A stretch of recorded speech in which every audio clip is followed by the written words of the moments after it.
an Afghan who was on the FBI, the terror watch list, was arrested. I mean, how many people are in this country that could possibly be on that watch list that have committed horrible crimes that are now in our cities?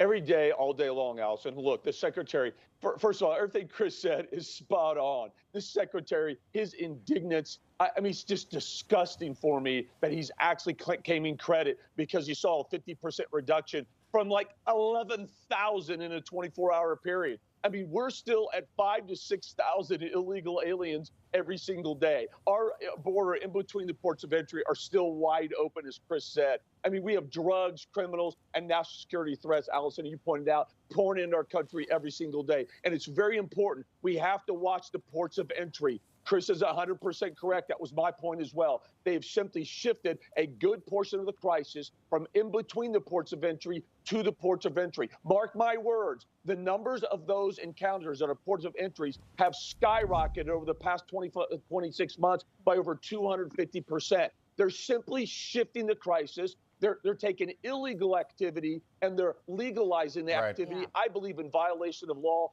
Watch the port of entry encounters. Mark my words, they've skyrocketed. Yeah, the numbers, we were just showing the numbers under Joe Biden. It is completely shocking when you look at how many people have come into this country under Joe Biden's watch. Mark Morgan, Christopher Oliveris, thanks so much for being with us bright and early on a Monday. We appreciate it. We'll do it again as the week goes on. Stay with us here on Wake Up America. Lots more to come. We'll be right back.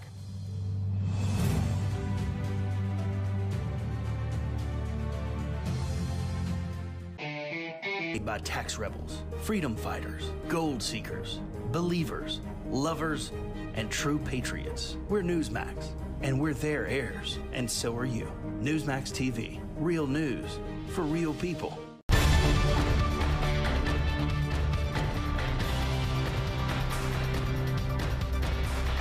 I believe that this nation should commit itself to achieving the goal before this decade is out of landing a man on the moon and returning him safely to the Earth. President Kennedy's bold pledge in the 1960s made space travel a national priority, putting America's first spaceport at Cape Canaveral, Florida. In February 1962, Friendship was launched from the Cape, carrying astronaut John Glenn.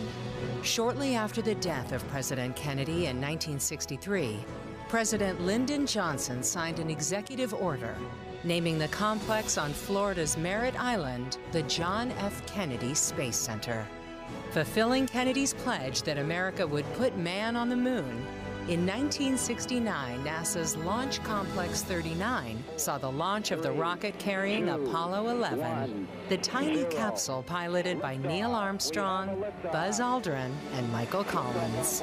And later, this same launch pad was the site where America's fleet of space shuttles soared to the heavens. America's space dominance didn't happen overnight. NASA's Mercury, Gemini, and Apollo programs are represented in this space garden of the many rockets that help scientists develop the engineering feats of technology to turn our dreams of spaceflight into reality. The U.S. Astronaut Hall of Fame displays the daring heroes who soared into space and, to borrow a phrase, to boldly go where no one has gone before. Another monument of NASA's fallen heroes serves as a reminder that spaceflight can sometimes mean the ultimate sacrifice. This wall of highly polished black granite is emblazoned with the names of 24 astronauts, including the fallen crew of Apollo 1, led by Gus Grissom, Ed White, and Roger Chaffee. More would join the honored dead from the Space Shuttle Challenger and Columbia. Tourists to Kennedy Space Center can marvel at some of mankind's greatest space vehicles, like the Space Shuttle Atlantis and the Hubble Telescope. Today, Kennedy Space Center is busier than ever. There's a new space race underway as private companies are going into space. The SpaceX Dragon launches astronauts to the International Space Station from the same spot that once launched the Apollo rockets.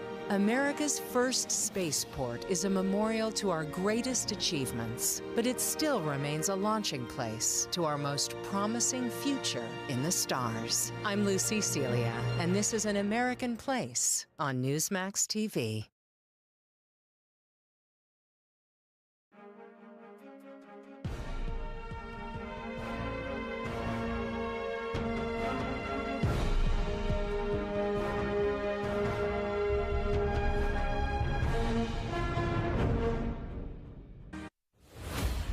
Turkey is headed for a runoff vote after President Erdogan's unexpectedly showing strong support in Sunday's election. Jerusalem correspondent Daniel Cohen joins us live in Istanbul with more. Good morning, Daniel. Good morning, Allison. We're going to have to wait 2 more weeks to see if the Turkish people will unseat President Erdogan in a runoff election or usher in a third decade of his rule. Both Erdogan and his challenger fell short of an outright majority Sunday. Erdogan defied the polls that were showing him trailing, getting over 49% of the vote. That was unexpected. The man who's led Turkey as prime minister and then president since 2003 appeared confident as he addressed a sea of supporters in Ankara at 2 o'clock this morning. The majority in the parliament is in our People's Alliance. Our alliance dominates almost all commissions. Therefore, we do not doubt that the choice of our nation will be in favor of trust and stability in the presidential election. Erdogan's challenger, Kemal Kılıçdaroğlu, or KK, the leader of a 6-party coalition, got 45% of the vote, with another candidate receiving 5%. KK says he will prevail in the runoff and urge his supporters to be patient.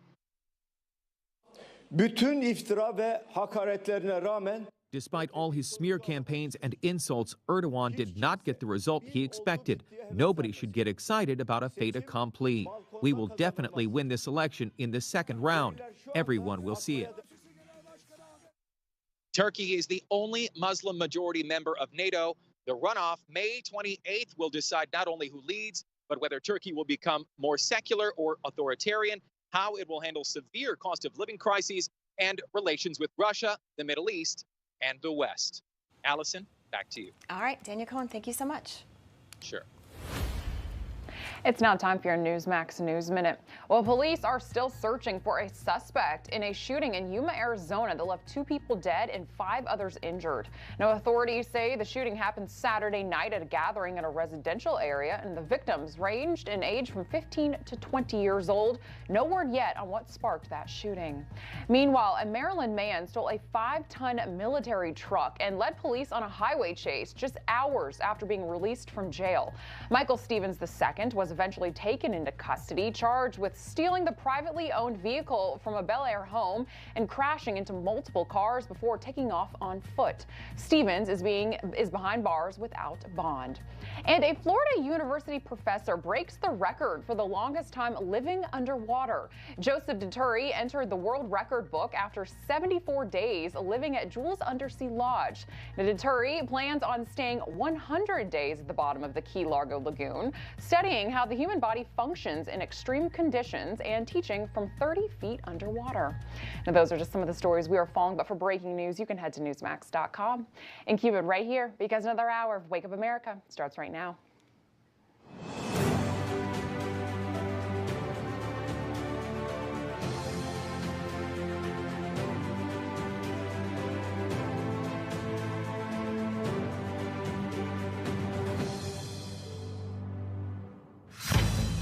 Where has Vice President Harris been on this? Are you in regular contact with her? When was the last time you spoke to her? Vice President Harris reached out to me earlier this week. Some Republicans are like potted plants in office. They don't want to offend anyone. How are you? It's Donald Trump, and I wanted to see you today, but a little thing called tornadoes. Yeah. Yeah, they prevailed. All right, Florida Governor Ron DeSantis had the state all to himself over the weekend, delivering a campaign-style speech on Saturday after former President Donald Trump was forced to cancel a campaign speech Saturday due to bad weather across the region, tornadoes sweeping across Iowa over the weekend. Good morning to you at home. It is Monday morning, May the 15th. Hope you had a great weekend. Hope you had a great Mother's Day as well. Allison, happy Mother's Day. Thank you. It was a great weekend. You guys had a good time in We your had house? We had a good weekend. Mother's Day I think Mother's Day is a lot more important than Father's Day. And I'm a father, but I always feel like Mother's Day, I got to be like, you know what, you do so much more than I do, and all the moms do. So thank you. Well, the moms are great. Yes, all right, good morning, everyone. They are. Here are some Happy of the weekend. Happy weekend. Yes. Here are some of the stories we're following for you today. We start this morning at the southern border, where the end of Title 42 has created a massive humanitarian crisis. But according to our border czar, Vice President Kamala Harris, the crisis is going, quote, rather smoothly. We'll be joined this morning by former acting CBP Commissioner Mark Morgan and Texas Highway Patrol Staff Lieutenant Christopher Olivares with a first-hand look at what happened over the weekend. And Ron DeSantis picking up some well-timed endorsements from lawmakers in Iowa ahead of a possible 2024 presidential bid. Iowa Senator Joni Ernst was at DeSantis' speech and will join us for reaction and more on what now looks inevitable: Trump versus DeSantis for the nomination. Yes, no endorsement coming from the senator, which we don't expect to see because apparently it can impact the caucuses, which happen in February 2024. Not that far away. No, it's going to come soon. And the left's soft on crime policy is leading to an increase in violence across the country. The founder of the Guardian Angels, Curtis Swila, is going to be with us. He'll be joined by GOP strategist John Burnett. Looking forward to that. But first, let's go back to the border. Title 42 going away on Thursday of last week, and the message from the administration all weekend is basically that nothing to see here, everything's going just great, swimmingly down at the southern border. We know that's not the case. For more, let's welcome in commentary editor for the Washington Times, Kelly Sadler, and political analyst and best-selling author Mark Halpern. Great to have you both back in. Hope you had good weekends. Kelly, take a listen to what the vice president, our border czar, Kamala Harris, had to say about Congress. She basically is blaming Congress for not doing anything to address the crisis at the border. You know, I hear that everything in the last couple of days is going rather smoothly, given what the concerns were. And the bottom line, however, is that the issue of immigration falls squarely within the responsibility of the United States Congress. Okay, so Kelly, here's another reason for people to watch Newsmax. But so there's the vice president saying it falls squarely on Congress. So last week, the House passed a GOP-sponsored border security bill. The vote was 219 and 213 in the House. The bill calls for completing the border wall, keeping Remain in Mexico in place, and increasing security along the southern border. A lot of other stuff was in there as well. And the White House said they would veto that, by the way, if it did make it through the Senate. So how can she say that Congress isn't doing anything when they literally just passed a comprehensive border security bill less than a week ago?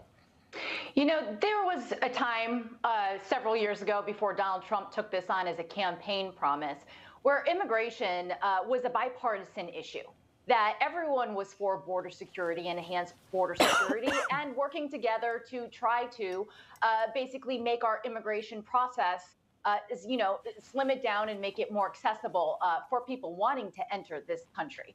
Right now, it's just so partisan. I don't see anything getting done. And there are executive actions that Joe Biden can take to secure the border, much like President Donald Trump did. One of the first things that he did, Joe Biden, when he got into office, was he eliminated the Remain in Mexico policy. He said that he was not going to finish construction on the southern border wall. Donald Trump, when he was in office, he basically told Mexico, I'm going to tariff every single good coming from your country if you don't amp up your own southern border, security on your southern border, to prevent the migration into our country. So there are actions that can be taken to secure the border, but Biden shows absolutely zero interest in doing so. And also his entire administration going out and pretending that there was some sort of victory lap after 83,000 people crossed the southern border last week and saying, oh, it's down 50%, victory is here, is absolutely insane, as well as the negligence of the mainstream media who are on this issue 24/7 when Donald Trump was in office, completely ignoring it altogether with Joe Biden. Yeah, Kelly, great point. Victory lap. I was watching the Sunday shows and I couldn't believe what they were saying. But let's stick with Harris. Mark, here's what Alejandro Mayorkas said about our VP. Where has Vice President Harris been on this? Are you in regular contact with her? When was the last time you spoke to her? Vice President Harris reached out to me earlier this week. Vice President Harris has led the investment of more than $3 billion in the Northern Triangle countries of Guatemala, Honduras, and El Salvador. So, I mean, it's years long ago, but it's already been going on. I mean, she was more than 2 years ago she got this responsibility. Absolutely. You know, that effort began in the Obama-Biden administration. Mark, what do you make of that? Well, look, even Democrats, some privately, a few publicly, are not happy with the vice president's performance on this issue and the administration's performance on this issue. But they do have the advantage of the media largely being on their side. And they also know that the Republican bill, while a good faith effort and a political messaging bill, is not going to go nowhere in the Senate. This administration is so hands-off when it comes to Congress. Sometimes it's worked to their benefit, but on immigration, if they really want something to happen, they're being unrealistic if they say, well, Congress can just sort it out. and that it's Congress's responsibility. Well, but so, Mark, back to that bill. Fine. It might be a little bit, might be ceremonial here, but the GOP passed a bill, a comprehensive border security bill. Two questions on the bill. Do you think it is political? You know, when it passed last week, my first thought was, okay, this is Republicans laying down a marker for 2024. Now they can say, look, this is where we stand on the border. Why isn't it more bipartisan, though? Why can't more Democrats get behind a bill like this? More Democrats maybe not named Henry Cuellar, who's a Democrat representing a border district in Texas. Well, look, if the House Republicans really want to get a law done, they need to think about how to negotiate with the Senate, not just pass a bill that can't pass the Senate. I'd say the same thing about the White House, though. They can't just reject the House bill. They need to look for common ground. No one's doing that, but it's first and foremost the responsibility of the president, despite what the administration says, rather than Congress, to try to figure out where the common ground could be. Kelly, this whole, victory lap, this whole blame Congress, blame Republicans, nothing to see here. It's getting better. Is this going to work, though? Because obviously, we played the soundbite. We saw the liberal media, but are Americans going to buy it when we see what's happening in cities, in New York City alone? Yeah. No, Allison, that's the million-dollar question. And if you're not watching NEWSMAX, then you don't know the full, complete story, right? Because it's literally not being covered by the mainstream media. It was touched upon a little bit on the Sunday shows yesterday, but then it was framed as a success. And you have Joe Biden on his bike saying it's not as bad as you all thought it was going to be. Ha, ha, ha, ha. He was on his bike. He didn't fall off. Yeah. That was a Yeah, little he was scary. on his bike. So that was impressive for him. You Right. know, that was impressive for him. He took some questions there and managed to stay on his bike. However, I think that when we're going to see this issue have an impact is Abbott and DeSantis taking these immigrants and shipping them into New York City. We're already seeing the problems in New York City. Weddings are being canceled. Veterans are being thrown out. They're taking on over the hotels. street. People They're that taking have over booked hotels. rooms. Yeah, people that have booked rooms in hotels across the tri-state. American citizens, tourists, whatever. They're paying customers. They've booked hotel rooms. That's called a reservation.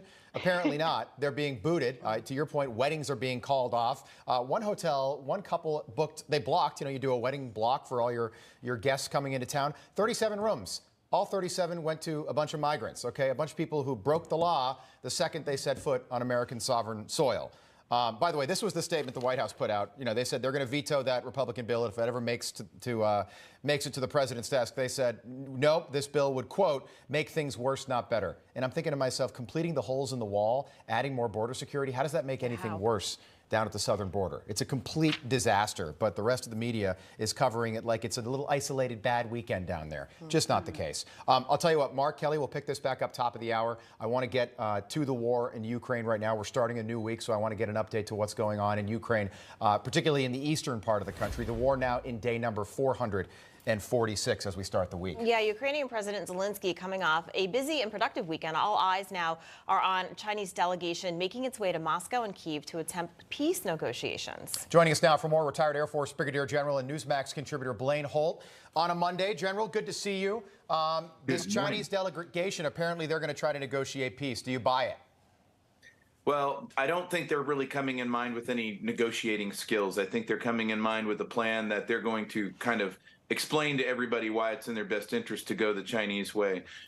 They have an incredible amount of leverage here. The fighting has gone on. China's already said several times they want this to be over, but they also want to pull Ukraine away from the West. They want to pull Ukraine away from the European sphere. And so they literally could impose a solution if they wanted. What would be the card they would play? They could absolutely turn their ally, Russia, loose militarily on Ukraine. There are several other weapons that Russia could bring to bear. Ukraine knows it, and we've seen some of those things over the weekend. General, President Zelensky, he's in the UK now meeting with Prime Minister Rishi Sunak. And then yesterday he was in Berlin. And the day before he met with Italian Prime Minister Meloni. So why is he taking this European tour now? He has to, because, what they have been saying in so many words is they want to do this counteroffensive in a very big way. They've been talking about it for months, but it's going to be stalled out as long as the logistics support is not there. If you want to go on offense and switch your army from defense, you're logistically going to use 3 times the amount of resources. That's not just the logistics, that's the manpower too. It's a grinder to go on the offense. He's got to go tell them, look, I can't do it until I get what I need. And then a devastating hit over the weekend. It looks like a weapons stocks warehouse with British-made shells was hit. Depleted uranium may have been in that stocks, and it's horrific to lose that many armaments in one shot. Yeah, General. Meanwhile, the Zelensky warship continues. This is Politico. Zelensky was welcomed with military honors on Sunday as he made his first visit to Germany since Russia invaded Ukraine. Let's say China's intentions are true and honest here, and they do try to negotiate some sort of peace.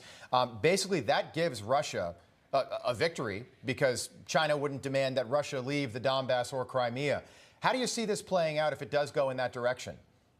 Yeah, so if it does go in that direction, then what we will see is China again replacing the United States in a diplomatic sense, using the levers of diplomacy and matching them with military power to achieve an effect that the winner in the equation wouldn't just be Russia, the winner in the equation would be China. China would have access to the ports, the agriculture, would eliminate Ukraine from ever thinking about EU or NATO membership, and Russia, to your point, would have the buffer that it's been seeking the entire way through. All right, General, good to see you. We appreciate the breakdown. A busy weekend for the Ukrainian president, to say the least. We'll keep an eye on it as the week progresses. Thank you. Great to be with you both. All right. Lots more coming up here on Wake Up America. Let's welcome Alex Kramer back in. She's got to look at what we are watching for on this Monday. Hey, Alex. Hey, Rob. Well, President Biden returns to the White House today from Delaware with a stopover in Philadelphia along the way. And the Senate Appropriations Committee has a hearing on the president's budget and security with testimony from Lloyd Austin, Antony Blinken, and Gina Raimondo. And a hearing takes place for the parents of Michigan high school shooter Ethan Crumbley for allegedly giving the 15-year-old access to a gun and failing to intervene. The Crumbleys were arrested following a manhunt. And coming up right here in Wake Up America, the latest on the high-profile New York City chokehold death of Jordan Neely and the support Daniel Perry is receiving. And that's with Curtis Lewa. And we'll get a legal analysis of the Biden family business and Title 42 with Matt Whitaker. But first, right after the break, your latest business headlines with Seth Denson and John Burnett, who is here in studio with us. You're watching Wake Up America. We'll be right back.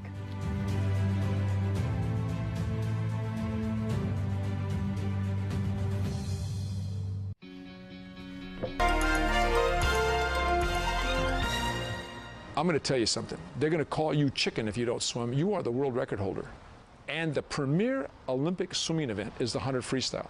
With those words from his coach, Olympic history was made. Born Mark Andrew Spitz in the little town of Modesto, California, the future Olympian record holder began his swimming career at the age of 2 in the Hawaiian waters of Waikiki Beach. 4 years later, Mark and his family moved to Sacramento, California, and by age 10, he held 17 national age group records and 1 world record. But the best was yet to come. After a disappointing performance at the 1968 Olympics, the Shark, as nicknamed by his teammates, returned to the Olympic Games in 1972, determined to do better. As history records, at the 20th Olympiad, Mark Spitz won 7 gold medals and set 7 world records in the process. But it almost didn't happen. After winning his 5th gold medal, the Olympic champion faced his toughest competitor, Australian Michael Wendon, in what Spitz had always considered his toughest race, the 100-meter freestyle. He thought seriously of withdrawing from the biggest race of his career. But with encouragement from his coach, Spitz reconsidered and changed history.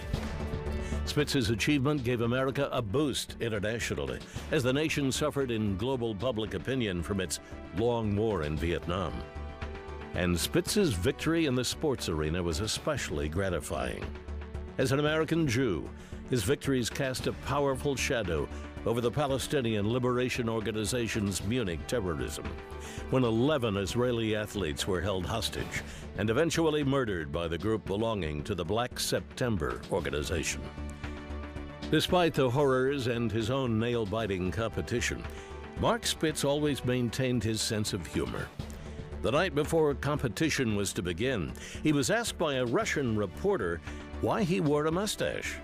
Although he had planned to shave it that very night, he replied, I said, no, it doesn't slow me down. I said, it deflects the water away from my mouth. It allows my head to get a lot lower and more streamlined, my behind actually up. And so that's why I was able to break the world record at the Olympic trials in Chicago 3 weeks before.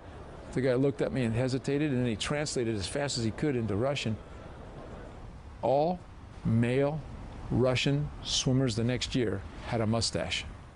For NEWSMAX TV, I'm Bill Curtis, and this is an American Moment.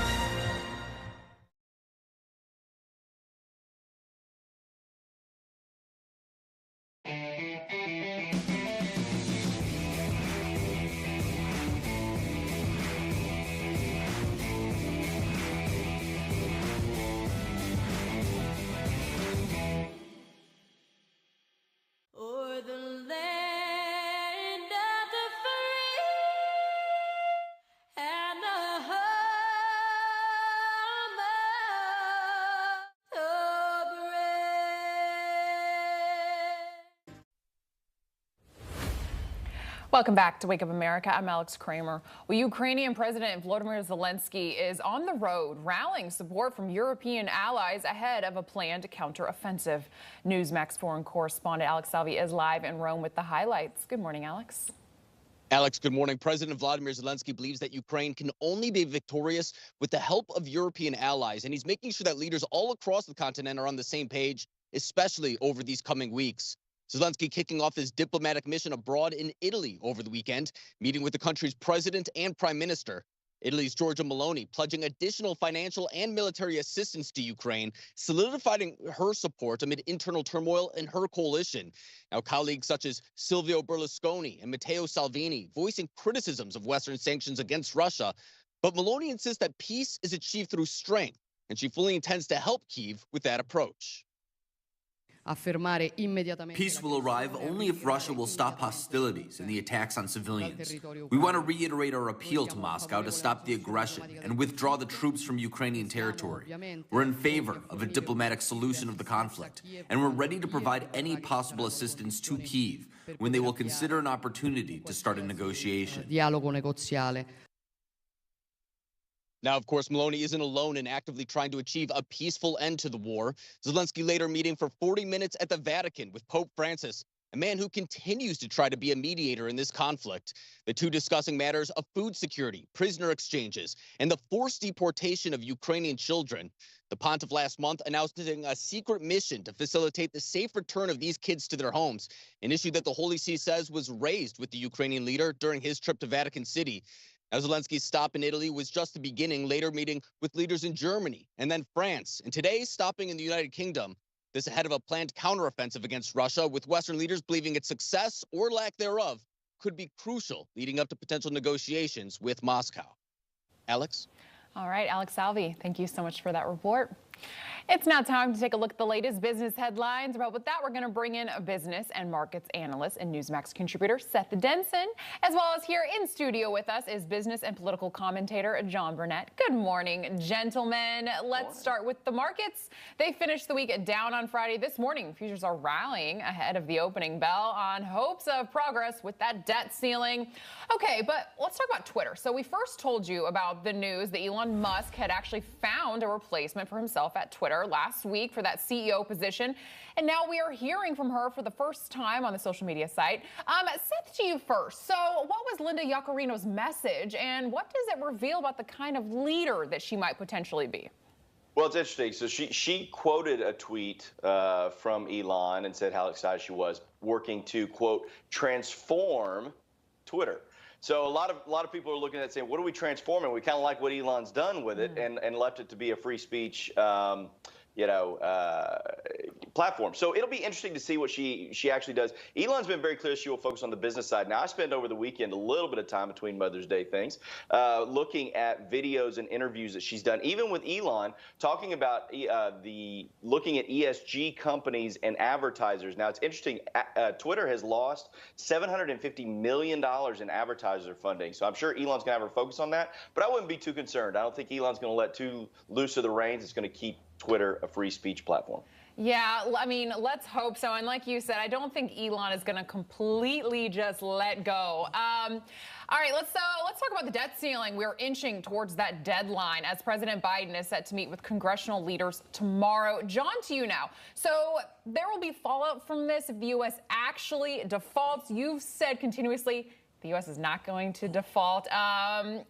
Talk to us about this and what can happen to the struggling housing market. Well, it couldn't have happened at a worse time, right? We have our enemies around the world in terms led by China and Russia and other players in the G, whatever you want to call it, in terms of high growth areas in countries. They're trying to create a basket of currencies to rival the US dollar. So this is the worst time to actually play chicken with regard to the White House and Congress in terms of coming together, figuring out what the right budget is and how to cut spending, right? So I don't know how quickly they will get there, but I know they will cut a deal by June 1st. Why? Because not only the U.S., but the global markets are actually dependent upon it. And if the U.S. stumbles, right, there's a lot of countries, right, their economies have not bounced back yet, right? And we're seeing in terms of our southern border, countries around the world, people from them are actually coming, trying to get to the U.S., the land of promise. But if we don't get our act together, this thing might actually start tumbling really fast. So they can't play around. Yeah, and the deadline, like you said, that is coming up quickly. So how about this? So from Ubers to Instacart restaurants and the hairdresser, I mean, my goodness, it seems like we are always tipping. And now even self-checkout systems are asking for a tip. Seth, to you, please explain this to me. There's nothing to explain. This is idiotic, right? We have gotten obsessed with tipping, and candidly, I think a lot of employers are using these tipping functions to reduce their dependency on raising wages for employees, and this is really frustrating. I hate this whole self-checkout process that we go through. A, it kills jobs, but B, I'm not very good at it, and it delays my process and time. I got stopped the other day to look at my cart and receipt. I said, listen, you didn't train me on this machine. I'm not stealing anything, but I'm not going to sit here for another 10 minutes while you look through my cart to make sure I did it right. So anyway, I think this is insane. We've gotten too ridiculous on this tipping thing. I do like to tip people, and I think I'm a pretty good tipper, as most should be when you get especially good service, but doing it for a self-checkout machine, no. No, why am I giving you money? John, go ahead, yeah. Look, I got a tip for America. Learn the power of no, right? Because I'm sick and tired everywhere I go, especially in self-checkout, as Seth pointed out, in terms of asking me for money. And don't get me wrong, when I get good service, I love to tip, right? But we've been on this path for decades now. It started somewhere around when the airlines started to install the kiosks and ask you to like self-check in and put the tags on your own bags and things of that nature. And now, decades later, here we are. We're actually tipping machines now. That's actually going to humans. Stop. Yeah, that's true. We're literally tipping machines at this point. So quickly, one of the hottest new sports out there. Now mall owners are using the sport of pickleball to try to attract people to the shopping centers. Courts are now going to replace those empty Bed Bath & Beyond stores, etc. Seth, do you like this idea? I think it's a brilliant idea. I think that, listen, I'm a child of the 80s and 90s, and we all know those shopping malls were where we hung out and did things. I like the idea of these empty stores being filled with something. It's going to help those surrounding retailers. This emergence of pickleball, it's everywhere, and especially in the Northeast and northern parts of America where when it gets cold, it's hard to play outside. Use these spaces, get retailers in there, surround these areas with economic growth. I like this idea. It's brilliant. Yeah. I'm not surprised we're actually at this point, right? It's like one pickle to another. These companies fail to actually grow their companies and produce profits, so they were caught in a pickle, and now we're left with pickleball. There you go. And so I think that's a really good point, especially in northern cities where it gets so cold. People will still go to these areas to play the pickleball. Seth Denson, John Burnett, thank you so much for coming in this morning. Really appreciate it.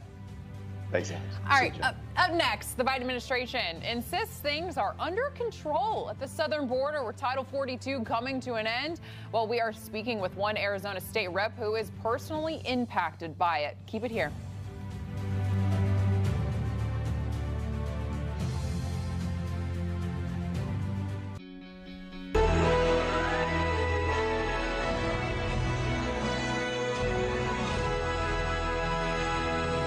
25th Space Shuttle mission, and it has cleared the tower. During an interview, she remarked, if offered a seat on a rocket ship, don't ask what seat, just get in. Born Sharon Krista Corrigan on September 2, 1948, the future astronaut was the oldest of 5 children. She spent her younger years in Farmington, Massachusetts, and attended Marion High School, where she met her future husband, Stephen McAuliffe. Krista McAuliffe's historic adventure began with this announcement. And to choose as the first citizen passenger in the history of our space program, one of America's finest, a teacher. In 1984, NASA started its search for a gifted teacher who could communicate with students from space. Over 11,000 educators applied. But in the end, NASA chose Krista McAuliffe, a high school social studies teacher from Concord, New Hampshire, to be their teacher in space. The following is a portion of her actual interview with NASA. The shuttle project and the shuttle flight is certainly going to be a dream and a thrilling experience for me, but it will even be more wonderful to share it with the people back home. As customary in preparation for their space flight, McAuliffe and fellow crew members underwent rigorous training. 6 fellow astronauts joined Krista McAuliffe on that fateful journey. They were Michael J. Smith, Dick Scobie, Ronald McNair, Ellison Onizuka, Gregory Jarvis, and Judith Resnick. The morning of the launch, the temperature was a chilly 36 degrees, a factor that played a major role in the tragedy. At 11:39 a.m. on January 28, 1986, Challenger lifted off from the Kennedy Space Center and into the annals of history. 73 seconds into the launch, at an altitude of 46,000 feet, an O-ring in its rocket booster, made brittle by the cold, failed under maximum power. Challenger, go at throttle up. Challenger, go at throttle up. Causing an explosion and ripping the spacecraft apart.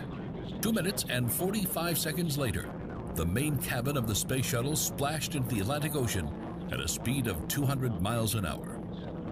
The remains of the crew were recovered and returned to their families for burial, but not before being posthumously awarded the Congressional Space Medal of Honor. Krista McAuliffe was laid to rest in the town who knew her best, Concord, New Hampshire.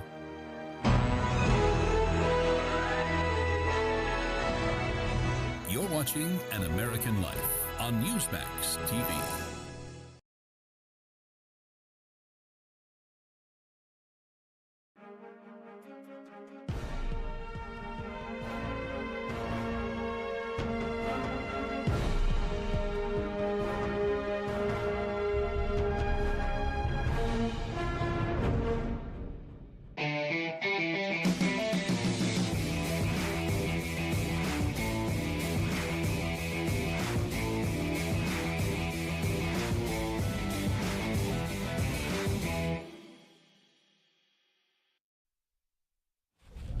Good morning. Happy Monday. Welcome back into Wake Up America. Let's go back to the border now. And with Title 42 officially coming to an end last Thursday, the Biden administration taking a bow over the weekend as the mixed messaging surrounding the border crisis continues. And joining us now is Arizona State Representative Tim Dunn and President of the National Border Patrol Council, Brandon Judd. Thank you so much for joining us. Tim, you're a farmer based in Yuma. It's basically the epicenter of the crisis in Arizona. What's the situation there now?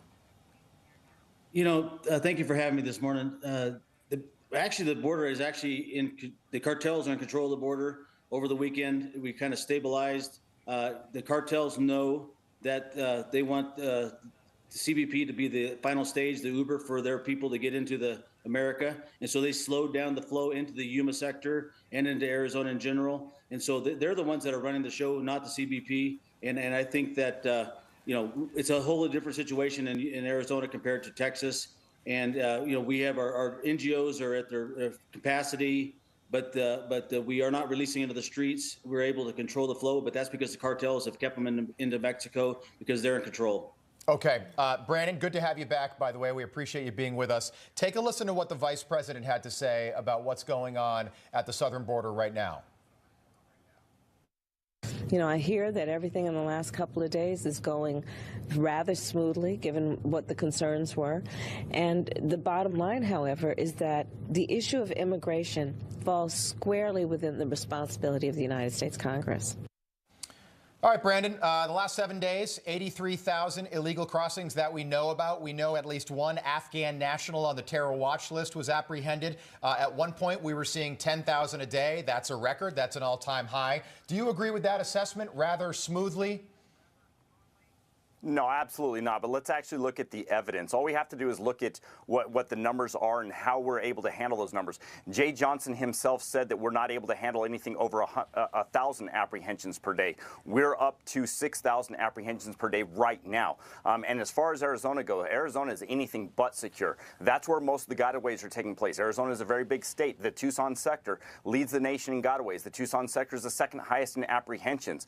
Those numbers are astronomical. We can't deal with those numbers, and any time that we have to deal with anything over 1,500 illegal crossings and apprehensions, we have to take resources out of the field. When we take resources out of the field, cartels are able to get their higher value products across the border. Those are facts. They're irrefutable facts. But unfortunately, when you listen to the vice president, when you listen to the secretary, when you listen to the president, all they do is spew political rhetoric, but they don't back anything up with facts. Yeah, Brandon, I just wonder, why are they continuing to ignore this and place the blame? I mean, the president was asked yesterday over the weekend if he was going to go to the border. He said, no, that's just going to disrupt things. Because they know the mainstream media is not going to call them on it. If they're not fact-checked by the vast majority of the media, then the vast majority of the American public doesn't understand what's going on. Yes, they know if they're tuning into NEWSMAX, they understand what's going on. But if they're only listening to the Washington Post, New York Times, watching CNN, MSNBC, if that's their only media outlets, and those, by the way, there's a lot more of those outlets than there are conservative outlets, if that's what they're listening to, then they don't understand what's going on. And therefore, the lies of the president, the lies of the vice president and the secretary, they become the truth because they're not being fact-checked by the mainstream media. Okay, Tim, you're an elected official in the state of Arizona. Arizona, up until recently, pretty red state. We know that the state of Texas is one that Democrats would love to turn purple, certainly turn blue if they could. Do you think that's part of it? Do you think that's part of the plan here by Democrats to sort of change the demographics in your home state and a place like Texas as well? Yes, I believe so. And actually, the CBP, they're busing them into certain red states, certain areas of population in this country that are actually more conservative. So there is an underlying plan here. But I think another thing that the gotaways thing is more important than when you realize. When people just are used to that term, the gotaways are people who have a criminal element who do not want to get caught. When we say there are 16,000 gotaways last week, those are criminal people that are coming in, and those are coming to your neighborhood. That's going to hurt your family. And so this is a bigger situation because they're trying to turn our country blue and also with a criminal element. America need to wake up and contact Biden administration and tell them to stop this nonsense. Yeah, good point. Brandon, the House passing that border security bill over the weekend. Democrats really just kind of laughing at Republicans here. It passed 219 to 213 in the House. The bill calls for completing the border wall, keeping Remain in Mexico in place, and increasing security along the southern border. The White House responded saying these policies would, quote, make things worse, not better. Can you tell me how any of that would make what you've seen every day over the last 2.5 years at the border any worse? So again, let's look at actual facts. All we have to do is look at one of the stations that I used to be assigned to, and that was Naco, Arizona. Pre-border wall, we were apprehending 1,000 people in one small stretch per year. Post-border wall, it dropped down to 10,000 people per year. When you look at Remain in Mexico, pre-Remain in Mexico, we were apprehending around 1,500 people per day. Post-Remain in Mexico, we dropped to 45-year lows. We weren't apprehending even 500 people per day. Those, again, are facts. But again, if the White House is able to spew that rhetoric, if they don't get fact-checked on it, if the mainstream media doesn't call them on it, then those lies become the truth. And that's the issue that we're dealing with today. The vast majority of the American people, as I travel around this country, I'm amazed that so few people understand what's actually going on the border. And it's simply because the White House continues to lie, and they're covered, and they're covered by the mainstream media. And at least the rest of the media is finally starting to at least cover this story. Brandon Judd, Tim Dunn, thanks so much for being with us this morning. We appreciate you breaking that down. We'll do it again soon. You bet. All right. Lots more coming up this morning here on Wake Up America. Don't forget to download the NEWSMAX app. Do it over 8 million people have done over the last several months. Best part about the app, it is free to download and free to watch us. We'll be right back.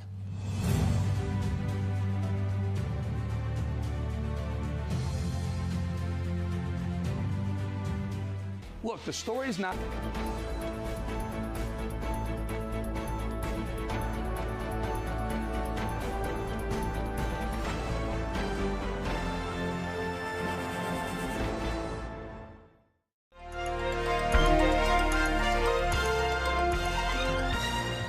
I'm going to tell you something. They're going to call you chicken if you don't swim. You are the world record holder. And the premier Olympic swimming event is the 100 freestyle.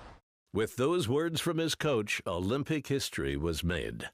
Born Mark Andrew Spitz in the little town of Modesto, California, the future Olympian record holder began his swimming career at the age of 2 in the Hawaiian waters of Waikiki Beach.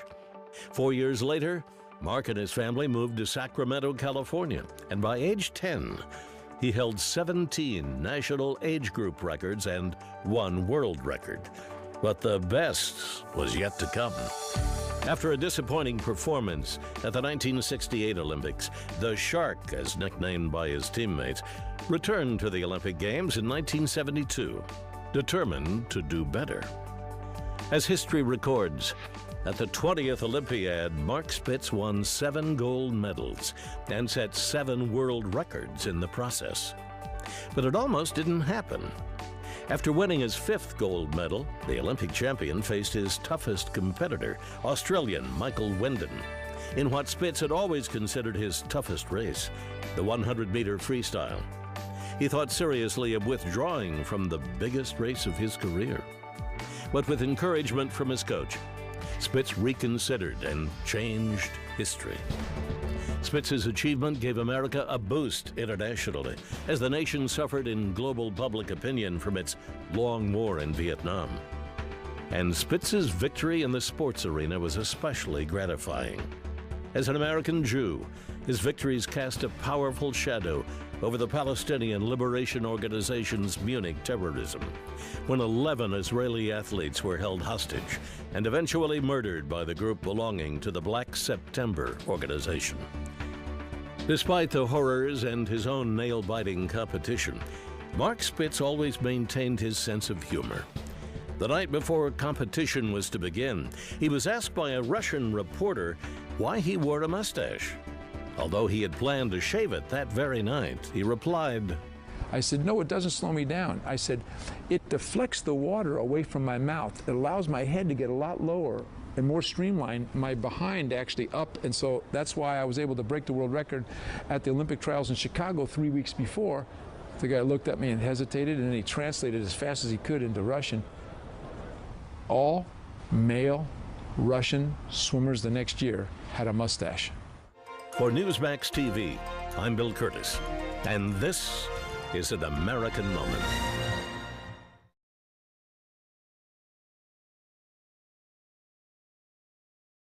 O'er the land of the free and the home of the brave.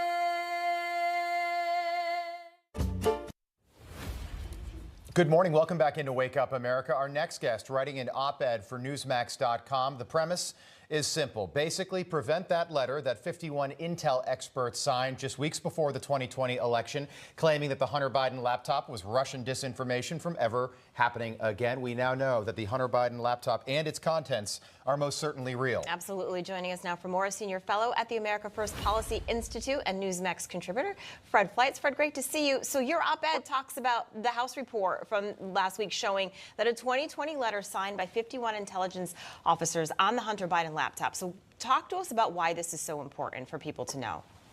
Well, this report is excellent. It has so many bombshells on how intelligence officers misled the American people with their intelligence credentials to say that there was a national security threat when they were really pushing a political agenda. And let me tell you something that's not being talked about in the media. Not only did Antony Blinken, who was then with the Biden campaign, orchestrate the letter when he called former CIA Director Michael Morrell, the Biden campaign designated which reporter should run the letter.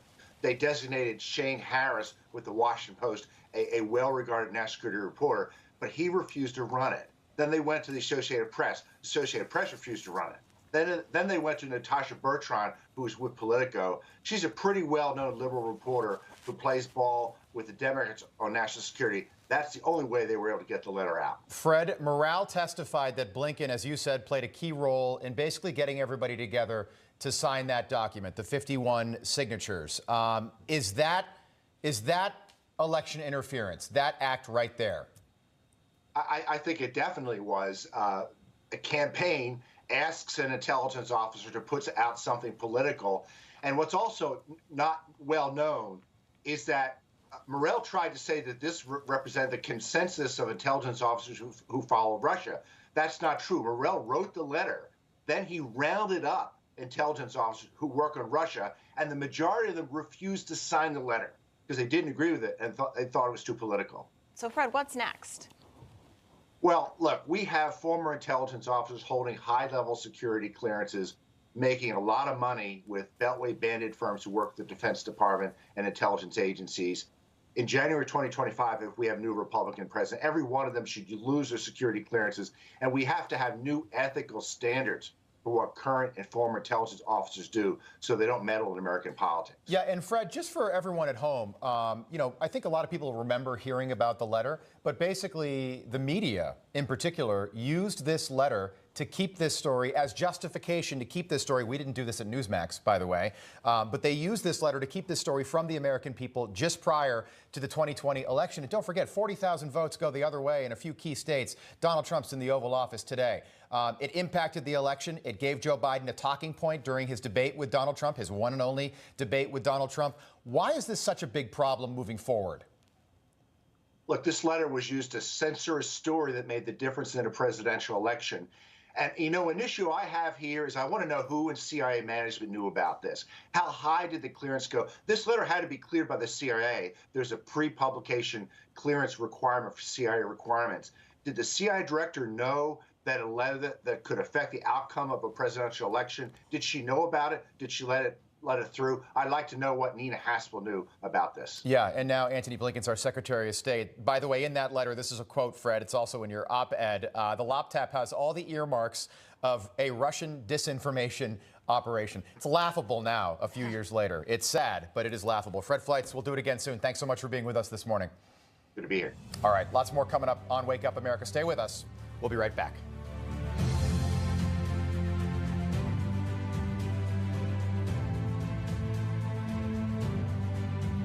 Will you be able...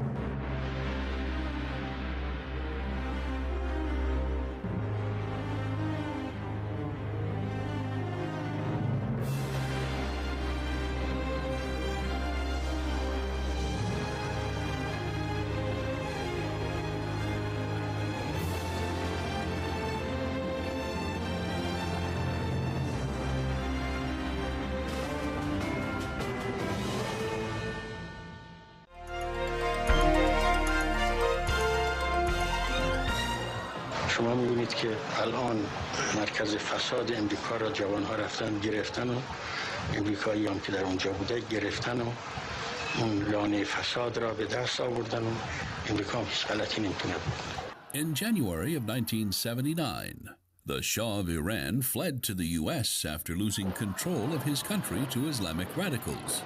I was taken outside, and the hordes were already out there screaming death to the hostages. Soon after, on November 4th, 1979, Colonel Charles Scott, one of the 52 people at the U.S. Embassy in Tehran, was taken hostage after a mob had ransacked the grounds.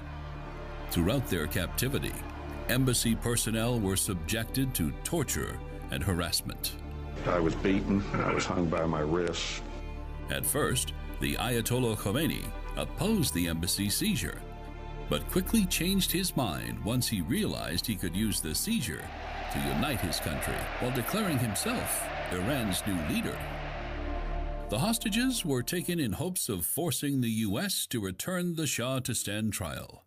Following the Shah's death from medical complications, Iran changed their demands to an apology from the U.S., immunity from reprisals, the release of Iran's assets, and a pledge of no future U.S. interference in Iran.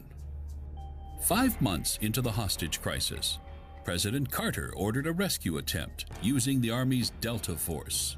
The bold plan called for 8 U.S. helicopters to rendezvous in the Iranian desert and launch a covert raid on the embassy, rescuing the hostages. But the plan ended as 3 helicopters were not operational and the mission was aborted. As U.S. helicopters withdrew, one struck a transport plane, with both exploding, killing 8 U.S. servicemen. The mission had failed.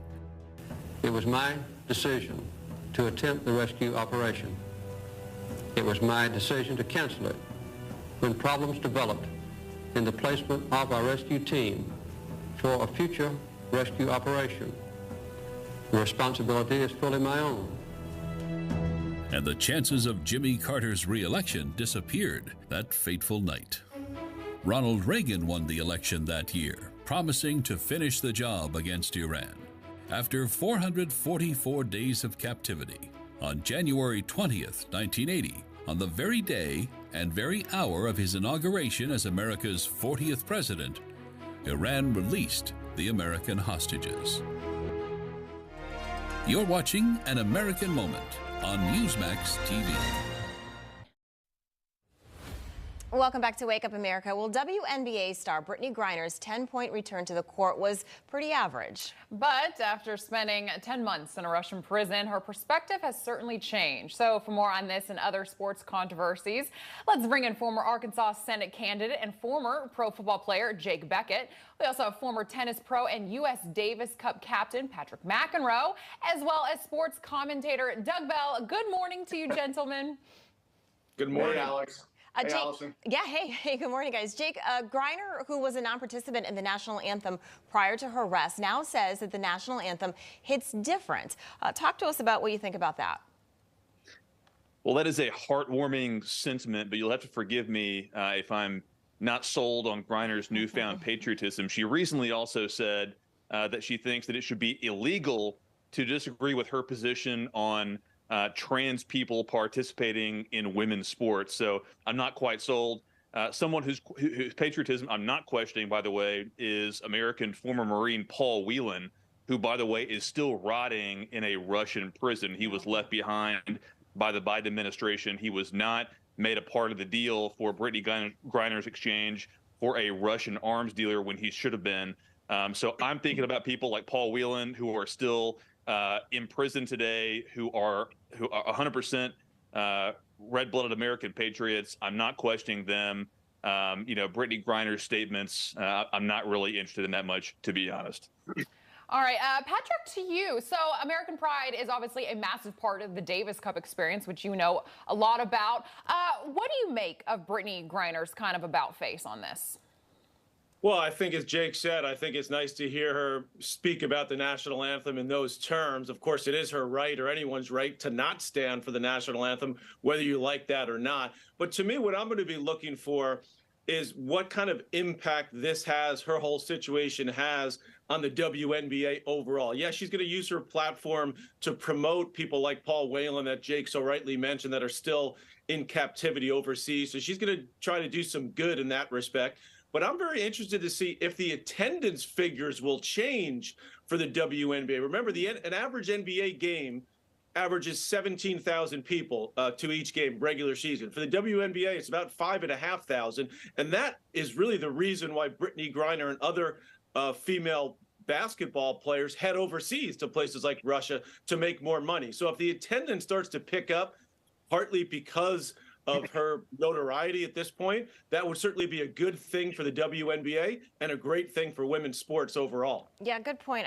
I wonder, though, Doug, if people will actually believe, what she's saying based on what she said in the past. A lot of athletes, they've staged protests against the anthem. But do you think that they're better off to have done so, or maybe they should just stay out of this completely and play the game? Great question, Allison. In the case of Brittany Griner, I think she does realize that she now lives in the greatest country on earth. We bailed her out literally after 10 months that she spent in a Russian prison. I mean, come on. And I'm glad that she felt emotional pangs when she finally heard the national anthem prior to the preseason game the other night. But what I would like to hear from Brittany Griner is an apology. I think she needs to come out now and say, I was wrong. 2 years ago, when I refused to stand in the arena when the national anthem was playing, I was wrong. She said that's not her anthem. Again, if she would come out and apologize, I think that would go a long way in trying to mend the fence of this great divide in our country. But again, to answer your questions, there have been other athletes who've taken stands, but not quite like Brittany Griner. And now that she's back and she's experienced what, if we all were in a Russian prison for 10 months, we'd be back going, thank God I'm home in America. And that's what I want to hear her say. That's what I want to hear Brittany Griner come out and tell the country. Yeah, Doug. I mean, and now she has this absolutely massive platform on social media where she could certainly do so. Let's move on a little bit. So Memphis Grizzlies star Jay Morant suspended a second time in just a couple of months after yet another video of him live streaming appearing to flash a gun. He was already suspended 8 games in March for something like that. In January, him and his friends pointed a red laser at Indiana Pacers players. Last summer, he threatened and allegedly punched a teenager, also showed a gun to him. I mean, his rap sheet goes on and on. So, Jake, to you. Now, you actually played with Aaron Hernandez. It is a different situation, but that was also a very troubled player. This situation with Jay Morant, how troubling is this for you? I mean, is the punishment enough? Well, I believe it is. You know, NBA players and NFL players and many professional athletes, they sign and attest to personal conduct policies. You know, when they sign player contracts, and any conduct that is deemed embarrassing or detrimental to the reputation of the team, you know, that's something they're liable for, just like with most employers in corporate America. But, you know, I think the Jay Morant situation speaks to a larger cultural problem in sports. I mean, Jay Morant, like Aaron Hernandez, that's a great reference and a great comparison. They both grew up in solid 2-parent homes. You know, this behavior is completely out of line with the way that he was raised. He surrounded himself with a bunch of thugs and people who are glorifying in a lifestyle that is antithetical to the lifestyle that he grew up in. And so I think, you know, hey, how is you know, what's the culture like within these locker rooms? What's the culture like within America that is promoting someone or is warping someone's worldview to a point where they receive fame and fortune and they go down that road rather than being an example to the rest of America? Yeah, you have such a great point, Jake, because you know these athletes are supposed to be role models for kids and our youth. Patrick, you told us off camera that you have a lot to say about Ja Morant. So what are your thoughts on the team's franchise player? Well, my thoughts are, am I supposed to be surprised? I mean, there's 330 plus million people in the country. There's over 430 million guns in the country.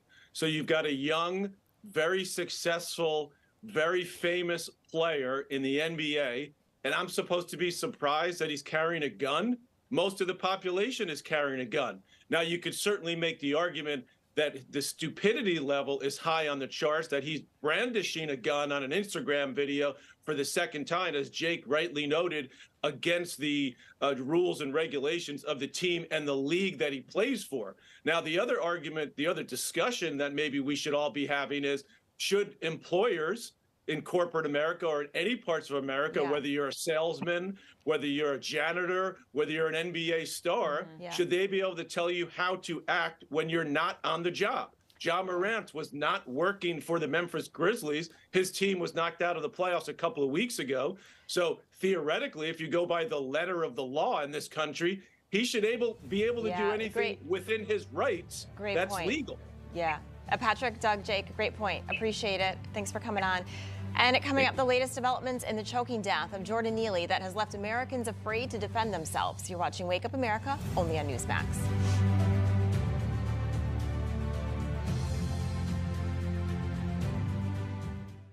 NEWSMAX. Our America.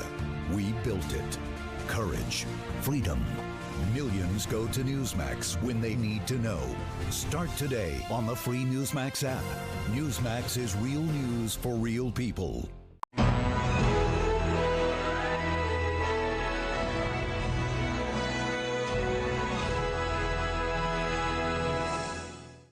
Born July 10th, 1856. Nicholas Tesla would revolutionize the world of electricity, become fabulously wealthy in the process, but die a tragic death. A gifted child of Serbian nationality, he was born in the Austrian Empire. Tesla would graduate early from high school, crediting his physics professor for encouraging his interest in electricity. In 1884, after 2 years in Paris at the offices of Continental Edison, the company founded by Thomas Edison, Tesla emigrated to New York City and the Edison Machine Works. Working day and night to improve Edison's direct current generators, Tesla believed if successful, and he was, Edison had promised to pay him a $50,000 bonus, equivalent to $1.3 million today. But when it came time to be paid, Thomas Edison said his promise was meant as a joke. Tesla quit Edison, but took with him the knowledge of his experiments in the new technology known as AC, or alternating current. Edison's direct current only traveled 2 miles before needing to be regenerated, where alternating current offered long-distance, high-voltage transmission. In 1897, Westinghouse bought Tesla's patent for an incredible $216,000, or just shy of $6 million in today's money. Among other things, Tesla discovered wireless electricity, radio waves, electromagnet radiation, and invented the first X-ray. He came up with the idea of remote control. He suggested America's War Department create radio-controlled torpedoes for naval warfare, but the admirals laughed at the idea. In the 1930s, Tesla created a death ray called the Teleforce. His electronic particle beam sounded like something out of science fiction, but he argued it could change warfare completely. The military, like with his remote control idea, took little interest. After his death, his plans for the particle beam could not be found. As a lifelong bachelor and recluse, the great scientist ended his closing days in a single room at the famed New Yorker Hotel. One of the world's most brilliant minds in the fields of energy and physics died on January 7th, 1943, alone and penniless.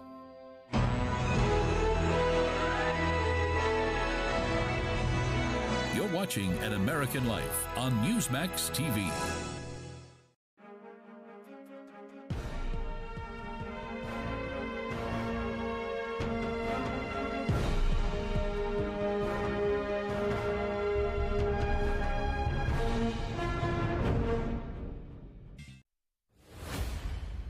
It's now time for another NEWSMAX News Minute.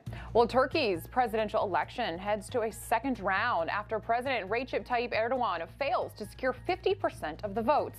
Erdogan, who is looking to extend his 20-year rule, received 49.34% of the votes, and his opponent received 44.9%. The runoff election is set to take place on May 28th. And this, the 4 college students murdered in a house just outside the University of Idaho last November have been awarded posthumous degrees. Now, the families of Madison Mogan and Kaylee Goncalves accepted the degrees at graduation ceremonies over the weekend. Now, certificates will also be awarded to Xana Kernodle and Ethan Chapin's families. Now, their suspected killer does remain behind bars. And this, Dolly Brunson, better known as the Godfather of Poker, has died. Now, the 2-time world champ died yesterday, according to a tweet from his agent. Now, Brunson won 10 World Series of Poker tournaments, which ranks second all time. He was inducted into the World Poker Hall of Fame back in 1988. Brunson was 89 years old. Now, those are just some of the stories we are following, but for breaking news, you can head to NEWSMAX.com. And keep it right here, because another hour of Wake Up America starts right now.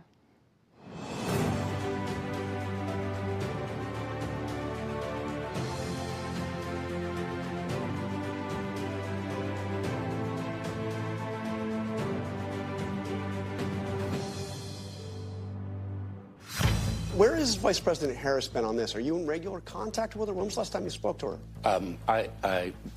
Vice President Harris reached out to me earlier this week. Some Republicans are like potted plants in office. They don't want to offend anyone. How are you? It's Donald Trump, and I wanted to see you today, but a little thing called tornadoes. Yeah. Yeah, they prevailed. Okay, Florida Governor Ron DeSantis had Iowa all to himself this weekend, delivering a campaign-style speech after former President Donald Trump was forced to cancel a Saturday campaign speech due to bad weather across the region. Tornadoes in Iowa this weekend. Good morning. Welcome back into Wake Up America. It's a Monday morning, May the 15th. Hope you had a great weekend. Great Mother's Day. Happy Mother's Day to you. Thank you. I had a great weekend. Hope all the moms out there had a great weekend as well. Good morning, everyone. Here are some of the stories we're following for you today. We start this morning at the southern border, where the end of Title 42 has created a massive humanitarian crisis there. But according to our border czar, Vice President Kamala Harris, the crisis is, quote, going rather smoothly. We'll be joined by former acting Border Patrol Commissioner Mark Morgan and Texas Highway Patrol Staff Lieutenant Christopher Oliveras with a look at what they experienced down there over the weekend. Plus, Ron DeSantis picking up some well-timed endorsements from lawmakers in Iowa ahead of a possible 2024 presidential bid.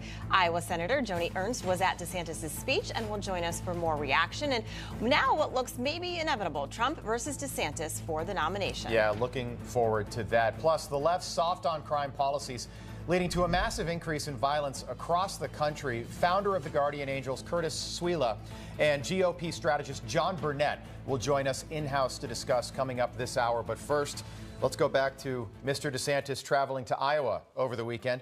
We're 9 months away from the Iowa caucuses, and with the possibility of New Hampshire Governor Chris Sununu maybe getting into the race himself, which would kind of affect the New Hampshire primary, all eyes are on Iowa. It's going to be important for Donald Trump. Don't forget, Trump lost in Iowa to Ted Cruz back in 2016. For more on all this, let's welcome in commentary editor for the Washington Times, Kelly Sadler, and political analyst and best-selling author Mark Halperin. Kelly, NBC News with this headline over the weekend: Ron DeSantis tiptoes around Iowa as Trump cancels visit because of the tornadoes. The Florida governor took advantage of the former president's absence and made an unannounced visit to a barbecue joint right near where Donald Trump was supposed to hold a rally. What did you make of the weekend that was in Iowa? Well, I think it was overall a very good weekend for Ron DeSantis. He did the retail politicking that he's going to have to do to win the state. And there's been a lot of reports about how he's icy, cold, inauthentic, but he seemed to get the job done this weekend. However, he still was overshadowed by Trump. Yes, Trump canceled a rally, and that didn't look good, but he also did a CNN town hall earlier last week that really has dominated the headlines and is still dominating the headlines today. Ron DeSantis is very scripted, very careful, very structured. We've seen and heard the same stump speech from him. He's got to make the case to Republican voters why he wants to be president of the United States. And just highlighting his accomplishments in the state of Florida is not going to get that job done. Yeah, Mark, as Rob mentioned, Trump lost Iowa in 2016. Do you think him not being there hurts him? Well, look, I agree with everything Kelly just said. DeSantis certainly helped himself on Saturday in the eyes of the people who are paying attention, the activists, the reporters, and the donors. Trump's weakest state in some ways is Iowa, of the early states. And Team DeSantis is breathing a sigh of relief because there's really, I don't think, any path to his dethroning Donald Trump without beating him in Iowa. Now, sometimes beating Iowa can be beating expectations, but in this case, he probably has to beat him numerically. And so you're seeing Team Trump not taking it for granted. His rally was canceled, but he'll be back. And they're going to work very hard because if they can beat DeSantis in Iowa, regardless of what happens in New Hampshire, that might checkmate it. That might end the thing. The DeSantis people want people to see this as a two-person race. And I think the biggest impact of the weekend is people are back to saying, yeah, DeSantis is, as I like to say, Godzilla. Trump is King Kong. And there's nobody else on the stage right now, effectively. Yeah, and you look at this poll out this morning. So this is Florida Atlantic University. So both Trump and DeSantis' home state. Head to head, this is Florida Atlantic. Republican voters in Florida. Trump's got 59% of the vote. DeSantis has got 31%, and that's in Florida. I think that says a lot right there. But Kelly, to your point, you're right. The CNN Trump town hall last week, eating up the airwaves yesterday. Take a listen to this. We didn't need a Trump pep rally on CNN to understand what Trump is. He literally posts his garbage views on his fake Twitter every day, and every media outlet reports on it. He has rallies where he dishes out his gross insults with cameras watching. We get it. A lot of people like it and vote for it. But we don't need CNN or John Malone or Elon Musk or Anderson Cooper to lecture us about how we should be forced to endure it. So, Kelly, the New York Times had some reporting about this yesterday. Trump's lesson for the media and for Ron DeSantis. Post town hall last week, the most basic lesson to be drawn by Republican politicians from watching Trump's town hall is the importance of demonstrating that you too can engage with the mainstream press and come away a winner, because Donald Trump was the big winner after that fiasco last week. Do other candidates need to start doing more of this? And I'm talking about specifically Ron DeSantis. Absolutely. I mean, the one thing that Trump has, he just knows the media. He knows how to work the media. He knows how to suck up all the oxygen in the room. If Ron DeSantis wants to compete, he is going to have to go into opposition, mainstream media. CNN is not a friend. MSNBC is not a friend. But he's going to have to go make his case to an adversarial press. So far, he has not done that. He's stuck strictly with conservative-leaning reporters who like him. He's done a lot on Fox News. He's kind of been put in the Fox News cocoon bubble. It needs to be burst to show GOP reporters that he's a fighter and that he's a winner. Yep. Yeah, absolutely. I agree with you. You got to go into the lion's den because it shows how strong you can be. Mark, a Texas congressman, says nobody wants a Trump-Biden matchup again. Take a listen. Thirds of Americans want somebody other than Donald Trump and Joe Biden. That's like the rematch from hell, and nobody wants. Sorry, moms, I don't mean to. I don't mean to to say that, but nobody wants that. Nobody wants that as their choice. And so there's better options out there, right? And that's why we need to get more people voting in primaries. Yeah. Only about 23% of the country actually votes in primaries. If we had more people voting in primaries, we'll see better choices in November, choices that we would actually like and be excited to vote for. All right. Mark, he talks about other options. There's rumors that maybe this congressman will throw his hat in the ring. What do you know about him? Well, he's from a district that was largely Hispanic, and he was able to win as a black Republican. And he is fearless. He's not afraid. And that's, if there's going to be a third ticket, if there is going to be a ticket on the no labels line, something that I work on, then it's going to require two people who are fearless, who are not afraid of the Republican Party and the Democratic Party. He's right. The public polling shows that's what people want. If it's a Trump-Biden rematch, people want a third choice overwhelmingly. Kelly, I want to squeeze this one in. George Santos was in the news, boy, a lot late last week. What happens with Santos? Only 2 House members have been expelled since the Civil War. What does McCarthy do here? What does Santos do? Sounds like he's going to stay in office as long as possible. Yeah, he's going to stay in office, and McCarthy needs his vote. If I'm just being perfectly honest, we have a slim majority in the House. We need Santos's vote. It's going to be up to. Santos said he's going to run for re-election. So let him run for re-election and let the voters decide this one. Yeah, we'll keep an eye on that one. Kelly Sadler, Mark Halpern, great conversation today. Thank you. Good to see you. Good to see you all. And Kelly, happy Mother's Day, yes, belated, happy Mother's by Day, the way. Thank you. All right. Lots more coming up this morning here on Wake Up America. President Biden calling for a thorough investigation into the chokehold death of Jordan Neely during a commencement address at Howard University.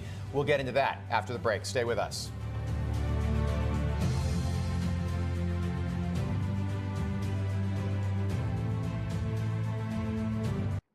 Hi.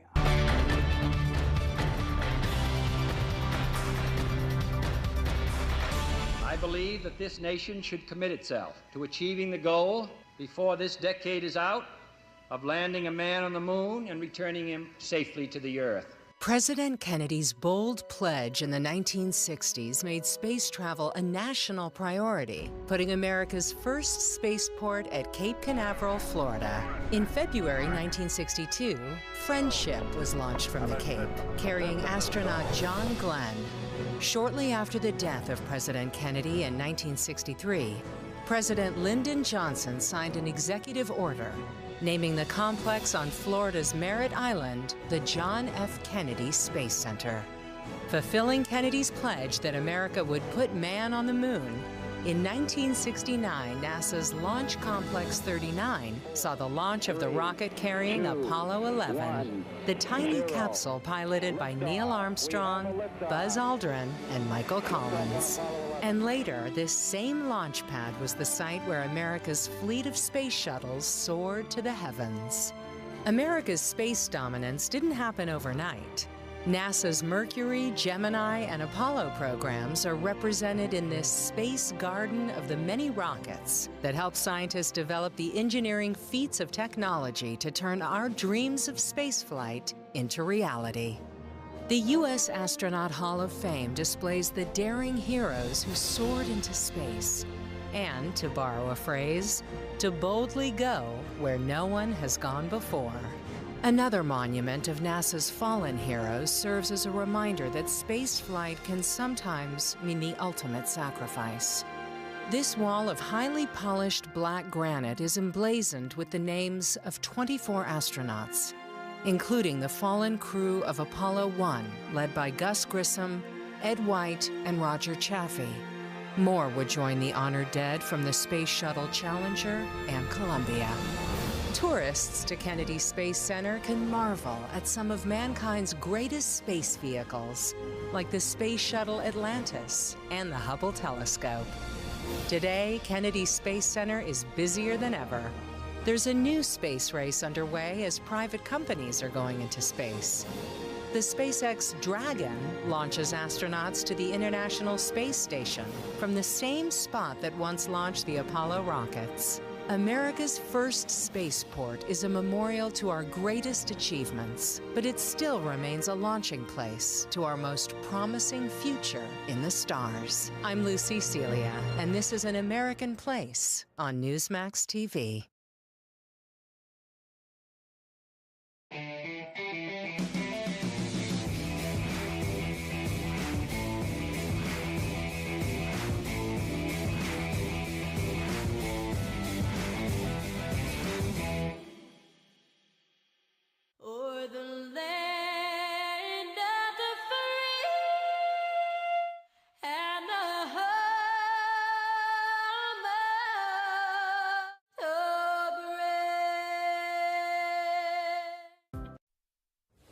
Good morning. Welcome back into Wake Up America. President Biden is calling for a thorough investigation into Jordan Neely and once again called white supremacy the most dangerous terrorist threat in America right now during a commencement address at Howard University over the weekend.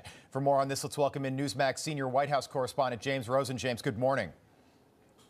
Robin, Allison, good morning to you. President Biden seemed out of sorts at different points in his visit Saturday to Howard University.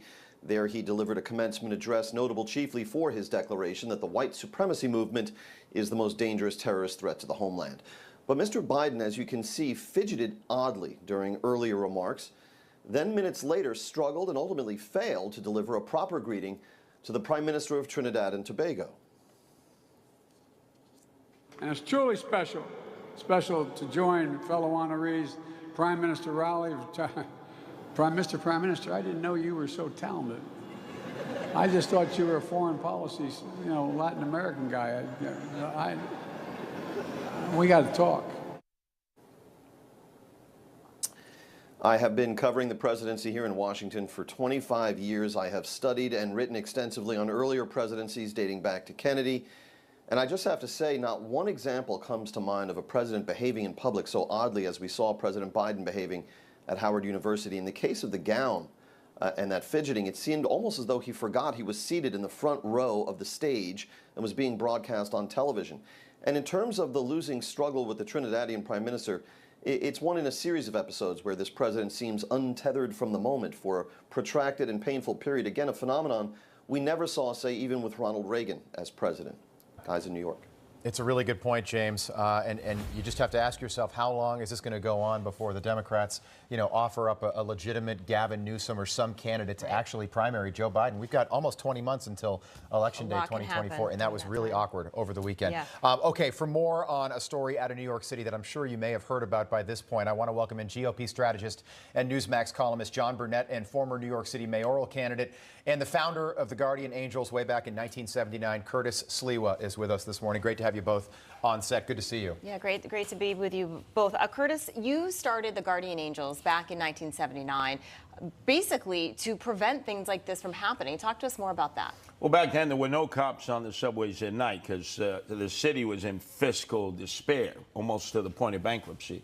So I filled the void with volunteers, Guardian Angels, and we've grown at 13 countries, 130 cities in 44 years.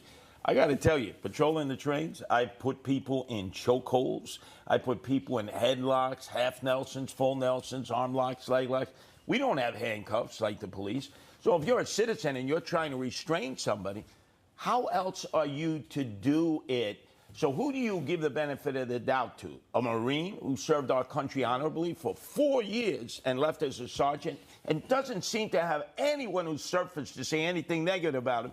Or Neely, who's had a series of problems, and then all of a sudden family members emerge. Oh, we loved him, we loved him. Yeah, meantime, he was living in the subways for all these years and falling into the abyss. He should have been removed from there, put into a psychiatric hospital, and they should have cared for his needs. Is it worse now? Just quickly, is it worse now than when you started the Guardian Angels in the late 70s? No. All your listeners have to do is watch the cult classic movie, The Warriors. Yeah. And that gives you an idea of what I was dealing with in 1979. That's when that movie came out. Right. John, just your take on this whole situation as it develops. No grand jury. Alvin Bragg just charged this 24-year-old vet. The guy who, the chokehold, so there was a felony out for his arrest. He had been arrested 44 times before this incident. He never should have even been on that train in the first place. Right. As Curtis pointed out, it's Mortal Kombat in the subway, right? Only those who are distant or don't live in New York City don't understand what really goes on in the subway. And how long should you wait if someone launches a credible threat and acts erratically on a subway car in between stations where you can't just walk off or move to the next car? Right. So the situation has to be assessed in the moment, not retroactively or in hindsight. The thing is that, I grew up in New York City subway. I've seen a lot. I'm quite sure Curtis has seen a lot more than I have. But the situation is that people feel threatened. People watch videos, people see what's going on, and you mentioned the felony charge that Neely was actually charged with, but he was released. Right. It was a 67-year-old woman where he damaged her eye and eye socket. Right? Where's the sympathy for her and many other individuals? Yeah, he beat her. But I think what was going through, in fact, I don't know what's going through Alvin Bragg's mind, but the thing is, I think the reason why they brought these charges is proportionality. I think that's what they're actually going to hinge their case on. Was it too much? How long? Right? But again, we have to all analyze this situation in the moment. That was a quick 3 minutes, a very quick 3 minutes, and people were terrified. We go by witnesses. We go by even past history, things of that nature. When does this all end? And how about self-defense? Right. Am I supposed to wait till someone attacks me before I actually be proactive? So the message from the city and city leadership, Alvin Bragg included, and the mayor, is basically you're supposed to sit there and take it. And when I saw this, look, this is tragic. The video is difficult to watch. We can all agree on that. My first thought was, okay, what would I do if I was alone? I guess I would get up and maybe go to the next train car. But how much are you supposed to take? Right? What if I had my 2 kids? I've got a 6- and a 4-year-old. I'll tell you what, if they were sitting next to me on that train, I'd tackle the guy too. Yeah, but all right? you're not going to mess with my kids. This I'm is sorry. not about public safety anymore. This is about politics. Yeah. Alvin Bragg is a product of Al Slim Shady Sharpton. Al calls him on the phone, even admitted that. I want this guy arrested for murder and those 2 other good Samaritans arrested for murder. And then who's cackling away all 3 days? AOC, all out crazy, Alexandria Ocasio-Cortez. It's a murder. The next day it's a lynching. The next day it's an execution. Just getting everybody all fired up about race. If it was white on white or black on black, do you think we'd be talking about this right now? No. Well, they're going to try to use that, right? But I don't know if this is true or not. I'm not a doctor, but they say mentally ill people have unusual strength, more than a common person. So that is a factor as well that feeds into the fear. And perhaps maybe I would have done differently. I'm not sure. I wasn't there in the moment. It's tough to put yourself in that I've seen spot. Situations where let's say a mentally ill person or someone who is drugged up actually approach, let's say, an elderly person or a woman. I'll say, hey, buddy, not today. Right? And maybe my 6'1" stature, maybe that actually act as a deterrent. Yeah, but again, you never know. Don't know. And this happened in the middle of the day. All of the dynamics. 2 in the afternoon. On the subway. It wasn't like this is midnight or something like that. Between subway stations. Right. Yeah. Curtis, almost $2.5 million has been raised to help the defense of this case. But just to go back to what we've been talking about, are we going to get to the point where if something like this happens, people are going to be so afraid to stand up and to protect others, they're just going to sit there and watch something like this happen? Sure, they already are. It's fear followed by flight, or we film it so it can be live at 5 on the evening news. Right. Or you're going to create a vigilante mentality where it's survival of the fittest, Darwinian. And it's going to be dependent on who wins out in the subways. Yeah. The emotionally disturbed who shouldn't be there, they should be in hospitals, or the law-abiding citizens who are going to feel no cops. Then I got to take matters into my own hands. I say protect yourself to live to see another day. Yeah, but I mean, you got family, tourists, people that want to ride the subways to come, and this is not just happening in New York City, but, you think that tourists or families, when they come into town, they want to take the subway. All right, it's scary. Well, these types of things, they're not just happening on subways, they're happening on our streets. This gentleman, 24-year-old Daniel Penny, he's $2 million for his defense fund. I'll be very fascinated. Go back to George Floyd when that toxicology report does come out. I'll be really fascinated to see that. But what do you make of the comparisons between what we saw happen with George Floyd, and Derek Chauvin's in jail for the rest of his life, but the left is trying to compare these two situations? What do you make of that? Is it justified? It's completely different. Completely different situation. One is law enforcement, one is a regular civilian. Forget the fact that he's a Marine, right? The dynamics. I think any other person, right, responsible person, especially a man, I hate to use gender here, see the look of terror on people's face and you just stand there? How many cowards do we have, as Curtis pointed out, would rather film it than rather step in to protect, right? Right. I have a conscience, right? I grew up with 3 sisters, a mom, and I have a daughter. There's no way I'm going to stand by and let anything happen. I'm more proactive than actually sit back and wait to see what happens. Okay. We will continue this conversation as the week moves forward and as this case moves forward in court as well. Curtis Swila, John Burnett, appreciate you being with us in-house this morning. Great to be with you. A lot more coming up here on Wake Up America. Iowa Senator Joni Ernst will be with us. But first, the latest into the investigation into Hunter Biden's finances, those art sales and tax returns from former Acting Attorney General Matt Whitaker after the break. Stay with us.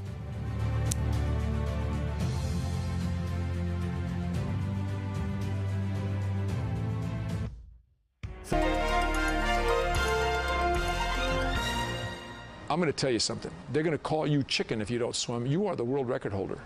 And the premier Olympic swimming event is the 100 freestyle. With those words from his coach, Olympic history was made. Born Mark Andrew Spitz in the little town of Modesto, California, the future Olympian record holder began his swimming career at the age of 2 in the Hawaiian waters of Waikiki Beach. 4 years later, Mark and his family moved to Sacramento, California, and by age 10, he held 17 national age group records and 1 world record. But the best was yet to come. After a disappointing performance at the 1968 Olympics, the Shark, as nicknamed by his teammates, returned to the Olympic Games in 1972, determined to do better. As history records, at the 20th Olympiad, Mark Spitz won 7 gold medals and set 7 world records in the process. But it almost didn't happen. After winning his 5th gold medal, the Olympic champion faced his toughest competitor, Australian Michael Wendon, in what Spitz had always considered his toughest race, the 100-meter freestyle. He thought seriously of withdrawing from the biggest race of his career. But with encouragement from his coach, Spitz reconsidered and changed history. Spitz's achievement gave America a boost internationally as the nation suffered in global public opinion from its long war in Vietnam. And Spitz's victory in the sports arena was especially gratifying. As an American Jew, his victories cast a powerful shadow over the Palestinian Liberation Organization's Munich terrorism, when 11 Israeli athletes were held hostage and eventually murdered by the group belonging to the Black September organization. Despite the horrors and his own nail-biting competition, Mark Spitz always maintained his sense of humor. The night before competition was to begin, he was asked by a Russian reporter why he wore a mustache. Although he had planned to shave it that very night, he replied, I said, no, it doesn't slow me down. I said, it deflects the water away from my mouth. It allows my head to get a lot lower and more streamlined, my behind actually up. And so that's why I was able to break the world record at the Olympic trials in Chicago 3 weeks before. The guy looked at me and hesitated, and then he translated as fast as he could into Russian. all male Russian swimmers the next year had a mustache. For NEWSMAX TV, I'm Bill Curtis, and this is an American Moment.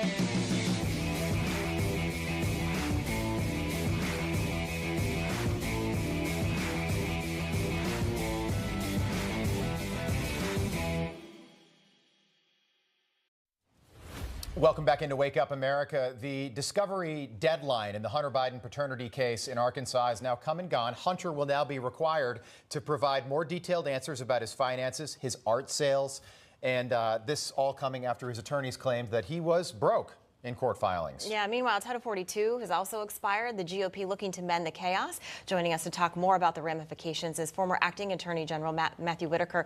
Attorney General, thank you for joining us. So how significant could this case be in the investigation into Hunter Biden's financial dealings? What do you think we may learn?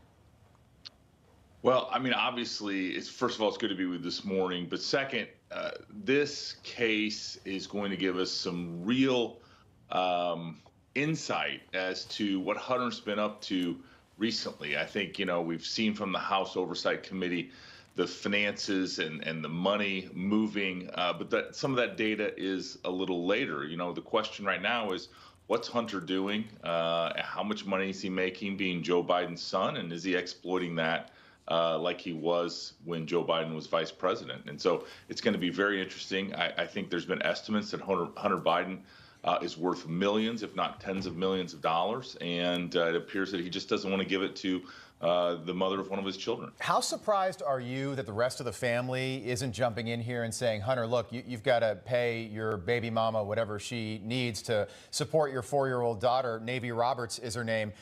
Because once we find out what he was making off these art sales, and we will find out who was buying Hunter Biden's tremendous artwork and what they were paying, some of the estimates, Mr. Attorney General, go up to $500,000. If that's the case, where's the money?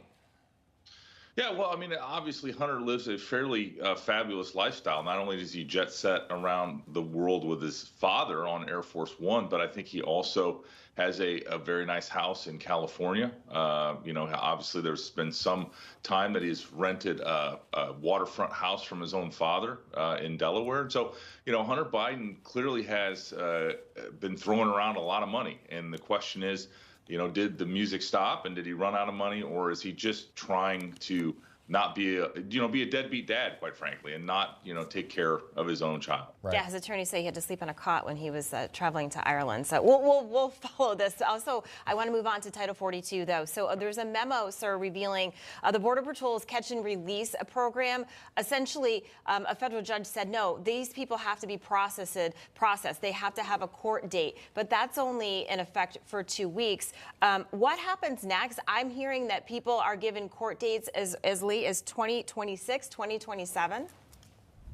Yeah, no, in some places, the hearings aren't happening for 10 years. I mean, the immigration courts are overwhelmed. At DOJ, we ran those courts and we kept surging judges. And I know that the Biden administration claims they're going to do the same. However, if you don't also surge ICE attorneys, it's really, a Band-Aid on a major problem. I'm very disappointed in the coverage of most of the media, NEWSMAX excluded, that is suggesting that it's not as chaotic as expected, and so therefore somehow that's a victory. I mean, this is a disaster at our southern border.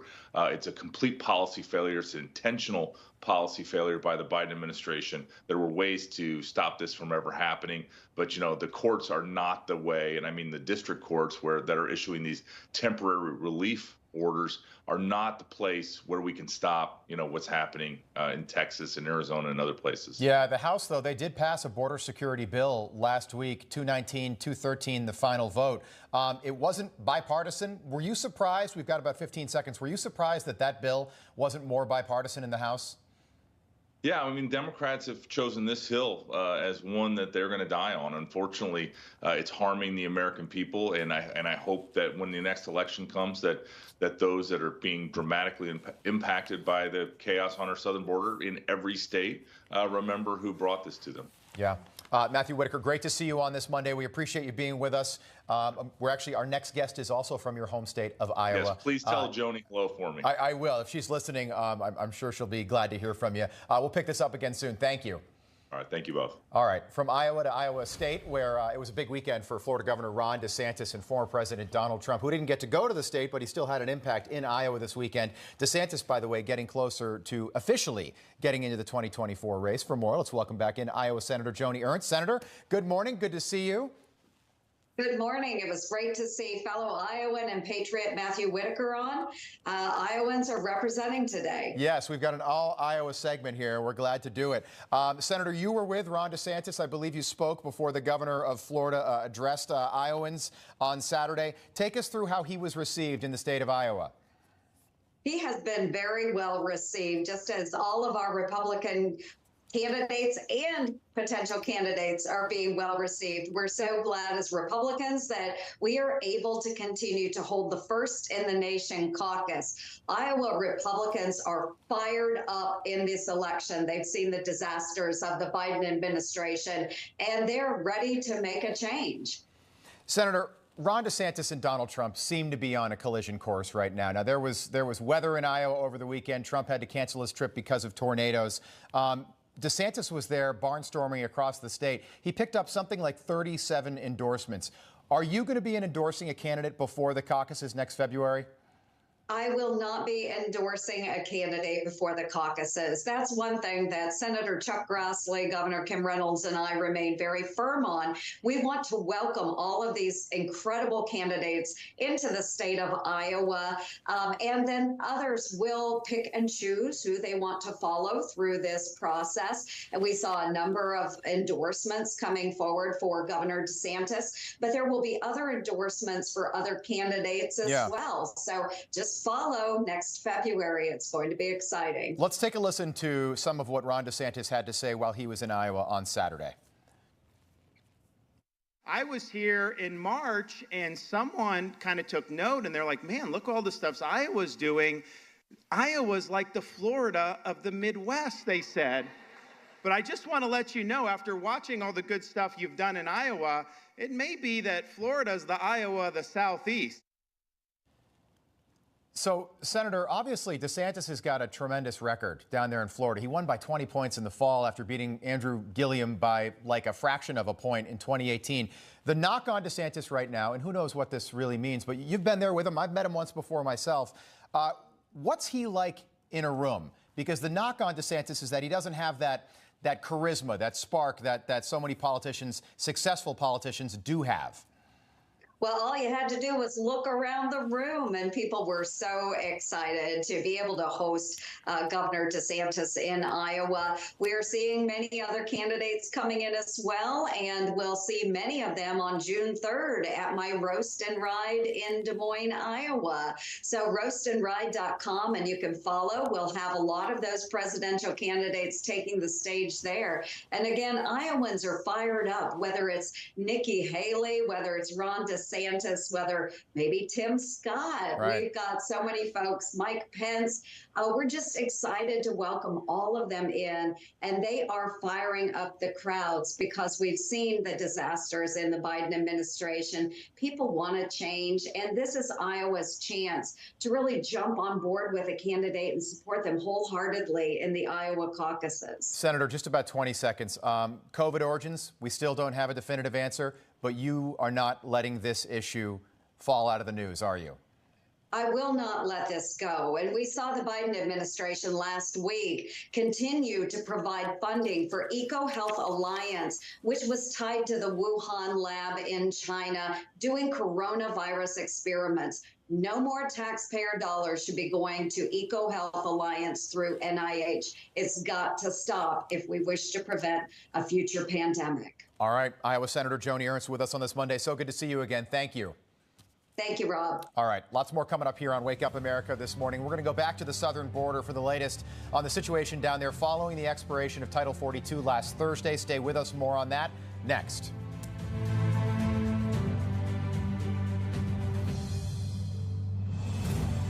This country was made. Real conflict. Real threats. Real heart. Now there's a place America gets its news. No agenda. Just the facts. NEWSMAX. Real news for real people.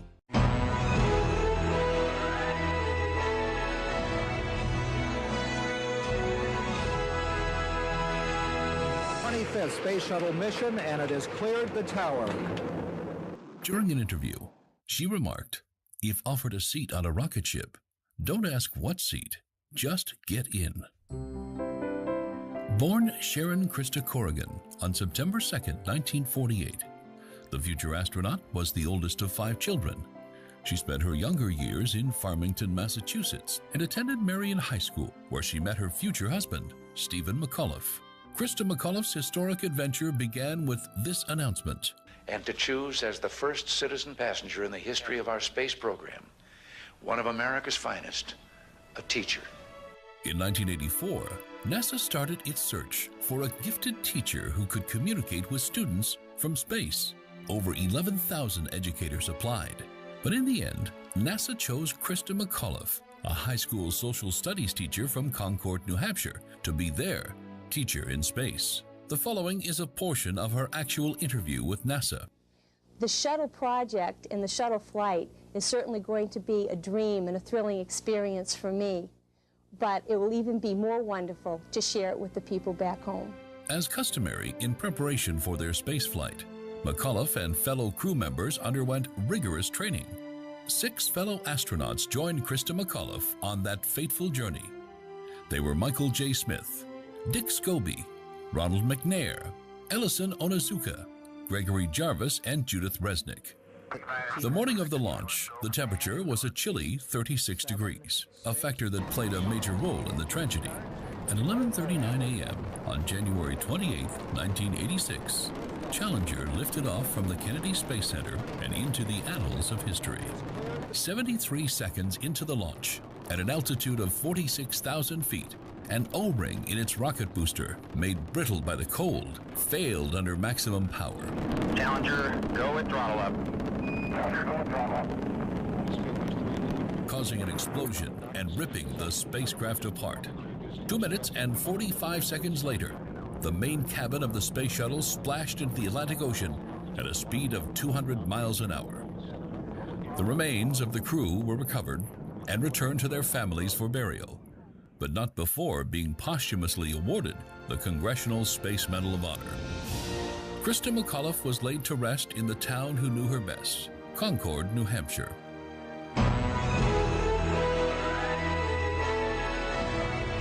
You're watching An American Life on NEWSMAX TV.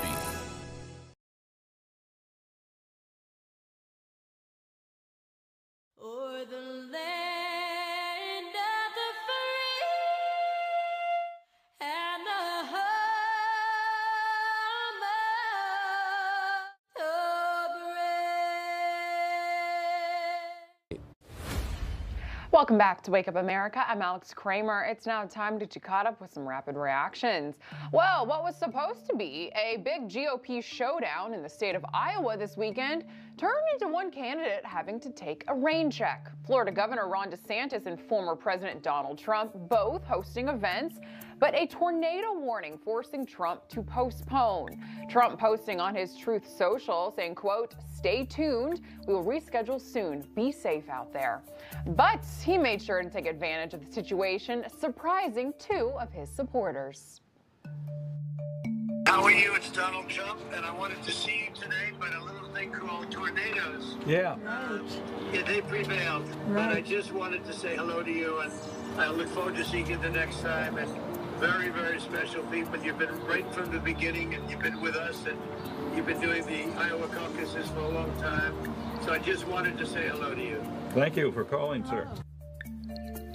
Well, the duo have become more like adversaries after whispers of DeSantis taking on a 2024 presidential campaign leading to plenty of people reacting to the news. Dan Eberhard, a Republican donor, said this: "There's a civil war in the Republican Party coming, and it's coming quicker than everybody thinks, and Iowa is ground zero for that." As well as this user tweeting, quote, "Half my feed has devolved into Trump and DeSantis supporters lobbing increasingly bitter and personal insults at each other." Now, the feud only being emphasized by rumors spreading that Trump allegedly canceled because of crowd size, as well as Ron DeSantis having lunch with former Vice President Mike Pence. Now, DeSantis still has not announced his official run for president yet, but with this Morning Consult poll showing Trump leading in a potential GOP primary by 41 points, many wonder if it will change anything. Rob, Allison. Yeah, the crowd side stuff, that largely made up. There were definitely tornadoes across Iowa over the... He never has a problem drawing a crowd either. Over the weekend, yeah. It wasn't a crowd size thing. But think about those Iowa caucuses. They're 9 months away. They'll happen in February 2024, so not that far away from where we are right now.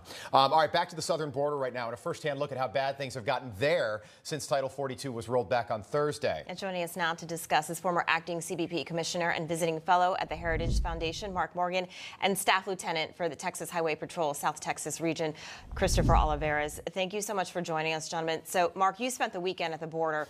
What's the situation now?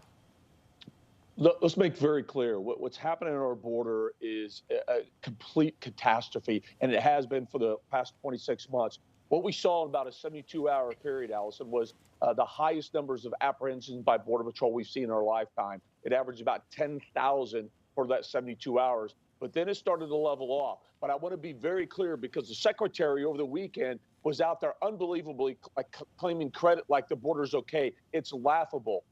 First of all, the numbers are still catastrophic. But here's two reasons real quick why we didn't see the 10,000 sustained. One is you're going to hear from Chris because of Texas DPS and the Texas National Guard implementing under Operation Lone Star what I call hold the line. They are actually preventing illegal aliens from illegally entering and redirect them to the port. The second one was this secretary's refusal to enforce the law and a perversion of the law by really allowing NGOs to go into Mexico and tell people, please stop entering illegally, hurry up and fill out the CBP One app. We'll bring you to port of entry and release you from there.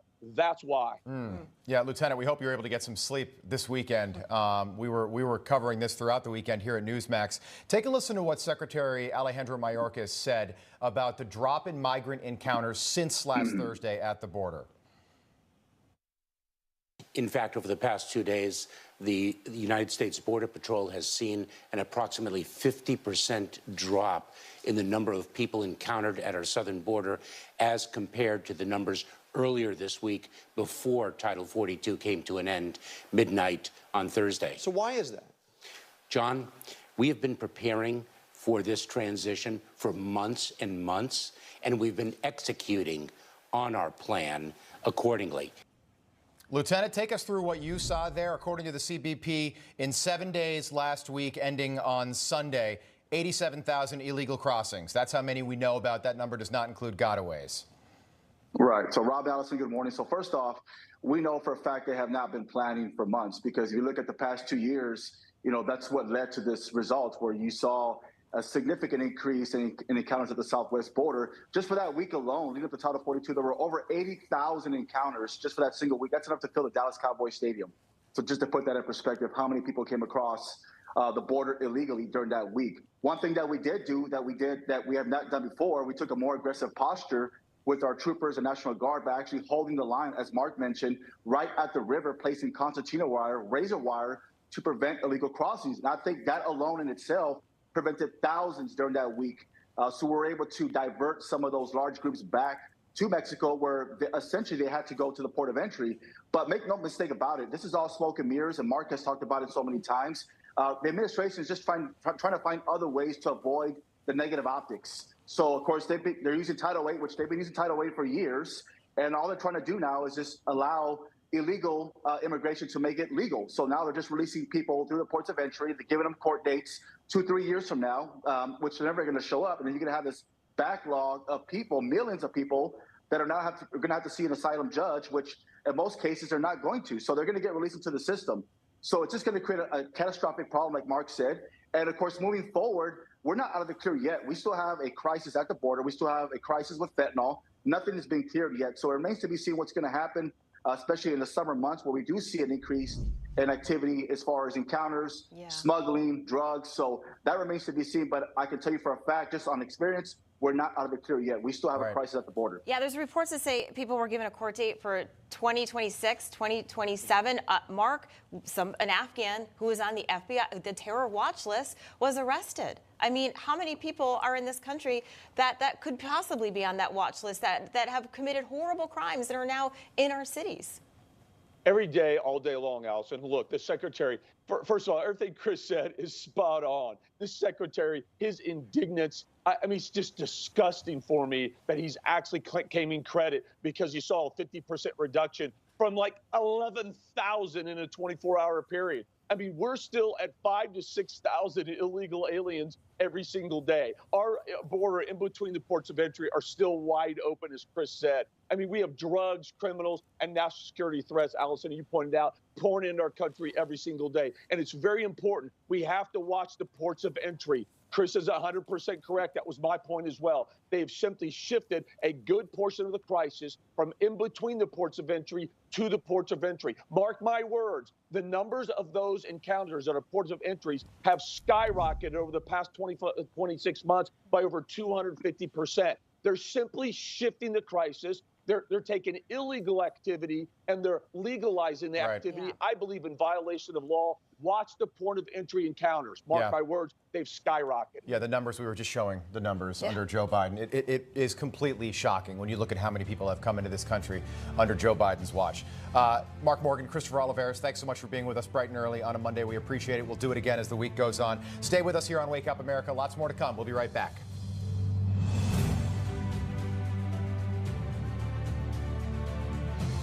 NEWSMAX. Oh, and need news now. No paywalls, no cable subscriptions. Just download the NEWSMAX app from your smartphone store. It's free. And watch NEWSMAX TV anytime, anywhere.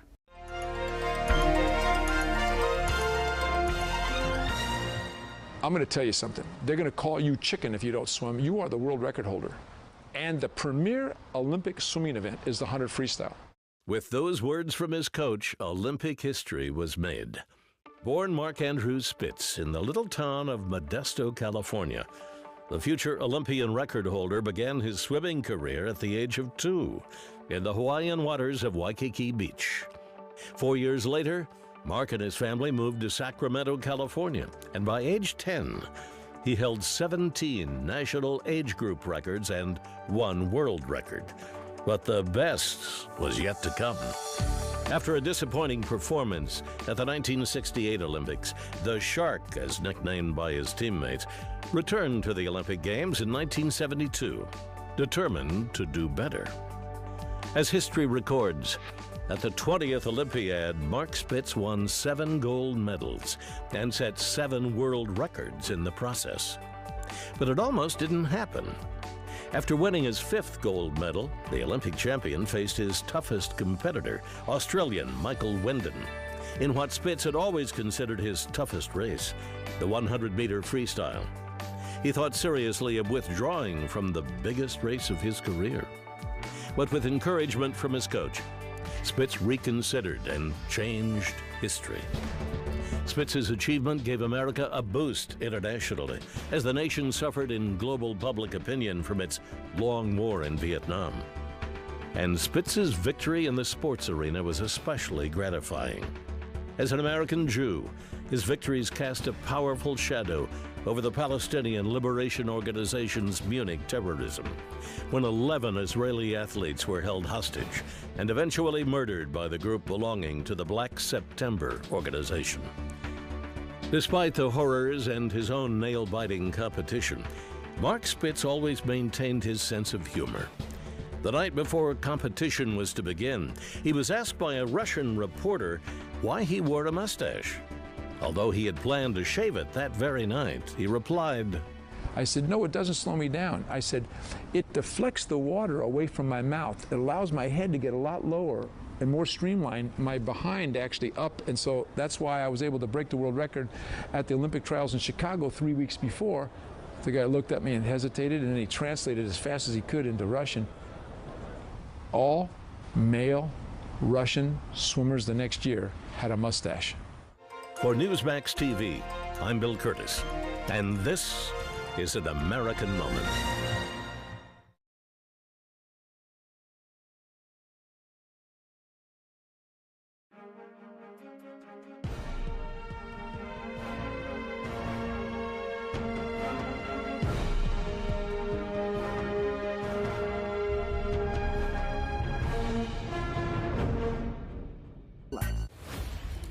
Good morning. Welcome back into Wake Up America. Our next guest writing an op-ed for NEWSMAX.com. The premise is simple. Basically, prevent that letter that 51 Intel experts signed just weeks before the 2020 election, claiming that the Hunter Biden laptop was Russian disinformation from ever happening again. We now know that the Hunter Biden laptop and its contents are most certainly real. Absolutely. Joining us now for more, senior fellow at the America First Policy Institute and NEWSMAX contributor, Fred Fleitz. Fred, great to see you. So your op-ed talks about the House report from last week showing that a 2020 letter signed by 51 intelligence officers on the Hunter Biden laptop. So talk to us about why this is so important for people to know. Well, this report is excellent. It has so many bombshells on how intelligence officers misled the American people with their intelligence credentials to say that there was a national security threat when they were really pushing a political agenda. And let me tell you something that's not being talked about in the media.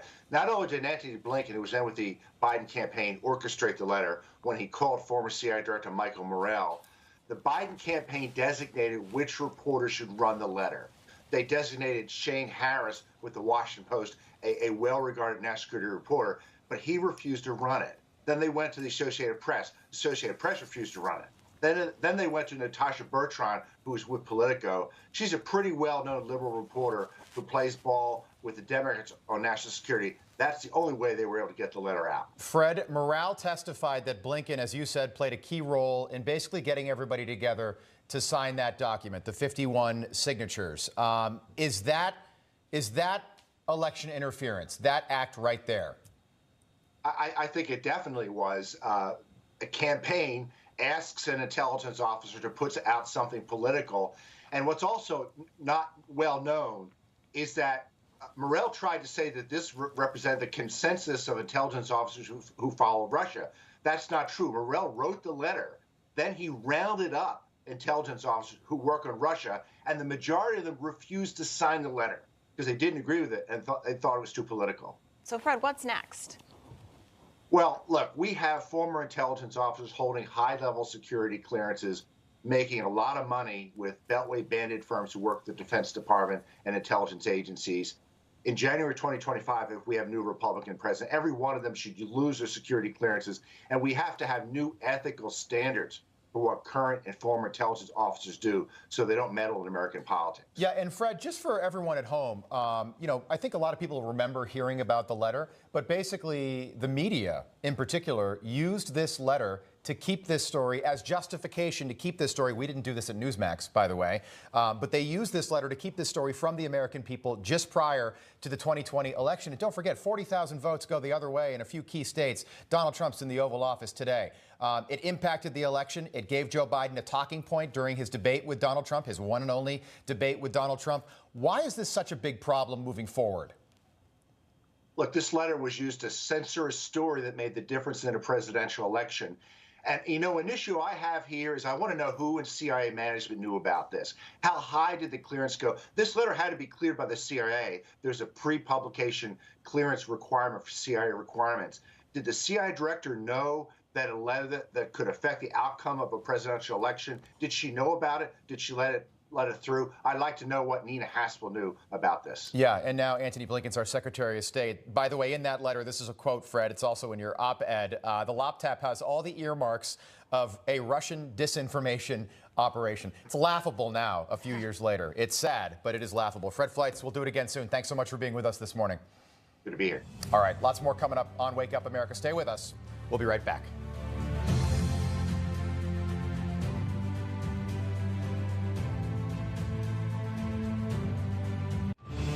Breaks every minute, every day. You need the app, the NEWSMAX app. Find it free on your smartphone store. Then watch us anytime, anywhere.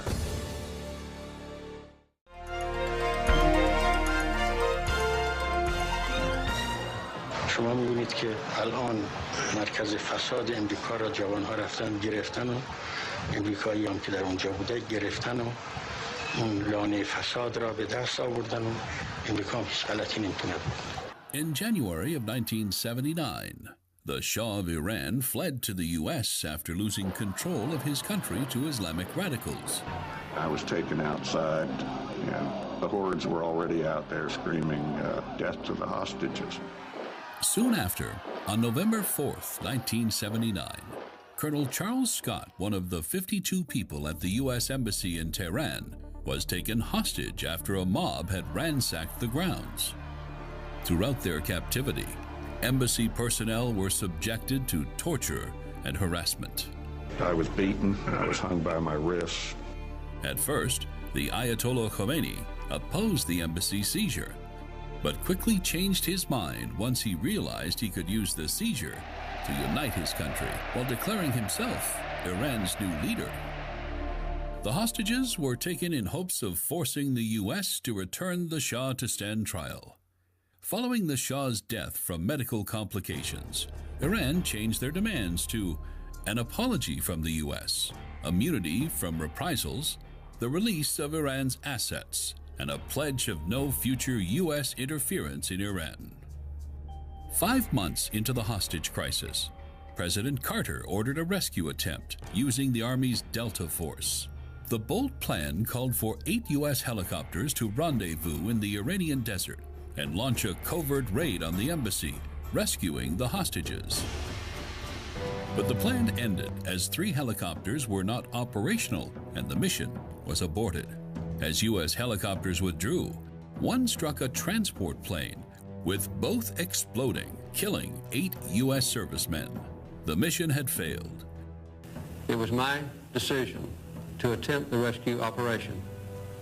It was my decision to cancel it when problems developed in the placement of our rescue team for a future rescue operation. The responsibility is fully my own. And the chances of Jimmy Carter's re-election disappeared that fateful night. Ronald Reagan won the election that year, promising to finish the job against Iran. After 444 days of captivity, on January 20th, 1980, on the very day and very hour of his inauguration as America's 40th president, Iran released the American hostages. You're watching An American Moment on NEWSMAX TV.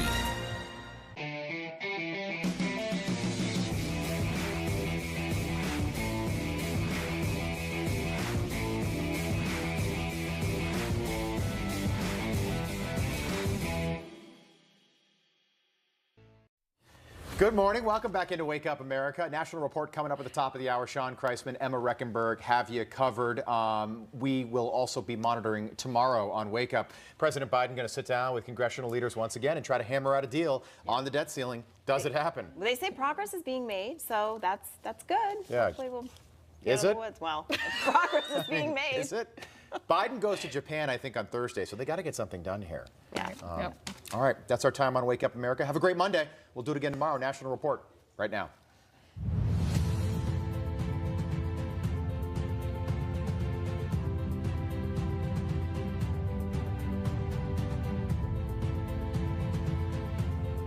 We begin with a live look right now. This on Capitol Hill, the border crisis front and center once again this morning. Obviously very far away from what you're seeing here. Not necessarily if you're thinking about the busing there, but the big news here, preparations underway for another round of negotiations on the all-important debt ceiling. President Biden set to return to talks tomorrow. Markets on edge this morning. We'll be speaking with the former Secretary of Labor, Alex Acosta, about what happens when negotiations resume tomorrow. That's coming up in the opening bell around 9:30 Eastern Time. Stick around for that. All right, thanks so much for tuning in to the National Report here on your Monday. We're glad you're here. I'm Sean Kreisman. And I'm Emma Reckenberg. Excuse me. Thank you so much for joining us today. We begin with this story. Manslaughter charges against a Marine veteran here in New York City capturing the attention of the leader of the free world over the weekend. President Biden using a commencement address at Howard University to declare white supremacy as the #1 terrorist threat to America. Yeah, this is in response to the death of Jordan Neely. Some of the video you're seeing here of this disturbing moment playing out. But the emotionally disturbed man who was said to be threatening people on that New York City subway, and that Marine veteran, Daniel Penny, placing him in a chokehold, as he says and alleges, to protect other passengers on the train. As his attorney said, this was self-defense. Neely later died, sparking protests and reaction from politicians and activists across the country. Our NEWSMAX Chief White House correspondent James Rosen has that and more from our Washington newsroom. James, good morning. Emma and Sean, good morning to you. The identification of white supremacy as the top domestic terrorist threat came in a speech where the president also took a veiled shot at his predecessor, Donald Trump, reprising the infamous Charlottesville rally of 2017 and the very fine people on both sides comment. More broadly, the visit to Howard University was part of a systematic black outreach program in the Biden White House that has seen the chief executive calling African-American crime victims such as Ralph Yarl, the injured NFL player Damar Hamlin, and as you just mentioned, calling for a thorough investigation last week into the recent chokehold death of Jordan Neely in New York City. On Sunday, the president rode his bicycle in Gordon's Pond State Park in Rehoboth Beach. There, the chief executive was asked about the end of Title 42, and he seemed to suggest that the chaotic situation he predicted had not come to pass, then blamed the news media for issuing that prediction. How do you think things are going at the border, sir? Much better than you all expected. Do you have any plans to visit the border? I think. Pardon me? Do you have any plans to visit the border? Not in the near term, no. No, just be disruptive, not anything else. A short time ago, President Biden and First Lady Dr. Jill Biden left Rehoboth Beach for Dover Air Force Base. Their first stop today is Philadelphia, where one of the Biden grandchildren is graduating from the University of Pennsylvania. Sean and Emma. James Rosen, live in Washington. James, thank you. Meantime, Daniel Penny, the Marine veteran involved in the deadly chokehold death of Jordan Neely on that New York City subway, is now out on a $100,000 bail, due largely in part to a surge in donations to his legal defense fund. As of this morning, total donations to the Marines' defense campaign on Give, Send, Go, those have surpassed $1.9 million. The campaign, which was started by the law firm representing Penny, has seen a dramatic uptick in donations since the Marine veteran was charged with second-degree manslaughter for allegedly causing the death of Neely on Friday. Penny's attorneys have argued the actions Penny took were in self-defense of himself and fellow subway passengers. Penny faces up to 15 years in prison if convicted. I'm just going to point out in this case here, as this case continues here, if we could go back before we go on to this story really quickly. You know, this one has a lot of potential for a major outcome than maybe a lot of people realize. Not one of those typical cases. I say that because if there are passengers in New York City who face folks with mental illness, passengers each and every day, and sometimes accosted by them, oftentimes I would say, what actions can you take if your life is threatened? What actions can you take if you do feel threatened? Not in any defense of taking someone's life, but can you fight back? Are you supposed to not? Are you supposed to take injury if it gets to that point? Again, this morning, and I pointed this out last week, I took the train this morning and I, again, walked on, and immediately the conductor announced if there are any threats or if there's any issue, NYPD is on board. You need to tell someone. And it typically is this. The next stop is yada, yada. That's not how it is going now. When you get on that train, the conductor now is informing everyone very sternly to go and find someone on that train in terms of NYPD or an officer if you're having any issue. But that should have always been done. That should have always been in place. But again, Daniel Penny, regardless, and you're seeing that support. Remember, this isn't police versus a civilian. These were two civilians on board, and we still don't know what led up to that moment there. Right. But again, almost $2 million raised. Just wanted to point out, too, that Florida Governor Ron DeSantis had shared the link to the fundraising page on his personal Twitter account. Of course, we saw the Florida governor. He was in Iowa over the weekend. A lot of people anticipating a major announcement from Ron DeSantis, perhaps in the coming days or weeks. He's taking a stand when it comes to this case, and he's, of course, advocating for financial support. Well, you're talking about a serious charge, a second-degree manslaughter here, holding up to 15 years if he's convicted on this. The Marine veteran who served his country, 24 years old, again, as he points out, thought he was defending other passengers on this train. And we'll see what happens and how this plays out. But either way, again, it could have severe ramifications for, again, other passengers on board, mental illness, again, in New York City, and how that is being handled not by local government officials as well. You point out Iowa. Interesting that Trump didn't hold his rally due to weather. DeSantis was there. You might have noticed that. We're going to take that up in just a bit as well. All right, meanwhile, back to this, that Biden speech at Howard University this weekend. The president now being mocked by some conservatives after being awarded this, an honorary doctorate degree for his, quote, analytical intellect and popularity on both sides. The president of Howard University introducing Biden with high praise at the school's 155th commencement this on Saturday. Well, Twitter users finding some humor out of the award. One user writing this, all fake like his presidency. Another user writing, this is the funniest thing I've heard in years. What a joke. In other words, a piece of paper worth nothing, kind of like how Joe treats the U.S. Constitution. Recent polling contradicts the notion that President Biden is popular on both sides of the aisle and possesses, quote, sound analytical intellect here. Again, this is an Ipsos poll finding overall approval rating 39%, disapproval 57%. Many argue that this country has never been more divided than it is right now. And a lot of the approval ratings show that. A lot of the polling shows that. But heck, you don't really need the polls to even be able to show that. I mean, how many of you lost friends and family members in terms of being able to have a relationship with them in the past recent years? Some, point that out to the previous administration, and some point that out to what's happening today in supporting of the president. But again, he promised transparency. He promised unity. You're not seeing that at this time. And so to point out an honorary doctorate in honor of working on both sides of the aisle, you haven't really seen that. You want an example? The debt ceiling. Nothing is happening with that. They are completely split on this.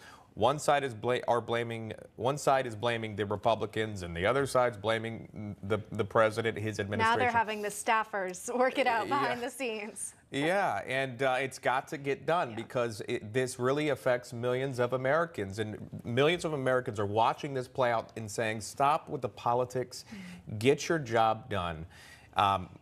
Howard's able to do whatever they want to do, and that's what they chose. But very interesting to be so specific about that award, about essentially working, being able to work across the aisle. It doesn't appear that many might agree with that here at this moment in Howard University, and how, again, the border is being handled and also the debt ceiling is being handled or not handled at this time. Let's talk about the border. We have a live look right now at the El Paso border crossing. This is something we've been following on National Report for you. Texas law enforcement continuing to police the southern border, attempting to pick up where the federal government is failing. The end of Title 42, sparking mass migration towards the United States. At the same time, leaving a crisis of trash behind on the Mexico side of the border. Our border correspondent, Jason Jones, joining us now live. He's got the latest. Jason, good morning.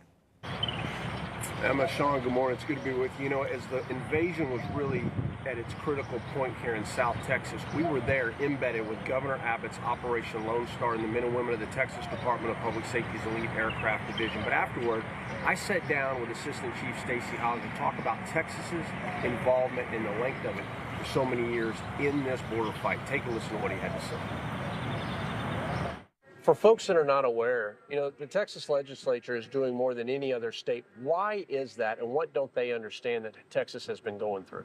The reason Texas has thrust itself into this is, quite frankly, the obvious. I mean, when you have unprecedented numbers, you know, up to 250, 60,000 people a month getting in, and that's not even considering the number of gotaways. You know, CBP's numbers might tell you there's 800,000 gotaways. I'll tell you from working down here every day, it's got to be at least twice that. You don't have to live in the state of Texas to feel the effects and the dangers of things like deadly fentanyl. When you're north of 110,000, deadly cases, and you're the mom or dad of one of those children that's taken that one and done pill and died, that's why I think it's important that they understand what we're actually going through down here. As Title 42 has now come to a close, Americans have witnessed the worst border invasion in American history. But a pivotal moment has taken place here, and that is that the men and women of the Texas Department of Public Safety and the Texas National Guard have repelled an invasion, sending a clear message to Washington that these policies will no longer be tolerated. One thing about that I want to say here, we are now what we're calling the pause. As Title 42 has ended and we have now entered Title 8 authorities that U.S. Customs and Border Protection will start using to enforce the rule of law along the southwest border, what everyone needs to understand is there are certain exemptions there. So if you are a family unit, if you're an unaccompanied alien child, if you claim LGBTQ, or a few other exemptions that DHS is allowing, once everyone that's still holding in the Mexico side figures that out, only single males and single females being apprehended and then removed back to either their country of origin, depending upon where they're from, or to Mexico, they're going to come in waves. So right now we're calling this the pause. But I want to say one thing here. One thing that happened here that was a pivotal moment is for the first time in Brownsville, Texas, and at Ansel Lewis Port of Entry, where one of the major facilities is there, the Texas Department of Public Safety and the National Guard truly repelled an invasion and redirected these people. It is a game-changing moment, and we were there and we witnessed it. Back to you. Jason, really quickly, if we can, we spoke to several border town mayors last week, and many of them, including even higher-up officials, are saying that the number of illegal migrants crossing is actually down since Title 42 has expired. Is there any truth to that? Yeah, there is, and it is down tremendously right now, and that's what that pause that I'm talking about is the new authorities. Look, the migrants on the Mexico side don't know what to think of it right now, those that have been waiting, and a great example of that, Sean, are the Haitians. There's approximately 15,000 in a camp just on the other side of McAllen in Reynosa. I flew that, and I've shown those camps to you. They don't know what to do right now. They're filling out the CBP-1 app because they're being told by NGOs to hold, don't surge into the United States. But I will tell you this, they're going to figure out as some of these folks are getting through and are allowed to stay in the United States, as they figure this out, that's when we're going to see this surge come across. We've had a lot of sources down on the Mexico side. We're trying to figure out the movements of what's happening. Venezuelans right now are the other ones we're watching because they were surging in Brownsville and in Reynosa. Right now we're hearing they're trying to move to Nuevo Laredo and Del Rio to cross. Why is that? Because they're being diverted by the Texas Department of Public Safety and Governor Abbott's Operation Lone Star.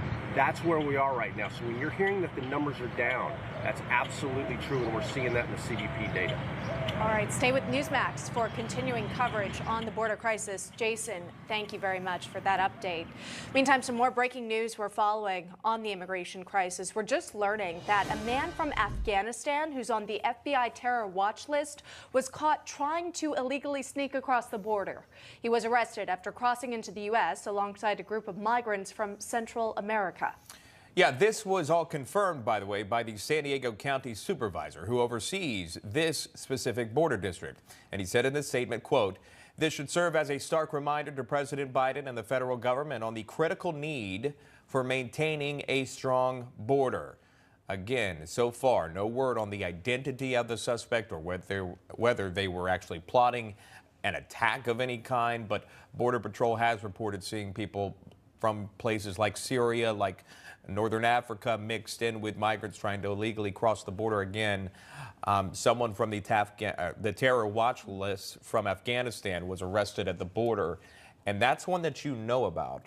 Right. The other ones, you don't. People are coming across, and you don't know where they're coming from. Some may not have papers. Some may have found a point of entry that, again, isn't guarded. But thank goodness for the folks there at that area to be able to arrest and apprehend, again, this person on the terror watch list. Yeah. As you point out, one that we've known about, but there's still a lot of questions about where migrants are coming from and what's the really intent behind it. And then, of course, where do they go once they're given a court date and expected to return for that? Some of it's in the state of New York and other different places. We're going to dive into that, too. Big question there. Also, California. Governor Gavin Newsom now under fire from some of his most progressive peers. People in his own party, all for refusing to support spending millions for slavery reparations. Yep, that's back in the headlines. We have a report on that just ahead. Plus, GOP presidential candidate Nikki Haley, contender, says it's not realistic to push a federal abortion ban. Why she believes that, details when National Report returns. Federal agencies. We conquered it. We built it. Great values like honesty and fairness. Great courage. A great nation needs a free press. NEWSMAX is it. 30 million Americans regularly go to NEWSMAX when they really need to know. They watch NEWSMAX TV at home. On the free NEWSMAX app, they go to newsmax.com. Start today.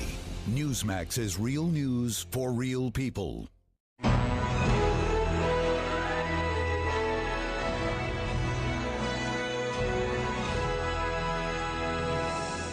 We've got to cut the sales by about 9%. I think that'll be enough to get them to the table. And we're somewhere, I think, past 5.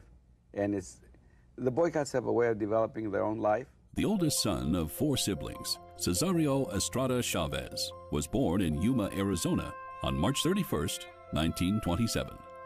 After graduating 8th grade from Laguna Dam School, he dropped out of school to work in the fields. He joined the Navy in 1946, and following his discharge, he married his sweetheart, Helen Fabella, with whom he would have 8 children. Early in his adulthood, he was befriended by 2 social justice activists, Fred Ross and Father Donald McDonnell, who redirected him from field hand to union organizer. In 1962, Cesar Chavez joined with community activist Dolores Huerta to form the National Farm Workers Association. UFW had organized successful strikes against produce growers, resulting in higher wages and safer working conditions for their field workers. Chavez soon realized boycotts were more effective against supermarket chains rather than individual growers. In July of 1969, Chavez appeared on The Today Show and called for a nationwide boycott of grapes to protest the wages and working conditions of farm workers. That year-long boycott ended successfully for Chavez and catapulted him to national prominence. Chavez used his newfound prominence to enter the world of presidential politics by campaigning for Senator Robert Kennedy. In 1973, believing illegal immigrants were being used as strikebreakers, his union established the Wet Line along the southern Arizona border to stop them from entering the United States. Chavez also initiated a campaign to actively deport those already here. Until his death at age 66 on April 23, 1993, Cesar Chavez remained a popular speaker at colleges and universities throughout the country. March 31st, the birthday of Cesar Chavez, is a state holiday in California.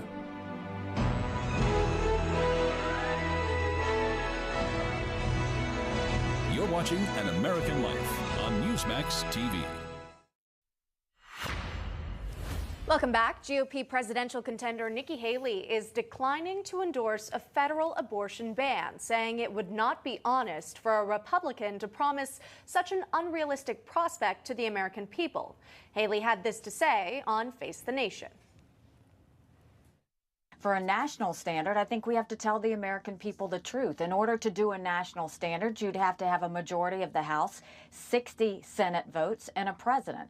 We haven't had 60 pro-life senators in 100 years. So the idea that a Republican president could ban all abortions is not being honest with the American people, any more than a Democrat president could ban these pro-life laws in the state. So let's be honest with the American people and say, let's find national consensus. Let's agree on getting rid of late-term abortions. Let's agree on the fact that we need more adoptions. Let's agree on the fact that we need accessible contraception.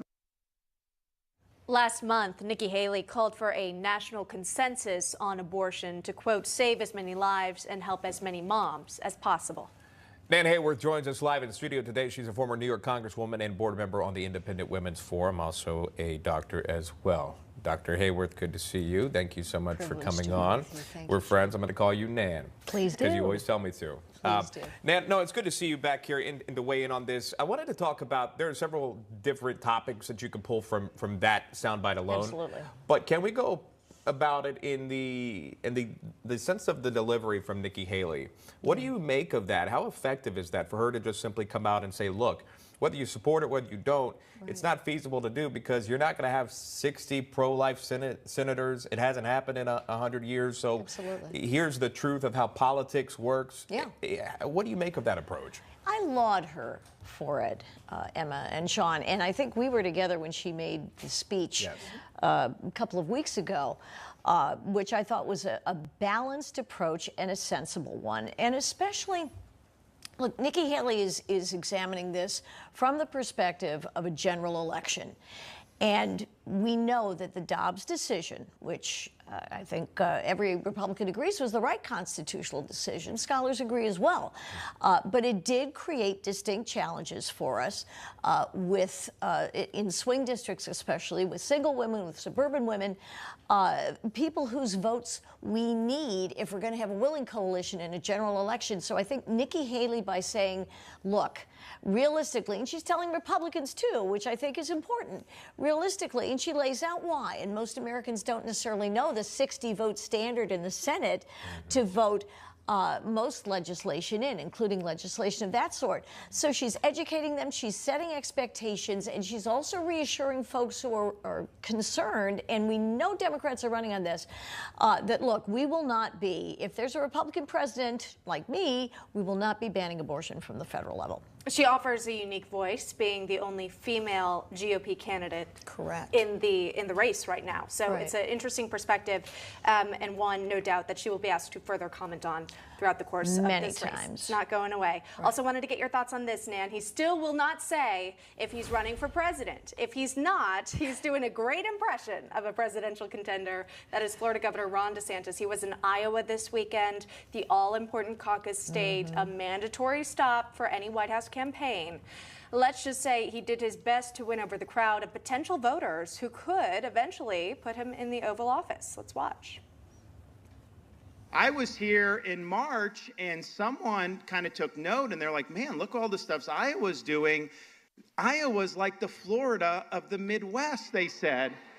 But I just want to let you know, after watching all the good stuff you've done in Iowa, it may be that Florida's the Iowa of the Southeast. Again, just getting warmed up there, if you will, the Florida firebrand going as far as to criticize some of in his own party for being afraid of the media, something he has faced head on. Watch. But if you're willing to do that and you're willing to deliver results, the people are there. They'll follow because they just want to see a better future. So we've done that in Florida. They've done that in Iowa. You know, we're going to have a chance pretty soon to make sure that's done in every state in this country. Even though he hasn't declared, Nan, is he picking up votes, do you think? Is he attracting an audience with these rounds that he's making? He's visited quite a few, many places, including internationally as well. No question, he's making the circuit. It's obvious he's preparing a run. And indeed, the PAC that supports him has ads that literally have someone putting a sticker on a bumper saying DeSantis for president. Now, that's, you know, not a declaration, but sure. And he has a strong case to make for himself. Everybody knows that he is many tens of points behind President Trump right now in Republican primary selections polling. But, you know, that can change. It is an eternity until until the Iowa caucuses, until the fall, until the first debates. So he has a strong case to make for himself. He has big challenges because he has attracted not only support, but also a lot of detractors. and he's got a lot of vocal critics who are trying to. Are you talking knock about the him down. ladies of The View? Yeah. Because no surprise there. Yes, no, Emma, you're right. But Trump supporters, President Trump's supporters, and we know President Trump is attacking him in ads. And you know, much as I have supported and admired President Trump, the ads that the Trump folks are running are overtly disingenuous. The latest claim is that Ron DeSantis, when he was in Congress, voted for a 20% plus national sales tax. Well, what he was voting on was a bill to replace income tax with a national sales tax. That's a debate worth having. And to politicize it in that way, that's going to be a negative for Republicans who are trying to save the country from a fiscal cliff, is not helpful. They'll have that in August. Really quickly, we saw that soundbite earlier with Ron DeSantis addressing restaurant goers, if you will, but there was a moment where he called out Republicans. We have that. Watch. Republicans are like potted plants in office. They don't want to offend anyone. They're worried the media is going to attack them. Let me tell you something. If you are standing for what's right, the media is absolutely going to attack you. So what? That just shows you that you're over the target. So we went on offense, and we made sure that we were doing the business that we had promised the American people. That's where I want to get your political background. There are many representatives and maybe some folks at home and in Congress in general that you don't know their name. There may be a reason for that. What is that like in terms of how Governor Ron DeSantis is speaking there in terms of pushing back against the media? Because you will make a name for yourself that way. There's no question, but there has to be, Sean, more than that. And what Ron DeSantis has to offer is that he can speak boldly, but he has also, in conjunction with his legislature, made tremendous progress for the folks in Florida. His COVID management was highly commendable. Kids stayed in school. Seniors were protected. The Florida economy did great. We know that businesses and people seeking a better life are moving to Florida. So you can make a name for yourself. You can be notorious. But you have to be able to back it up with accomplishments, and he can make those arguments. And in Florida, he wouldn't have to resign if he wanted to run. As we saw, that was another arranged for that, legislative accomplishment. Exactly. Nan, thanks so much. Appreciate the insight there. From Florida now to California. California Governor Gavin Newsom now under fire from some of his most progressive peers, his fellow Democrats. Yeah, this after he refused to support spending as much as $1.2 million per eligible black California residents for slavery reparations. NEWSMAX correspondent Christina Thompson live in our New York newsroom. She's got the details. Christina. Well, the task force that Governor Gavin Newsom approved, put together, and then encouraged, recommended this amount of money, which could indebt the state billions of dollars more. Now, these specific slavery reparation recommendations are part of broader proposals to address stolen labor, money, and opportunities that contributed to what Democrats call the state's systemic racism. And it's causing quite the predicament for Governor Newsom, a predicament of his own creating, we might add. Now, there's no formal plans or way to come up with this money to pay eligible black Californians.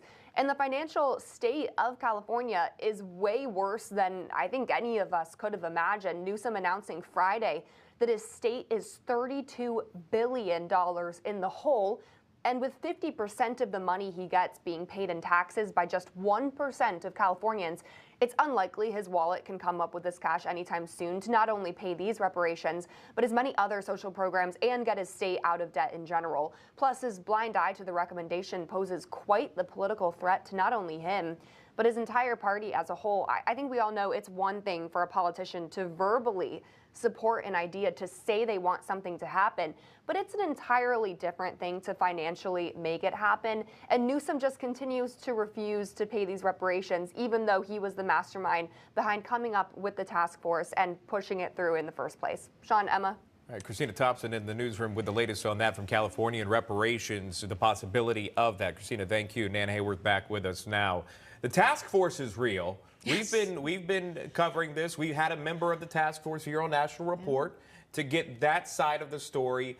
But as far as Governor Newsom goes, is this virtue signaling in this, or is he realistic about these goals for that state? It is a failed attempt at virtue signaling. It is outrageous manipulation to convene a reparations board and have myriad folks, including board members themselves, and all the testimony they brought in.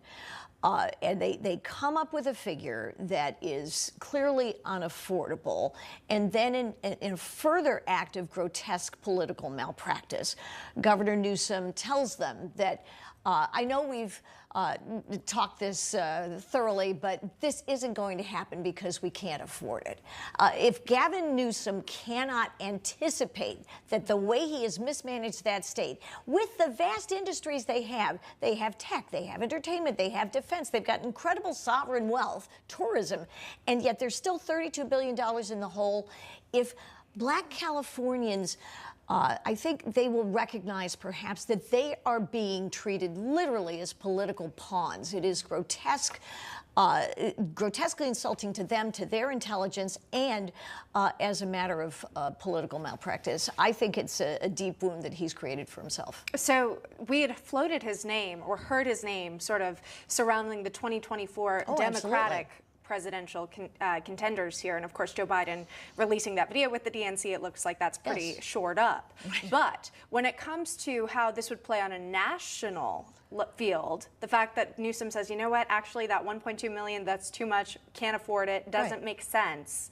How would that play if you were trying to win over some other folks outside of the Golden State? Well, I think if you look at it from a general election perspective, it should be fatal. I mean, that is just, it's foolish, it's silly, it's insulting. It fails to take into account the complexities of these issues and offers no plan, by the way, on the other side for how any benefits that were conferred as cash benefits would actually come to fruition as something really useful for people who receive them. I think among the Democrats in their primary, you know, Black Democrats are obviously a crucial voting constituency for them. They are starting to leave the Democratic Party for reasons like this, the way Gavin Newsom has treated them. But that's what I wonder, is it about the Black vote? Yeah. You know, if you unfold it all. It is absolutely, Sean. No, it's absolutely about the Black vote. He's trying to buy the Black vote, but now he said, I can't afford to buy your vote. Right. It's insulting all around. I don't think the Black Democrats are not going to fall for this. The Democrat electorate in general, I don't think is. You know, and he was practically measuring the drapes for himself in the Oval. He's clearly ambitious. And also the fact that California is now, after having run apparently a surplus just a couple of years ago with COVID money pouring in, now they're in a $32 billion deficit. Good luck with that, Mr. Newsom. Yeah, a challenge ahead when it comes to just operating his state. We'll keep an eye on what's going on in California and all across the country. We'll take you to the East Coast. So we head to break. A live look here at Lower Manhattan. Wall Street is in the concrete jungle, and it's going to be a big week for retail on the open market. Former Labor Secretary Alex Acosta joining us live with a look of what we can expect. Opening bell on the other side of this break.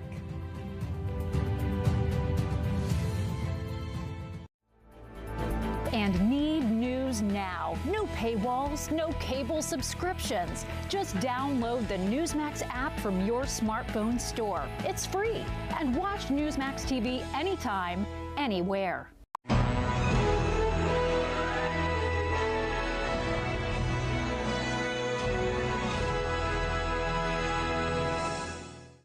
Born July 10th, 1856. Nikola Tesla would revolutionize the world of electricity, become fabulously wealthy in the process, but die a tragic death. A gifted child of Serbian nationality, he was born in the Austrian Empire.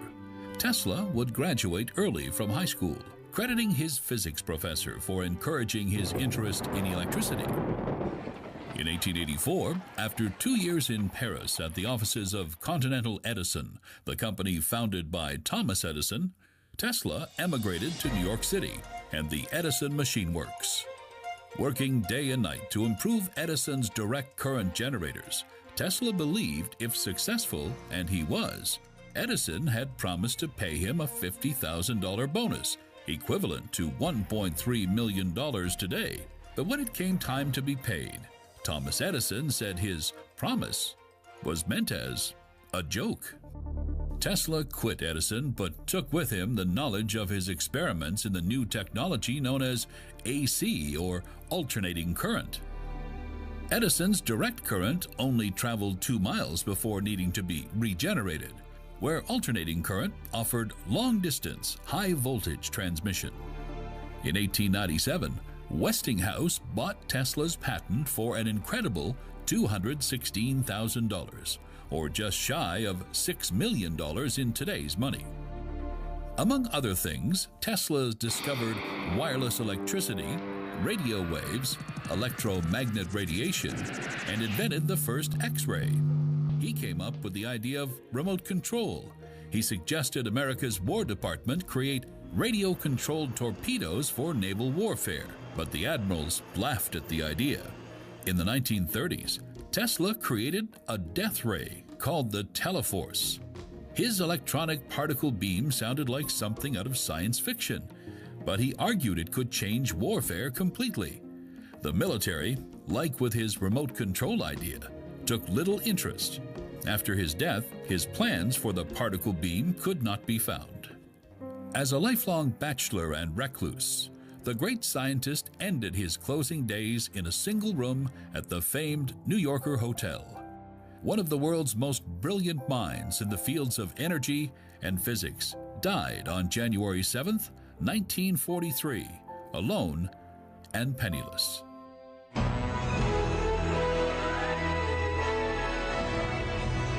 You're watching An American Life on NEWSMAX TV.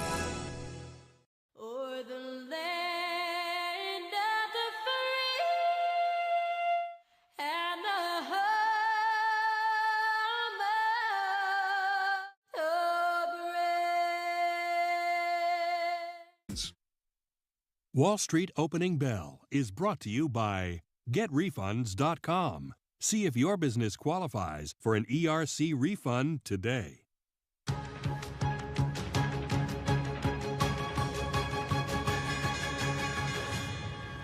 All right, 9:37 Eastern time here. We show you the Dow Jones here on your Monday at the start of the open here about 7 minutes ago, and it is opening here in the red, down 75 points, closing the red on Friday here. All eyes right now on retail, though, in the stock market. We're set to get earnings reports from 3 of America's largest retailers, Walmart, Target, Home Depot, all set to deliver their corporate numbers this week. Investors will be looking at how higher prices and inflation have impacted discretionary spending. The numbers could be key indicators for the health of the overall economy. Alex Acosta is the former Secretary of Labor under President Trump. Secretary, welcome. Tuesday's Home Depot. Wednesday, Target, Thursday, Walmart. What are you anticipating for what these retail numbers will tell us? Well, Emma, that's right. And in addition, tomorrow we'll get retail sales nationally for last month, and we're expecting about a 0.7 to 0.8% increase. And the figures from Walmart, Target, and Home Depot will give us a greater level of detail to see what's actually happening. Much of this is going to come from an increase not in store sales, but auto sales. But the bottom line is Americans are consuming, Americans are buying, and despite what the Federal Reserve is trying to do, Americans are resilient. But this is going to present a problem for the Federal Reserve because the Federal Reserve's #1 job is to control inflation. And right now, the only approach we're taking is to slow down the economy. And it's a shame that we could also control inflation by reducing government spending. But right now, there's little talk of doing that. Yeah, inflation sitting right now overall at 4.9%. That number just came in not too long ago. Obviously, rent in food, et cetera, things like that, that's going to be a little bit higher. Mr. Secretary, I just want to ask you a broad question. What would be your headline for this entire news week, if you will, in terms of the economy? What would you be watching for this specific week? Well, the headline is the American economy remains resilient despite everything the government is doing. Okay, that's actually a bit optimistic in my eyes, because it's good to hear, especially when you go to the grocery store and it might not feel so resilient when you are checking out and looking at the total price of your cost of groceries. Sir, let's pivot though to what's going to happen in Washington tomorrow. Another meetup between President Biden and also House Speaker Kevin McCarthy, along with other top lawmakers here. Will they reach a deal? Well, you know, this is the problem that we're facing. And will they reach a deal? Eventually, they have to reach a deal. There is no choice but to reach a deal. Unfortunately, the White House is playing chicken. They're drawing lines in the sand. And to reach a deal, they have to start saying what they will negotiate on. You know, we have this inflation, Emma, that you just referenced at the grocery store. It's getting more and more expensive for Americans. Yes, they're consuming, but this is really hurting Americans. And the way to address this is not by slowing our economy down, but by reaching a deal that lowers government spending. You know, we are about to cross the $1.5 trillion threshold for the deficit so far this year. And House Republicans are simply asking, let's reduce government spending. The debt ceiling right now is $31.4 trillion. And before we increase that further, let's come to a deal to reduce government spending. So instead of hurting Americans by increasing prices at the grocery store, by increasing the cost of mortgages, we can start to help Americans by making goods not only cheaper, but by producing more. And the White House needs to start dealing with them. There were talks over the weekend. The president will meet with, quote, the Big Four tomorrow for the debt ceiling talks. Will they raise the debt limit? Will they come to an agreement? We will continue to monitor that. Former Labor Secretary Alex Acosta, Mr. Secretary, thank you for your time. We appreciate that. Thank you. Absolutely. The House Foreign Affairs Committee is preparing to hold Secretary of State Antony Blinken in contempt for withholding an internal document on the chaotic Afghanistan withdrawal. We have Chairman Michael McCall's full remarks when we come back. Plus, a live look in Vatican City. Could the Pope be our best hope for peace in Ukraine? Pope Francis meeting with Ukraine's President Volodymyr Zelensky. What came of the peace talks? A full report from Rome after the break. No blind rhetoric. No talking down to me. Don't tell me how to think. Don't tell me how to think. Don't tell me how to think. I trust NEWSMAX. NEWSMAX. They don't tell me how to think. They let me decide. Real news for real people.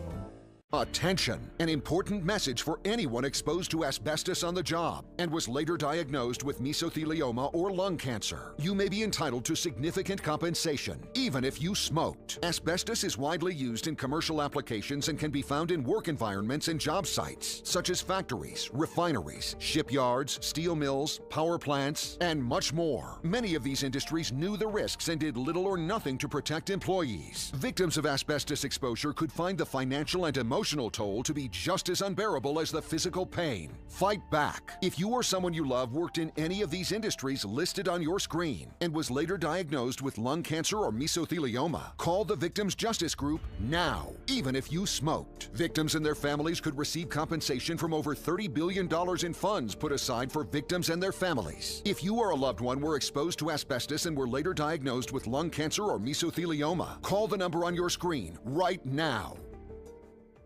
There's a new victim of identity theft every 3 seconds. And checking your credit score or bank statements may not be enough to alert you. That's because identity threats appear in more places than you realize. Identity thieves can use your information to open loans, transfer home titles, even commit crimes. Someone stole my information and tried to buy a car in my name. LifeLock monitors for threats to your identity, including ones you may miss, and alerts you if there's an issue. And if you're a victim, your dedicated U.S.-based restoration specialist will work to fix it. If something happens, you have somebody fighting for you.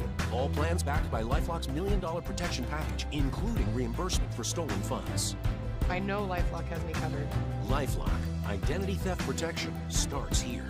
Call the number on your screen or visit lifelock.com/25now and use promo code 25now to save 25% on your first year of identity theft protection. Enroll now.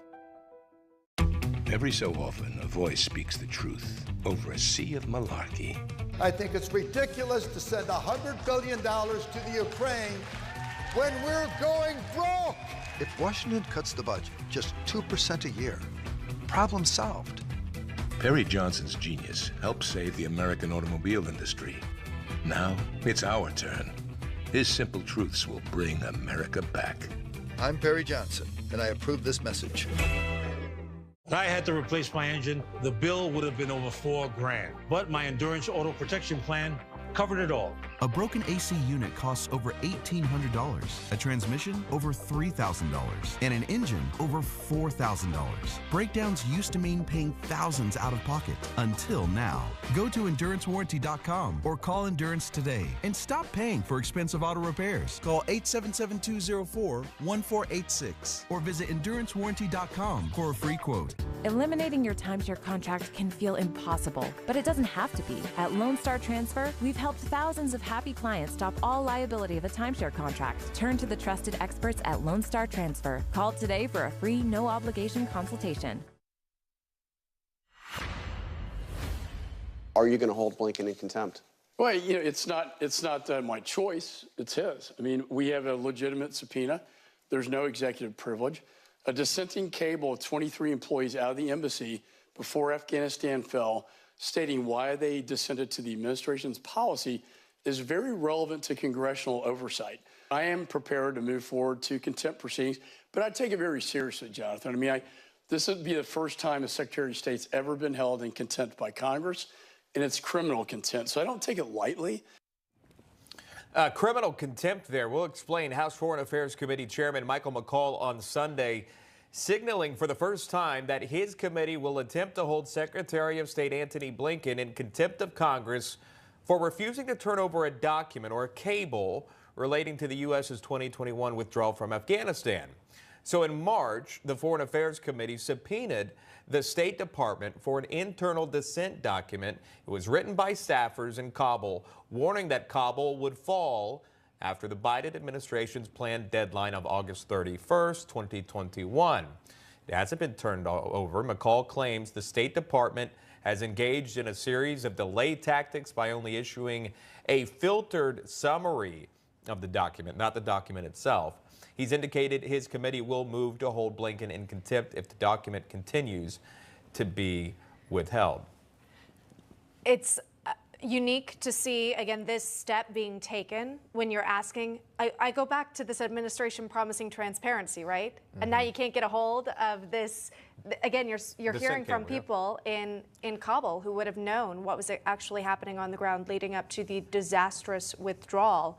Where is the transparency in that? As you pointed out, the filtered summary is sort of what's been made available. But what's the unredacted document really look like? And the interesting part of it is, if you hold the secretary in contempt, by the way, just follow the trail. The next step would be the referral to the DOJ. Well, whose DOJ is it? It's President Biden's DOJ, or at least his administration. Highly unlikely that they would even prosecute Antony Blinken or even remotely go after him. And again, that was reported by ABC News as well. So it'd be interesting to see, but you'll be able to watch that play out. If he's held in contempt, then you're going to hold the DOJ on its face to see what are you going to do. And more than likely, it will be nothing. Still symbolic, though, to take that initial step forward, right? Because there have been so many still unanswered questions when it comes to why the withdrawal was so unsuccessful. And there has really not been accountability when you think of the 13 service members who had been killed from the suicide bombing. I don't believe anyone's lost their job when it comes to who was making decisions on the ground. No, and there's a lot of Gold Star family members that would be unhappy with that and would love to know more answers, at least from this administration. Meanwhile, there's a live look at Vatican City here where the Pope is actively working to bring peace to Ukraine. Ukrainian President Volodymyr Zelensky is on the road right now trying to rally support from European allies ahead of a counteroffensive. Part of that road trip is a meeting with the Holy Father. Pope Francis said to be extremely concerned about the loss of life in Ukraine.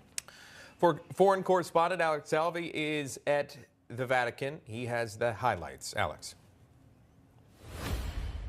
President Vladimir Zelensky believes that Ukraine can only be victorious with the help of European allies, and he's making sure that leaders across the continent are all on the same page, especially over the coming weeks. Zelensky kicking off his diplomatic mission abroad in Italy over the weekend, meeting with the country's president and prime minister. Italy's Giorgia Meloni pledging additional financial and military assistance to Ukraine, solidifying her support amid internal turmoil in her coalition. Colleagues such as Silvio Berlusconi and Matteo Salvini voicing criticisms of Western sanctions against Russia, but Meloni insisting that peace is achieved through strength, and she fully intends to help Kyiv with that approach. Peace will arrive only if Russia will stop hostilities and the attacks on civilians. We want to reiterate our appeal to Moscow to stop the aggression and withdraw the troops from Ukrainian territory. We're in favor of a diplomatic solution of the conflict, and we're ready to provide any possible assistance to Kyiv when they will consider an opportunity to start a negotiation. Meloni isn't alone in actively trying to achieve a peaceful end to the war. Zelensky later meeting for 40 minutes at the Vatican with Pope Francis, a man who continues to try to be a mediator in the conflict. The two discussing matters of food security, prisoner exchanges, and the forced deportation of Ukrainian children. The pontiff last month announcing a secret mission to facilitate the safe return of these kids to their homes, an issue the Holy See says was raised with the Ukrainian leader during his trip to Vatican City. Zelensky's stop in Italy was just the beginning, later meeting with leaders in Germany and then France, and today stopping in the United Kingdom. This ahead of a planned counteroffensive against Russia, with Western leaders believing its success or lack thereof could be crucial leading up to potential negotiations with Moscow. Back to you. Alex Salvi reporting from Rome. Alex, thank you. Live look, Kansas City, Missouri. Some saying the entire city just went woke, voting to become a sanctuary city for gender reassignment treatments. Remember that story we brought you? Well, we're speaking with the only member of the Kansas City Council who voted against that move. That's in the next hour of National Report. Stay with us.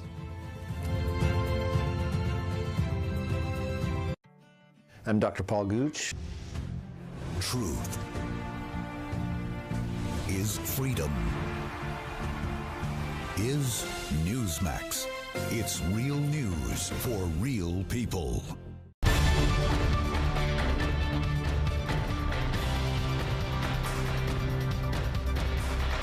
I believe that this nation should commit itself to achieving the goal before this decade is out of landing a man on the moon and returning him safely to the earth. President Kennedy's bold pledge in the 1960s made space travel a national priority, putting America's first spaceport at Cape Canaveral, Florida. In February 1962, Friendship was launched from the Cape, carrying astronaut John Glenn.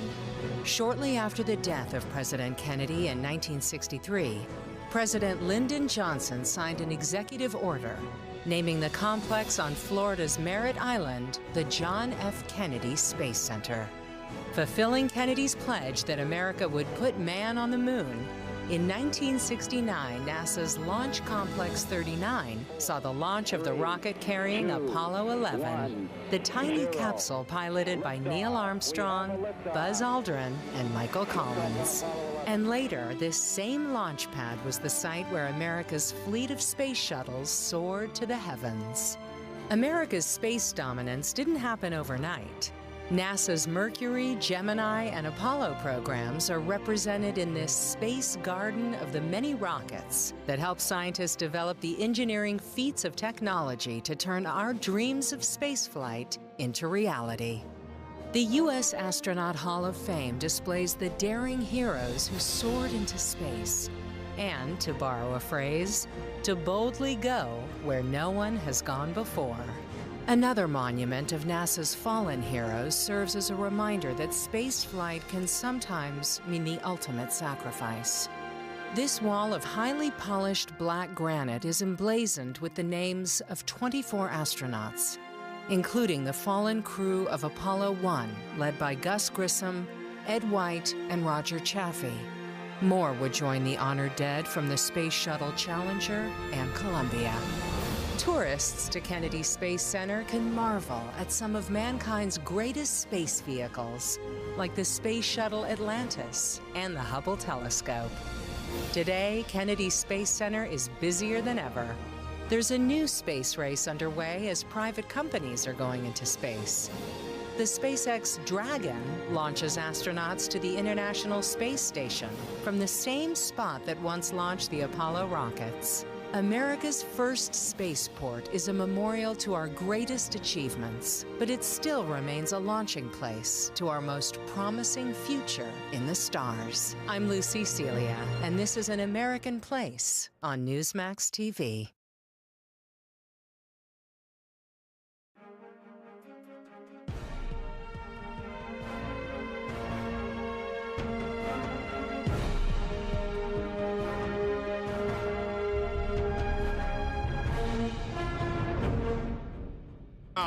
To make room for this, we're clearing out our percale bed sheets. And to thank you, I'm giving them to you at closeout prices. King size, only $39 a set. Queens, $35 a set. Full size, $29, and twin size, just $25. So go to mypillow.com or call the number on your screen. Use your promo code to take advantage of this once-in-a-lifetime offer. Get these MyPillow bed sheets now. Once they're gone for good. Live look here at Nashville, Tennessee, courtesy of EarthCam. Is this Broadway? I think it is. Let's go with that. I believe it is. It's quiet in the morning, right? They stay out pretty late on Broadway. Oh, yeah. If I'm not mistaken. Do a lot of things on Broadway. Let me tell you about that. Can I just bring up something really quickly? So when I went to Nashville, I saw Morgan Wallen perform, and it was a great time. And then Morgan Wallen, and many know this, he's a country star. He was coming to New York. He was going to perform next week. I got tickets to it. Then he got something wrong with his throat. I hope he's doing better, but he had to take off 6 weeks, right? Wow. So he can't perform for 6 weeks. So I got a message from Ticketmaster, and they said, hey, we have postponed your concert. I'm thinking they're going to tell me 6 weeks to a year from now. No. Yes. Oh, my goodness. Yes. So now my tickets are good for May 19th, 2024. I don't know if I like Morgan Wallen then. I don't know if I like his songs then. I don't know if I want to go see that. Is he going to have a new album out by then? It's going to be a new, exactly. It's going to be a new album at that time. I tried to get my money back. They won't even let me. They said you can have credits to get something else. I don't know. I'm in this whole thing going on. Sorry, that's too bad. That's what Nashville reminds me. Well, we show you that because, hey, Linda D was watching NEWSMAX on nearby in Franklin, Tennessee at Puckett's Restaurant. So thank you, Linda. Maybe Sean should make a trip out to Franklin instead and just join you for some drinks and you can listen to the music. You don't have to see him live in concert. Yeah, I'm still short money right now. I mean, you know, maybe there's a GoFundMe if you want to help me out there. Tom Basile, maybe he can help me out. Thank you so much for doing that. If you see NEWSMAX on, iSpotedNewsMax.com. Send your photos there. All right. Meantime, Americans are outraged after New York State hotels reportedly kicked homeless veterans from their rooms to make space for the influx of migrants post-Title 42. How about that? Christina Thompson live in our New York newsroom with the reaction just pouring in online. Christina. Well, I know it's very shocking and upsetting, but the reports, the photos, the videos, they are plastered all over social media and the internet.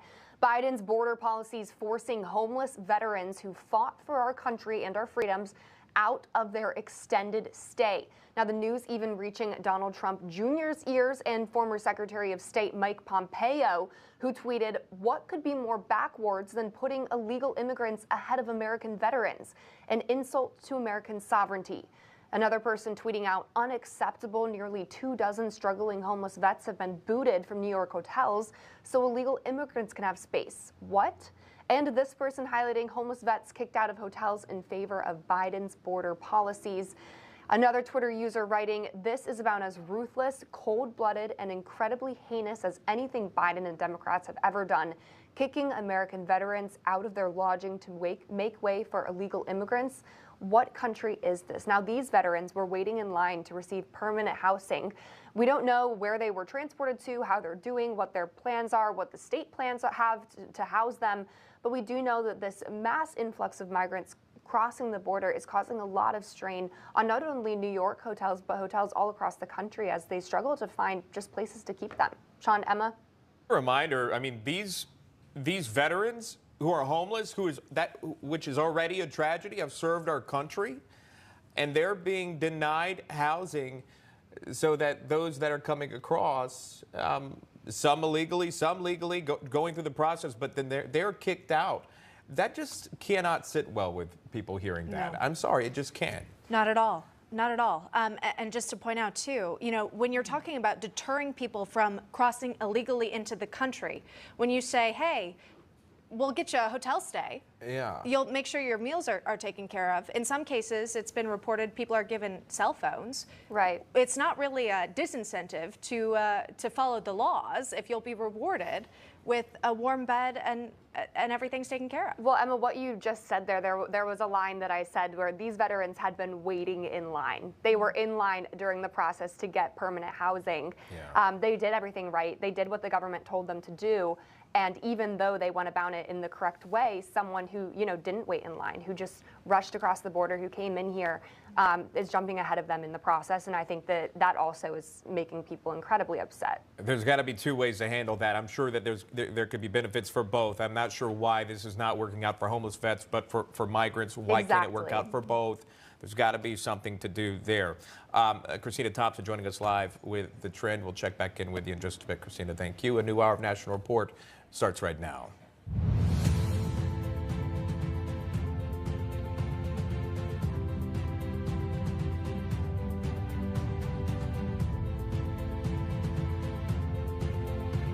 Good morning, everyone. Happy Monday to you. A live look here on Capitol Hill. The border crisis, of course, front and center once again this morning. But there's also preparations underway for another round of negotiations on the all-important debt ceiling. President Biden set to return to talks tomorrow.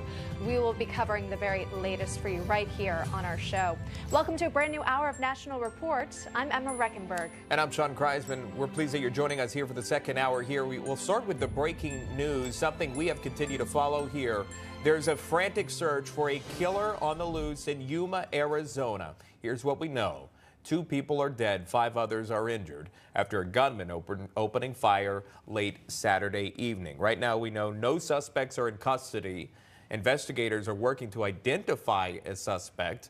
Police say the shooting unfolded around 11 p.m. Eastern time, or 11 p.m. Local time there in a residential neighborhood of southeast of downtown Yuma. Several off-duty officers who were in the area at the time reportedly assisted with the response. Again, still looking for the gunman. Law enforcement have not released the names of the victims, but say all of them are male and between the ages of 15 and 20. A 19-year-old, a 20-year-old, both dying at local hospitals. A 16-year-old facing life-threatening injuries. 4 others were hurt. We will bring you any updates on the search for the suspect as soon as we get it. Meantime, manslaughter charges against a Marine veteran here in New York City, capturing the attention of the leader of the free world over the weekend, President Biden, using a commencement address at Howard University to declare white supremacy as the #1 terrorist threat to America. Yeah, this in response to the death of Jordan Neely, an emotionally disturbed man who was said to be threatening people on a New York City subway. So that Marine veteran, Daniel Penny, putting him in a chokehold, as he says, to protect other passengers on the train.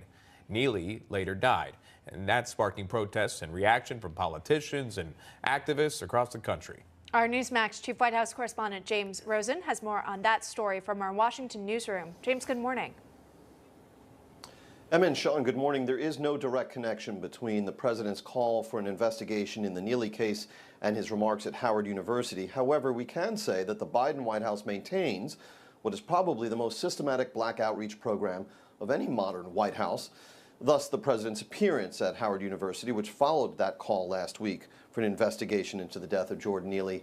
The president's calls to Damar Hamlin, the injured NFL player, and to Ralph Yarl. You show up, and you said this was my final time.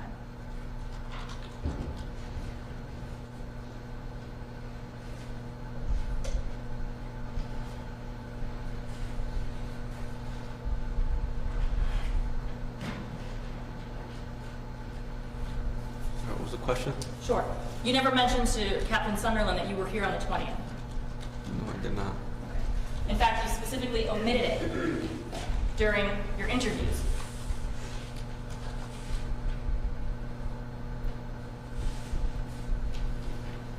I did. But you were here on the 19th and 20th, right? Yes. Yes. And while you were here, you came in through the back barn window into Rachel's home. Can't recall those days, miss. Well, I can refresh your memory.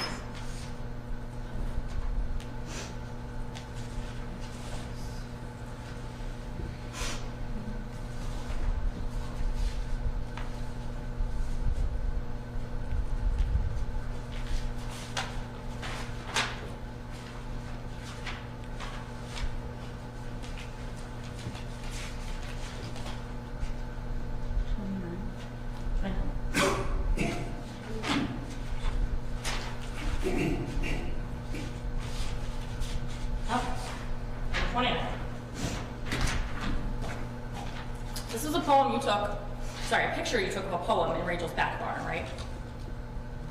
Right. Okay. And that's a picture you took of a poem that she had written in grade school. Right. Okay. And you took that photograph on January 20th, 2022 at 3:28 in the morning. Can't remember taking that picture.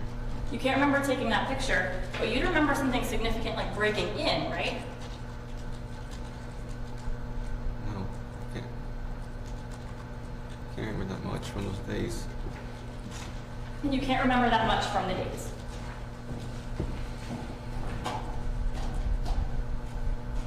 We're not talking about the February break-ins, when I know you said you hadn't slept very much. We're talking about January, when you made a 350-mile trip here. All right, you seem to remember that, but you do not remember breaking into her home on that day. I remember.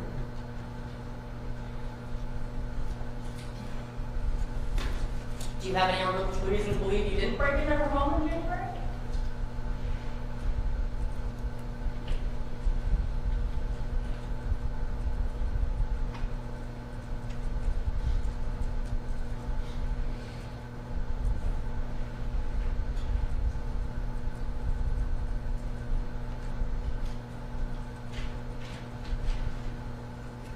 At work. I'm sorry. I had work. You had work? Yeah, What do you mean by that? to go to work in the morning. So, do you have any reason to believe that you didn't break into her house in January?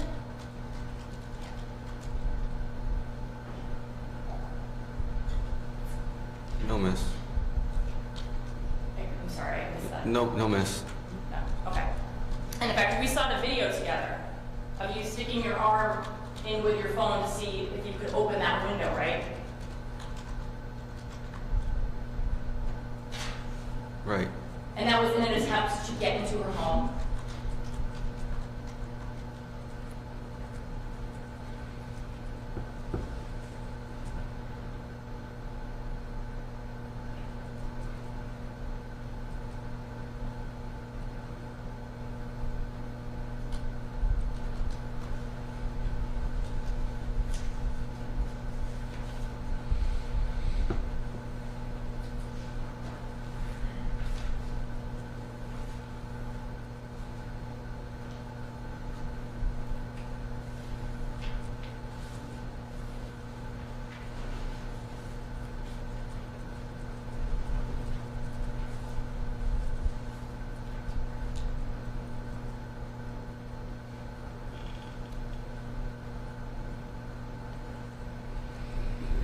Could you repeat that, please? Sure. Talking about the video, where you reached in and you were trying to get the window open. You were doing that because you were trying to get into her home, right? Right. And you ultimately did get into her home, right? Right. And once you were in her home, you went through her blue or red tub and you went through her items, right? Yes. And you photographed a poem that she wrote in middle school, right? Yes. And you did all that in January when you came up without telling her, right? Right.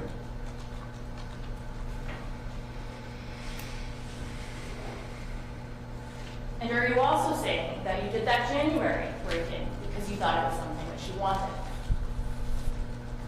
Yes. But you never told her about it.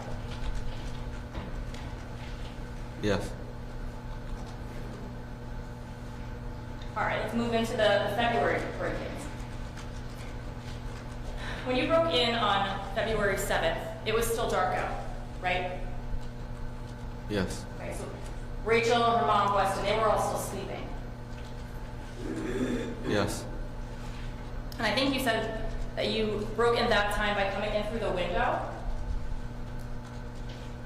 Yes. And that's after you had tried to pry a bunch of windows open, right? Yes. And in doing that, you damaged several of the windows, correct?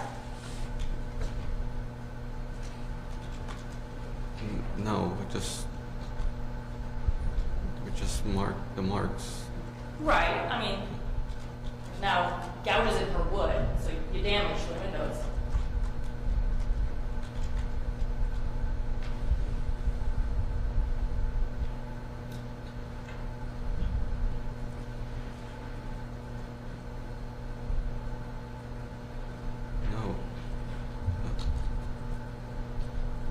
No, you don't think you damaged the windows?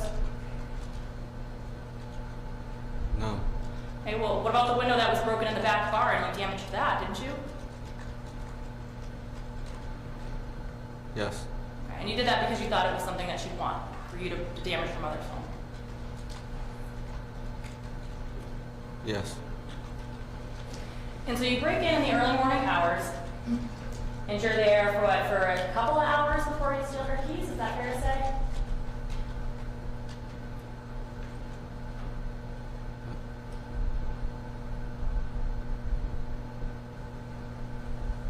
I don't know.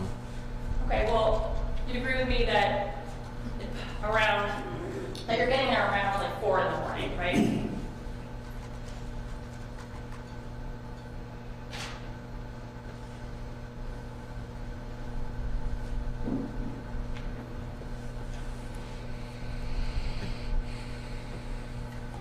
I don't know. Well, if the location data puts you around there at 4 o'clock in the morning, do you have any reason to doubt that? No. When Victoria said her keys didn't go missing until around 8 a.m., right? Yes. So you're there for several hours waiting to steal those keys, right?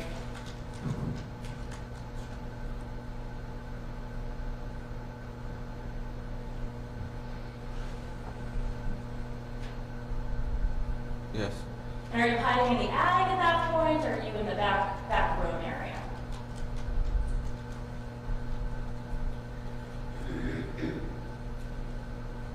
I don't remember where. But you're hiding, right?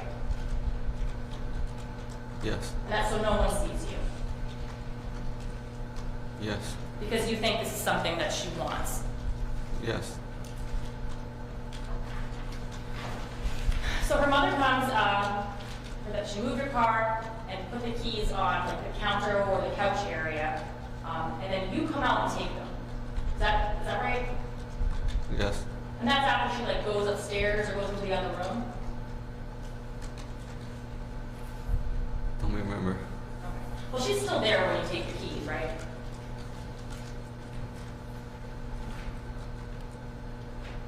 I don't remember, miss. I don't remember. Well, you'd agree with me that that morning when you're in there and you're taking the keys, you don't let anyone know what you're doing. No. Right. And later that day, you said you broke back in to return the keys, right? Yes. And before you did that, you waited until they were sleeping, right? Yes. And when you enter the house, you make sure not to make any noise, right? Yes. And you return the keys because you don't want them to catch on that something's going on, right? Yes. And while you're there, you go upstairs into the hallway, right?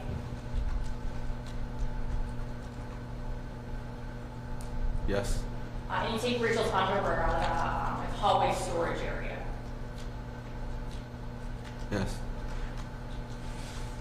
And this is all while they're sleeping? Yes. And you're doing this because you think it's what she wants. Is that what your claim is? Yes.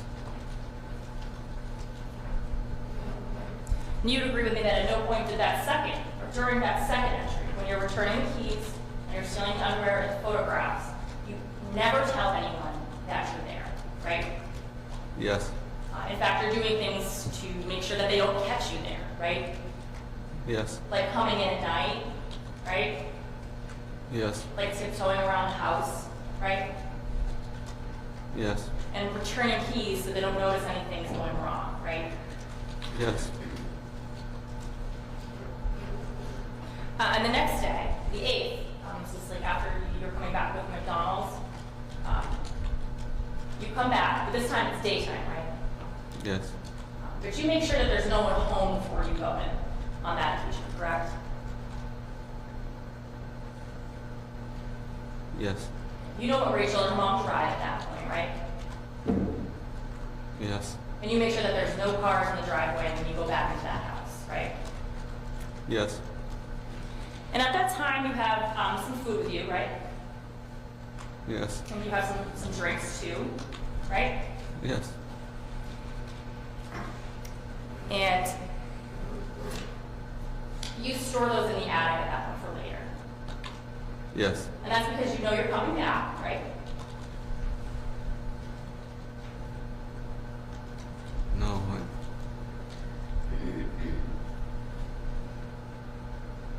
No. No? Well, why would you put food in the attic if you're not coming back?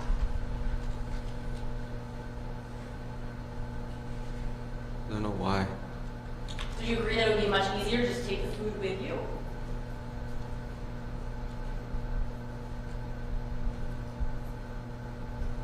I don't know. And while you're there in the house, Rachel's texting you and specifically asking if you're in town, right? Yes. And you tell her no, right? Right. And she specifically says, I wanted to make sure you weren't here because my door looked weird. Remember that? Yes. And your response is, I'm at work, right? Yes. I think your response was, I have business to take care of. I don't have the time to drive there for a girl that doesn't like me, right? Yes.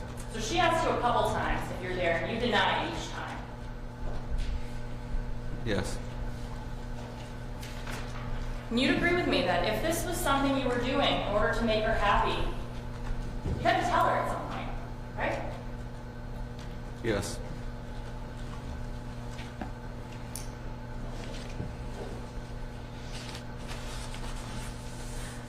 And during that third time that you're in the house, eating the McDonald's, taking photographs and videos of her bedroom, you do not let her know that you were there.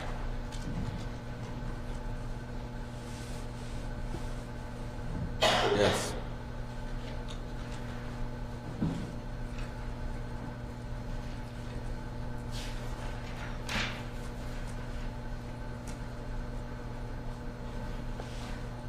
And the final entry during that time frame, the early morning hours of the night.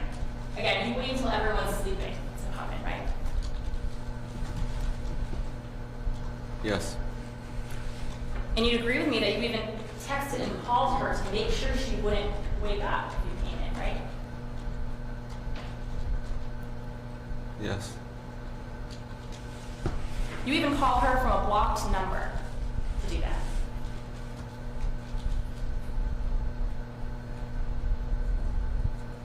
Is that right? Yes. So you wait till everyone's sleeping, and you go in around 2 a.m. Is that fair to say? Yes. And you're in there for roughly 2 hours. Is that right? Yes. And during the entire time that you're in her house, you never once wake her up and tell her, hey, guess what, I'm here. No. In fact, you're making efforts to make sure she doesn't know you're here. Is that right? Yes. Did you take your shoes off so that you don't make much noise? Did that? Yes. And when Rachel does wake up, around 4:15, you bolt out of there, right? Yes. And when she texts you, are you in my fucking house? You don't respond. Yes. You don't go into her room and say, yep, it's me, surprise, aren't you happy? Do you?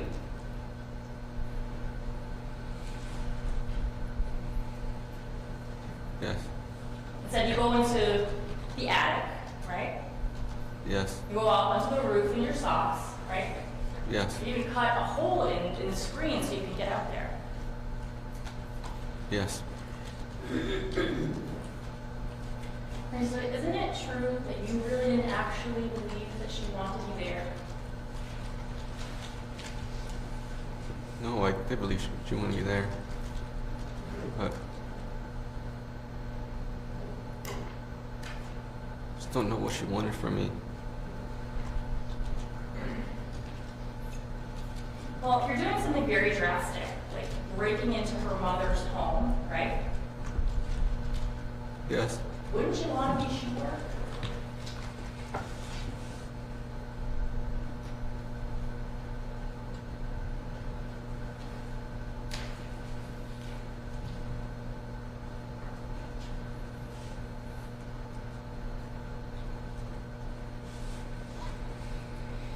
I don't know why I didn't make sure.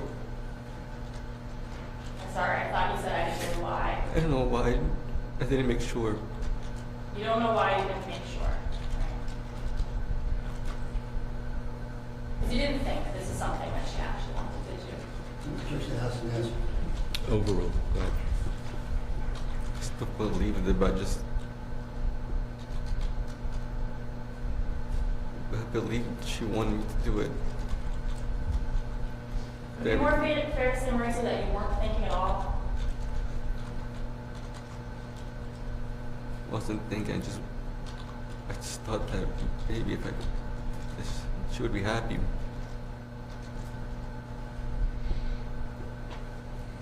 That she would want me to do this. But do you see how that if you're not telling her this and you're taking active steps to hide it, that doesn't make any sense?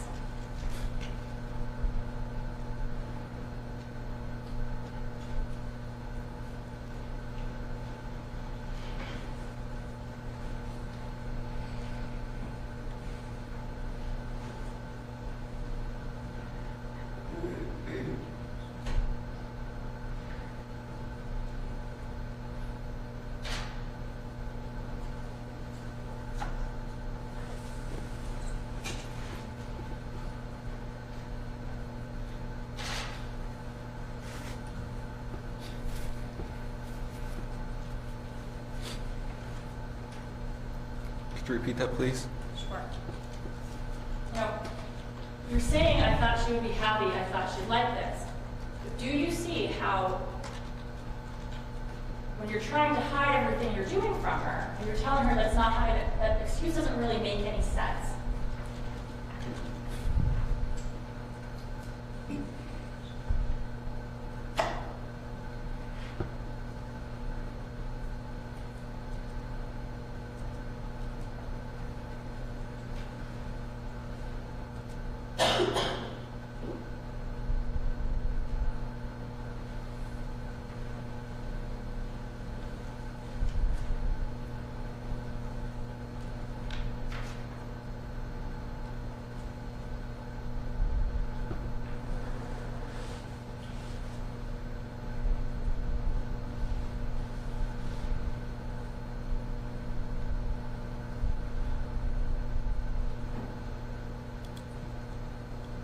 I'm sorry.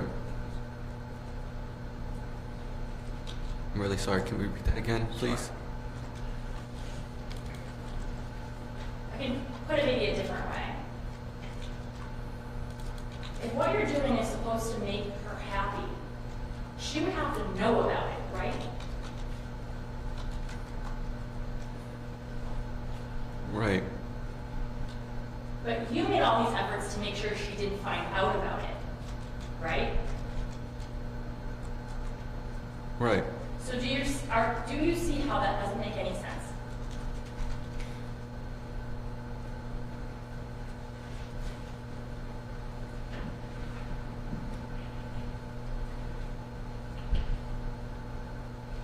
Right.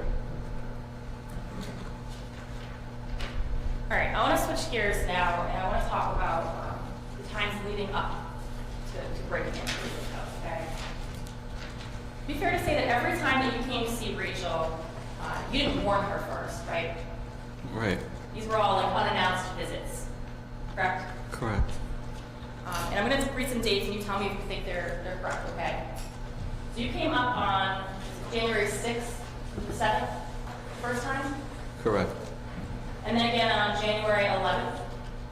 Correct. Were you there for more than one day on the 11th? Just a couple hours. Okay. And then we have the 22nd, December 22nd. Yes. I'm not sure if I said January, so we have January 6th, December 6th, December 11th, December 22nd. Okay, those are the times in December, right? Yes. And it's on the 22nd that you have sexual intercourse, right? Yes. And then you come up on January 10th, right? Yes. And you're there for a few days on that occasion, right? Yes. And then we went over the 20th when you broke into the barn. Yes. And then finally on February 7th, right? Yes. Okay, so that's a total of 6 times you came up unannounced. Yes. And during this roughly 2.5 month time frame that you're communicating, you never once made actual concrete plans to come up with her, right? No. And of those unannounced visits, she only saw you twice, right? Right. You never waited for her to make these concrete plans with you before you came up, right? Right. And that's because you knew that if you waited for her to make plans with you, it was never going to happen. Objection. False stipulation. Overruled. That means you can answer that one. Can you repeat that, please? Sure.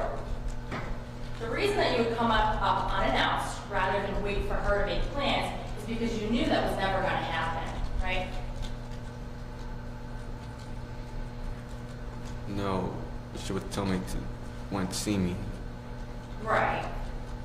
But you never made concrete plans like, I want you to come up on this day and visit me, right? Right. And you knew that if you were waiting for that to happen, that it would never come. No. Well, that's why you came up unannounced, right?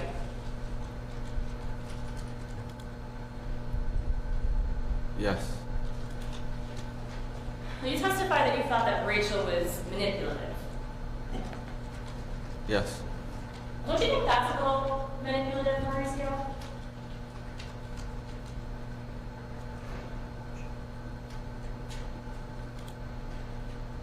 No.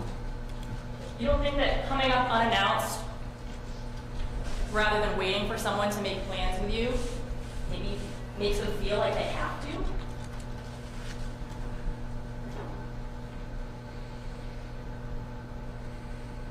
No. Well, Rachel told you, at least one of the times that you came up was, you know I'm going to feel bad if you come up all of this way.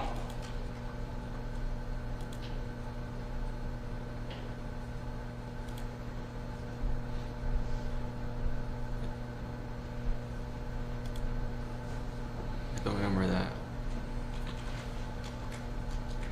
Well, you knew that she felt guilty when you would come up, right?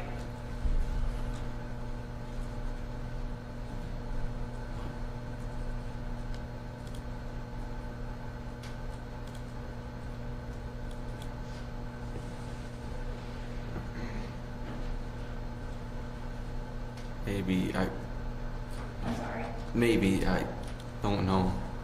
Well, she told you several times when she couldn't see that she felt bad. Yeah.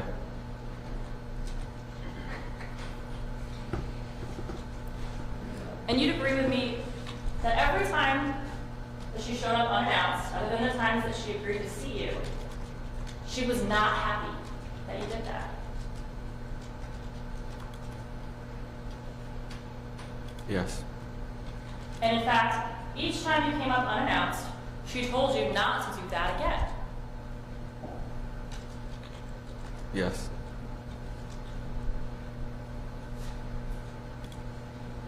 And in fact, the first time you came up on December 7th, she found out that you were planning to come up and had specifically told you not to do it a few weeks before. Yes. But despite that, you came up, right?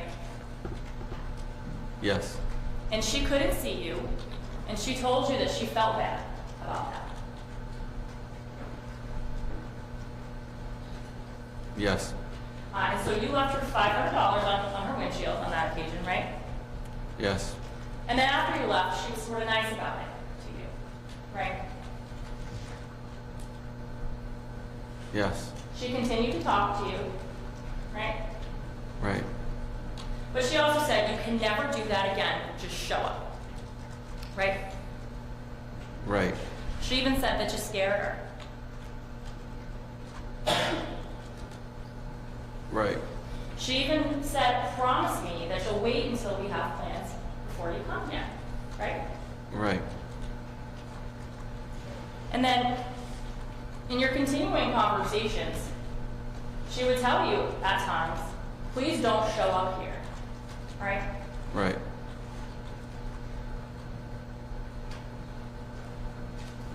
And every time that you indicated that you might come up, she would say, don't, right? Right.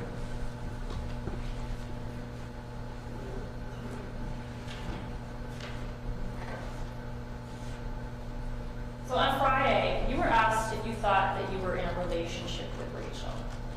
And you said yes, right? Yes. So you thought that you and Rachel were like boyfriend and girlfriend. Is that fair to say?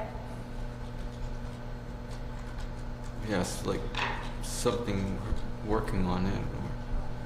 And you thought that this kind of gave you the right to come up here and make sure she was okay when she went out with her friends drinking? Yes. And you thought this made it okay to check who's calling her on her phone? Yes. You agree with me that being in a relationship with someone doesn't give you the right to go through their things?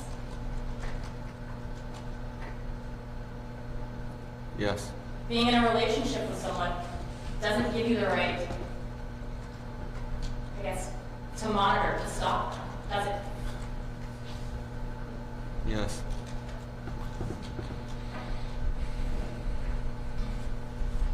And you agree with me, Marissa, that in nowhere in any of your conversations did she ever refer to you as her boyfriend?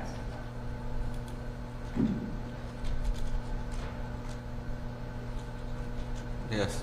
And you never refer to her as your girlfriend? Yes. You never talk about being exclusive? Yes. In fact, there are times when she's talking about how she had seen her or hooked up with another guy.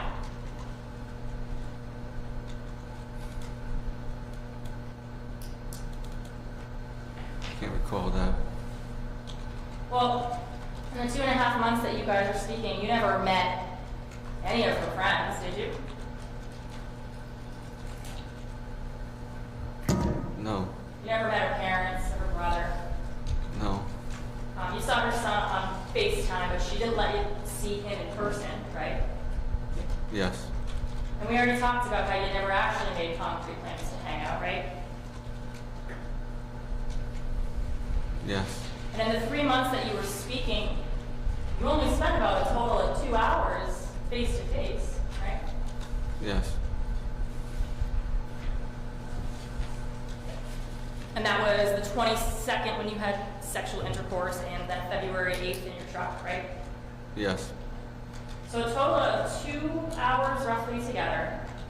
Mauricio, do you realize that you spent over 66 hours driving to see Rachel? Yes. And she only let you see her for 2 hours?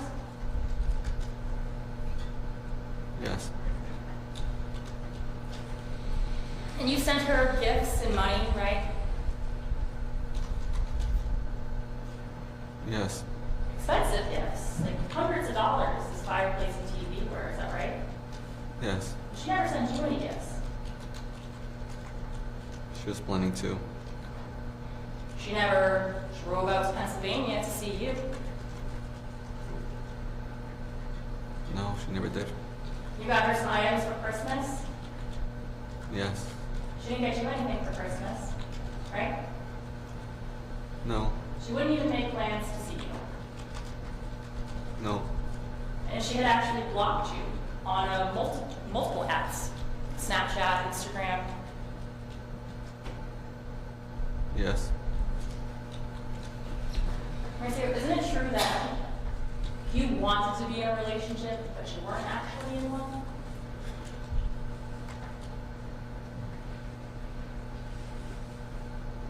I believe I was in one.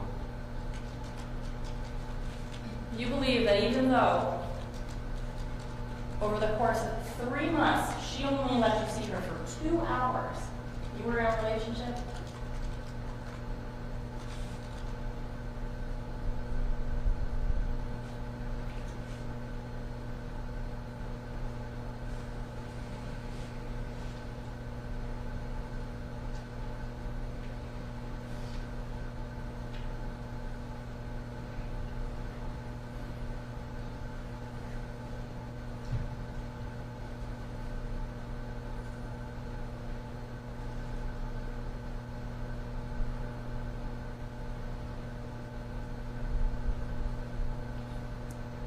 This felt real to me. Well, Mauricio, you were specifically asked by the police if you two were in a relationship, and you said no, right?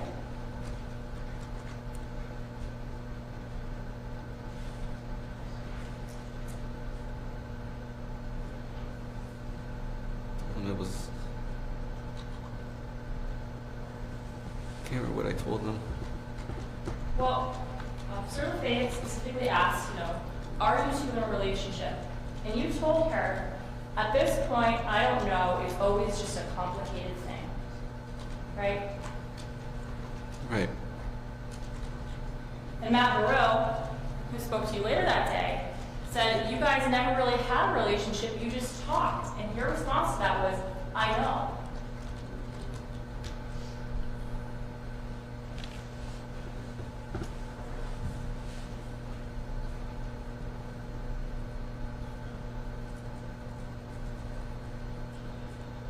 I remember saying that to them. Well,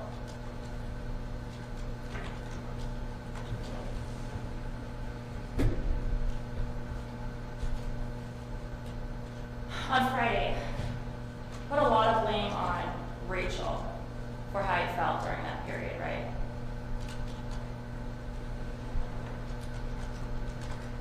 Yeah. You specifically said that you thought she was manipulating you, right? She was. But Rachel told you over and over again that she was not in any sort of space where she could be in a relationship. Is that right? Right. As far back as November 5th, she specifically said, I don't want to lead you on. I'm not in the right headspace. Right? Right. And later, I want you to talk and see other people. I cannot give you what you're looking for, and I'm not trying to lead you on. Right? Right. And after you came up on December 7th, she told you that she just needed space at that point. Right? Right. That she didn't want anything with you, right? Right. And again, in early January, she's reaching out saying, I don't think that we should talk anymore, right? Right. We can't do this anymore. When you came up on the 10th, right? Right. So she made it, I guess, clear on at least some occasions that she was not there to give you a relationship, right? Right. And in fact, it was really when she was drinking that she would be nice to you, right? No, not all the times. Well, you told Captain Sunderland during the interview about what you had with Rachel, right? Right. And you said, at first she would be like, I want you here, come over, stuff like that. And then it'd be like when she was on her phone, like when she was drinking. And some of the times I couldn't tell because I don't know her when she's smashed, like drinking, right? Right. So you knew that when she's saying these things to you, because she had been drinking, right? Not all the time. driving. When she's doing something else, no.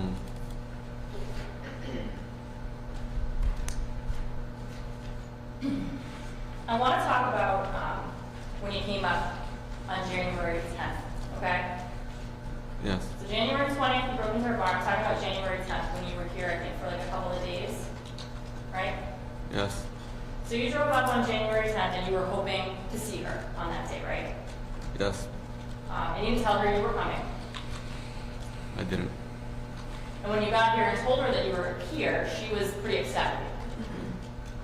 At first, yes. And you stayed here for 3 days hoping that you could see her, right? Yes. But you never did see her, did you?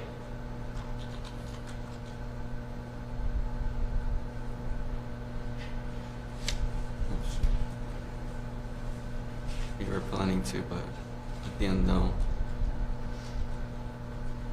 I think you had maybe, or she had maybe said that she was going to meet you for coffee or something, right?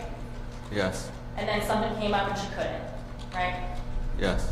Detective Sunderland, or Captain Sunderland, asked you specifically about that. Remember that? Yes. And he said something like, maybe she's making excuses and didn't want to see you. And you said, most likely yes, right?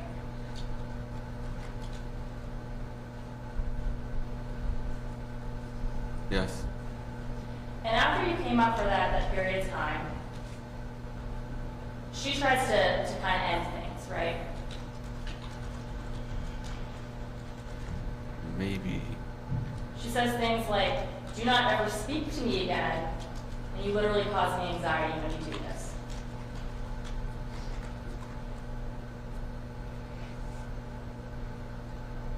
Yes. And it's at this point, after the 13th, where the two of you kind of stopped speaking for several days. Do you remember that? When was it? Sorry, excuse me. Sorry, it's after you came up from January 10th to the 13th. You guys stopped speaking for a period? Yes. And at that time, you drive back home, back to Pennsylvania, right? Right. And I think what you had said on direct was, I was done at that point, right? Right. And on January 15th, you're searching for burglary tools?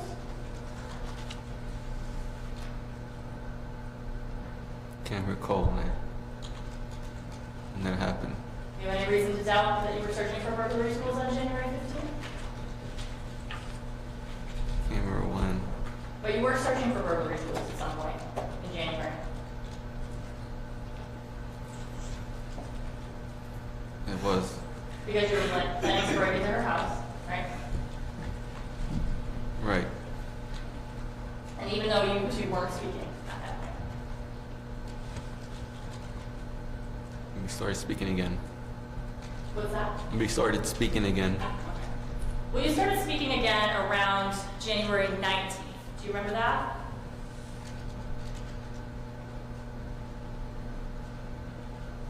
Somewhat. Well, that's when she gets a hold of you because she has some concerns about you hurting yourself. Do you remember that? Yes. But after she reaches out and you start talking again, she makes sure that you're okay. She says, you know, I still don't think we should talk. I just wanted to make sure you were okay. Right? Yes. And you agree that's around the 19th of January?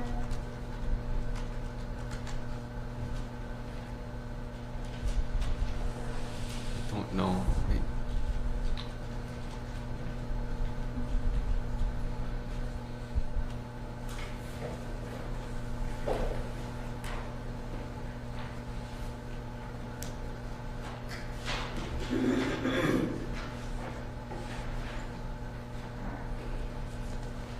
I have those messages. Maybe this can help you remember. It's page 1775.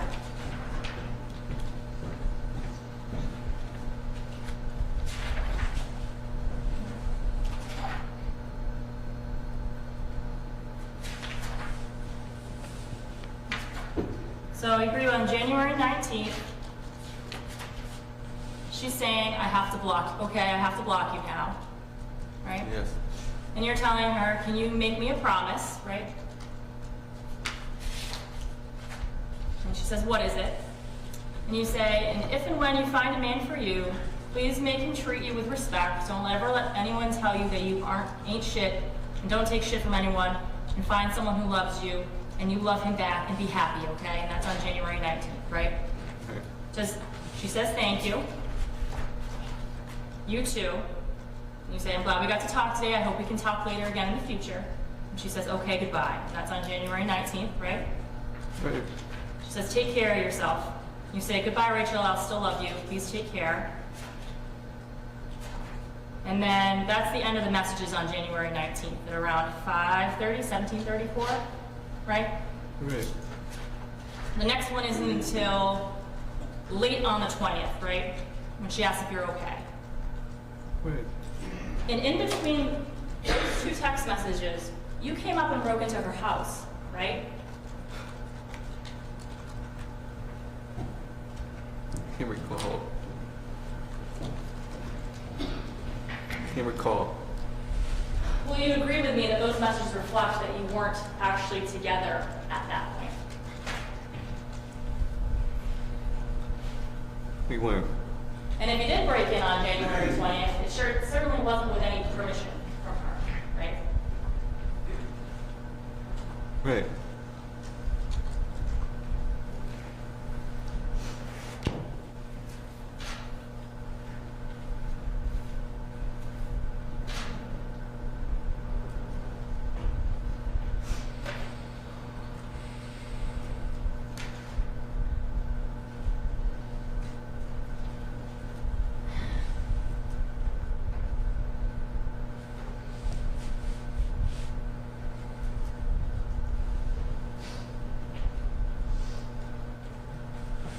Attorney Garrett, it's 11:15. Why don't we take the morning recess? We'll resume at 11 o'clock.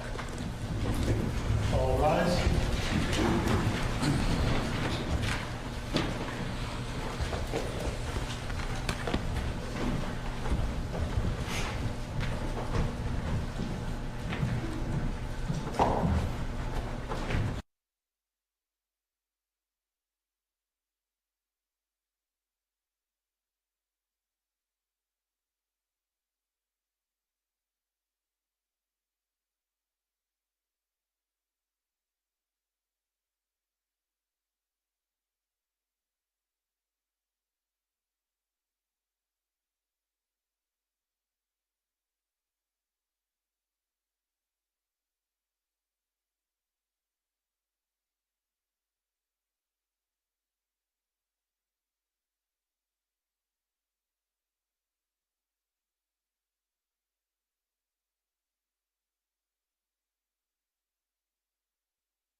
ruling prior to trial about redacting the piece of the note which lists drug her and log into her phone, hopefully, under the theory that at this point the defendant has opened the door to the admission of that evidence. I believe he's testified repeatedly at this point that he believed this was something that she wanted him to do, this entry. And I asked several times about that, and he's maintaining that this is something that he believed that she wanted him to do. That piece of the note, drug her and log into her phone, hopefully directly refutes that. If in fact she wanted him to break into their house, it makes no sense that he would need to in any way drug her. And I believe that this is under the theory, as I said, of opening the door and curative admissibility because it corrects this misleading impression the defendant himself has created. Attorney Starbranch? Actually, I don't think we have opened the door. Nothing that I asked him opened the door. I think Attorney Rod wants to keep asking the same question over and over again. Did you think she wanted this, that sort of thing? And, you know, honestly, that segues into, well, they're having this sort of game thing. Stalking, she wants to be followed, she wants to be raped. You know, this is sort of consistent with that posture. We were very careful not to open the door in this. I think Attorney Rod, if anything, has attempted to open the door itself and now wants to walk through it.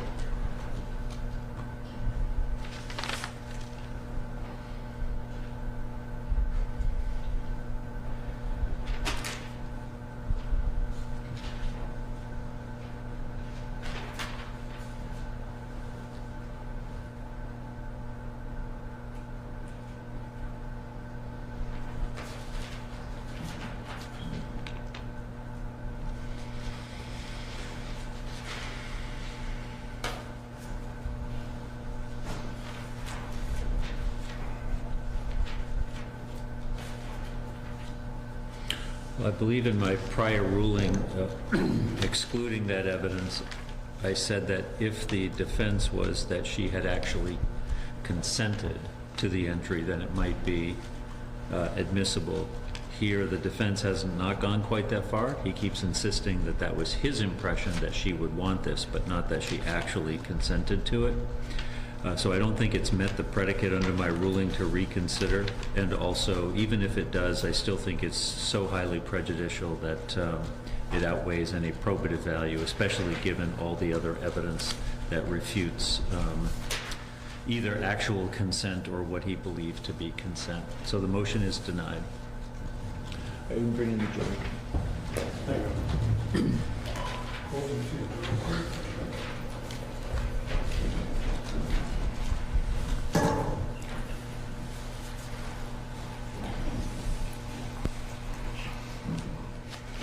All rise.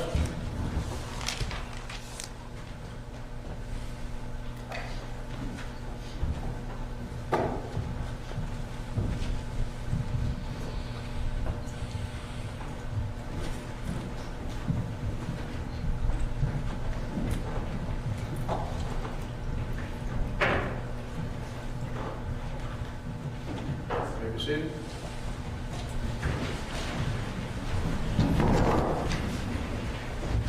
Attorney Garage, you may resume. So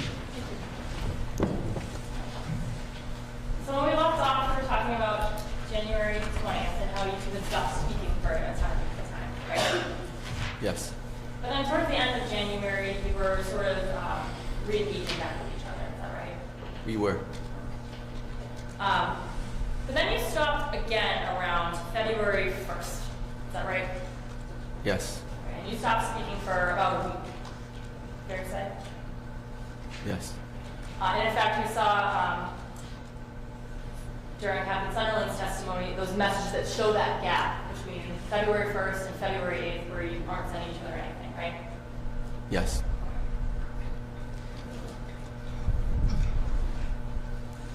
And if February 7th is when you come up to New Hampshire, is that right?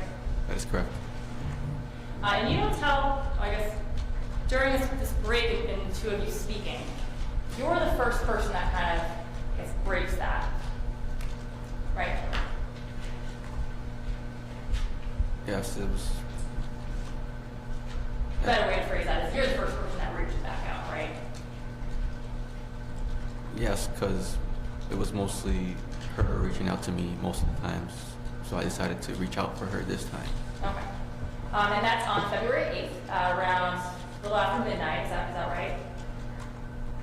Yes. And you say something like, hey, right? Yes. And you follow that with, I'm sorry, I didn't mean to text you, right? Yes. And the first thing she says is, okay, don't show up here. Yes, but later on she would say that she misses me and wants to see me. Okay. But at that point, on February 8th, she tells you, don't show up here, right? Yes. You're already there, right? Yes. And you have been for like 30 hours, right? Yes. You came up to her during a time that you guys weren't even speaking, right? Right, we were, but I believe it would probably go back the same way, talking again. So you assumed that eventually you'd start talking again, and that's why you broke into her house. No, it was always the same thing as always. We would stop talking for a bit and talk again. And it was during the time frames where you weren't talking that you would break into her house, right? Right. These times where you weren't getting along, right? Right.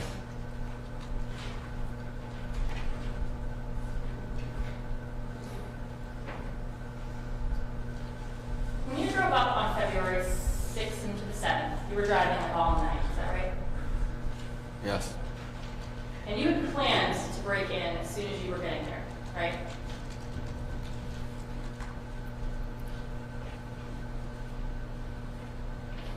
Not really. Okay. Well, you came up with a crowbar, didn't you? Yes. In fact, you came up with 2 crowbars. You had a yellow one in your trunk as well, right? Right. And you didn't tell her that you were coming, right? Right. And you also came up with a list, a to-do list, right? Right. So let's talk about that list. You made that list prior, or at least started that list prior to coming to New Hampshire, right? Was it on that? Can you repeat that, please? Sure. You made that list, your to-do list, prior to coming to New Hampshire, right? At first it started, yes. Where were you when you started it? Can't recall when, miss. Well, the first thing on that list is go to her house, right? Yes. And then the second thing on that list, I think, is lockpick her house, right? Yes. So even though you brought a crowbar, at some point you were thinking you might have a lockpick, right? Yes. Did you try a lockpick? No. Did you ever purchase those lockpicking tools?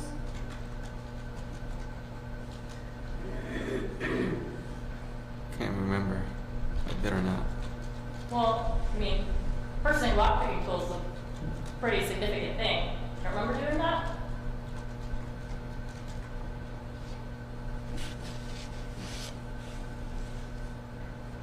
Can't remember. But you at least purchased 2 crowbars to enter her house, right?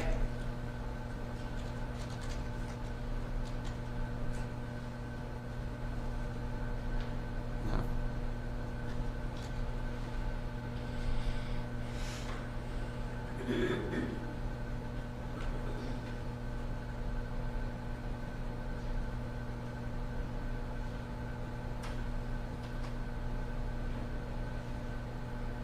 I didn't purchase them just for that reason. You didn't purchase them just for that reason? Which happened in your car, right? They were in my car.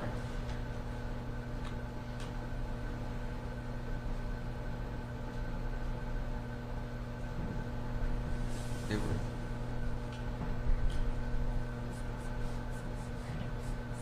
in my car. They were in my car.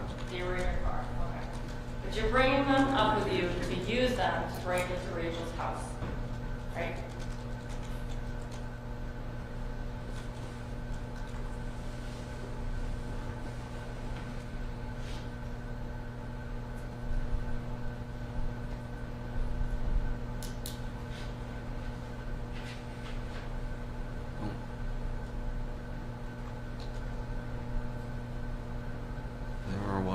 I don't remember why. You don't remember why you brought the crowbars with you? Yes. Okay. Well, you knew you were going to have to break into her house in some way, right? Yes. And that's why you put lockpick specifically on your list, right? Yes.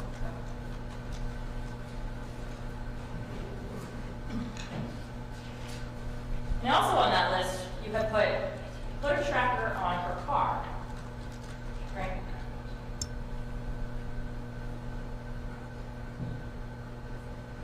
Yes, but I don't know if I can even do that at all. I wasn't sure if it was something that you could even do. Yes. Right. Well, it was on your list. Hope you could do it, right?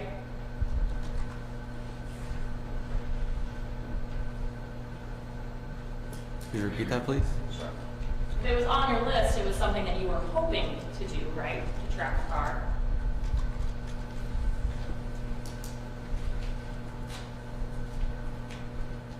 Maybe, but I didn't think it was possible. You didn't think it was possible to track the car? No. But you wanted to? Not really. Mauricio, you went out and you purchased a tile specifically so you could track the car, right? Yes. Like, how much does one of those things cost? 30 bucks maybe?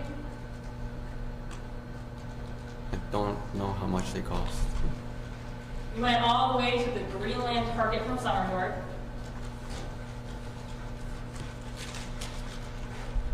And you spent $19.99 on sale from $24.99 on a tracker to put in her car, right?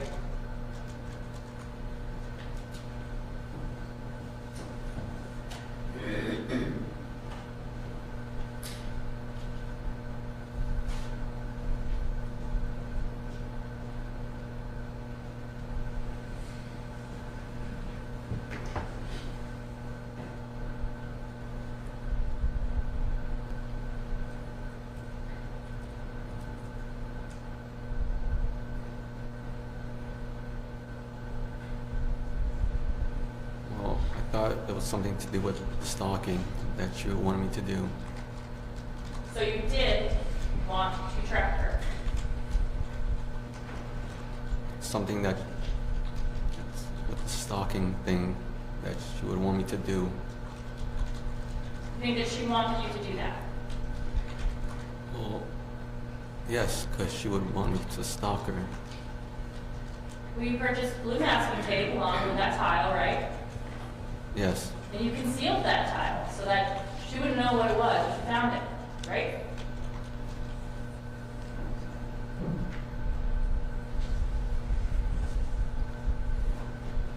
I don't know. I didn't know what was going through my mind during that time.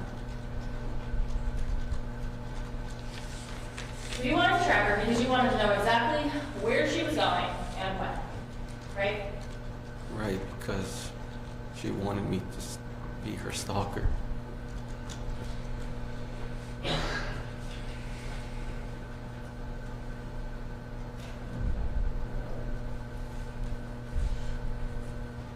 You also put on your list that you were going to get a copy of the key made, right? Yes. So that was something that you were anticipating doing even before you stepped through the door to her house, or the window, I guess, to her house. I don't know. Can't recall if I did or not. Well, if it's on your to-do list, it stands to reason that was something that you hadn't yet done when you put that on there, right? I don't know. Just, Something that you were intending to do when you got there.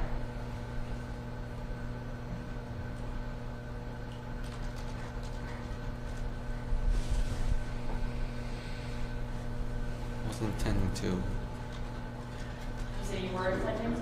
I wasn't intending You weren't to. intending to do that. Yet you wrote it on your list, right?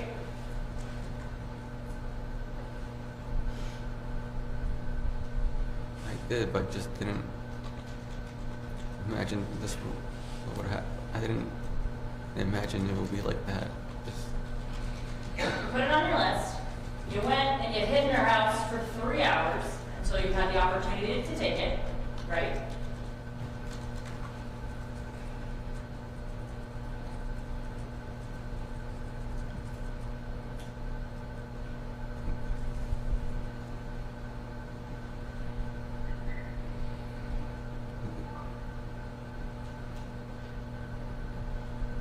Could you repeat that, please? Sure. You're saying that this is something you didn't know that you were going to do. But you went into her house and you waited for hours until you had that opportunity to grab the keys from the kitchen.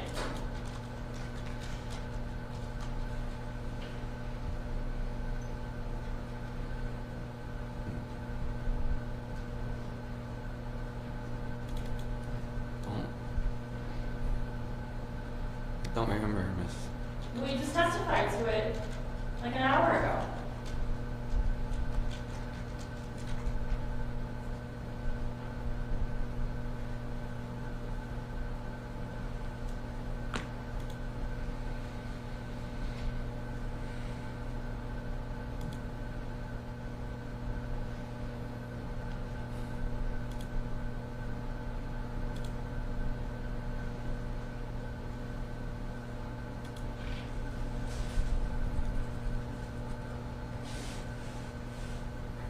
So let me ask again. You're saying that you didn't intend to take her keys, but you put it on a list. You waited for the opportunity, and then you ultimately took the keys, didn't you?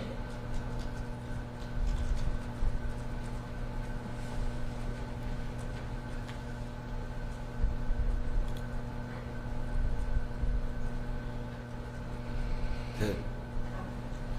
So something you weren't planning on. First, it was an impulse thought.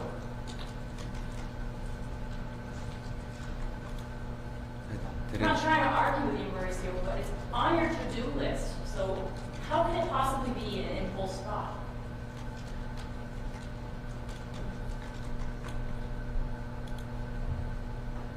Just wasn't thinking straight. You also have on your list microphones or put microphones and stuff to hear her, right? Right. And so you were going to get some sort of listening device so that you could listen to Rachel, right? Yes, but I didn't know how to do that at all. I don't know. How can that be possible? But it was something you wanted to do. Not really. It was. No. It was something you didn't want to do. No. But you put it on your to-do list along with the other things that you did. I did. You also put log into her phone, hopefully, right? Yes. And then a little bit later, it was remember, get into her phone, get her phone and open it and unblock me on everything, right? Right. So you wanted to get access to her phone to go through it, right? I did. And in order to do that, she was gonna have to be home, right, with her phone. Right. And she was gonna have to be sleeping, right?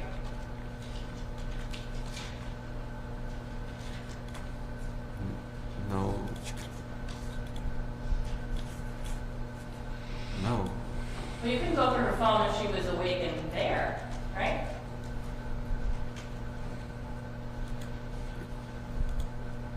I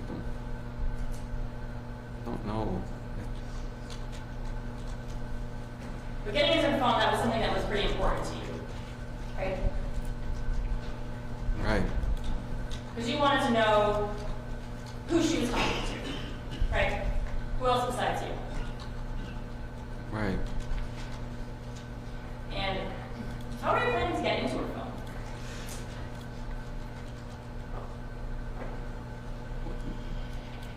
the next time we would hang out, I don't know, like talk to her, maybe. And then she would, I guess, can you explain that a little bit more? I really don't know how, miss. Well, she just passed one to her phone, obviously, right? Yes. You checked that when you were there that evening. Yes. Did you try to guess things like her son's birthday, for instance?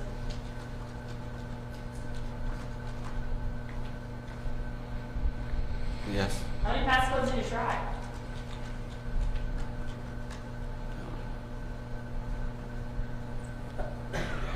Two. And so that phone, did it have the fingerprint, or was it the facial recognition? I can't remember what kind it was. Did you try to use your fingerprint to get it? No. Did you try to put it in front of her face to get it? No.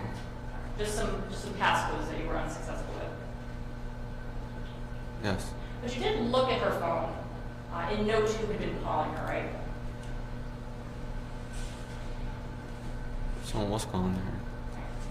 So even though you can't get into her phone, you're able to see that she has a missed call from that that number that ended 4346, right? Yes. And after you saw that, you opened your note and you wrote that number down, right? Right. Because you wanted to keep track of who was calling her at such a late hour. Yes. And you called that number yourself from a blocked number, right? Right. And you discovered that that was actually a man, right? It was. That was pretty upsetting to you, wasn't it? It kind of was.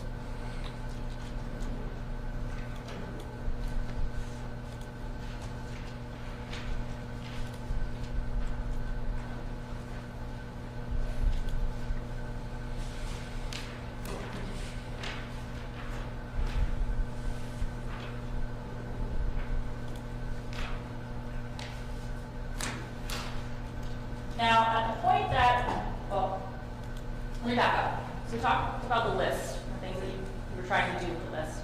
I want to direct your attention specifically to February 9th, okay? It leads into the 9th.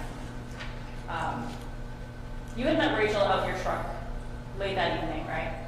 Yes. I think it actually might have been like after midnight, so it would have been the 9th at that point. Does that seem right? Around that time. And you knew that Rachel had been drinking, right? A little bit. She wasn't clear enough how much she had. Well, she had said in the messages prior to you meeting up, I'm just drinking alone right now because it's the only time I actually feel something, right? Yes. And you had actually sent a message later on that night that said, I know you're drunk and probably hate me right now, right?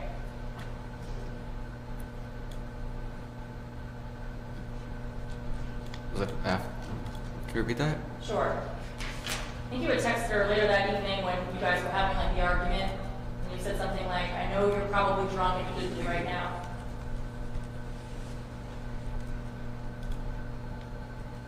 Yeah, that was after she saw me. Okay. But you know she had been drinking that night, and she was probably drunk. I didn't know how much. I didn't know. And then you're Googling at around 2:15 a.m. Can drunk tell you something if you convince them, right? I can't remember when I looked. I can't remember that time. But you did Google that at some point that evening. Can drunk tell you something and you convince them? No, I can't remember that. Well, what were you hoping to get out of her? I guess that night. Was her passcode?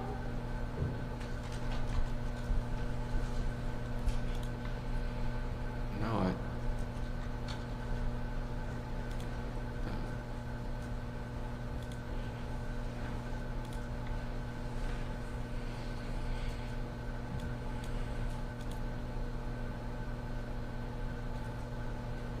I don't know what. I don't know. I don't know. Well, anyways, you know that she had been drinking. You were saying that you don't know how drunk she was, but you do acknowledge that she had been drinking, right? Yeah, I know. And you're sober at that point, right? I am. And after she leaves your truck, she's initially saying, I wish we could have had sex. Something like that, right? Yes. And you said, do you want me to come back, right? Yes. And she says, no, right? Right. I should probably sleep anyway, right? Yes. And she said no again. She said she has a son, right? Yes. And then she starts to get like mad at you for coming up in the first place, right? Yes.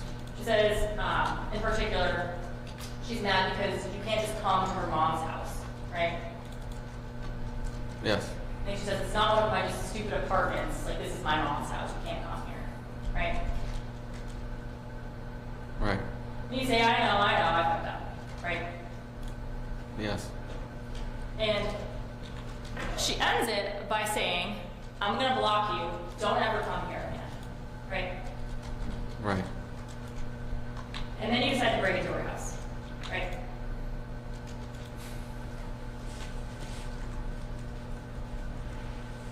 I can't remember what's going through my mind that time. Well, you said yesterday, or excuse me, Friday, that you thought it was something that she wanted. And now you're saying you don't know what was going through your mind. It was a mix between the two. Something that you would want or just don't know what. So that night, you were in her attic, excuse me, in her home for over 2 hours, is that right? Yes. You're in there for so long that you need to relieve yourself in the attic, right? Yes. Or I guess with some of that from the day before. Can't recall when. Now, when you're in her house, do you go right to the attic? Do you go to Rachel's room first? What do you do?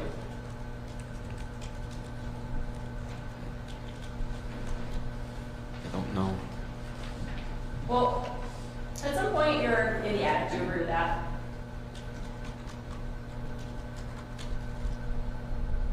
At some point I was. And for some points you're in her room, right? Yes. You going anywhere else?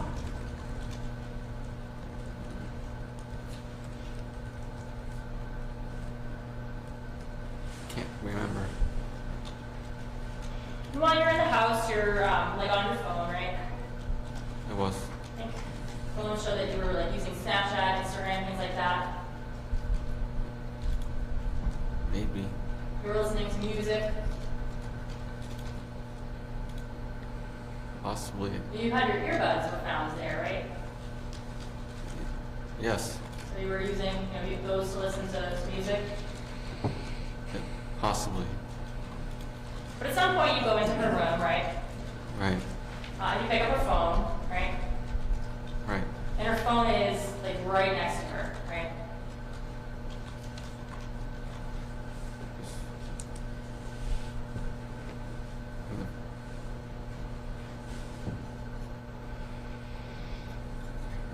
Sorry. Well,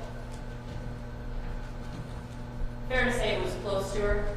You don't remember it being like in any other room? No, wasn't. And you pick it up, you try a few passcodes, right? Yes. You're checking to see who's calling her, and you in fact call that person back, right? Yes. Were you doing that in the room while she's right there sleeping?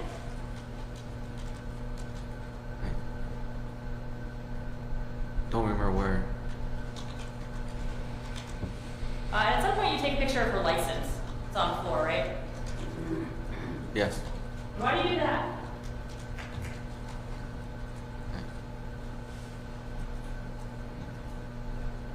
I don't know. I don't know why.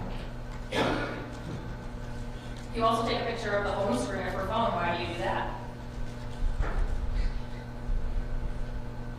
Also, I don't know why.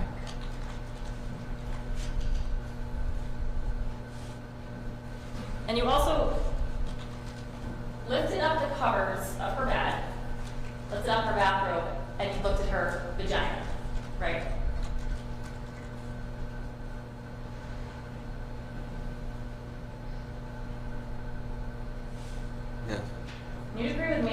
did not give you permission to do that.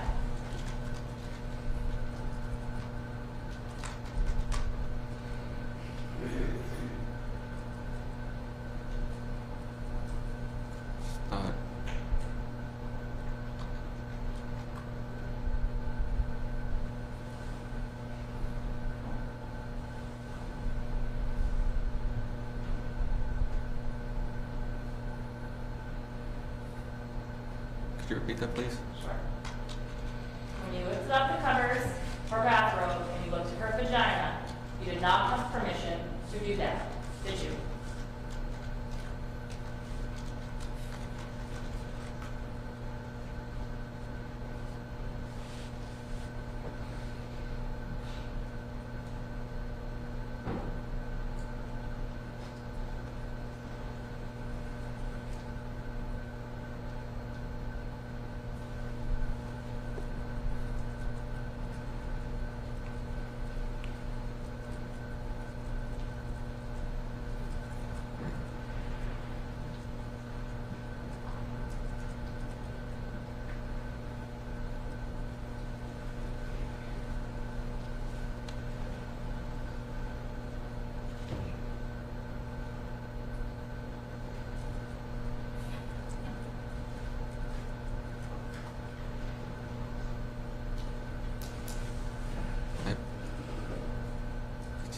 I thought it was something she was okay with.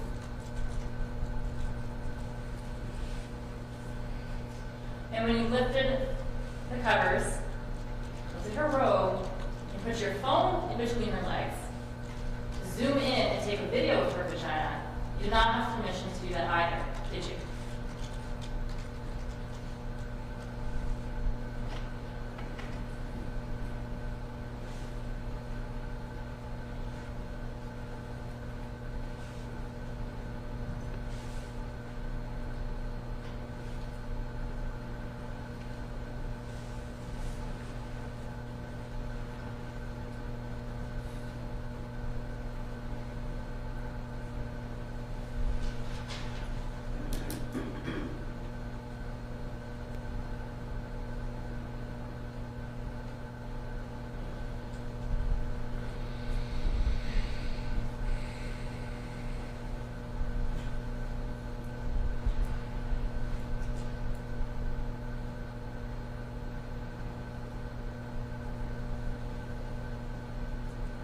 She would be okay with it.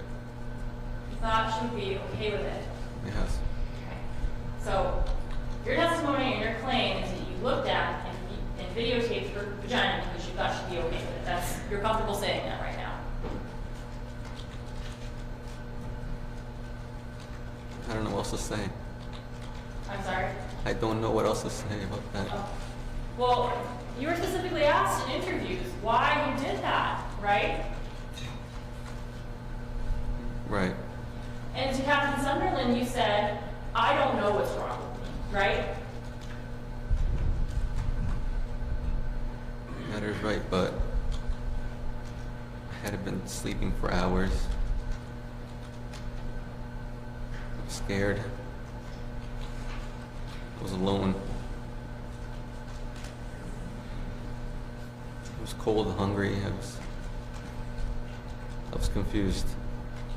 So, are you saying that what you said to Captain Sunderland wasn't true?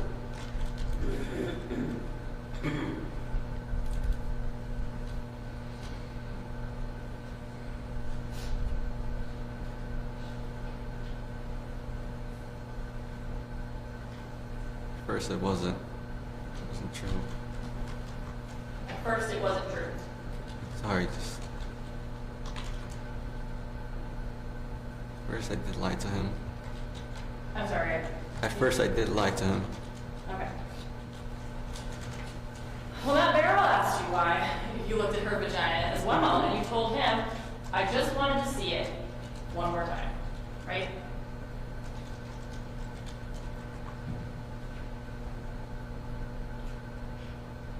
Right.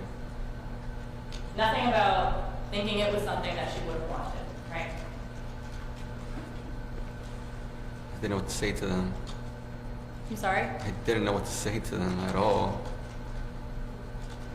Well, you agree with me that if you had some sort of valid excuse for doing the things that you did, it would have been the time to say it when they're interviewing you, right?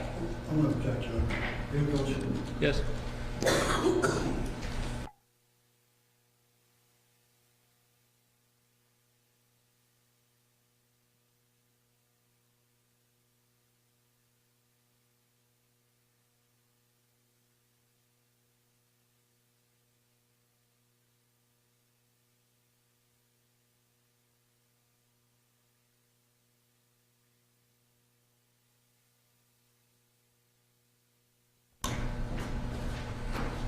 You'd agree with me that while you're sitting in a station room, that's the time to tell these officers that you have some sort of valid reason for doing this, right?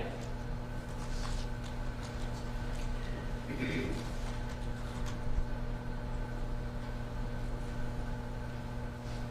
the time I was scared of them. I was scared where I was. I didn't even know where I was at the time. I was confused. So Friday you testified that you took this video of her, and then you sort of heard a gasp and she woke up, right?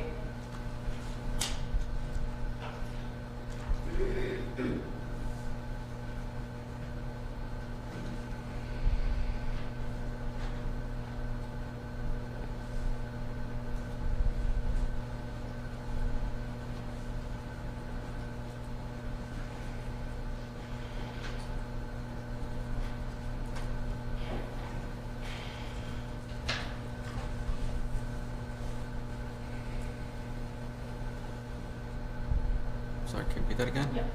You testified on Friday when your attorney was asking you questions that you took this video and then you sort of heard this gasp and she woke up and that's when you left, right?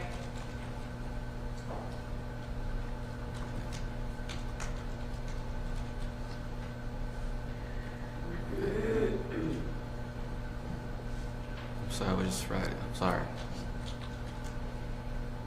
Can't remember Friday.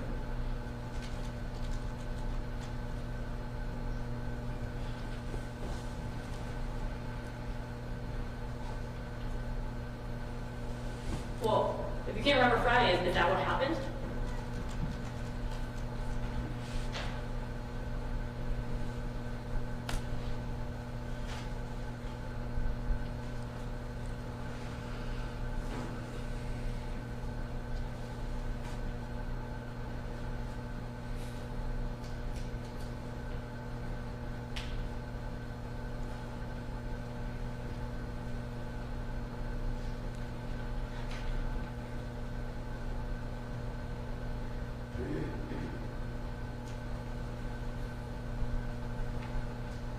Sorry, can't recall.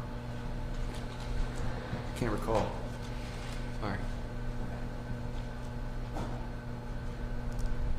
Well, if you did testify that you took this video, heard a gasp, and booked it out of the room, it wouldn't be accurate, right?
I don't know.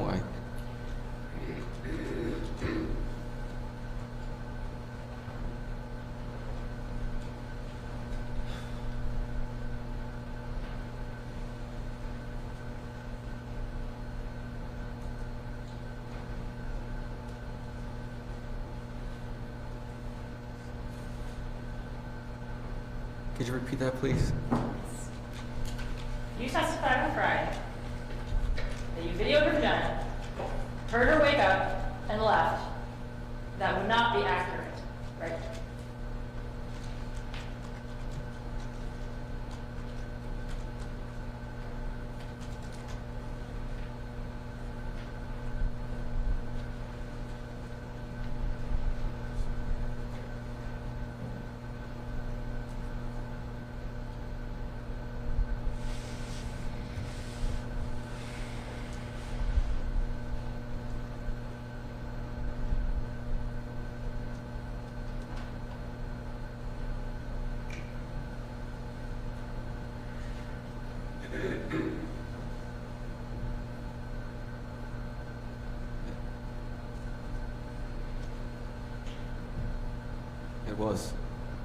It was accurate. Well, you took that video of her vagina at 3:19 a.m. That's what the phone shows, okay? And she doesn't realize you're here to text you until an hour later. Did you realize that?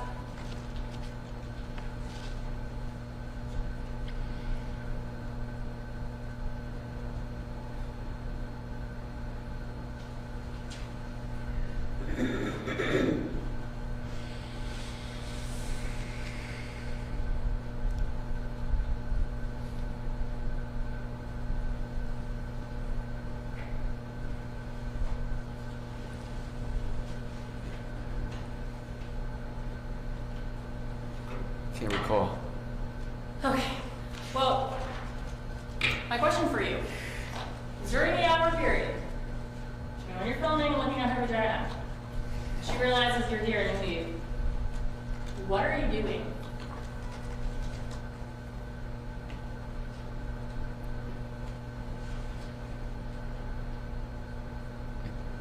Don't know. Are you in her room watching her sleep?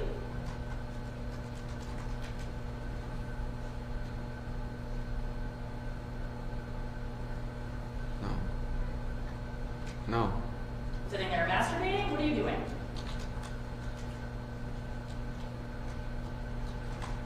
No, I don't remember that much. Well, they were there for over 2 hours, Mauricio. And other than taking a few pictures, we know very little about what you did. You're the only one that can answer that question. So can you answer that question? What were you doing?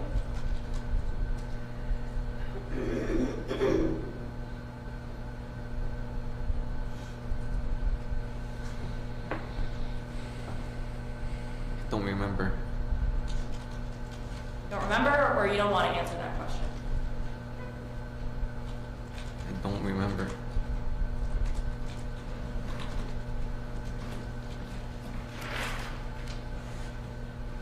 Well, let's talk for a second about what you didn't do while you were in the residence. So we already know that you never told you were there, okay?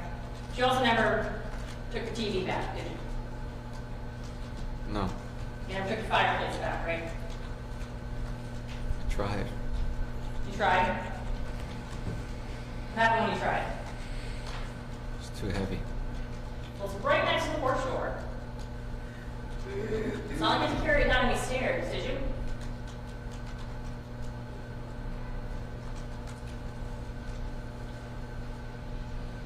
No, but I don't know. I was too weak to. Well, you're saying that you were, at some point you were saying that part of the reason you're going in this house is to take these items back. You entered 5 times and you never do it, right?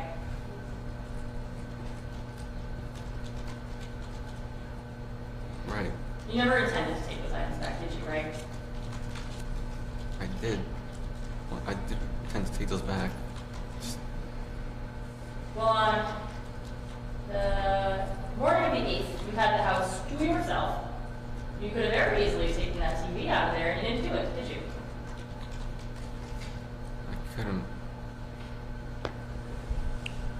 I couldn't have. Why? Because, as I said, they're both heavy items.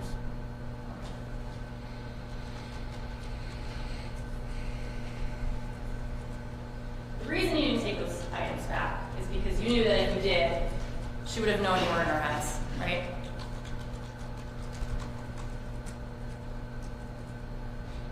Maybe, I don't know.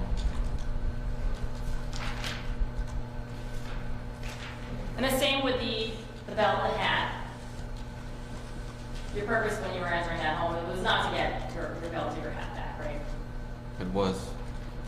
Well, Rachel had told you a couple times that she threw those items away, right?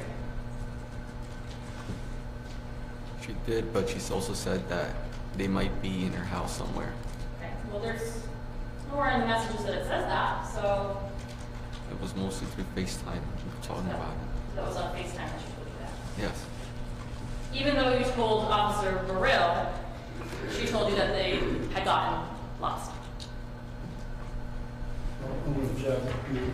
Supposedly it was lost. It was a word. All right, with that clarification, he can answer the question. So I think he specifically asked you, did you ever reach out to Rachel to get those items back? And you said supposedly they got lost, right? Right. And that's what she told you?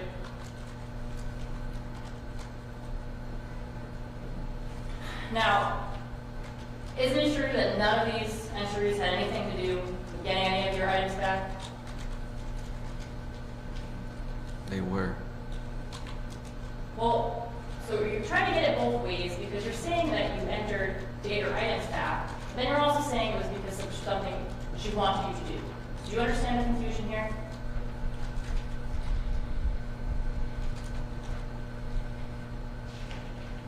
I do, but Which is it?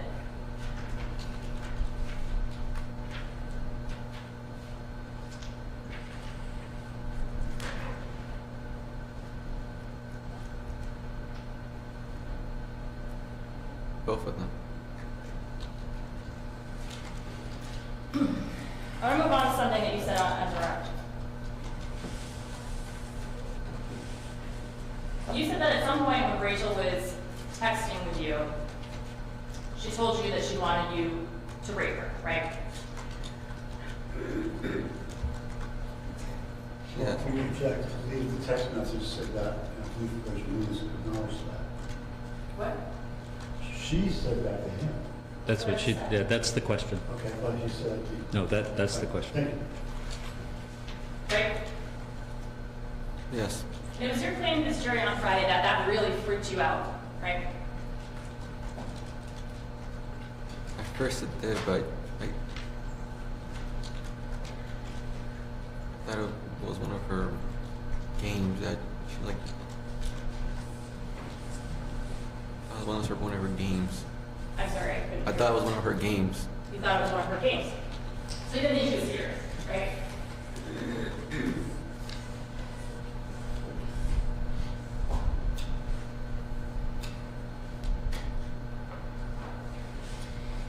I was partially concerned about it, but Well, on Friday you said particularly that it really concerned you, right? it did. But that's not true, is it?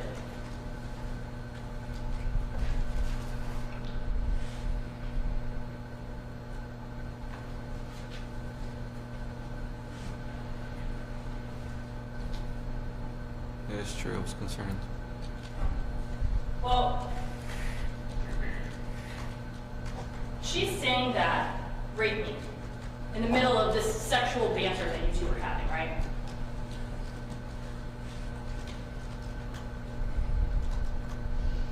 I think so. Yeah. I think you talking to her about pretty graphic things to each other back and forth. Yes. And when she said it in that context, rape me, your exact response is, I don't know if you're ovulating.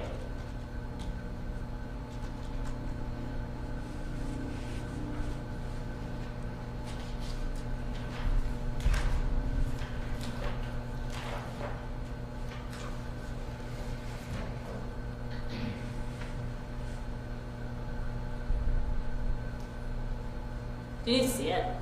Yes.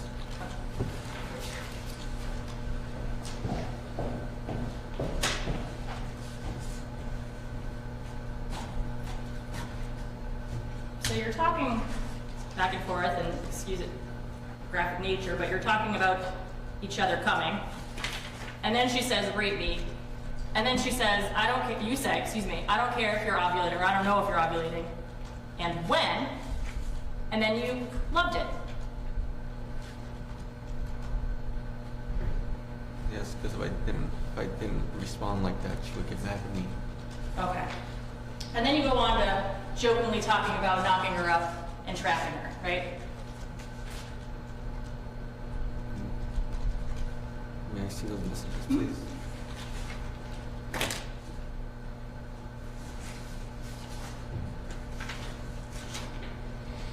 So she says, I'm ovulating, I will get pregnant. And you say, so? She goes, no. And you say, yes. And then she jokes that you're trying to trap her.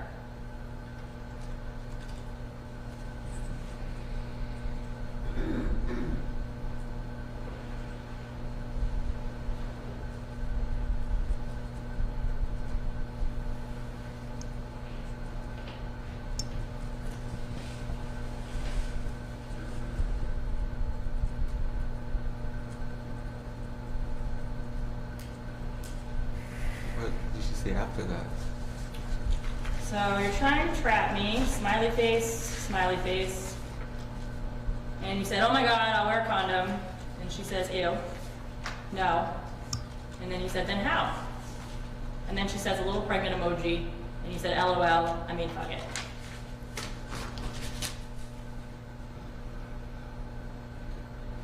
What's the question, counsel?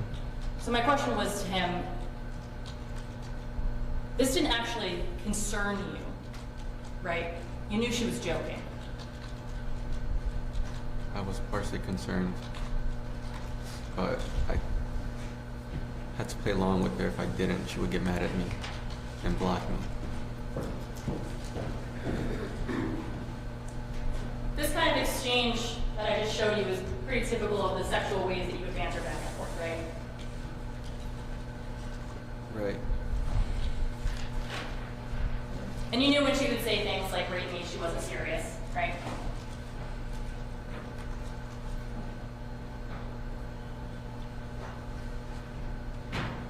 Maybe I was confused about it. Well, just like when you texted her back when, you weren't actually planning to go with rape her, right?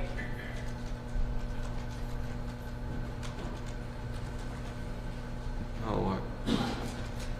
And just like when she would say things like, I like that you're obsessed with me, you know she didn't actually mean that she wanted you to go and hide in her attic, right? Only, Jeff, any close speculation. Overruled. Go ahead. Answer the question, please. Could you repeat that, please? Yeah. And just like when you knew she was joking about the rape me, you knew that when she's saying things like, I want you to be obsessed with me, she doesn't actually mean she wants you to break into her mom's house and hide in her attic, right? We mostly talked about obsession the most. I'm sorry, you mostly talk about what? The obsession part we talked about, she talked about it the most. Telling me everything that she wants me to be obsessed with her.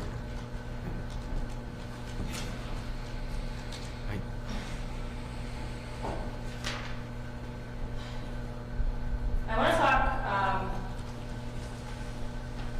finally get to the conversations that you had when you were in custody at the police station, okay?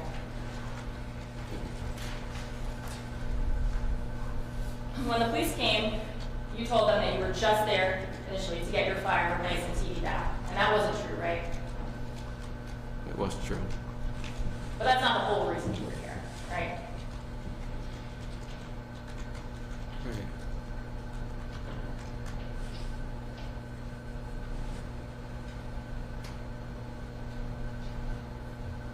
I just want to get my other stuff back, my beanie, my glasses, and my belt. Well, and as you're saying now, you thought it was some kind of thing that she wanted. So, Overruled. Go ahead. I guess my point is you weren't entirely truthful with the officer when you said that, were you?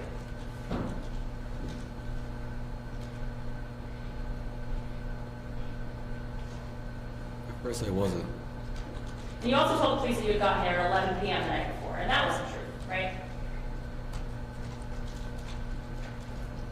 Right. And you also told the police that she had invited you in, and that wasn't true, right? Don't remember that specifically. Well, if you did tell them that, it wouldn't have been true.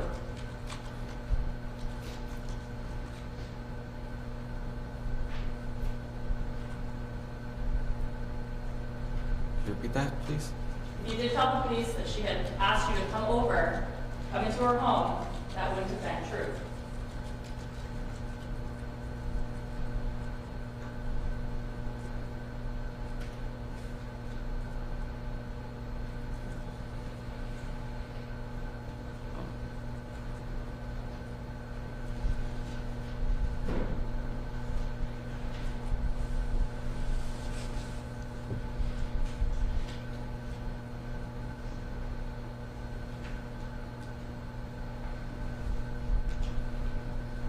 I'm sorry, could you rephrase that? My point is, Mauricio, when the police are talking to you and Captain Sunderland's asking you questions, you lied to them several times, didn't you? At first I did, but then I told him everything. Well, at first, you lied. And then he comes and he confronts you with certain things like the pry bar, right? Right. And then you lied, you say you didn't use a tanner house.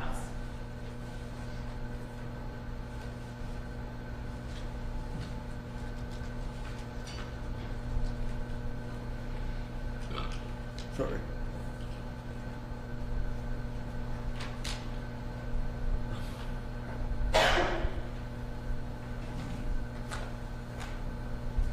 Could you repeat that? I'm sorry.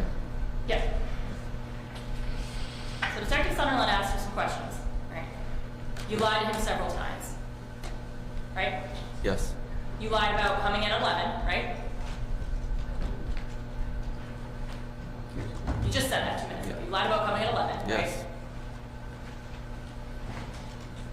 I did lie about that. Okay, you lied about not using the prior to get in, right? I did. You lied about the last time you came up to New Hampshire. You said the 10th, in reality, was the 20th, right? I did, but on that day I didn't know what to say. Honestly, I was confused. You asked you specifically about stealing the keys to make a copy, and you lied about that, right? Yes. When asked how you got in, you said that the door was simply open, and that was a lie, right? Yes. And when you asked about the tile device that was found, you said it was for your keys, and that was a lie, right? Yes. It was only after Matt Moreau came into that interview and confronted you with things that he found that you actually admitted to any of that, right?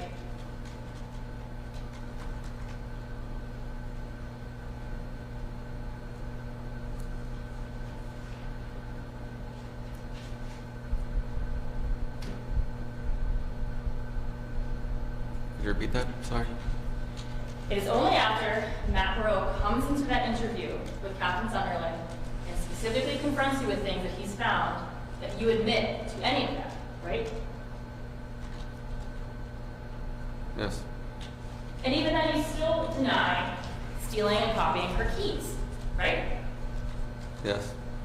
And even then, you still deny about coming on Monday. It was Tuesday that you first came out, right?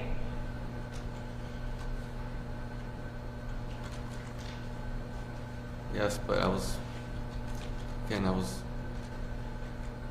had to say during that time, I was confused. I hadn't slept at all. I was tired. Things like the keys, you only admitted to after they came back and said, we tested this in the door, it's the key, right? Yes. Fair to say that you only admitted to things when you were confronted with direct evidence to the contrary, right? Yes. And isn't it fair to say that you have lied about just about every aspect of this investigation at some point or another?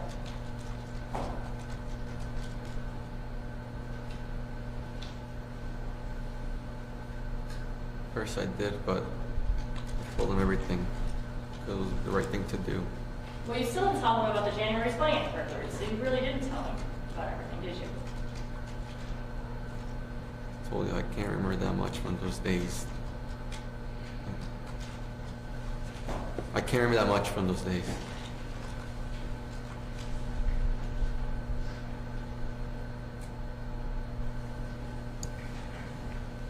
And isn't it fair to say that when you're in the station and you're lying over and over and over again, and you're only admitting to things you basically have to admit to, you're doing it because you don't want to get in trouble?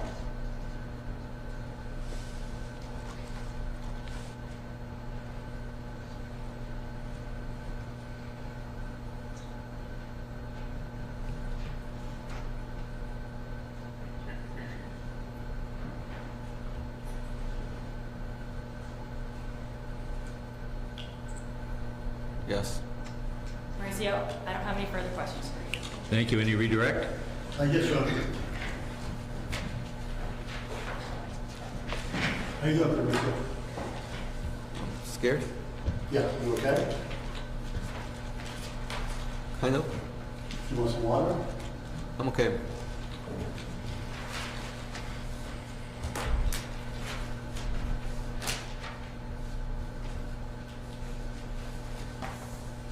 Fair to say this is the first time you've been on a witness stand? Yes. Objection. Relevance. Overruled. Go ahead. Yes. How's it feel facing all these folks and talking about these intimate details of your sex life? Feel uncomfortable? Got your mom and dad here as well, don't you? Yes. I just want to kind of go back over a couple of things. I know this has been a long morning. I know you're ready to come off that witness stand. But I want to ask you a couple of things about your relationship with Rachel Nunez, okay? Yes. Fair to say that she's your first girlfriend? If that's what she was at all. Is that right? That's correct. How much dating do you think would you say you've done? Before her, Next. none.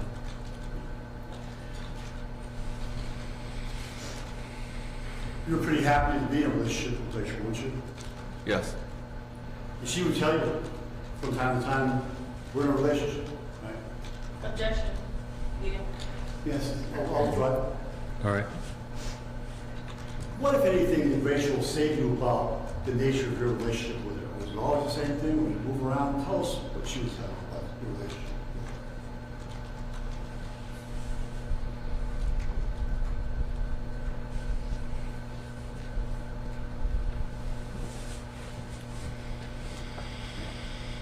Sorry, could you repeat that, sir?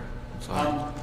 Were you getting consistent messages from Rachel about the nature of the relationship?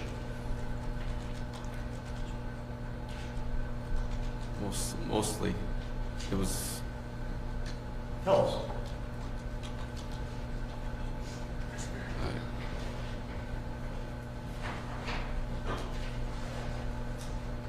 It was...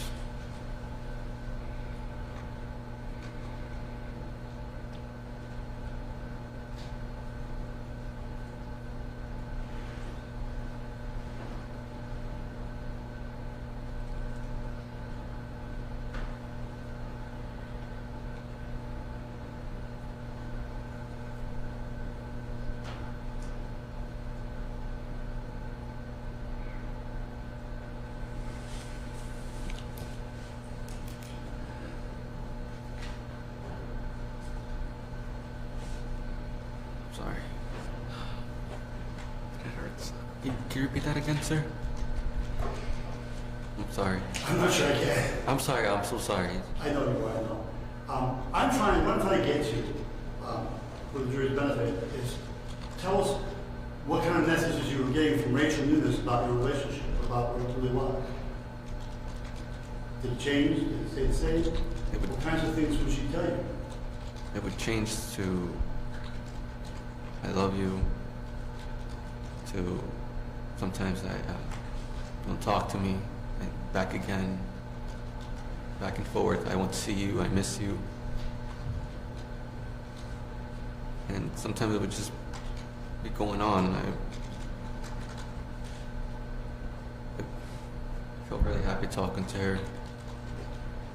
I thought she felt the same way. She acted really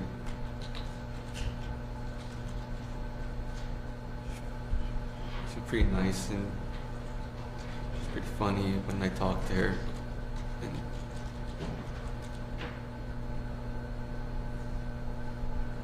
I thought we would have been together one day.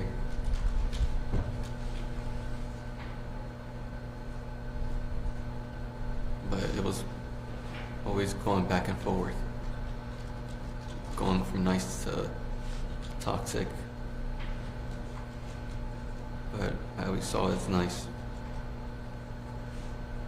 I always try to be nice with her. Were you ever sure what, if anything, how she would do with you when you talked to her? Were you sometimes unsure how she would react? Would she react in the same way? Did you know what kind of Rachel news you were going to see that day or hear from that day? No, it was always different each time. I thought she would be surprised by seeing me, because we talked about it to each other and what we do.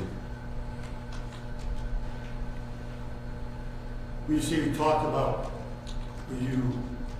how would you communicate with Rachel? What are the ways you do it? Mostly through FaceTime. Mostly FaceTime? Mostly FaceTime. I was always FaceTime first and then messaging later. Or at the same time, we were doing both at the same time.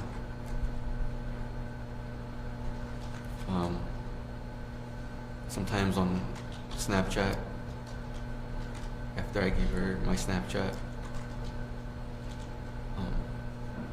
Instagram, or other apps.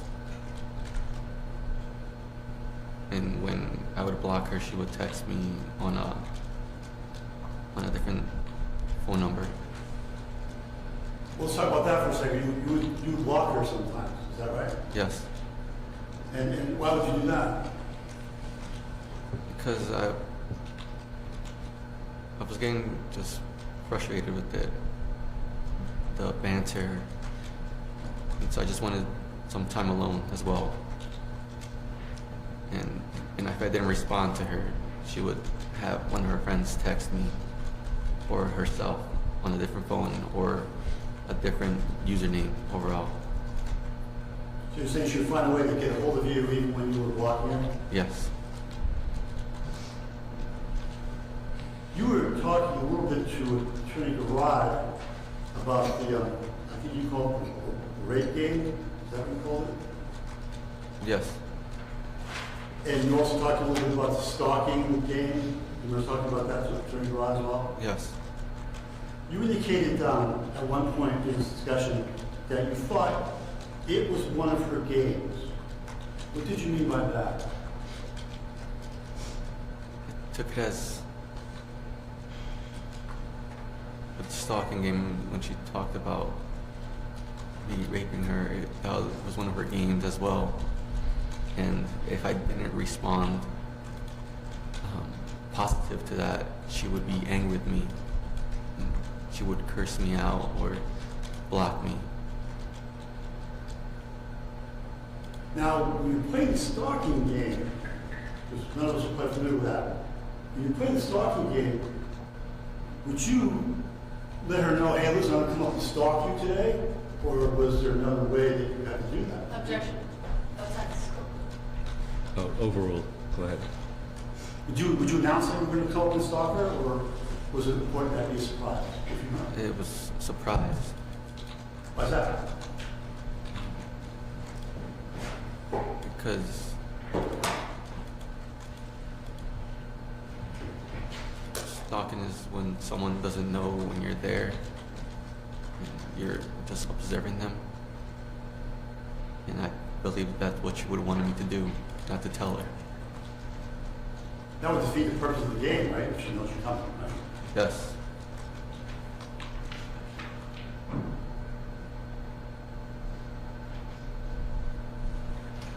Can you tell me the sorts of things that she would say to you that made you think that she wanted to stalk? Was she explicit about that, or did she say other things? Give us an idea of what she would say to you. It was always that I took it as, why aren't you obsessed with me? Why aren't you talking to me? Why aren't you paying attention to me? Around those lines.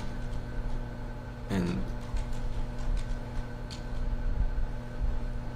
mostly calling me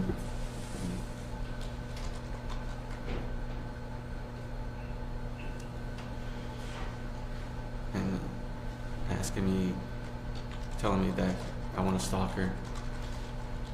Did she say that exactly that way? She said, I want someone to stalk. Sorry. I want someone to stalk me. I don't mean to jump around, but I want to jump to the 9th or the 8th of February 2022 into the 9th. You were with her on the late part of the 8th, is that right? Yes. You went to her house and she came out to your truck? Yes. When she came out to your truck, did she appear to be drunk? No, because she was walking fine. Even in the freezing cold, she was walking fine to my car. She walked perfectly alone. I tried to tell her to cover up more because it's really cold at night. And we went back into my truck. She got on the passenger seat and I got on my seat and we talked for a bit. She seemed happy to see you? She seemed really surprised to see me and happy. And did you kiss? What was it like? First, we gave each other a kiss, and we talked for a bit, and she started to. Did you guys have some kind of sexual contact at some point? Take off her robe and she wanted to give me oral.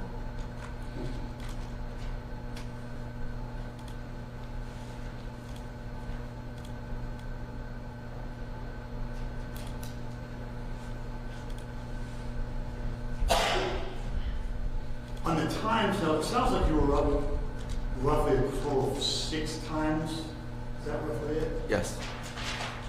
And out of those 2 times, she only saw you in person, face to face, twice. Is that right? Yes.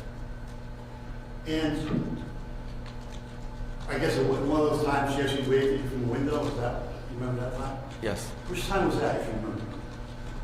Between January 10th. So that would have been in the Summerford house. Yes. Tell us how that happened. How did you happen to see her and have her wave at you? I wasn't walking, drive. I drove there, and I told her outside, and she said she didn't want to come out because she wasn't looking nice, and she said, I'll just wave hi to you. And I said, okay, I will. And she did, and I left. Sometimes when you come up unannounced, it's fair to say that she seemed to be angry with you for coming up. At first, yes, but then she would find it exciting because she wanted to see me.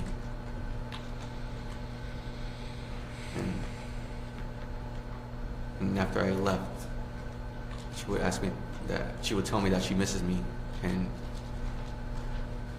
wants to see me.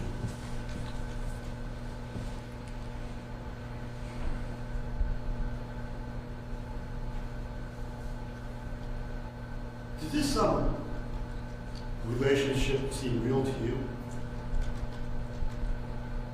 Yes. Why is that? How explain it to us? Well, I wasn't in one before her, so the way we talked to each other, I thought it was pretty normal for her to behave like that since she was the older one. I thought maybe she knew what she would want me to do and tell me what to do, because she was older than me, and I thought she was more mature than me. And yeah, we talked a lot, we laughed a lot, talked about everything. Talked about what she wanted to do in her life, where she wanted to move, where she wanted to go in a couple years from now. And we did talk about seeing each other again and again and again, and have sexual intercourse all the time. I thought it was pretty normal.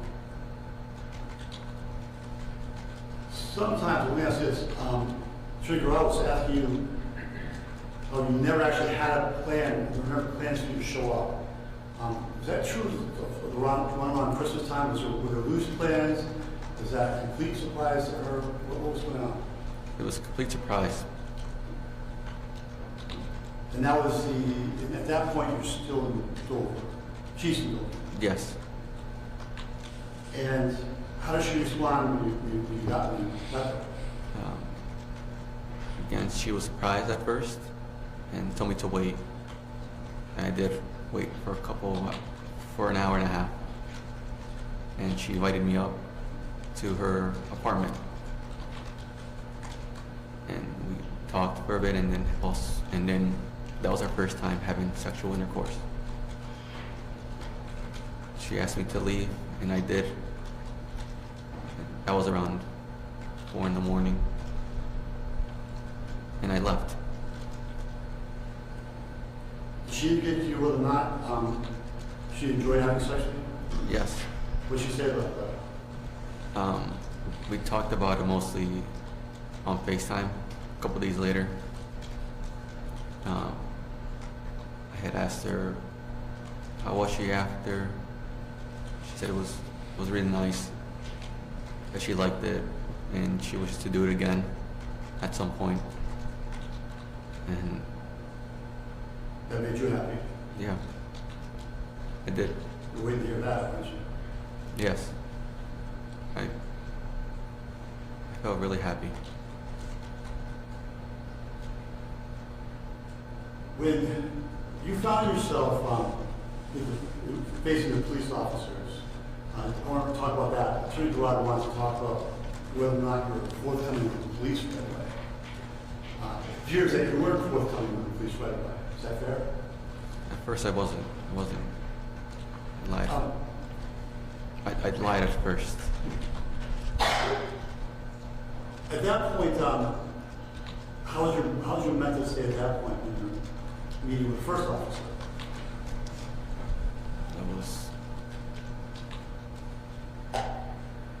I was just trying to go home, get some rest, and eat something. It was cold. I was just wearing a hoodie and a shirt and just sweatpants. And that's when you talked to Sergeant Lefebvre, is that right? She the first one? Yeah, she was the first one. Was that a relatively quick interview, or did that go a little bit longer? It was quick. Who would you say the longest interview was with? With Detective Sutherland and Officer, I forgot his name, sorry. Barrel. And how long did that interview last? It lasted 2 hours, but it felt like a day for me. Was it non-stop interviewing? Would they leave you in the room by yourself for periods of time? They left me in the room, I think, twice on each time, or once on each time. And is that the point when they came in and said, we think you should write an apology letter? Is it during one of those times? It was during with Detective Sutherland. He asked me to write a letter of apology. I was Let me ask you this. You decided not to share with Captain Sutherland or any of the police the stalking game. Why was that? Because I knew that it would be, it's not a common thing to say to police when you're being interrogated. It's not common, and I was scared about that. I thought the story's a little strange, isn't it? It is. Would you be surprised if you heard that when you were right there? Rachel lied to Sergeant Lefebvre right away. Objection, Your Honor. Outside the school, I think it's hearsay. Dan Rollins. Sustained.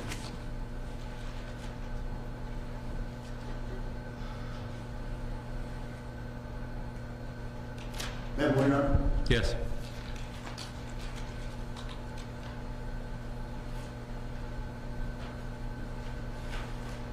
Rachel threatened to call the police before, is that right? Yes. Explain how that would come about. It was my first visit, and when she asked me to leave, I tried to, but I was like telling her, just come and see me for a bit, but she would tell me I'm going to call the police, and so I decided to leave. So you left? Yes. What happened after that? Right after that? Right after that, I was driving home, and I just remember being in my car driving and getting a text from her again, saying how I was, and that she found it really hot for me to do that.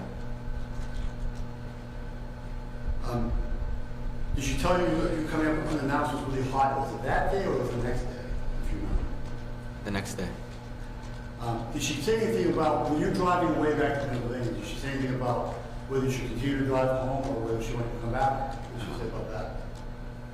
It was almost that she would have invited me up to her house, to her apartment, I mean, if she knew I was outside, and that she missed me. So she told you she wanted you to come in and she missed you right after she told you to call the police line. Is that right? Yes. What'd you make of that?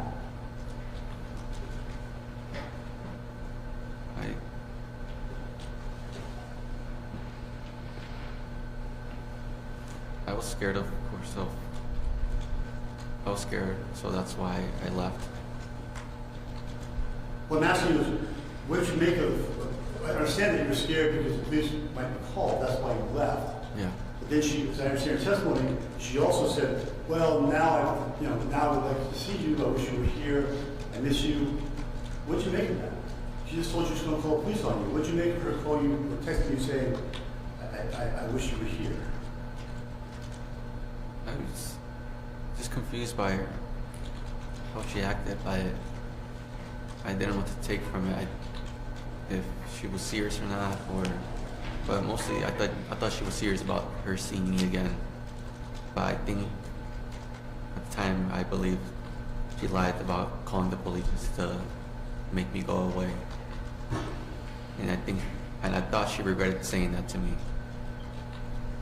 At that point, have you talked about the obsession of the stalking game? Yes.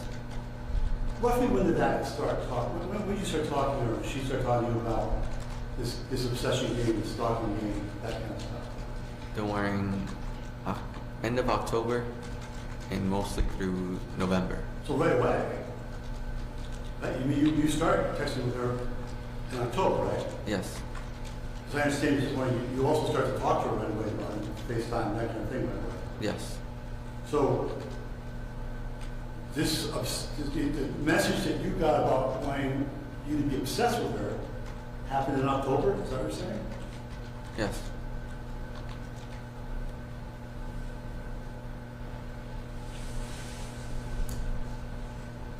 Do you still have to go for the questions? Actually, then we'll move on. Yes.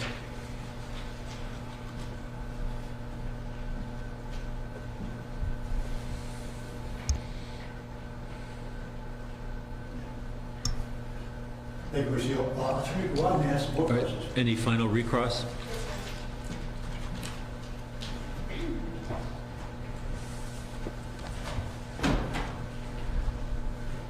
You're talking about, this is now on December 7th when Rachel was really upset that you just came up and surprised her at her apartment, right? Yes.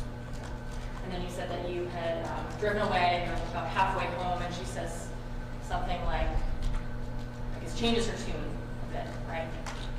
I've ever heard you that might have something to do with the $500 you left on her car? No, because at the time she had a broken windshield. I had left it for her to repair it. So it never occurred to you that she might just be interested in the money? No.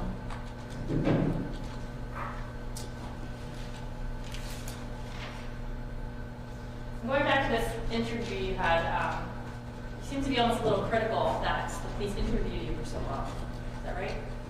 Yes. Fair to say that it would have been a lot shorter had you just told the truth initially.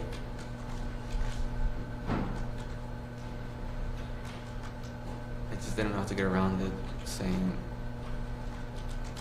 it sounds weird telling a cop that this woman wants me to be obsessed with her and to stalk her.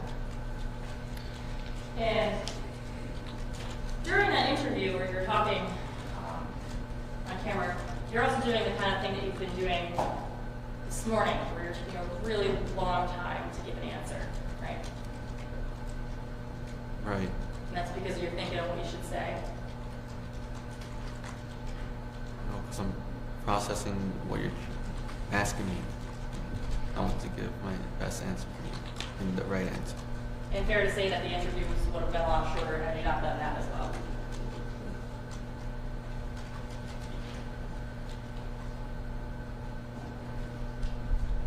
No. Marissa, you keep talking about this as stalking me. It seems like you're saying that it was something that you guys talked about pretty frequently. Yes.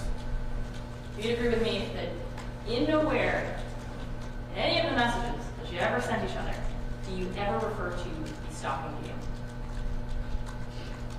We talked mostly on FaceTime and on the phone.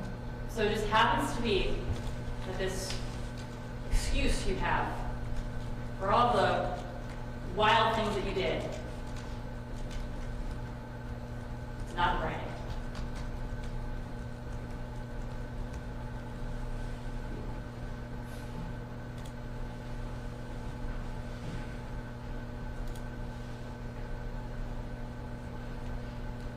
It's not an excuse. You're saying it's not an excuse? No, she wanted me. To me, that sounds like an excuse, Mauricio. Objection, argumentative. Sustained, jury will disregard.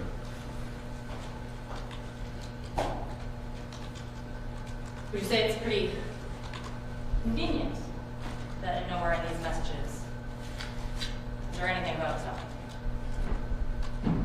Who objects again this? What's the objection? I think it's argumentative. Overruled. Go ahead. You can answer that question.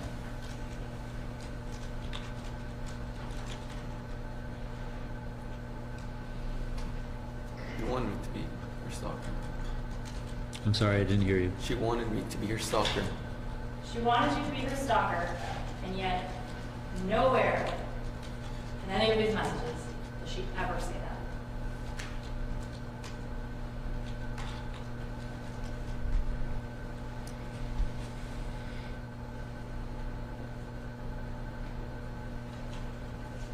Is that a question? Yes.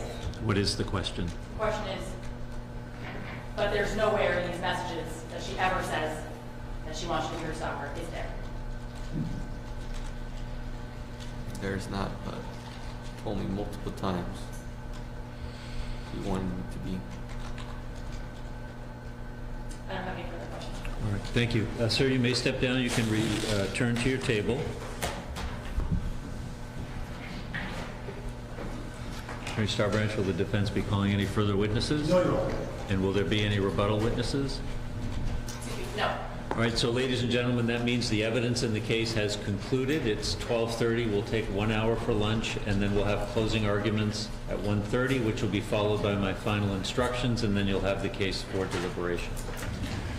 And your lunches should be here and ready for you. Thank you. All right.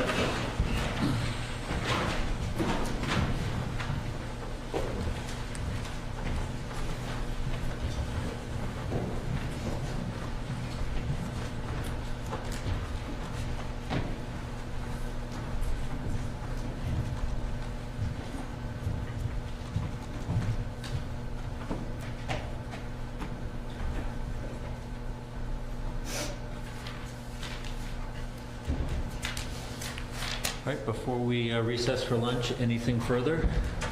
Attorney Starbranch? All right, anything? No. All right, we'll see you at 1:30. Thank you. Thank you.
Folks, as you know, this is the time for closing arguments of counsel. The defense does go first, followed by the state. You'll also notice that your notebooks are not in your chair. I do not allow note-taking during the closing arguments. Your notes will be returned to you for deliberation. Attorney Starbridge. Thank you. Good afternoon. And we all know a lot more about OnlyFans now, don't we? One thing you can say for sure is probably not the best place to find your first call. And I don't need to make light of it because it's sad. You know, this is not, again, as I said, the way to get your first girlfriend. But as I said in the beginning when I first saw you guys, this case is really about intent. There's really no question that Mauricio went into the house. No question. Also no question that Rachel News's mother had no idea that any of this was going on. In fact, you probably all saw Rachel News's mother get the bad news that her daughter was having sex with Mauricio outside the front door right before this happened. It was first she heard it was in front of you folks, which is really too bad. She had no idea what was going on. But she was the only one that didn't, because Rachel certainly was involved with this right to the end. And the thing is, Mauricio's intent, and this is what's going to drive this, Mauricio's intent, his conscious object, his specific intent is to commit two crimes, either theft or invasion of privacy. So really what this comes down to is what his intent is. And actually listening to all this, and honestly, Attorney Garad does something very interesting. He at one point said, do you even know what you're doing there? And that's a good question. Probably not.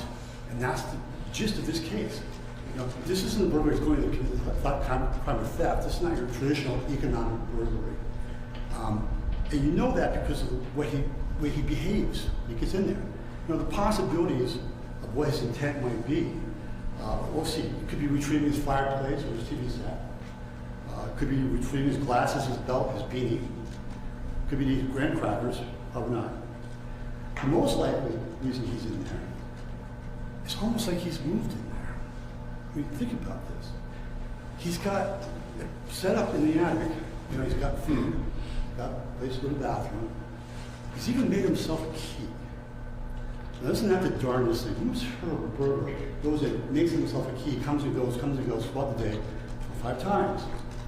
You know, and this is the gist of this case. This is a very confused young man, completely confused.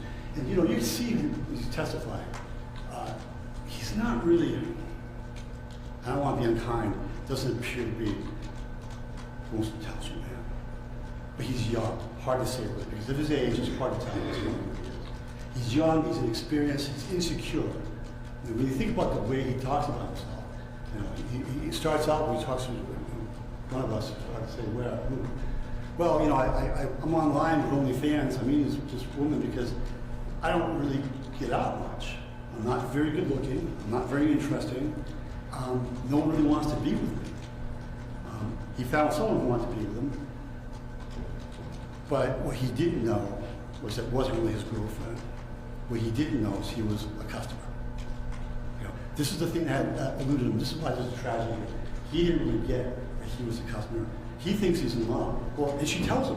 She tells him, well, yes, I love you. Absolutely, you know, I love you. I want to engage with you. But, you know, the fact is, she's selling content. That's her job. And I'm not disparaging it. Everyone needs a job. Perfectly legal. She's doing it. The problem is, she manipulates him. And creates, and remember, her job description basically is fantasy. You know, however it might be, whatever, you know, the client may be interested in, that's what she tries to accommodate. That's what she tries to pander to. Because, you know, let's face it, if you're a content provider, you're in the business of selling your content, it behooves you to, you know, get the idea of what the client wants, the customer wants, and to cater to that, to pander to it. You know, and this is the problem with this case, is that he doesn't understand that this is a game. He thinks the fantasy is something that she shares and enjoys with him. It does not. You know, this is all made up and contrived in her demeanor, in her presentation to Mauricio. Okay? It's all a big fantasy. She knows it, he doesn't. She knows that he doesn't get it. But she works him. She works him like a pro. She works him, and she keeps the money coming. She keeps the gifts coming, and she, frankly, keeps him interested, keeps him involved. The relationship is bizarre, it's fantastic, it's toxic. There's a real disparity between the position of control and power in this relationship. She's completely in control. She's older than he is, much more sophisticated than he is. Just look what she does for a living. She's used to dealing with people and their fantasies. He's 20 years old. He's young. He's immature. He's insecure, to say the least. His self-esteem, frankly, is less than zero. In fact, you see he does a lot of groveling when she threatens to leave him and not be with him anymore. He sometimes he even begs. Other times, however, he says, I've had it, and he tries to break away from her. More than once, he says, they would block each other and then unblock each other. She knows what she's doing. All you have to do is block somebody and continue to stay blocked. But yet, somehow, miraculously, she unblocks him. Now, when he does it and cuts off communication, she attempts to get around that by phone calls, by FaceTimes, things like that. And when that doesn't work, she calls her friends to facilitate her being able to reconnect with Mauricio. So even though at some point he has the wherewithal to say, something's wrong with this. This isn't for me. I don't want to pursue this relationship. It's not. Maybe the light bulb's going off in his head at one point, saying, "Wait a minute. Does she really love me when she says that? She tells me she loves me. Is that true, or am I just a customer?" Hard to say what's going through his head. What you know is he tries. She won't have it. She won't have it because this is her business, and he's her customer. And he's good for some money. He's good for money down the road. It's not, the money train didn't show any signs of slowing up. And that's frankly, what she's into. She has all the power in the relationship, and she calls the shots. The fantasy business about stalking and things like that, you can't make this kind of stuff up. You really can't.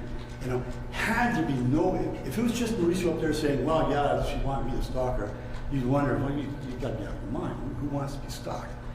If she hadn't said it, we would all have a different case here. The funny thing is, as I told you before, there's largely an agreement about what happened. The question is, what does it mean? Largely, everyone's in agreement. Some of and a lot of it came out on witness stand when I was speaking to Rachel and things that she said to him during this interview that she gave. One of the quotes I want to do directly for her is she messed with his head. She says that. She wants to have him obsessed with her. She says that too. She wants him to behave like that. She wants him to follow her. She says these things. She admitted it. And the thing is, she probably didn't really know that. She was just telling him that. Because that's what she does. That's her job. That's her job. She strung him along. There's another quote I'd like to throw out there. She led him on. And probably the biggest problem with all this is she keeps telling him that she loves him. That's the biggest and probably the unkindest thing about this. There's a relationship here, there's no question about it, but it's not love. The tragedy is that she knows it, he does not. She knows it, he does not. He was deceived, and he couldn't form the intent that the state thinks you should find him guilty of. He can't form the intent because he didn't have the facts. He didn't have the facts. He didn't realize this wasn't wanted. She was telling him it was. He's ready to believe it because this is all he has. He has no other relationship. This is his first one. He's ready to believe her when she tells him that. The difference between a trespass and a burglary, folks, is really intent. The question is, what was his intent when he goes in that house? You can look at a number of different things. I suggest you look at everything. Like I said, he talks about going in to get his glasses, stuff like that, the TV set, stuff like that. The fact is, Tate's absolutely right. He really doesn't make any effort whatsoever. And that's because his intent really is to live there. and stay there and be close to the object of his desire. He wants to be with her. And it's comforting to him that she's right downstairs. You know, he's in and out of that. It's almost like he's sold himself that this is a relationship and he's a roommate. You know, he makes himself a key. You know, he's not charged with doing that, but that's really what this is about. He wants access to Rachel. Okay? You know, could have been charged as you know, enter with the purpose of the crime of stalking. The fact is, she's told him that she wishes to be stalked. This is part of a game that they play. His in order to find him guilty of burglary, you have to find his conscious object, his specific intent is to commit the crime of theft or to commit the crime of evasion of privacy. Trespass is a little bit different. Trespass, in order for him to commit the trespass, he has to be aware that he's not supposed to be there. That is more of a fit because, as I said to you folks before, Rachel's mother wasn't in on it. No, Rachel was, not her mom. What's interesting about this case is Rachel told him before that if you don't get out of here and call the cops. She said that more than once. She said that on the evening that Mauricio encountered the police fighter. Remember? She actually texted him. Now, this is a woman who says, I'm terrified, terrified, terrified, but the fact is, she says in a text message, are you here? If you're here, you get out of here, or I'm gonna call the cops. I know you're here, I know you're here. She's not spending time on 911 saying, help me, help me, help me. She's saying, get out of here. She's saying, get out of here. And if he had, he may not be here, because this is a cycle with her. She says, get out of here, get out of here, get out of here. And if he had gotten out of here, as long as we got to Pennsylvania, you know, odds are that the next text he would have gotten was, you know, I changed my mind, I love you, I want you to come back. Because he does that. You know, Attorney Garrard talks about, well, all this stuff, you know, it's not in writing. You know, it's a stalking game, it's not in writing. Actually, it is. There are some things that aren't right. Remember, when he's there in December, and she finds him there, and she yells at him, and says, get out of here, get out of here, get out of here. On the way back, she writes to him saying, oh, you know, I didn't mean, I miss you, I do want to see you. I wish you were here. I love you. The next day, she says, you know, I don't want you to ever come up here unannounced again, but it was a little hot. It was a little hot. That's a difficult thing to reconcile with, yeah, she's a victim of stalking. She cultivated the stalking story. This is part of the fantasy that they were playing together. And again, like I said, the problem is he doesn't know it. This is something she's contrived. He doesn't know that he's actually a customer. But again, you know, Rachel's mother wasn't in on it. You know, Rachel Nunez lies repeatedly. You know, Mauricio isn't truthful with the police either. You know, and that's not entirely a shock. Here's this, you know, young man who really doesn't have a lot of experience with anything. He's 20, first girlfriend, and all of a sudden he's in an interview room with all kinds of police. Well, he didn't want to say, well, my girlfriend wants me to stalk her.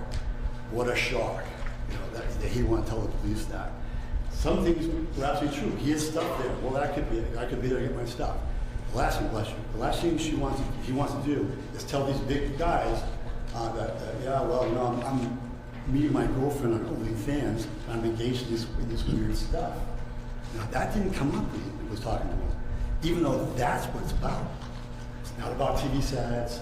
It's not about fireplaces. It's not about grain crackers. You know, it's about this fixation he has with her that she's invited. It's not just, you know, if you want to talk about who's lying to who, you know that frankly she's concealing this with possibly the end of, well, you know, maybe he'll go away and I won't have to talk to him, do him anymore. Because the first thing she does on this evening is lie to the dispatcher, and this is what she does. You know, after she gives him a chance, you know, get out of there, because, you know, she's texting him saying, look, you know, you got to get out of here and call the cops. I'm not kidding.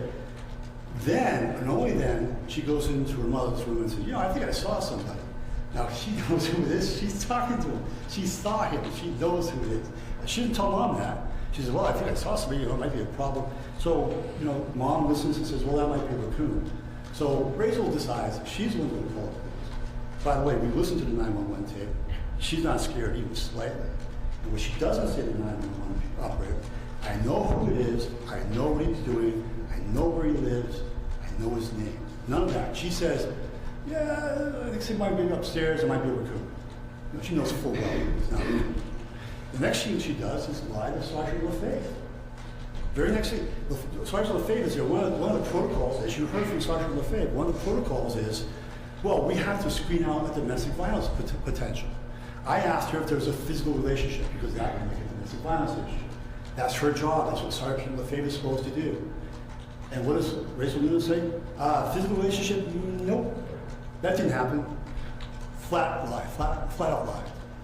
She lies to her mother. She doesn't tell her mother. I didn't tell you this, Mom, but just 5 or 6 hours ago, we were having sex in his truck. Must have forgot to tell her mother. She fined her mother. I told her about it. I wish I didn't have to. That's when she finds out. Mauricio is being unforthcoming with the police because he's embarrassed.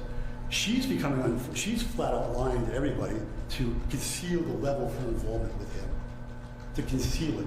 So she doesn't have to admit that. She's like, as she told the interviewer, that she led him on, that she told him that she wanted him to behave and follow her like that she wants him to be obsessed with her, that she strung along, led him on, all these things. She doesn't want to tell anybody this. Not surprising. It's not pretty. But that's what her motive is. Her motive is to get out of this as quickly as possible. His reason he's being less than forthcoming is that, he's embarrassed. And think about that for a second. That makes sense, doesn't it? When you think about this. This is the love of his life, his first girlfriend.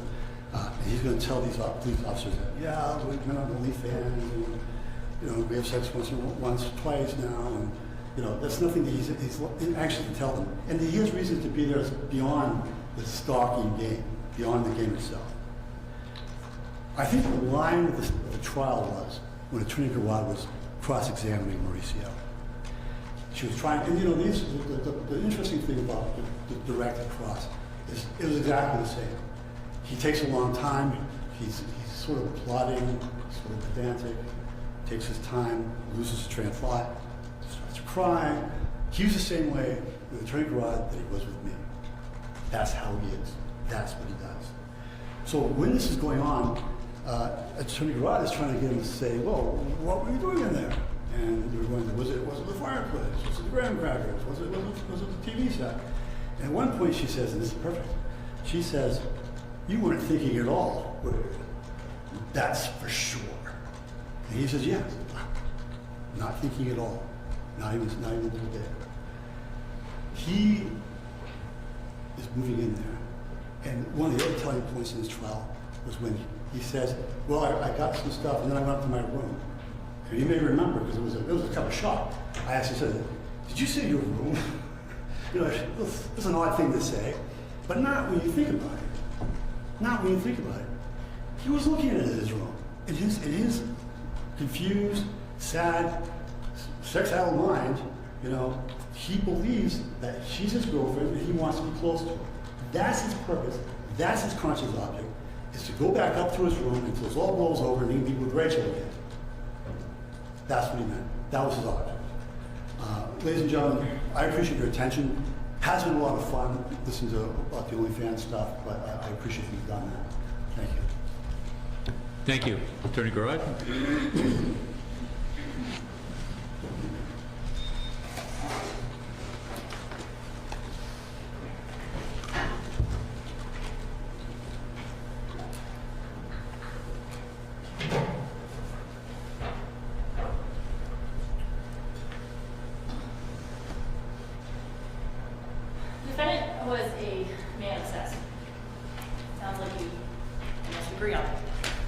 But it's also very clear, looking at the evidence, there's nothing less than an unhealthy obsession that would lead someone to drive 350 miles for 5 hours, to break into someone's house 4 times over the course of 3 days, sneaking in and out of their room, taking photos of their genitals, and urinating in a cup in the attic.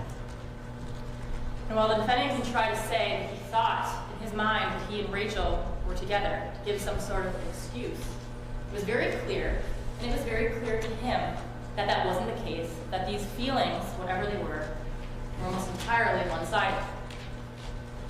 Yes, Rachel, they have been saying things to lead you on, to make you think that they might have been in some sort of relationship. But the fact of the matter is that only one of them was sending gifts.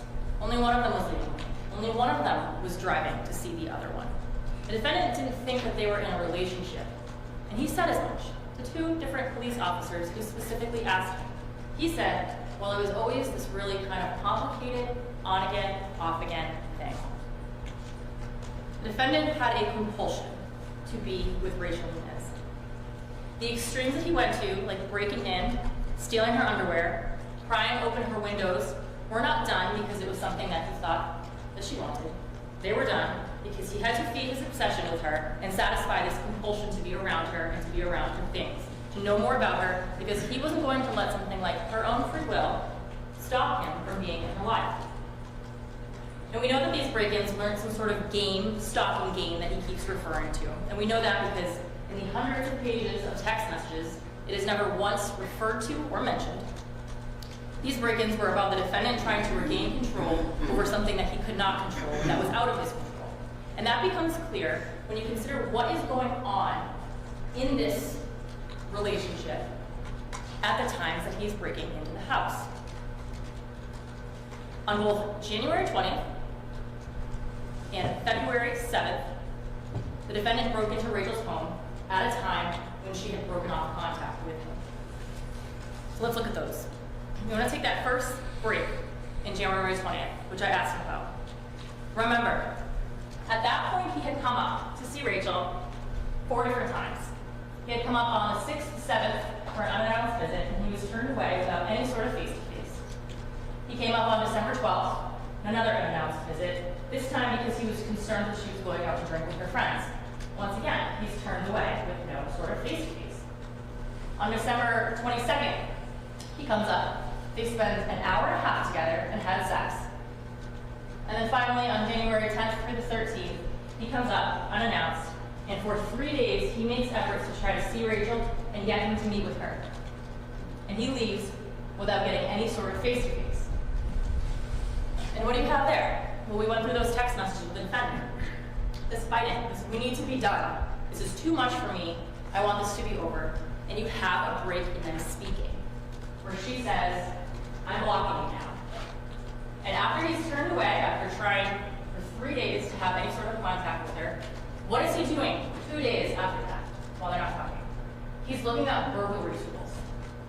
He is looking up burglary tools because he's already planning to break into her house because she's cut off contact with him. On January 19th, she reaches out to him because she's concerned that he killed himself, but then says, now that I know you're okay, I'm going to block you again. We can't be doing this. And he says, okay, goodbye. After he says that, what does he do? He drives up to Somersworth and breaks in her back barn and comes and looks through her belongings. He does this because she had cut off contact with him and he was upset and he needed to feed his obsession to be close to her and to be close to her things.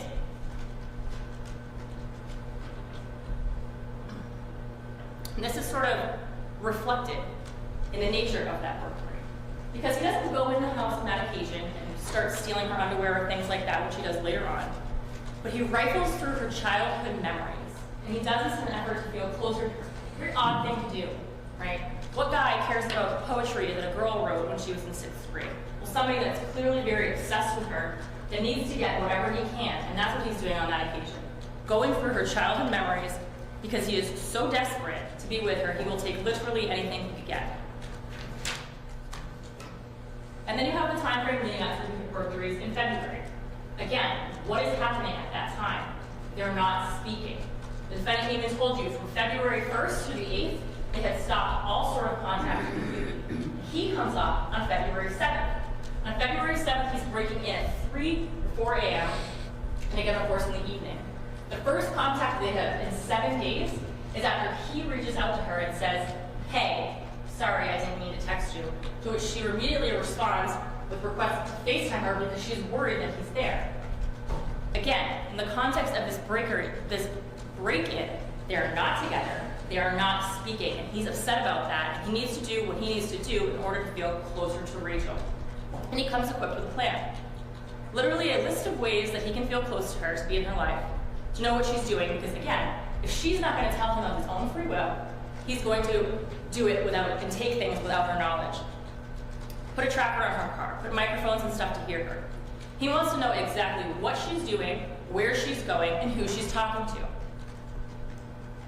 And not just a list, he comes with tools. He had looked at lock-picking tools, and now he's bringing 2 different pry bars in order to break into her home. And you keep in mind, folks, that he had 5.5 hours on that trip up to think about what he is doing. This excuse that he didn't really know or wasn't thinking clearly, it's not true, because he had ample time to consider his plan and what he was going to do when he was there. And this time, when he gets there, he's not going to feed this obsession just by going through her school items or looking at her poetry. He's going to do things so that he can be physically close to her, being in the house, taking her items so that he can have a little piece of her when he goes back to Pennsylvania. He's going to put a tracker on her car so that he can know her every move, and try to access her phone so he can know what she's up to. And the minute that he gets to Somersworth, New Hampshire, everything he does from that point on is an effort to achieve those goals or to cover his tracks so that no one finds out what he's doing. And when you walk through what he did during that 3-day time frame, that becomes abundantly clear. First, he goes when it's dark out. He's there at 3 or 4 a.m. when he knows that he's got the best chances of not being seen. He pries open the windows, but he knows that that's not going to be a long-term plan. He can't keep prying open windows and obviously get caught. And so he develops a plan in order to get a key so that he can come and go and have unfettered access to Rachel's belongings as he pleases. So he waits, either in the attic or the unfinished part of the house. It's pretty unclear, but he is so desperate to get that key that he is waiting in her house until Victoria comes down and makes the keys available to him. He comes out of his little hiding hole, grabs them, waits a little bit longer, waits until they leave, then goes and starts taking photographs of their modem, and goes back out and makes a copy of that key. He waits until they're sleeping yet again, sneaks back in and puts the keys under the kitchen island. But on that occasion, he's not just there to replace the key. Again, he wants to be around her and get her items, and he's around her items and her for over 2 hours in her house, in her attic, in her bedroom. And what is he doing? Stealing her underwear, taking pictures from Victoria's room of Rachel. He creeps back out, and as soon as he's gone, he's plotting his return. He gets breakfast, and he returns to the house with a substantial amount of food, because this time when he goes back, he knows he could be there for a while, and he needs sustenance. So he waits until she's gone, he knows that she's left, goes back with his breakfast, and truly starts to treat the house as if it were his own. Wandering around, taking photographs of her bedroom, videos of the hallway, again, so that he can go back to Pennsylvania, and he can look back through this and feel closer to Rachel, and he can look at what her house looks like and imagine himself there. He takes, on that occasion, the red bathing suit from the bottom of her floor, you can see it in that picture, and leaves the food in the attic so that he can go back to it later. He goes and purchases the tile at 9:45 p.m. so that when he comes back, he can plant it on her belongings. But then something happens. After he leaves Target to purchase that tile at around 9:44, Rachel reaches out to him, and she texts him. And she's drunk, and he knows that she's drunk. And when Rachel's drunk, one thing he knows is that she's nice to him. So here's this interesting kind of twist to his plans. Planned on breaking into her house, but now he's here, and now Rachel might be interested in seeing him. So he has a decision to make. Does he tell her at that point that he's here and forego the burglary, or does he continue on with his plan? It's simply too tempting, he can't help it, and he tells her, for a couple hours, what would you do if I were here? She agrees, and he sees her, but they only see each other for 30 minutes, and then she sends him on his way, yet again. He doesn't get to have sex with her, and afterwards, she kind of does this 180, you'll see, you saw in the messages, where she starts to get mad at him, say, don't ever come here again, I don't know what gives you the right to think you can come to my mother's house. And here he is, back again where he started, with Rachel mad at him, and this compulsion, this need to be around her and see her. So he does the same thing he does the other 2 times that Rachel's not speaking to him, when things aren't going his way, and he breaks in. He's got his key copy, but now he still needs to get into her phone, finish that part of the plan. He knows Rachel's drunk. He knows she's probably not going to wake up, but he calls her just for good measure to make sure that even that sound of her phone going off isn't going to do that. He waits for her to be asleep, and again, he breaks in. He covers the tile and tape so that it can't be detected, and he tries to figure out how to get her phone. He told you that the phone, which was in her bedroom, he picked up and was trying and attempting to unlock for a series of incorrect passcodes. He Googles, can a drunk person tell you something if you convince them? And then some other guy starts calling her, and he's so possessive and obsessed that thinks he has the right to know who this person is that he calls this number from a blocked number and takes note not only of the number but of the individual, the guy, so he can keep track of the information. He's wandering around her house for over 2 hours, and halfway through takes a picture and photograph of her vagina. And to try to pretend that he did all of these things because it was something that Rachel wanted is truly preposterous. First and foremost, when he is arrested, he mentions nothing about that to Officer Lefebvre, about this being some kind of consensual thing. He says that she had invited him over earlier, but then actively tries to delete messages in front of Officer Lefebvre, likely the ones where Rachel's saying, "Don't ever come here again." And the idea that she would want this or somehow be happy that it was happening follows the logic that she would have eventually had to know, and the defendant is actively trying to cover up his steps to make sure she does not find out. And the reason he's doing that is because he wants to keep spying on Rachel, going in and out of her house, and not upsetting her, because he knows that doing this would upset her. Remember, he never told her about the January 20th burglary, and he was never intending to tell her about that or about the February burglaries, because he was not trying to make her happy. He was trying to feed his own interests.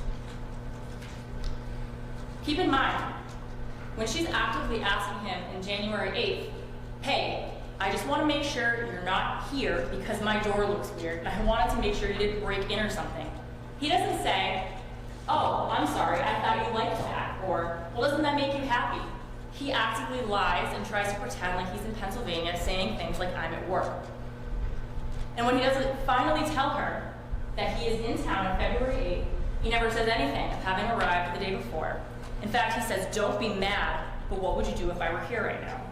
If this is something that he thought that she truly wanted, he would not have to preface that with, "Don't be mad." And his reaction when Rachel wakes up and sees him is not to stay and say, "Hey, aren't you happy I'm here? I'm playing that sexual stalker game that you wanted." It's to run up the stairs, into the attic, cut a hole in the screen, and go out to the window, and go out onto the roof in his bare socks. The defendant knew what he was doing was unwanted, and that it was wrong, which is why he lied to the officers about why he broke in, and why he's continued to lie to them when confronted with facts that directly refute his story. We also know that he knew that this was wrong because he apologized for it. He wrote a lengthy apology note to Rachel where he never once says, "I thought this was something that you would like." It was, "I don't know why I did this. I am so stupid." And goes on to say that this was a scary thing for you, and I know that you'll hate me. And he tells Detective Sunderland in the clearest of terms, when asked, "Did she ever tell you to come in? Did she ever tell you to break in?" He says no. Nothing about this defense makes sense. Nothing about it fits with the actual facts of the case. And the only one that's actually saying it is the defendant, who has lied about everything in order to minimize his own culpability. What he's doing is twisting and capitalizing on something that Rachel said in passing and asking you to take it in the most literal sense, because doing so benefits him and is the only way he can counter all of the overwhelming evidence that he broke into her house without her knowledge. And what was it that she said? "I like that you're so obsessed with me, and how come you're not obsessed with me anymore?" That is hyperbole. If you're feeling frustrated and you say to a friend, "Just kill me now," it does not give that friend permission to kill you. And when she said these things, "I like that you're obsessed with me," or "Why aren't you so obsessed with me anymore?" keep in mind, all she knew is that this was a guy that was sending her gifts, sending her money, sending her some gifts, and showering her with compliments and admiration. She had no idea that he was breaking in and out of her home. For someone who had bad experiences with men and incredibly low self-esteem, that kind of behavior, the gifts, the admiration, it probably felt very nice. And that's, when she says it, what she's looking for. More of that. She is not looking for the defendant to break into her attic, to come down, take videos of her vagina, and to creep back up and be in her attic. She did not ask for that. She didn't want that. No woman would want that. And the defendant knew it. He didn't act obsessed with her because she gave him the idea or thought that she wanted it. He was already obsessed with her, and she did not know what he was capable of when she made those remarks. Another thing the defense is hoping to capitalize on is that he can either get you to not like Rachel or feel upset by the way that she treated him, so much so that you ignore this glaring evidence of guilt. Now, Rachel is not the perfect victim, certainly, and I'm not here to make excuses for the things that she did or try to get you to like her, because the thing is, you do not have to like her. The law protects everyone, even the people we don't like. And leading him on, going back and forth on him, texting toxic or maybe even crazy messages at times does not give the defendant the right to break into her house and hide in her attic. What she did was not a crime. The defendant did was. Keep in mind, there are also two other people living in this house, Victoria, the homeowner, and a toddler, Weston, and they certainly did not deserve to not feel safe in their home.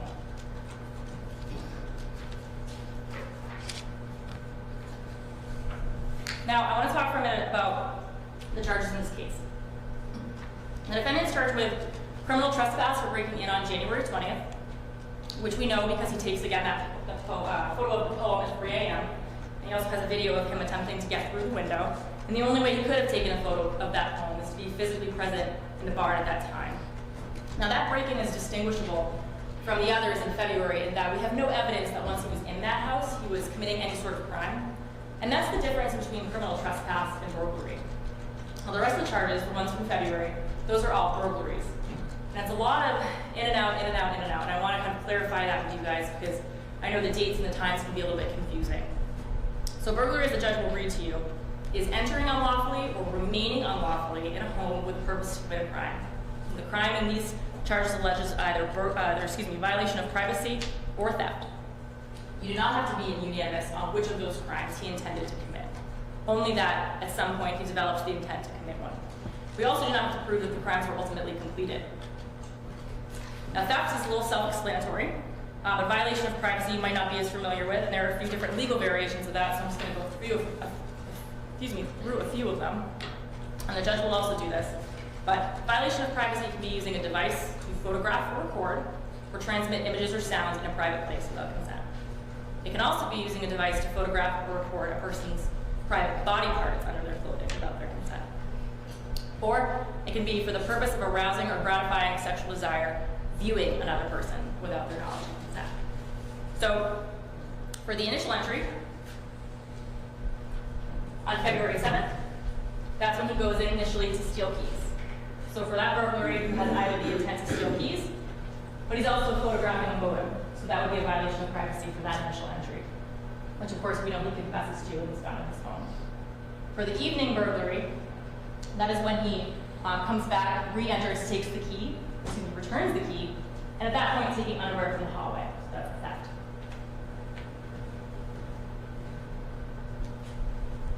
On February 8th through the 9th, two burglaries from that day. The first is after he returns from McDonald's and he's upstairs videoing the upstairs hallway. That's a violation of privacy. He steals a bathing suit, a theft, and in the evening, when he returns, takes him to the video of her vagina, violation of privacy, steals grandmother's theft. So those are the four burglary charges. Now the defense wants you to really double down on this intent issue. What was his intent when he was in the home? In order to prove a burglary, we have to prove that he either entered the home with the intent to commit a crime, or while he remained there unlawfully, formed an intent and remained there in order to commit a crime. So if he's there for some sort of unlawful reason, but he has no intent to commit a crime, he is still guilty of burglary if at some point during his entry, some point during the time he's there, he he decides to commit a crime and stays there in order to do so. And we know he did this because he's there for a prolonged period of time and he's committing several crimes, several thefts and violations of privacy. Now, the defense wants you to hold him accountable for criminal trespass, and that's for a reason. It's a less serious crime. But the defendant did some incredibly egregious things when he broke into Rachel's home. And he needs to be held accountable, and it's your job to hold him accountable for the crime that he actually committed, and not some watered-down version of it. I said in my opening that the defendant went from being attracted to infatuated and to obsessed with Rachel. It is what happened. It is demonstrated in his escalating behavior, where over the course of 3 months, he goes from sending expensive gifts to driving long distances, to breaking in and filming her, and stealing her belongings. He's getting more and more frustrated by the fact that his relationship isn't working out with Rachel, and this is his solution to feeding that obsession. These break-ins were not some sort of consensual thing, but were done at times when Rachel was blowing him off and he was feeling desperate. Rachel leading him on may have not helped to prevent what happened, but it is certainly not an excuse, and it's certainly not a defense. What she did, whatever she did not deserve what happened to her, and her mother and son especially did not deserve what happened to them. The defendant needs to be held accountable for the crimes that he committed, and I ask you to find him guilty of 4 counts of burglary, 1 count of criminal trespass, and 2 counts of violation of privacy. Thank you very much for your time. Thank you. Members of the jury, the evidence and arguments in this case have been completed. I will now instruct you as to the law that applies, and you will then retire to decide a verdict in the charges before you. You will have a copy of my instructions with you in the deliberation room. In order to reach a fair and just verdict, you must understand and follow the law as I explain it to you. For example, you have to understand the definitions of the crimes with which the defendant is charged. You have to understand how convinced one way or the other you should be before you reach a verdict. You have to understand what to consider in deciding whether to believe a particular witness. These instructions will explain the law as to these and other matters so that you can reach a fair and just verdict. It is your duty as jurors to follow all of the instructions that I am about to give you. Regardless of any opinion you may have as to what the law ought to be, the law as I explain it to you is the law that you must follow in reaching your verdict. It is up to you to decide the facts in the case. You must decide the facts solely from the evidence in this trial. You should decide the facts in this case without prejudice, without fear, and without sympathy. You must then apply the law given to you in these instructions to the facts, and in this way reach a fair and just verdict. There are certain matters that you may not consider as evidence. I will discuss those matters first, and then I will turn to the discussion of what you may consider. The fact that the defendant has been arrested and charged is not evidence of guilt. The charging documents, called indictments and complaints, are simply a way of giving Mr. Guerrero notice of the charges against him. They are a formal way of accusing him of a crime in order to bring him to trial. You must not consider the charging documents as evidence of guilt of the defendant. The possible punishment of the defendant if you return a guilty verdict should not influence your decision. The duty of imposing sentence is for the judge.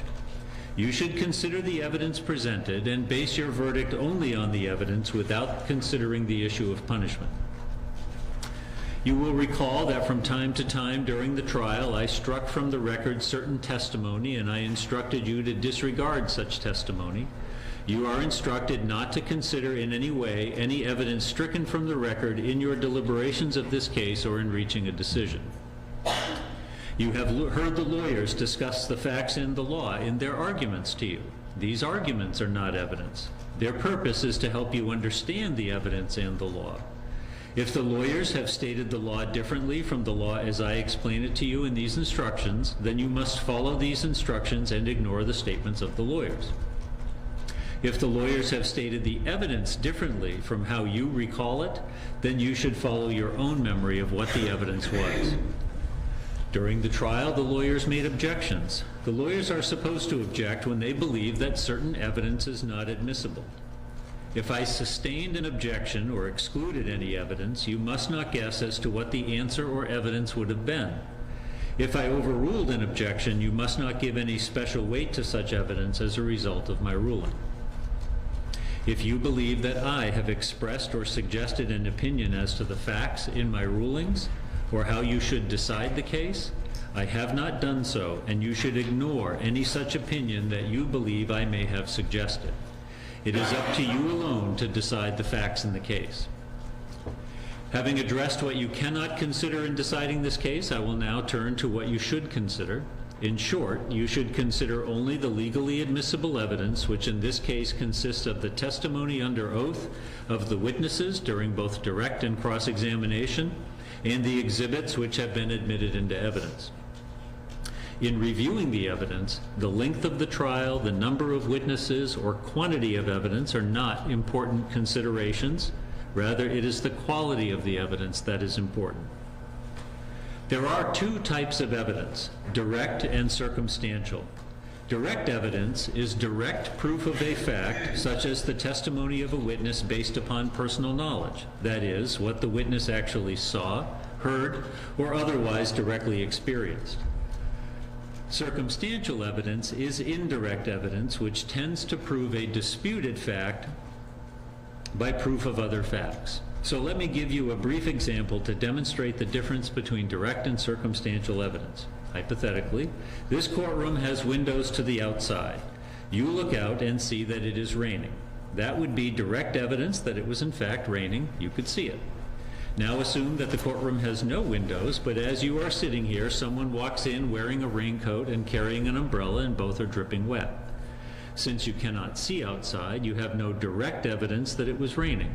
But on the facts I've asked you to assume, it would be reasonable and logical for you to conclude that it was raining outside. That is all there is to circumstantial evidence. You infer on the basis of reason and common sense from an established fact the existence or non-existence of some other fact. You should consider both types of evidence. There is no legal distinction between the weight of direct evidence as compared to circumstantial evidence. You are permitted to give equal weight to both. But you must decide how much weight to give any evidence, whether it be direct or circumstantial. However, there is a rule relating to circumstantial evidence that you must keep in mind. If the state presents only circumstantial evidence to prove one or more elements of the charged offenses, then in order to convict, you must find that the totality of the evidence excludes all reasonable conclusions other than guilt. This means that if it is reasonable to arrive at two conclusions, one consistent with guilt and one consistent with innocence, then you must choose the reasonable conclusion consistent with innocence.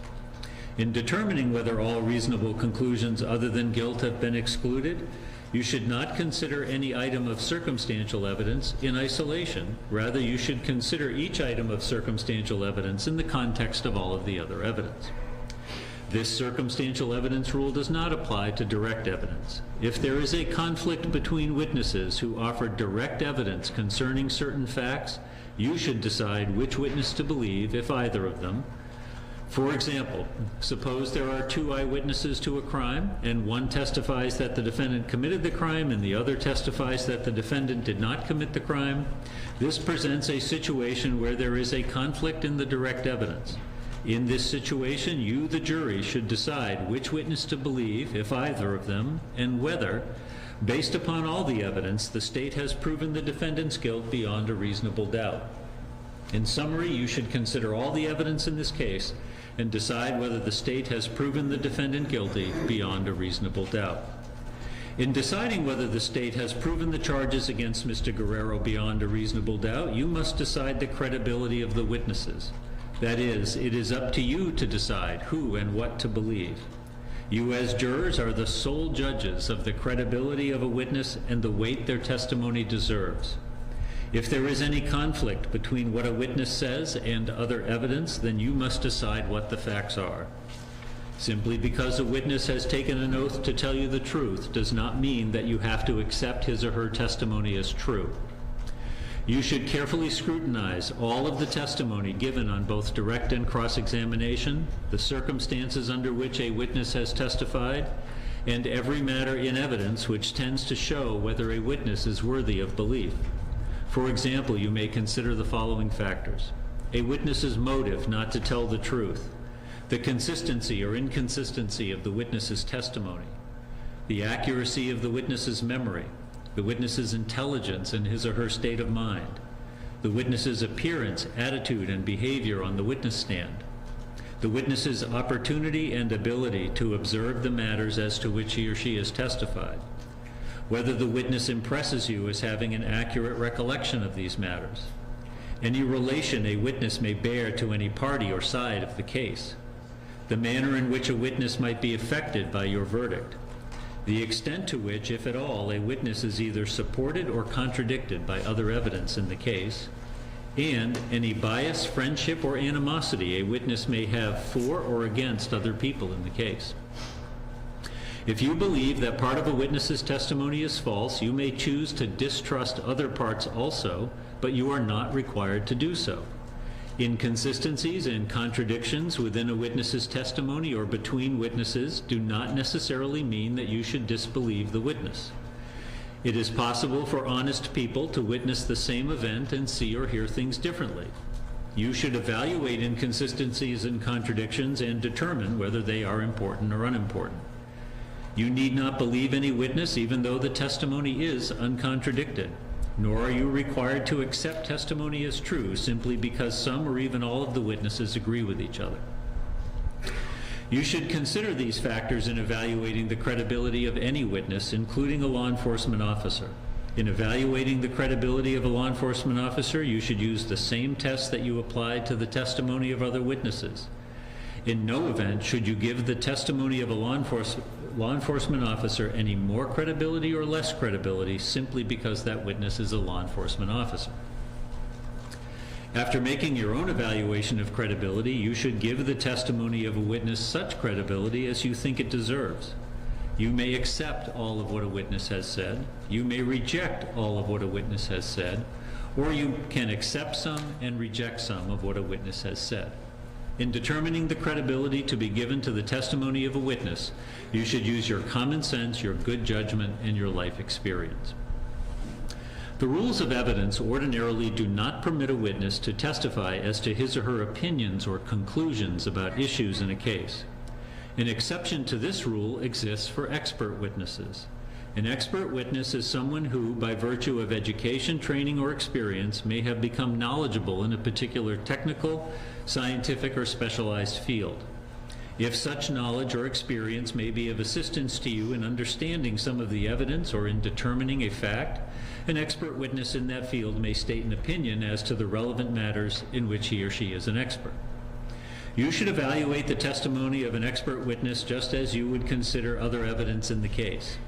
Thus, in considering what, if any, weight to give to the opinions of an expert, you should consider whether the expert has sufficient education, training, or experience to render a reliable opinion on the matters as to which he or she has testified, whether the expert took advantage of the opportunity to make a thorough investigation before rendering an opinion, whether the facts upon which the opinion is based are supported by the evidence, whether the reasons given in support of the opinion appear sound, and the extent to which the opinion is supported or contradicted by other evidence in the case. As with any witness, you may accept some, all, or none of the testimony of an expert witness. During the trial, you heard testimony by witnesses testifying to you here in the courtroom about statements made prior to trial, either orally or in writing or by recording. The general rule which you must follow is that statements you heard about that were made before trial may be considered by you only in deciding the credibility of the trial witness who is said to have made the statement prior to trial, not for whether what was said in that prior statement is actually true. Thus, if a witness made a statement before trial which you determine was not consistent with what the witness testified to here at trial, then you may use such a pretrial statement in deciding whether to believe what the witness testified to at trial. If a witness made a statement before trial which you determine was consistent with what the witness testified to here at trial, then you may use such a pretrial statement in deciding whether to believe what the witness testified to at trial. You may not use such statements made by a witness before trial as proof that the factual assertions in that statement are true. Such a statement made before trial by a person who testified as a witness at this trial is only to be used by you in deciding whether to believe what that witness testified to at trial and may not be considered as substantive evidence. So I have addressed what you should not consider and what you should consider in rendering your verdict. I'm now going to discuss how convinced one way or the other you must be. This is referred to as the burden of proof. As you are instructed during the general selection process, there is a presumption of innocence that applies and continues throughout this trial until the state convinces you beyond a reasonable doubt that the defendant is guilty of each and every element of the offenses with which he's been charged. Under our federal and state constitutions, all defendants in criminal cases are presumed to be innocent until proven guilty beyond a reasonable doubt. The burden of proving guilt is entirely on the state. The defendant does not have to prove his innocence. He enters this courtroom as an innocent person, and you must consider him to be an innocent person, unless and until the state convinces you beyond a reasonable doubt that he is guilty of each and every element of the alleged offenses.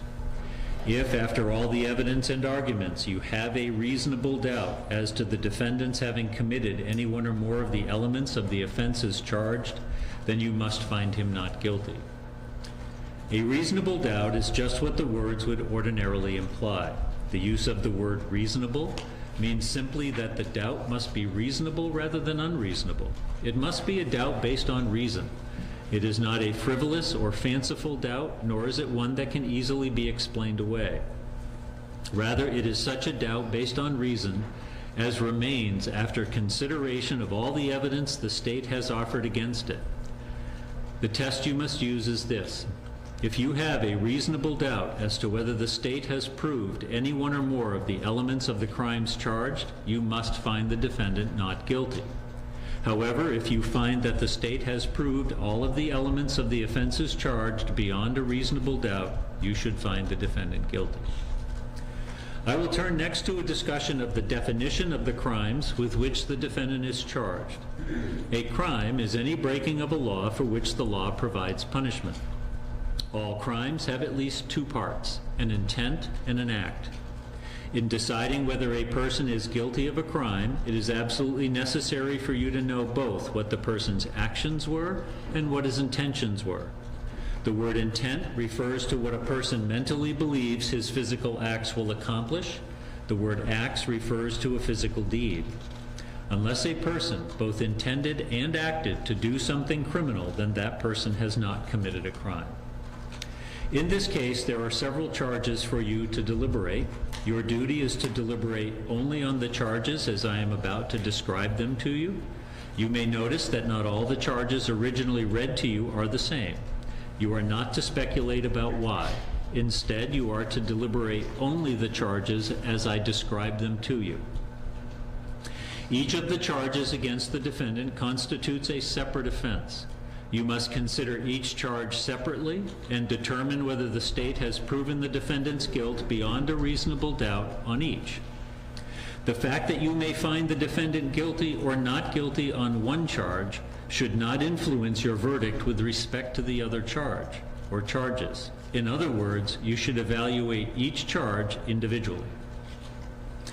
The defendant is charged with 4 separate counts of burglary between February 7 and February 9, 2022. 3 of the counts have identical elements of proof, and I will address those 3 counts first. Charge ID ending in 114C on or between the 7th and 9th of February 2022. It is alleged he committed the offense of burglary in that with the purpose to commit the crime of violation of privacy and or theft therein, he entered or remained unlawfully in 34 Highland Street, an occupied structure that was not open to the public at the time in which he was not licensed or privileged to enter. The second is charge ID ending in 115C, on or between the 7th and 9th of February 2022. He committed the offense of burglary in that, with a purpose to commit the crime of violation of privacy and or theft therein, he entered or remained unlawfully in 34 Highland Street a second time, and such residence is an occupied structure that was not open to the public at the time in which he was not licensed or privileged to enter. And charge ID ending in 910C, It is alleged on or between the 7th and 9th of February 2022, he committed the offense of burglary, in that with a purpose to commit the crime of violation of privacy and or theft therein. He entered or remained unlawfully in 34 Highland Street a third time, and such residence is an occupied structure that was not open to the public at the time, in which he was not licensed or privileged to enter. The offense of burglary has the following material elements, each of which the state must prove beyond a reasonable doubt. Thus, the state must prove that the defendant acted purposely, that the defendant entered an occupied structure, and that at the time the defendant entered or remained unlawfully in that occupied structure, he had the purpose to commit the crime of invasion of privacy and or theft inside, and that the occupied structure was not open to the public, and that the defendant did not have permission to enter. The term purposely means that the state must prove that the defendant had the conscious object to do certain acts or to achieve a certain result. That is, to enter or remain unlawfully in an occupied structure without permission, and to commit the crime of invasion of privacy and or theft therein. The key words here are conscious object. Conscious object means that the defendant had a specific intent. It means that the defendant desired to cause a certain result or to do prohibited acts.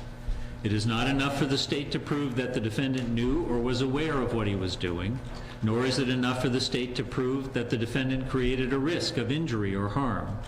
To prove that the defendant acted purposely requires more than that. It requires proof that the defendant specifically intended or desired to bring about a particular result or to do the particular acts. Whether the defendant acted purposely is a question of fact for you to decide. Keep in mind that there is often no direct evidence of intent because there's no way of examining the operation of a person's mind. You should consider all the facts and circumstances in evidence in deciding whether or not the state has proven that the defendant acted purposely. An occupied structure is any structure, building, vehicle, boat, or other place used for overnight accommodation of people or used for carrying on business inside. It does not matter whether anyone who uses the premises was actually there when the crime occurred. Yes. Yes.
folks. So to this point, I have defined for you the term purposely as it relates to burglary and the term of occupied structure as it relates to burglary.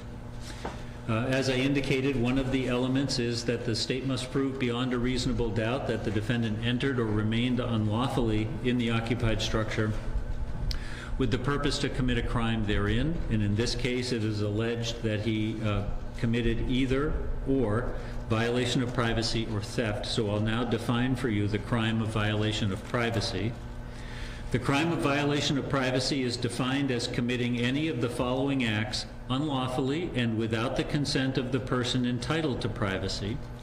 1, installing or using a device for the purpose of observing, photographing, or recording the private body parts of a person, including genitalia, buttocks, or female breasts, or a person's body underneath the clothing, or 2, installing or using any device in any private place for the purpose of observing, photographing, recording, amplifying, or broadcasting in such a place.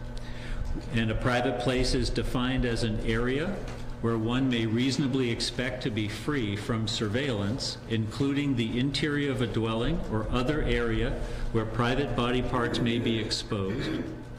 Or 3, without the person's knowledge or consent, knowingly views that person in a place where that person would have a reasonable expectation of privacy and does so with the purpose of arousing or gratifying his sexual desire. The crime of theft is defined as obtaining or exercising unauthorized control over the property of another with the purpose to deprive the person of the property. To obtain means to bring about a transfer of possession of the property. Property is anything of value. Purpose to deprive means a conscious object or intention to withhold the property permanently or dispose of it under circumstances making it unlikely that the owner would recover it. The fourth count of burglary alleges a burglary of a residence at night, and this is charge ID ending in 138C. And alleges on or about the 7th and 9th of February 2022, he committed the offense of burglary in that with a purpose to commit the crime of violation of privacy and or theft therein. He entered or remained unlawfully in 34 Highland Street a 4th time, and such residence is an occupied structure that was not open to the public at the time, in which he was not licensed or privileged to enter, and such entry was at night. In order to prove this offense, the state must prove the following elements or parts beyond a reasonable doubt: that the defendant acted purposely, that he entered or remained unlawfully in an occupied structure that was the dwelling of another at night, that at the time the defendant entered or remained unlawfully in the occupied structure, he had the purpose to commit the crime of invasion of privacy and or theft inside, and that the occupied structure was not open to the public and that the defendant did not have permission to enter. The term occupied structure is, as I defined it earlier, with the addition that for purposes of this charge, you must conclude beyond a reasonable doubt that the occupied structure was the dwelling of another. The term night means the period 30 minutes past sunset and 30 minutes before sunrise. The definitions of the offenses of violation of privacy and theft are as I defined them above. As with all of the charges you are to decide, your verdict, whether it be guilty or not guilty on a charge, must be unanimous. That is, all 12 jurors must agree on the verdict as to each element of the offense. In order to find the defendant guilty of a burglary charge, the jury must be unanimous as to each element of the offense.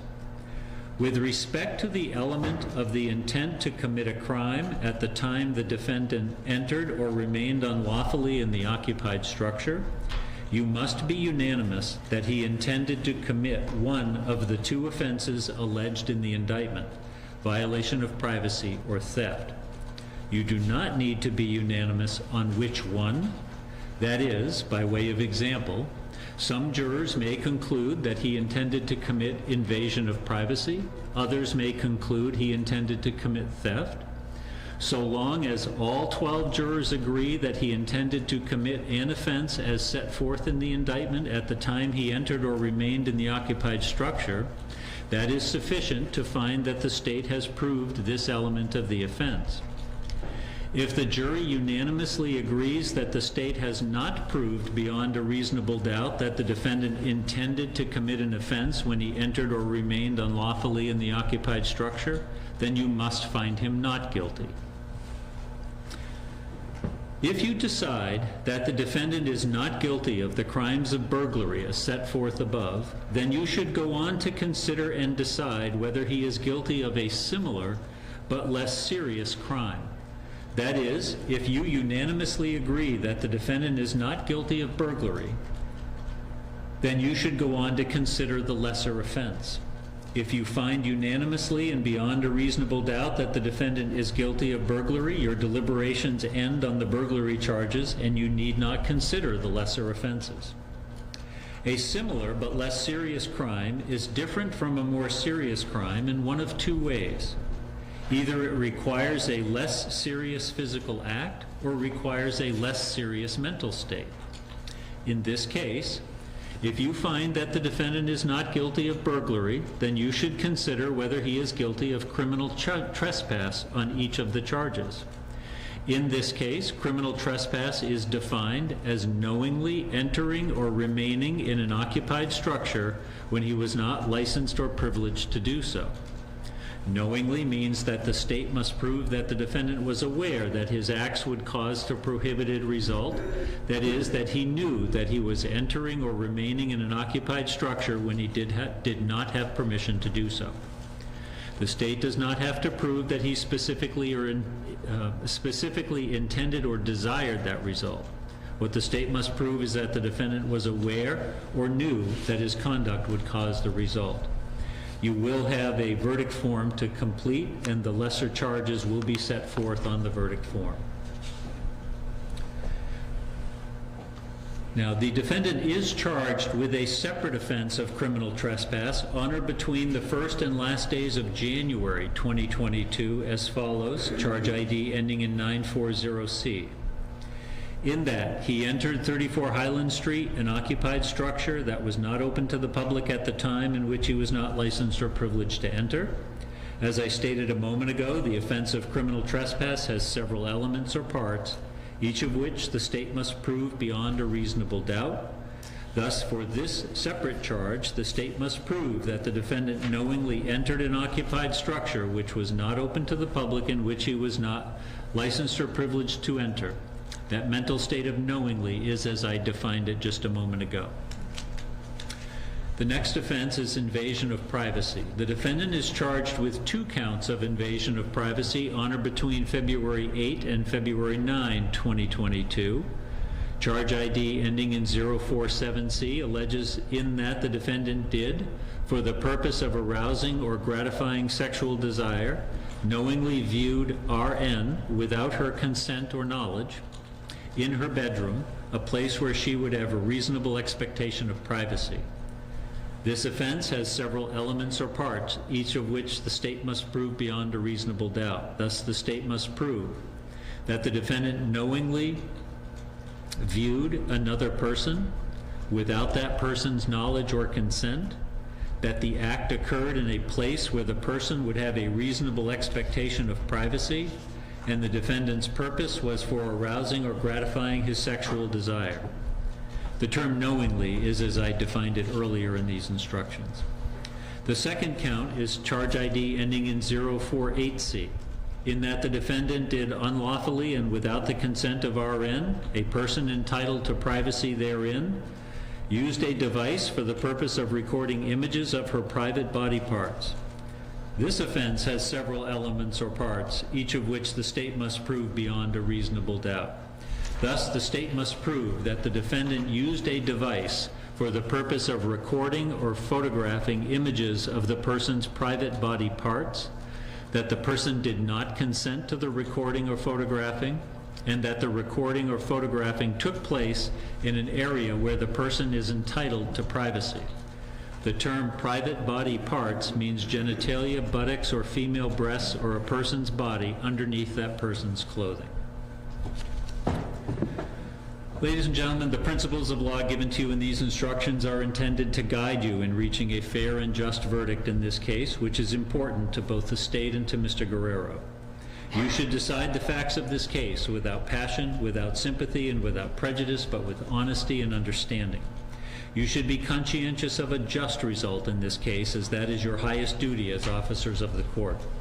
Now that all the evidence is in and the arguments are completed, you will be free to talk about the case during deliberation. In fact, it is your duty to talk with each other about the evidence and to make every reasonable effort you can to reach a unanimous agreement on the material elements of the crimes charged. Talk with each other, listen carefully and respectfully to each other's views, and keep an open mind as you listen to what your fellow jurors have to say. Try your best to work out your differences. Do not hesitate to change your mind if you are convinced that other jurors are right and that your original position was wrong. But do not ever change your mind just because other jurors see things differently or just to get the case over with. In the end, your vote must be exactly that, your own vote. It is important for you to reach unanimous agreement, but only if you can do so honestly and in good conscience. No one will be allowed to hear your discussions, and no record will be made of what you say, so you should all feel free to speak your minds. Listen carefully to what the other jurors have to say, and then decide for yourself if the state has proved the defendant guilty beyond a reasonable doubt based on the law as given to you. Should any member of the jury panel leave the deliberation room for any purpose, you should stop your deliberations. You should only deliberate when all deliberating jurors are present to hear and participate in the discussion. Once you have finished your deliberations, please notify the court officer, who will let me know that you have a verdict. You will return to the courtroom where, in response to inquiry by the clerk, the foreperson will announce the verdict here in open court on each of the charged offenses. If you are unable to reach a unanimous verdict on any or all of the charges, please indicate in writing that you are unable to reach a unanimous verdict on the charges and give the paper to the court officer for delivery to me, and I'll give you further instructions at that point. I do suggest that the first issue you address when you reach the deliberation room is to select your foreperson, and I'll leave it up to you as to how to do that. The duty of the foreperson of the jury is to act very much like the chairperson of a committee, making certain that each and every member of the jury is given a full and fair opportunity to present his or her views and opinions on all or any of the issues presented to you for determination. You are each instructed to consider each other's views and opinions, and in the final instance, reach your own conclusion. In the event you have a question about my instructions or the legal issues in the case, put the question in writing, have the foreperson sign the question, and write down the date and time that you gave it to the court officer. The court officer will present the question to me for a response, which I will furnish you after I've had an opportunity to discuss the question and the proposed answer with the lawyers. Now, I cannot comment on the evidence, as that is not my role. As I said previously, it is up to you to evaluate the evidence, and you must use your own recollection of it. It's been my experience that some juries will, as soon as they get into deliberation, send out a note asking if they can have a transcript or a recording of what happened in court, and the answer is no, you cannot. You have to go by your own individual and collective memories as to what the evidence was. You will have the exhibits with you, but you cannot get transcripts or recordings, which is my long-winded way of saying don't ask. So I am about to make a random selection to determine who will serve as the one alternate in the case. So while the alternate will not be participating in the deliberations at this time, that alternate does perform a very important function. We need to be certain that we have 12 members of the jury to deliberate the case to conclusion. If a member of the jury is unable to complete the case, the alternate ensures that we have 12 members to complete the deliberations. The alternate juror is still a member of the panel, even though they will not be deliberating at this time. Because it may be necessary for the alternate to join the deliberations, I instruct the alternate that while you remain segregated from the deliberating jurors, you are not to discuss the case with anyone. And if you do join the deliberations, I will give you further instructions at that time. And before I select the alternate, and I do so randomly from the 13 tickets that I have here, So for the rest of the afternoon, I do require that the alternate stays here at the courthouse. If deliberations go into tomorrow, the alternate does not have to report tomorrow, but you do have to make sure that the bailiff has your emergency contact, cell phone, email, the quickest way to get a hold of you, just in case we need to press you into service tomorrow, okay? You'll need to report to the courthouse, obviously, if you are called. So I will see to it that the exhibits that have been entered into this case and a copy of my instructions are delivered to you. Also, your notes will be returned to you for your personal use in deliberations. Please keep in mind my earlier instruction that your notes are only for your own personal memory aid and are not to be used as some sort of authority to persuade other jurors. As I did mention earlier, you will have a verdict form. Each of the charges is listed. For the burglary charges, there is also listed, if you find the defendant not guilty on a burglary charge, you'll answer the question of whether you find him guilty or not guilty on a criminal trespass charge. Otherwise, the verdict form is self-explanatory. Any further input on the instructions before I release the jury? This is where things get very high-tech.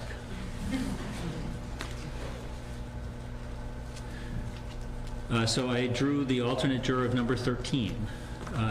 Juror number 13, so make sure you speak to the bailiff about your emergency contact information. The bailiff will show you where to sit this afternoon.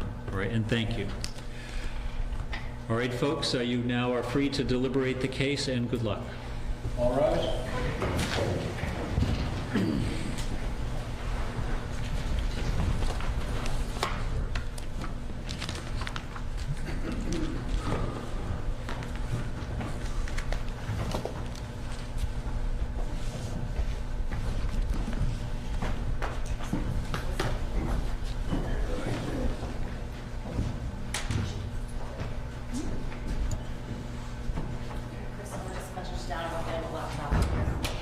It was funny, I typed in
you were just hearing that quick update there from police as we continue to work to get the whole thing, but certainly a scary moment there outside of the Representative Jerry Connolly's district office, as they were attacked there with baseball bats. He said, as the statement continues, I have the best team in Congress. My district office staff makes themselves available to constituents and members of the public every day. The thought that someone would take advantage of my staff's accessibility to commit an act of violence is unconscionable and devastating. So that coming in just a little bit ago here on Live Now from Fox. Of course, the story we're going to continue to follow. Just a violence act there taking place in Virginia from earlier. I'm Eddie Mack here on Live Now from Fox. Thank you so much for joining us. I want to give you a few Live Now looks as we continue to cover all the top stories of the day, including the New York Stock Exchange, up some dozen or so points here on this day, a little bouncing around slightly, as well as a look on where they said, yes, Russian disinformation, we don't have to report it. These are corrupt people. This is this. And everybody knew that wasn't true. I'm Eddie Mack here on Live Now. And we will take care of our amazing veterans, and we did it, you know, for 4 years. We had a 92% rating at the VA, at the vet. 92%. We did a great job. The highest rating by far that they've ever had. On day one, I will sign a new executive order to cut federal funding for any school pushing critical race theory, transgender insanity, and other inappropriate racial, sexual, or political content on our children. I will also support parents' rights. Can you believe I have to say that? Can you believe I'm saying I will support parents' rights? Can you imagine 15 years ago?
Live look there in Philadelphia. Certainly a busy day in the city of brotherly love. They had the president, first lady there on hand as we were following that earlier today here on Live Now from Fox. And of course, the primary is taking place tomorrow. We've heard some campaign speeches over the last few days, and of course, we'll keep you up to date on all of those polls and races moving forward. Right now, though, I want to take you right back out to police and officials there in Philadelphia talking about safety plans heading into the summer. Let's listen into this on Live Now from Fox. Patrol Bureau summer plans, and I'll address our deployment and visibility towards the end, but I want to talk about some of the things that are always first and foremost on everyone's mind with the summer coming. Obviously, things to do for our youth, and to make sure that our young people have something to do, and that the police department is engaging with them and providing some opportunities. Each district has kind of been created their own plans for geographical coverage and summer events. The plans incorporate community engagement, pinpoint and tactical grid coverage, rec center coverage, along with pool coverage and Play Street coverage. Earlier this month, earlier in May, myself, both ROC chiefs, the inspectors and captains met with the commissioner of Parks and Recs and her staff and managers, and we went over some things. Obviously, rec centers are always a hot topic issue. We've had some violence there this summer. We had an incident this past weekend, so rec centers are an important part of our coverage and patrol. So what we did, we sat down and we coordinated our summer plans together. We wanted to make sure that all the rec center personnel have contact info for our captains and our community relations officers. We're prioritizing calls at the rec center, so when staff at rec center call police, it kind of gets bumped up in our priority system and radio. We made sure that all the rec centers throughout the city have logs to be signed, and our officers are charged with stopping in there and signing the logs multiple times during the day. Also, as far as pool openings, we're going to have pool openings coming shortly. All the pools will be covered by our school beats. So their function during the year is to work with the schools and cover the schools. During the summer, they focus on pools. We modified their hours to kind of mirror what the pools are doing. And then also, district and rec centers will coordinate together for community events. The rec centers have stuff like basketball games and movie nights and ice cream giveaways. We want to make sure that we're part of that. We have some presence out there to ensure safety for everybody. The community engagement component of our summer plan involves coordination and cooperation with city agencies to make sure the youth are provided with resources and alternatives for a safer community, especially during the summer months. Patrol districts, besides the rec center, they'll be hosting community nights, block parties, movie nights, and also participating in National Night Out.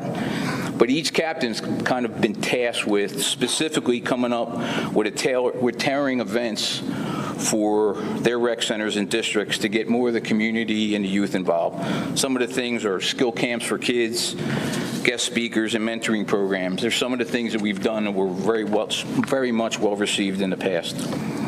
The Community Relations Bureau itself incorporates our PAL, Police Explorers, Youth Advisory Council. They'll be hosting meetings and events all summer at our 15 PAL centers. There'll be extended hours at 10 locations of our PAL centers. They'll be extended on Thursdays and on Saturdays. And we have some pretty neat events scheduled with our PAL centers. There's going to be a golf camp. It's going to be 8 weeks of golf lessons at multiple courses. I actually wish that I had the opportunity to do that at some point. Pico Day at the zoo, basketball camps, youth summits. These are just some of the things. Also, they're going to coordinate several trips to Dorney Park this summer. And at the PAL centers themselves, they're offering different things for different interests: arts and crafts, gardening, movie trips, frisbee football, and bowling. There will also be a week-long Philadelphia Youth Police Camp, which is going to be assisted by our Police Explorers, and it provides different speakers from the PPD and other organizations to talk to our youth. Another big component of our summer plans, and if I didn't touch upon it, I'm sure it would come up, is what we're doing with the car meets and the ATV stuff. We all know the chaos, the danger, and the fear that it brings to the public. We're going to continue to deploy for it. We actually do it in 2 different groupings, 2 different packages, one for Rock South, one for Rock North. It does involve a lot of components. We focus on different known problem locations. We also focus on Broad Street, City Hall, places where we know that the groups gather to do their slideshows or groups of ATVs and dirt bikes riding all over. We also have a major crimes component to help if we have to make arrests. What we really do, we have to stay within our policies. Obviously, we got to make sure that these gatherings are dispersed safely. But our policies are our policies, meaning that they take into account the safety of everyone: motorists, pedestrians, and even the riders of the cars and the dirt bikes. So that's how we pretty much go out and address it. We try and get ahead of them. We try not to let them set up. We make use of whatever intel that we get, and we will issue motor vehicle violations, and if necessary, criminal arrests for things like recklessly endangering and obstructing the highway. But when we do get hit with a very, very heavy presence, we'll have a layered strategy where the car meet detail will be the first to respond. If it gets elevated to such a point, we'll bring in rapid response teams, and if necessary, we'll bring in some of the other coverages that we have. In Center City on weekends, we have nightclub detail, fashion district, and we also utilize highway patrol. Additionally, we do have what's called an ATV dirt bike package. Now, there's a lot of moving parts in this package, and it is very resource demanding. So we don't do it all the time. We run it periodically, but we will be running it this summer. The only thing I caution with is keep in mind there's a delicate balance. These details and packages, they also are very demanding on resources, and it can affect. We have to keep it balanced with reducing gun violence, covering our pinpoint grids, and also responding to 911 calls. In terms of our summer crime deployment, the PPD Patrol Bureau is going to follow our current pinpoint crime fighting strategy that the First Deputy and the Commissioner talked about. We have refocused our 45 pinpoint grids from the last year looking at data, and we've also singled out 4 districts that are major drivers of our gun violence, and that's going to stay the same for the summer, the 22nd, 24th, and 25th and 39th. Additionally, districts that don't have pinpoints have hotspots. Those areas will be continued to be focused on too. So deployment and visibility, very big part of our summer deployment plan. It's obviously going to be fine-tuned with input from the Intel Bureau and actually input we get from our outside units and the officers themselves. So we strategically deploy across the city. Everyone knows that resources are tight right now, so we have to be very smart in how we deploy, how we move pieces around, and sometimes how we have to layer with dual functions. We make use of resources from outside of patrol, highway patrol, SWAT, K-9, mounted patrol. They all actually contribute to patrolling our grids and our focus areas. We also, as the First Deputy mentioned, we have a rotational deployment from our support units. They've been rotating in and out of our 4 districts that receive the most focus on our crime reduction strategy. Also, during the summer, we're going to maintain coverage on South Street. Obviously, we've had issues on South Street before, and also in the Fashion District. Part of that layered strategy I'm talking about, when our car meet detail and our ATV detail aren't actively engaged in dealing with the cars or dealing with ATVs and dirt bikes, then we use them as another layer to cover areas such as recently we had violence in South Philadelphia. We used the car detail, it was a slow night car detail, spent most of that night tactically deploying in South Philly. You saw last week, or last Friday, there was an issue up at Finley Rec Center. We had a detail there ahead of time, but as we needed more personnel there, we actually brought in the car detail from the Rock North side, and then we brought some other details in. So we have to deploy more intelligently. Some people have to have dual functions when they go out there. First and foremost, you're doing the cars. If that's slow, then we're going to double down and cover other areas that we need. And one other piece to our crime strategy for the summer is, along with community engagement and our deployment, we have intervention programs such as group violence intervention and community crisis intervention programs, which will continue to identify at-risk individuals and try and provide them with resources and alternatives to, the path that they're on. And that's pretty much an overview of Patrol Summer Plan.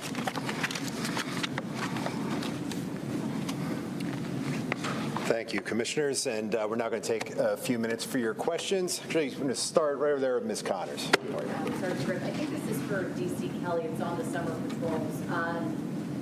You talked about assigning school resource officers to rec centers that have pools in the summer. Is that a new tactic? And will they stay at the rec center through the entirety of their shift? So the way we're going to cover the rec centers and the pools, we're going to cover it with a combination of stationary beats. So we'll prioritize what pools will have stationary beats, and then we'll have roving patrols. So we have a pretty large number of school beat officers, so the vast majority of the pools will be covered. Rec centers will probably be more roving patrol. And to supplement that, we're going to use, captains are going to have to put some of their administrative personnel out there. We're going to get some help from Deputy Dale's Bureau with Neighborhood Services. And most of the districts know that they have to respond to any of the rec center things multiple times during the day. Stop in, sign the log, and make yourself visible. So it's kind of a coordinated effort. Not just the school beats, but some other components. But the school beats, they will be there. You said stationary, so they would stay there through the entirety of their shift? So a vast majority of the school beats will be stationary at pools.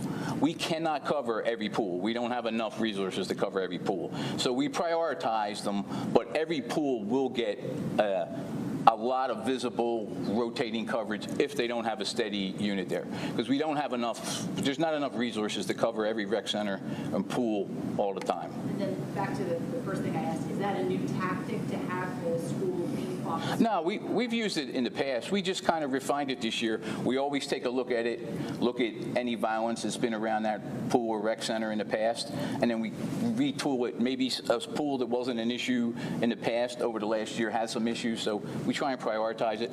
But they're all going to receive coverage, and they're all going to have a visible presence. Just we can't do every pool and rec center with a steady beat. In a perfect world, yes, but okay. Thank you, Mr. Old. Thank you, Mayor, Commissioner. In light of the positive gains that you just announced here today, we still spoke with people frustrated out at 52nd and Market from the events at 2:30 on Saturday. Seems the progress you make always that there are setbacks. Well, that tragic situation at 52nd and Market would have normally been two teenagers in a fist fight, but because of the availability of guns and the ease with which everyone can get one, and it seems like today everybody has one and wants to use it, and that's part of what we're struggling with. That would have been a fisticuffs and a winner and a loser, as opposed to a dead teenager and somebody who's going to wind up being arrested and going away for a long time. So from a crowd out there that they would even support like a stop and frisk policy. Look, there's an election tomorrow, and you can make a decision. If you live in the city, you can make a decision on who you think is going to be able to fight crime the best. I haven't heard or seen a lot of specifics on the plans that they have, and I wish them, whoever wins, I wish them well. But I don't believe that employing unconstitutional methods will help the situation.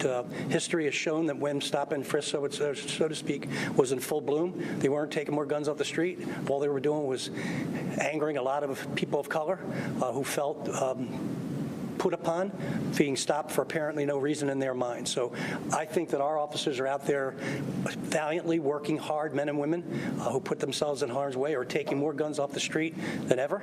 I would not recommend going back to something that federal court told us we weren't allowed to do. Can I address that really quick, Tammy, really quick? I'm sometimes hesitant to put out numbers like that because when we speak in percentages and numbers, we figure there's human beings behind this, there's families, there's communities, there's loved ones. Mother's Day was yesterday, and let's not forget all of the mothers that were still in mourning or grieving because they lost their child. But it's important for us to share this information because I think community has to know that it's getting better. And if we don't focus or recondition or teach ourselves how to be optimistic or resilient or to recognize that there is hope and things to live for, I think we'll continue to stay in that sunken place where we've been, quite frankly, in the last 3 years. So the numbers are what they are. We're moving in a positive direction.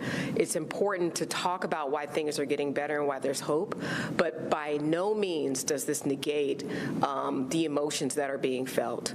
And again, how people feel. I think that's really important. Numbers all day long, but if someone, a child, whomever, a mother, a parent, still doesn't feel safe in allowing their young person to walk to the corner store or to go to school or to go play in a place that's supposed to be designed to be safe for them, it really means nothing. So I think we have to recognize that it's not an either, it's a both and. Things are getting better, but yet we still have a lot more work to do. Thank you, Tammy. I just have a question. Sure. Would you be able to weigh in on this question about stop and frisk as well? Stop and frisk, let's be clear. The law allows us to search someone in a limited capacity when we can articulate that there's contraband or a weapon. That's a tool that's never gone away. I do not support any unconstitutional use of said law. And again, the law is there. The law, did not go away. So when people say bring back stop and frisk, the law never went away. What we're talking about are policies memories of the past, of the 90s, where we cast these wide nets. We stop everyone that moves without probable cause or a legal reason to do so and go in their pockets. And I think we all know that that's not the best thing to do, but yet we have to find a balance in order to identify, again, those very small group of individuals or groups that are driving the largest proportion in percentage of crime. And I think there's other ways that we can do that without violating someone's constitutional rights. Thank you. My question is about the teen curfew, the choice to keep those extended hours in place. What does enforcement look like, and what relation, if any, do you think that has to the decrease in violent crime?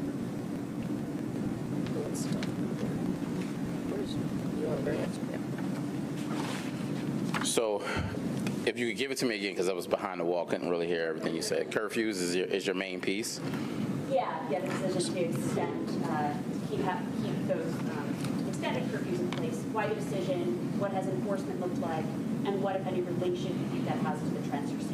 So we will continue in terms of curfew enforcement throughout the summer. A big part of that is trying to keep our young people alive. And you know, we've seen gun violence and violence around our young people recently over the past few years continue to increase. And this year is no different from what we've seen thus far this year in terms of their involvement in crime. And so a part of the curfew process and through some, you know, of our city officials establishing some of the locations where we can take some of these young people to provide resources for them, in many cases much needed resources.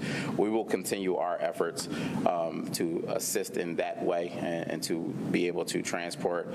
Our first and foremost priority is taking them home.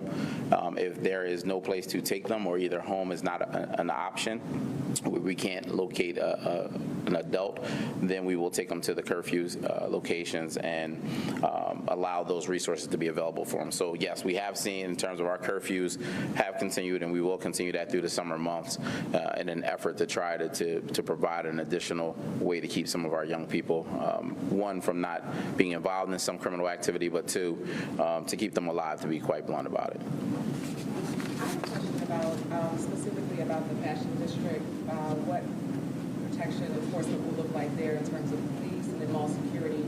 And I do want to say, I bring this up not because I think the Fashion District is the only place this is happening, but there are a lot of businesses that attract a lot of young people there. Stay Humble, Stay Hungry is one, but they also do a lot of positive things to get the kids there. So what will that look like? Let me just do the kind of, you can talk about the deployment. I agree with you. I mean, I think the vast majority of our children, teenagers and the like, are good kids who congregate sometimes in large groups, and that frightens some people sometimes. Not necessarily an accurate reason why to feel that way. I do know also that a lot of young people spend a considerable amount of money in the Fashion District stores, and cutting them out altogether I don't think is in the best interest of the retail merchants there or the food merchants there. So again, as everyone's kind of, the theme here is a balance of making sure that when young people congregate that they're not doing something that's, you know, running around and chaotic, but also not shunning them away entirely. I think that there's a balance there, and I think that as I said, the business community wants peace, but also they want business. So I think that we'll continue monitoring the situation. If you go by there in the afternoon after school, you'll see a decent police presence. The police are visible. Some of the sheriff's deputies, I think, are also around the Dilworth Plaza area. So there's a large presence in those times when kids might be out at the same time. And a lot of it has to do with when school gets out. So we'll continue doing our best to keep everybody safe and to keep these businesses going. Sir. Yes, I have about the curfew. How are you going to enforce the law if the parents don't help? Because before the police say the more responsibility is about parents, but if not, what you can do? So you're talking about parental responsibility with the car? Because the concern in the community is not working. Right. Well, some of the issue with the car and the ATVs, maybe curfew. Oh, parents.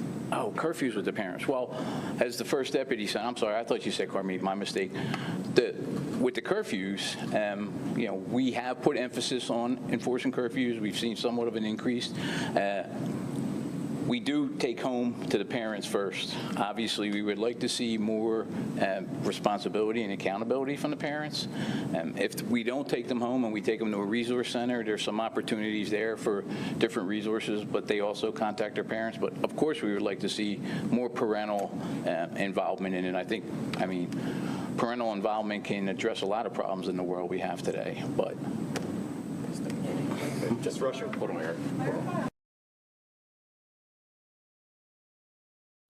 You were just listening in there to that press conference out of Philadelphia as they're unveiling that safety plan there as we are heading into the summer months. I'm Andy Mack. Thank you so much for joining us here on Live Now from Fox. I want to give you another update that we just saw on social media, courtesy of our Fox 29 team and Kelly Rule, saying breaking news. Law enforcement sources confirm a third person has been taken into custody in connection to the Philadelphia prison break investigation. Police are still looking for 18-year-old Amin Hurst, accused of murdering 4 people. Of course, that third arrest made in connection with it, according to our Fox 29 team. Officials not clarified what role the third suspect may have played in the escape. Of course, Amin Hurst, an 18-year-old, remains at large after he and Nasir Grant escaped the Philadelphia Industrial Correctional Center last Sunday.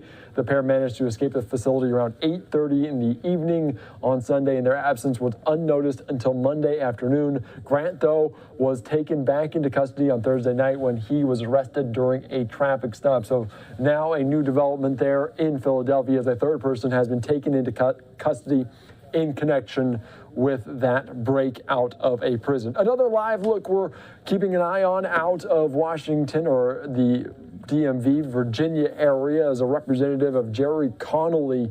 His staffers, 2 of them, were attacked earlier today with a baseball bat. That suspect is in custody. So we're going to continue to follow that here on Live Now from Fox. We did hear from police on the ground out of Fairfax, Virginia. So that's a story we'll continue to follow. We're going to slide away for a quick 2-minute break.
Here's a tweet from TMZ, certainly a new bombshell documentary coming out tonight. The all-new special, TMZ Investigates Britney Spears, The Price of Freedom, gives viewers an exclusive look at Britney's life a year and a half since her conservatorship ended. That premieres tonight at 9 p.m. Eastern on Fox. We want to bring in executive producer over at TMZ, Charles. Thank you so much for joining us here on Live Now from Fox. Certainly a very interesting documentary that's going to be unveiled later on tonight. Maybe what should people expect, and maybe how wild can it be? You know, Andy, it's not so much about it being wild, but I will say it is very eye-opening, and I think it's an important thing to look at because, look, for better or worse, the Free Britney movement was very vocal and I think very instrumental in this conservatorship going away 18 months ago. They made it a big issue, her fans. She spoke out for herself in court, and the conservatorship ended. This special tonight is not looking at the conservatorship or whether it should have happened or not. It's more about what has been going on in her life in the 18 months since then. You know, what obviously the major change for Britney is that for those 13 years, there were other people who were making all the important life decisions for her, about her finances, about her career, about her medical treatment, her kids. Those decisions were made for her. And now suddenly, as soon as the conservatorship ended, now that's all on her plate. And that's a lot for anyone to deal with. But the key thing here is that Britney is not just anyone. She is someone who is living with a mental illness. And look, we've spoken to a lot of people who say that on some days she's great, and it almost seems like, you know, the Britney of old. But on a lot of other days, there are struggles, and there are levels of this. Some things that aren't really that big of a deal, and others that do get more serious. For instance, you know, her marriage to Sam Asghari, which everyone saw as like a great moment for her, something she said she wanted to happen while the conservatorship was in place, and then it ended. They had this great wedding. Things have been a little rough as of late around their house, and in fact, we're told that Sam isn't there living in the house most of the time, and that's because they've had a lot of very heated arguments, things that have gotten physical, where Britney has gotten physical with Sam, and that's that security guards have had to step in between them at times. So they're going through something now, and look, obviously everyone hopes that they can work it out, but it is just another aspect of Britney's life that she now suddenly has to deal with, and Sam has to deal with also. Of course, he knew that going in, but that's what they're up against now. Yeah, there's a lot of different family dynamics, like you mentioned, past that 13 years with her father and now with her marriage. Maybe how much detail do we get in with that marriage? Because like you said, it was such a exciting moment for her, for the world, for her fans to see that happen. Maybe how much detail do we get into that? And we've also heard from Sam himself on social media. Maybe how much detail do we get in with the marriage for Britney Spears?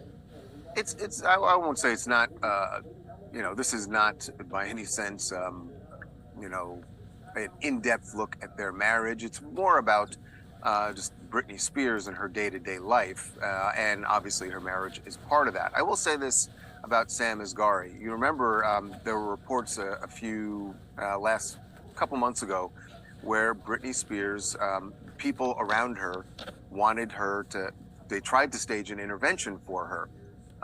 Sam Asghari was at the forefront of that. He was the one who really wanted this to happen, and had gotten together with a few other people in her inner circle and tried to make this happen. Now, it didn't. They ended up backing out, and they felt that obviously Britney was going to have a bad reaction to this, or somebody decided that she was going to have a bad reaction, and so it never happened. We don't know exactly why it didn't happen, but we know that Sam was concerned, like several other people in her life. He was concerned and wanted to have this intervention to talk to her about her mental health treatment and how seriously she's taking it or isn't taking it. Obviously, the concerns were there. So, you know, I don't think it's fair for, if anyone's thinking this, that Sam is, you know, just trying to take advantage of Britney. That's not what we are saying at all. In fact, it's the exact opposite. He really cares about her and wanted to do something. Now, the intervention didn't happen. And I think that's a tricky situation for anybody, but particularly people in Britney's life, that she's aware that this was something they tried to do and it didn't happen, but now how do they interact after that? There are a lot of layers to this story and her whole life in a general. And I want to put up the tweet one more time because it's Britney Spears, A Price of Freedom. And I was watching TMZ last week and you guys detailed maybe the financial burden of that, everything that took place over the last 18 or so months. Maybe talk a little bit about that. How much of a financial burden is it for her based on just legal fees, lawyer fees, her ownership before, her career that maybe wasn't as monetarily, financially gaining for her? Well, I will say, Andy, sorry, I didn't mean to cut you off, but yeah, you know, I mean, look, one of the things that people should remember that when this conservatorship started, Britney's career and her finances were in a bad place. Through decisions that were made by her management, by her father, they built that back up. And, you know, she had a very successful tour. She had the residency in Las Vegas and had put out more music that sold very well. So by the time the conservatorship ended, but the estimates that we were hearing were somewhere around $60 million that she was worth, that she had. And that number certainly seems small to some people, and we'd heard Britney complain about some of the expenses, like legal expenses, during the conservatorship. Well, here's what's happened since the conservatorship. You know, Matt Rosengart is her attorney.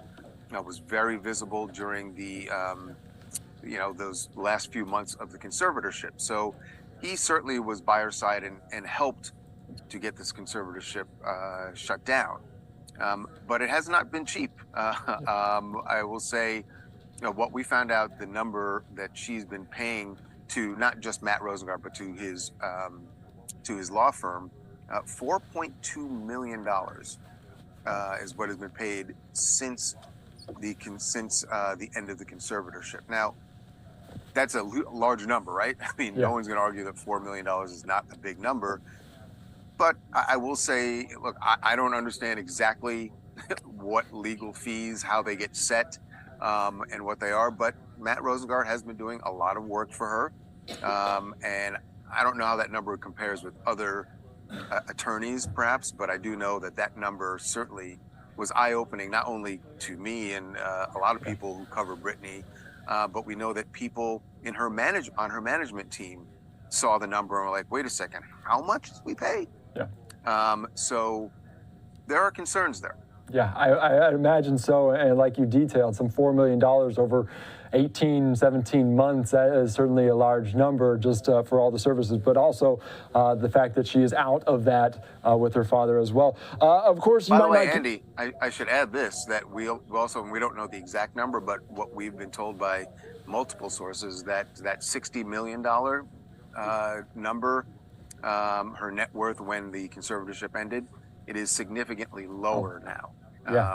Significantly lower. Yeah, that'll be interesting because this goes into my next question, because you might not detail it necessarily in this documentary, but based on making sure she gets her mental health right, in a right place, but also the financial burden. Will Britney Spears ever be back on the stage? She certainly maybe indicated that that might not be the case, either in Vegas or on the stage, but potentially could we ever see Britney back on stage? I hate to say this because I know what Britney's fans want to hear, but the reality is that's not going to happen. She is not going to be doing any tours. She's not going to be doing a residency. Could there be a one-off live performance for something? Yeah, that's a possibility. But we do know that she wants to record new music, and that there have been discussions about that already. That's something she definitely wants to do, and we've been told by people around her that when she's in the studio and she's working on music, it's the closest thing to old Britney. She is a incredibly influential, popular, successful pop star. The princess of pop is how her husband referred to her. So, you know, that they can expect. New music, I would think, is going to happen eventually.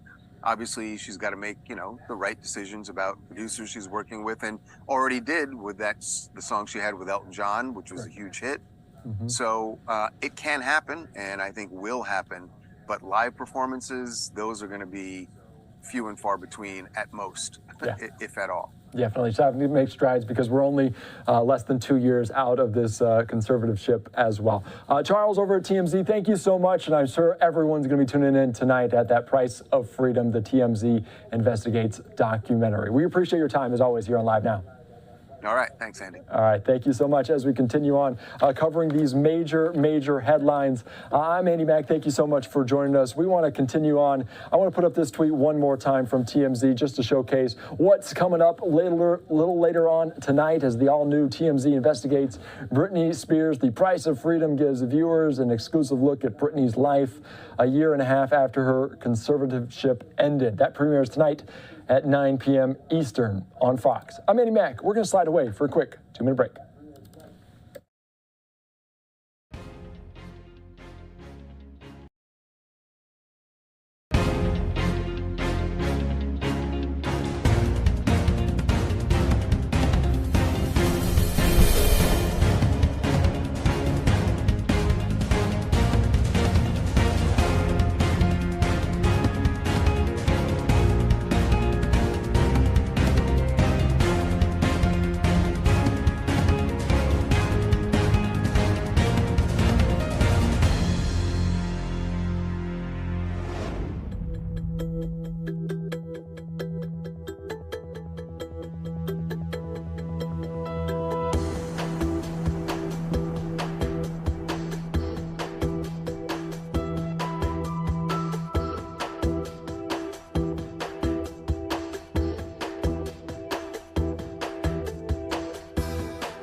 Welcome back into Live and Now from Fox. I am Andy Mack. We're getting several live looks in here from around the country. I want to take you out right now to Los Angeles as we are seeing the writers' strike continue. You can see people here on the corner, but we also saw people in the air in a plane with a detailed sign talking about the writers' strike. You can see them outside this Sony studios there in costumes and with picket signs, as well as this strike has gone on for quite some time yet. Of course, different companies delaying some schedule due to those writer strikes. So this is something we're going to continue to follow here on Live Now from Fox. As you can see, people dressed up there outside as negotiations failed during those talks. So certainly some impact on the entertainment world, the television world throughout in film and TV as well.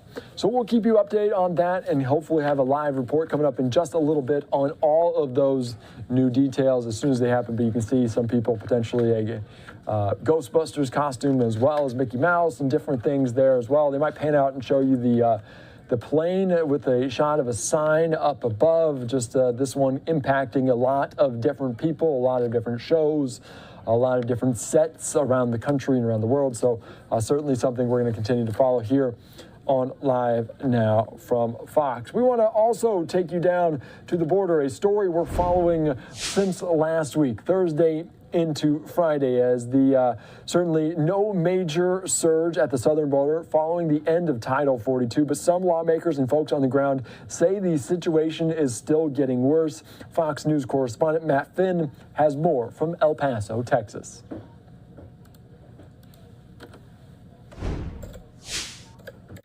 An Afghan national on the terror watch list caught entering the U.S. illegally as the White House touts what it calls extraordinary progress at the southern border. That Afghan national was among thousands arrested during the final week of Title 42. The policy expired on Friday. Illegal crossings have dropped since then, with Homeland Security Secretary Alejandro Mayorkas claiming Sunday they're down 50%. They have gone down. My hope is they'll continue to go down, but we have a lot more work to do. And we need some more help from the Congress as well. But many here at the border are chalking that reduction up to the enhanced efforts by the Texas National Guard. The Guardsmen rolling out razor wire and redirecting migrants to official ports of entry. They say their actions are needed because the White House is not getting the job done. I think they just don't even want to face reality. It's really a disaster. I've never seen anything worse. Meanwhile, resources are stretched to the limit. New video shows severe overcrowding inside a Border Patrol holding center jammed full of adult men. That facility is meant to hold 1,000. Right now, it's housing more than 6,000. Officials here in El Paso scrambling to keep up with the influx of migrants. The unknown is what's coming behind. How will we know what's coming behind, and how do we prepare is by always making sure that we're available and work hand in hand with all our partners. And some cities here along the southern border, including Brownsville, say they are still on high alert for any possible surge after Title 42 ended. In El Paso, Matt Finn, Fox News.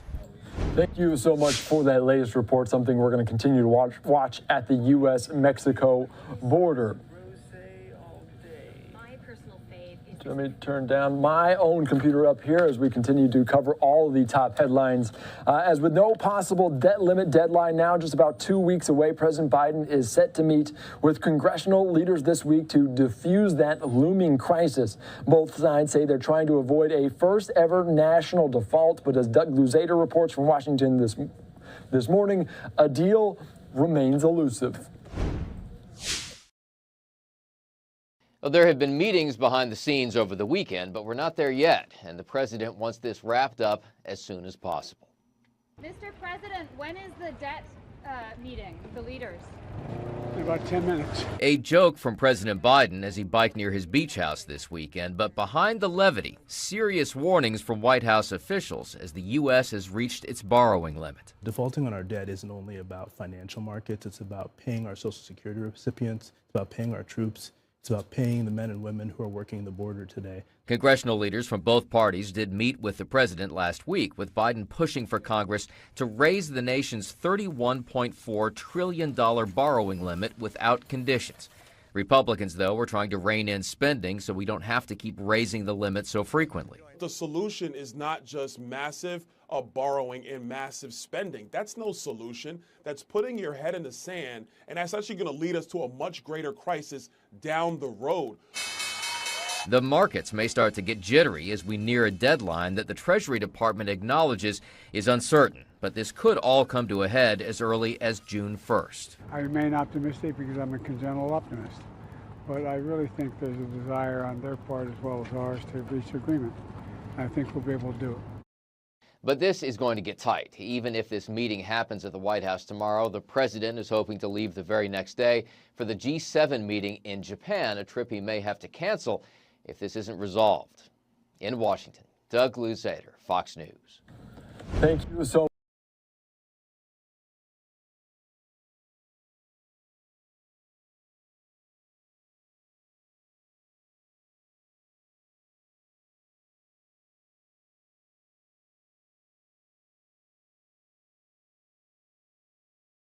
FBI, quote, failed to uphold their mission of a strict fidelity to the law in connection with certain events and activities described in this report. It goes on to say a senior FBI personnel displayed a serious lack of analytical rigor towards the information that they received, especially information received from politically affiliated persons and entities. Of course, I want to continue to detail what this means as the Durham report finds the DOJ and the FBI failed to uphold its mission of strict fidelity to the law in that Trump-Russia probe. The special counsel, John Durham, found the Department of Justice and FBI, they said this, failed to uphold that mission when it launched the Trump-Russia investigation. Of course, Fox News Digital obtaining Durham's report Monday afternoon after a years-long investigation into the origins of the FBI's original investigation known as Crossfire Hurricane.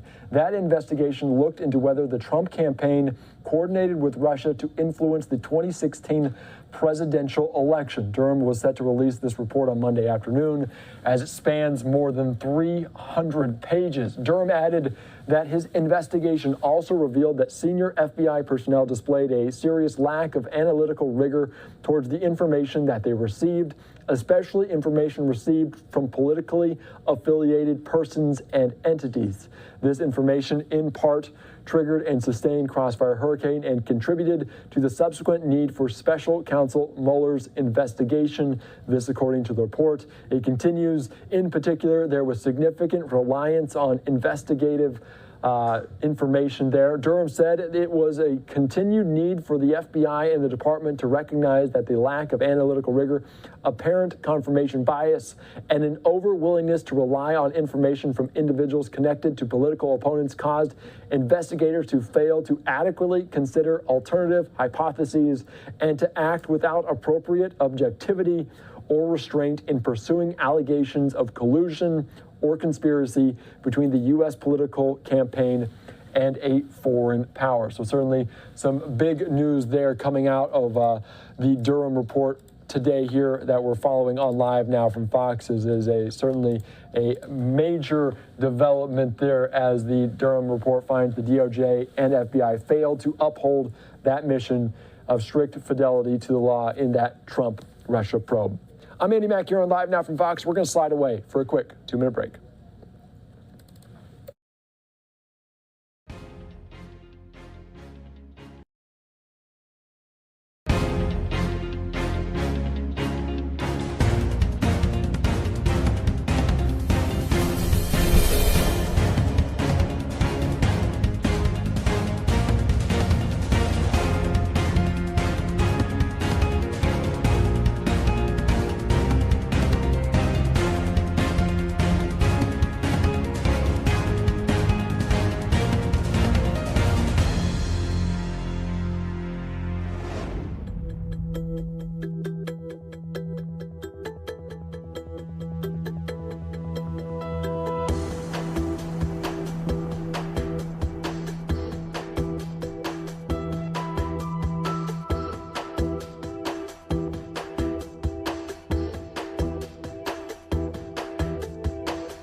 Bring you out to breaking news as 2 fires have broken out on different parts of the country. This is a live picture right there here on Live Now from Fox out of the Los Angeles area. You can see the flames coming out of this house as a 2-story home in a well-developed attic. Firefighters on the scene trying to put this one out, but you can see the blaze there coming through the roof, smoke as firefighters on the roof of this house with some masks on to make sure they're safe, but you can just see the amount of fire and smoke there. We also want to take you out to Trenton, New Jersey, as they're dealing with a fire at a abandoned school near Trenton, New Jersey. So you can see firefighters on the scene here, though. The insides, the guts of this abandoned school, though, very much decimated. The outside, the brick exteriors still very much intact, but firefighters from some distance away shooting some water at this building. There are 5 alarm fire, 5 different units on the ground. I also want to put up both of these just here on Live Now from Fox, just to give us a quick look at it as we detail these 2 fires from Trenton, New Jersey and Los Angeles.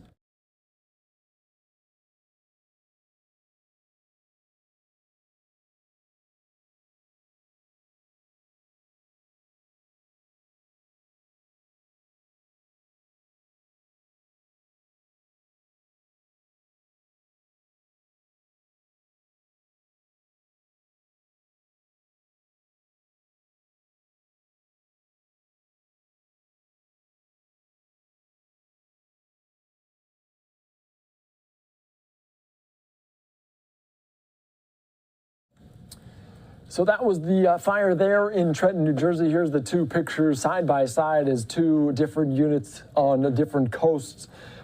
This is what we do, though, here on Live Now from Fox. As you can see, Los Angeles, California, they're dealing with a fire at a residential home in the attic, but you can see the blaze there. Some wind in the area potentially causing a little bit of a dangerous situation on this roof, but firefighters on the roof of this fire there in this 2-story building. Also, bottom right portion of your screen, Trenton, New Jersey, firefighters battling a blaze at a abandoned school.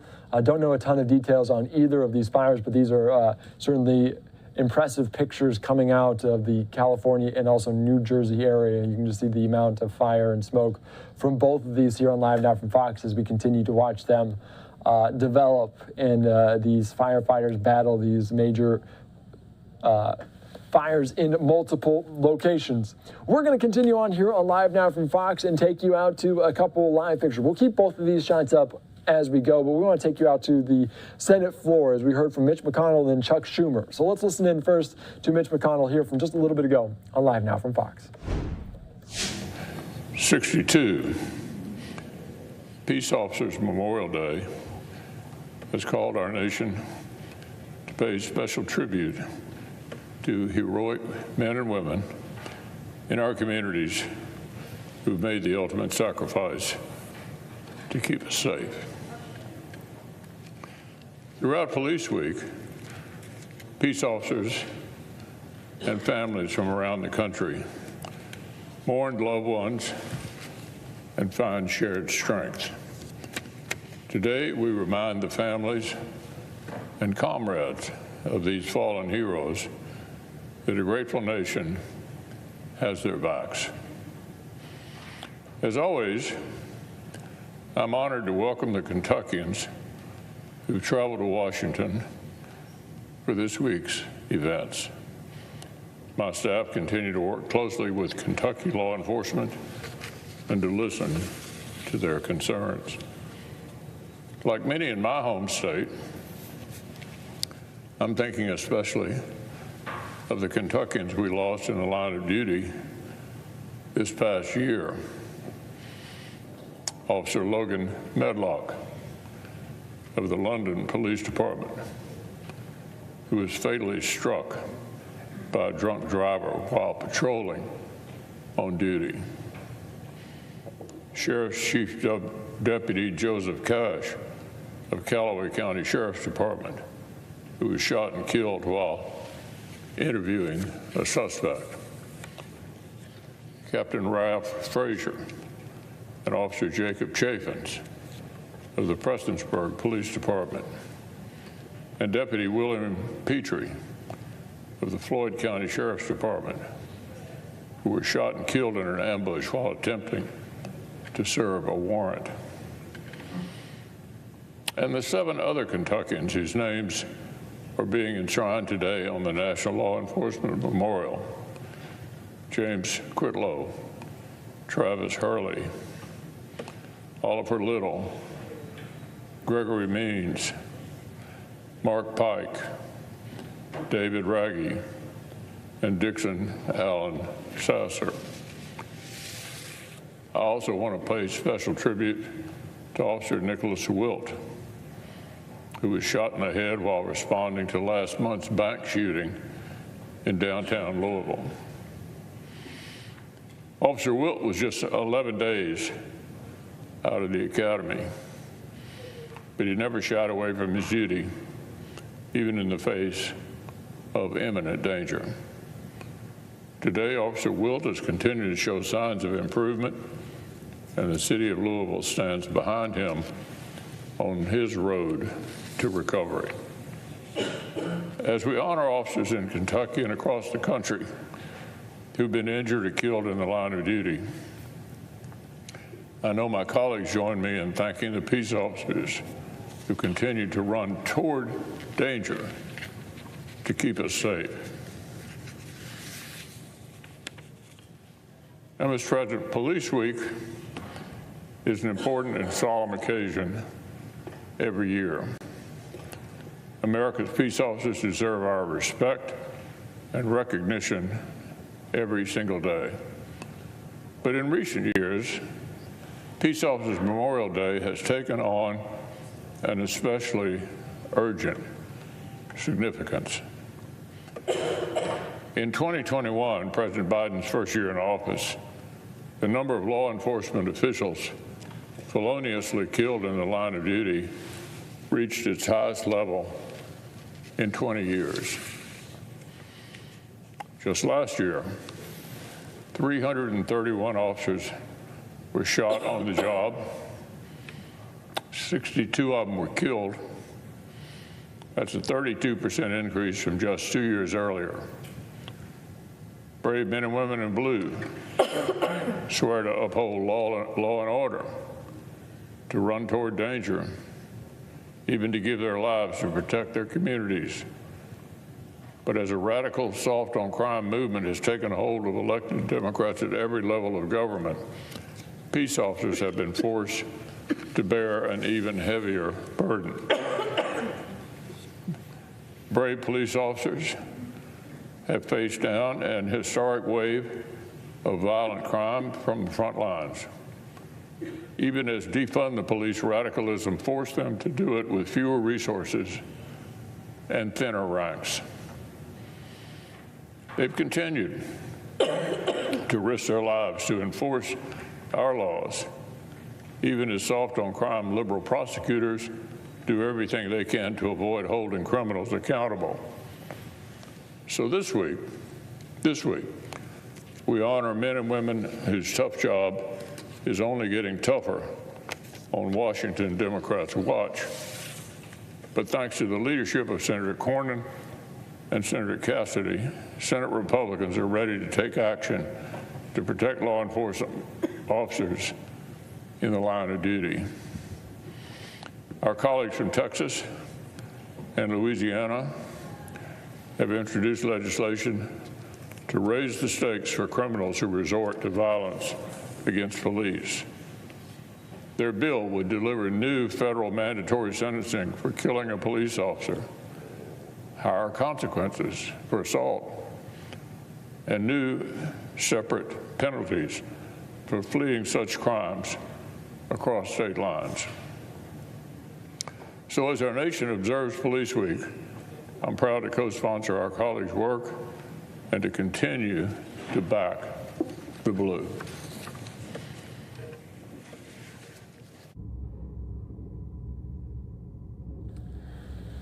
You were just listening in there to that speech on the floor on Capitol Hill by Mitch McConnell, the Republican out of Kentucky. I want to give you a couple live looks here on Live Now from Fox out of Trenton, New Jersey. A live picture there at the abandoned school, the smoke coming from it.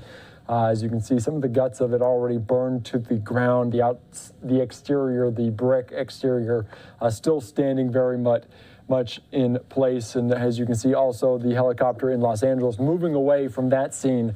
So they are putting the fire out of that attic fire. I want to move now to the Houston area. We're getting a live press conference as Congressman Al Green discussing the life and death issues surrounding Eduardo Hernandez, a 14-year-old immigrant who was brought here by his mother at the age of 3 and has recently received a 14-day deportation order. Of course, Eduardo, a dialysis patient currently receiving dialysis treatments 3 times a week, returned from Mexico on the eve of Mother's Day after having been deported on May the 13th. So certainly a story we're going to follow here on Live from Fox. Let's bring you up to speed with this, and let's listen into the representative there in the Houston area. Is making a difference. With this institution, I have next to me Dr. Braun. Dr. Braun is all of the things that you would want in a physician who's giving you attendance. All of the things that you would want, especially that human side. He cares. I knew it from the moment we had our first conversation because he expressed his concern for Eduardo in ways that a father might express concerns, not just as a physician. And it touched my heart to hear him talk about this child in terms of what had to be done for this child, the needs of this child, and the consequences of not getting the needs satiated. So he'll be speaking to you in just a moment.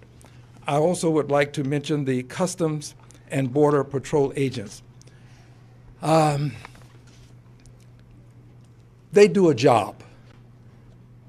I don't want there to be a negative connotation expressed because they do what they must. They were following orders. They did not create the climate that necessitated their engagement. And I'm grateful to them for what they have done. I'm grateful that they have allowed this opportunity for us to be here today. And I'll say more about that when I give the narrative. But they're to be appreciated and they're to be respected. I also would like to, if I may, mention the lawyer that has given her time to this. It is being done on a pro bono basis. They have been just outstanding. I spoke to them because, quite frankly, this is not my area of expertise. And they are in the business of helping people who suffer consequences similar to this regularly.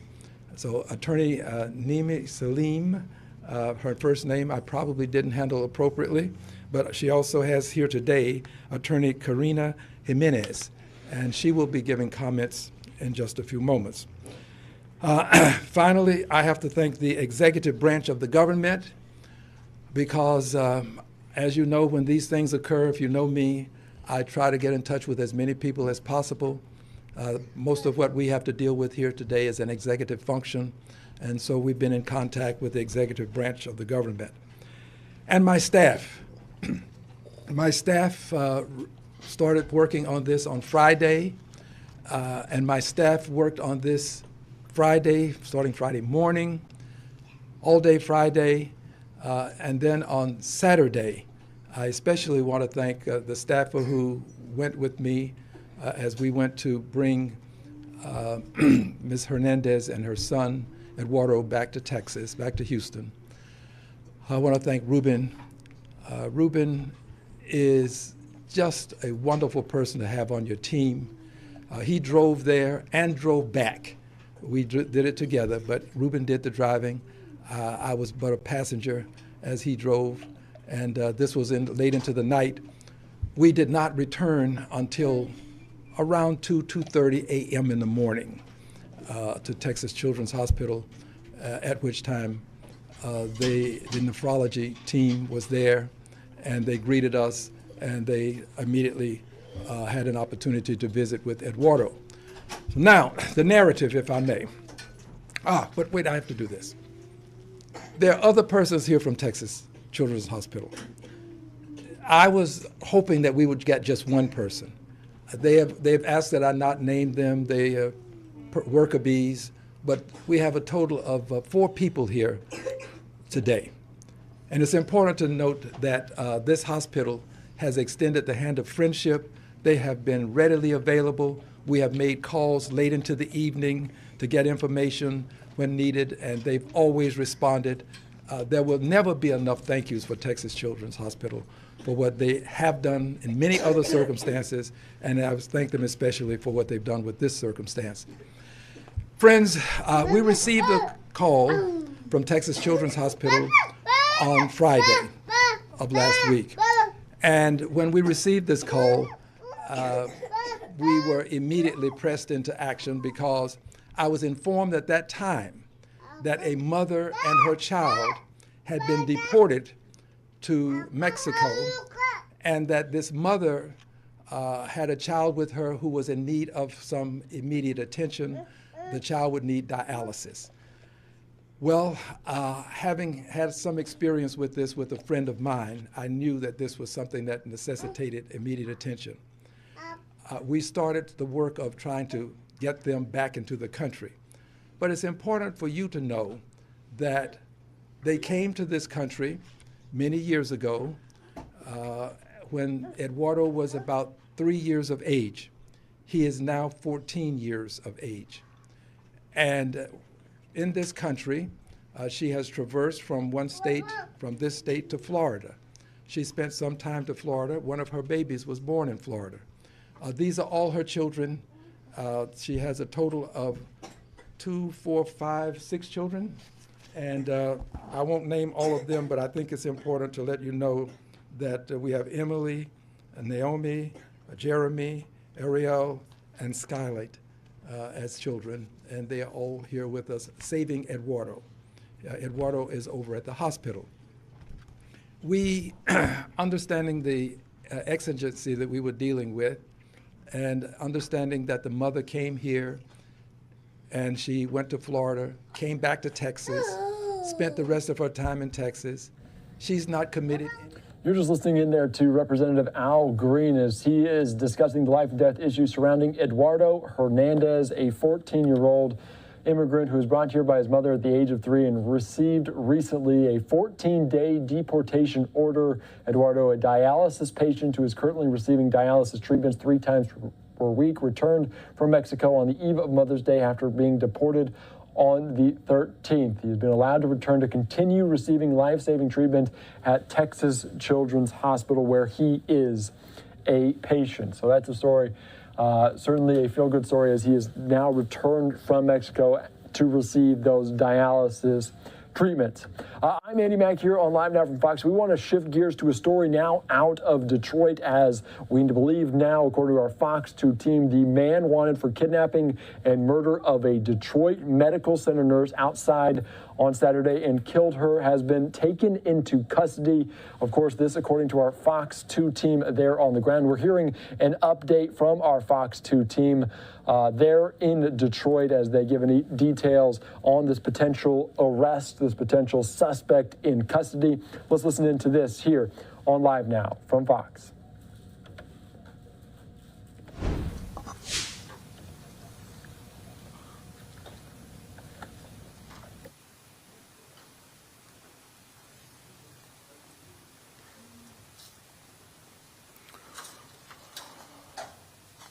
All right, everyone ready? All right, good afternoon. Thank you all for being here today. I want to start by offering my condolences to the family and friends of Patrice Wilson. It's a tragedy that someone like Miss Wilson would be taken away from this world so young and so tragically in this horrific way. She was young and she had her whole life ahead of her. She was dedicated to serving and helping others as a nurse and putting others before herself. Ms. Wilson has been described as cherished by her family and her friends, and as well as her coworkers. She's also a mother. Obviously, she's a daughter, and for her to have her life taken away from her just before Mother's Day is absolutely heartbreaking. As I begin, I want to stress that this is an active investigation. The information is preliminary. We will share with you the facts as we know them as of right now, as of today, but there are some aspects of the investigation that I will not be able to get into.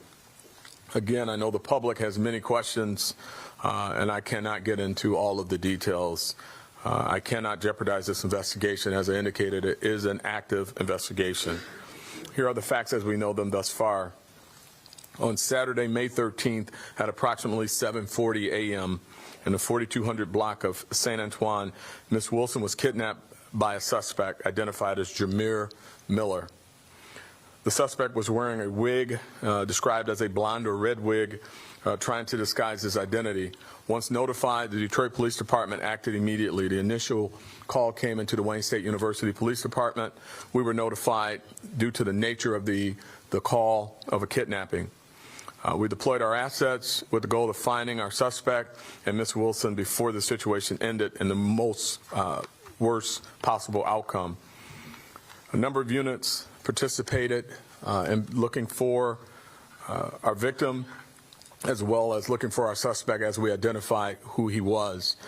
They included our organized crime unit, our major crimes unit, our homicide division, our commercial auto theft division, our fugitive apprehension team, and our special response team, as well as our homicide task force and missing persons. I highlight those because I want the community to know that we activated all of these units with the efforts of identifying where she was located and identifying our suspect. Our headquarters surveillance unit was also engaged in attempting to notify or to identify where our suspect was located.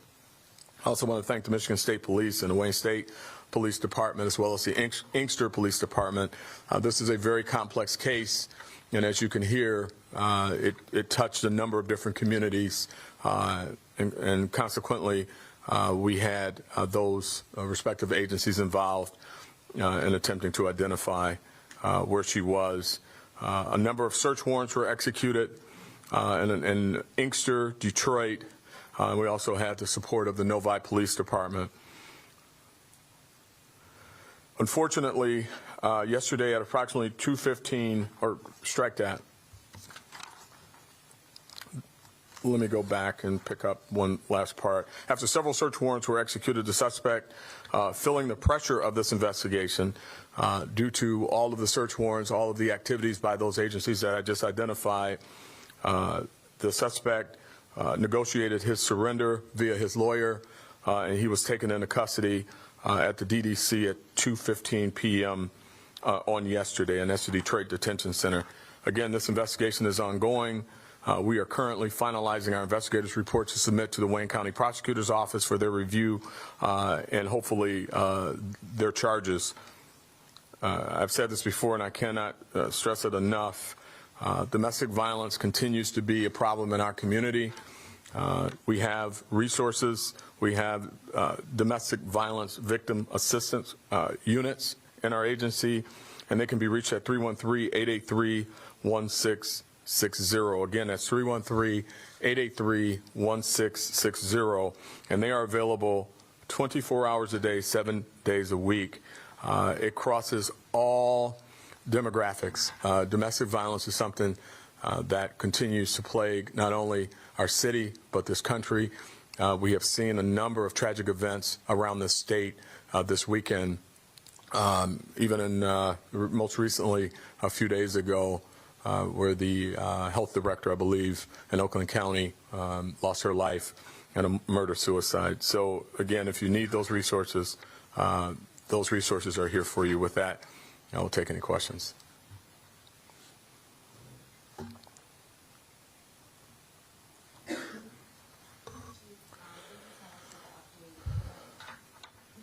I can hear you okay.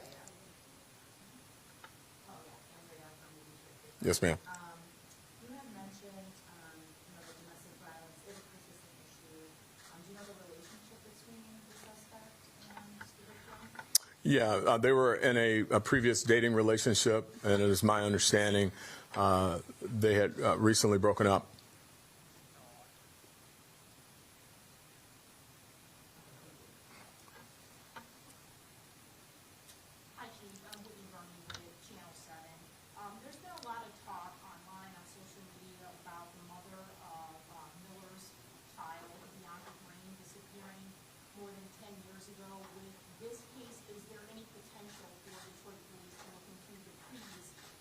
Yeah, I was made aware of that as a part of this investigation, and everything is going to be looked at, including anything from that case as well. I don't know the status of that case. I know our detectives are in contact with the agency of origin on that particular missing persons.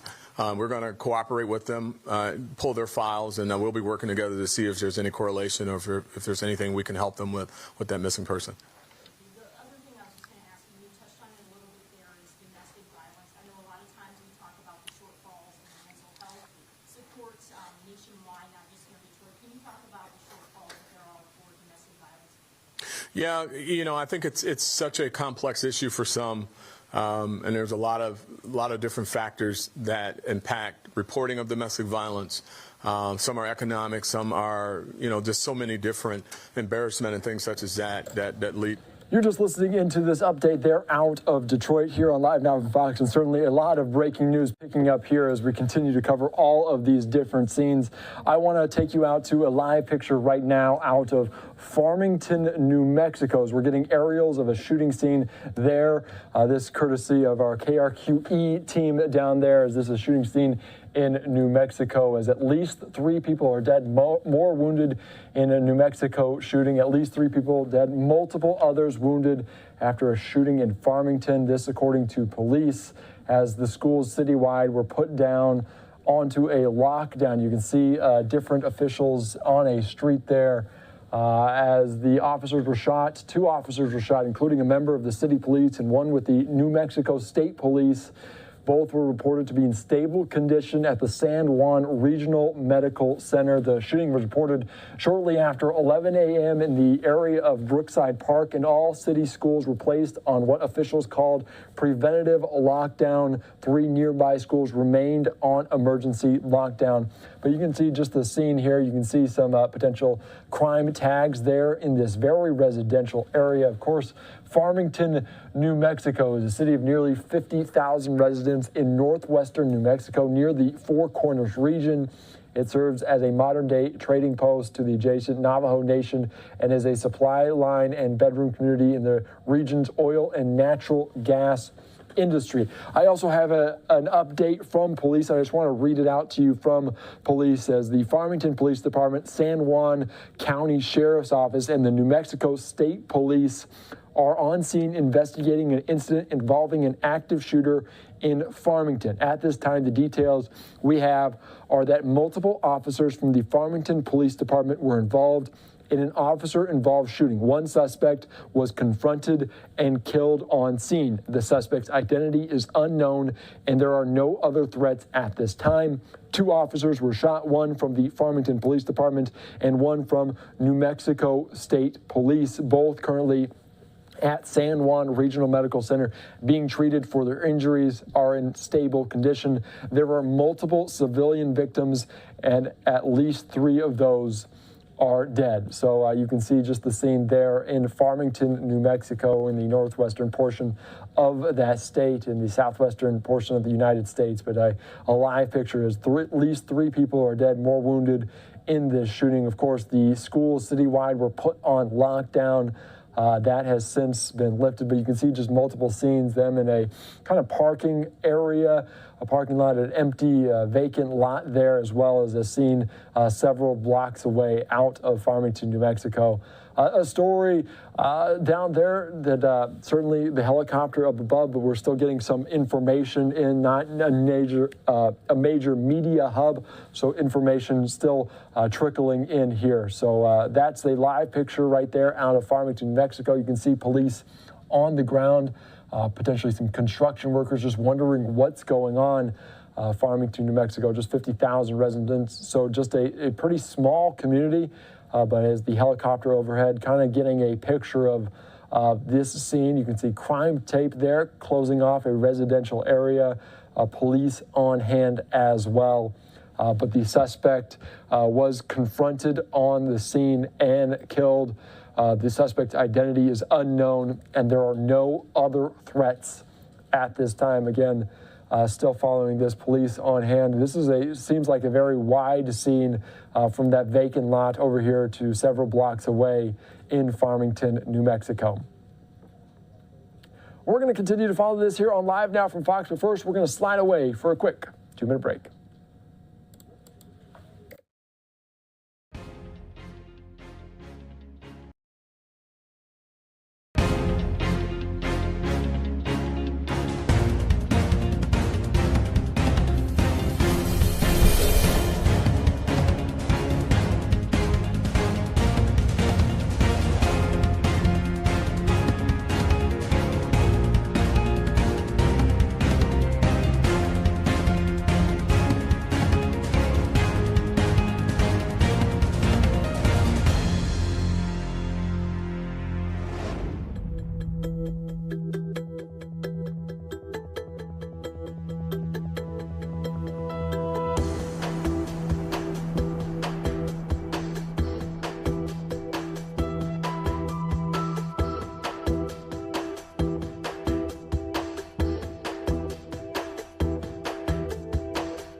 There in Farmington, New Mexico, a scene that we're following, at least 3 dead, more wounded in New Mexico, a shooting, but the suspect they confronted on scene and have been killed. The suspect identity still unknown at this point. I want to put up a statement from officials there in New Mexico as they detailed some of what happened as the Farmington Police, San Juan County, and New Mexico State Police on scene investigating an incident of an active shooter.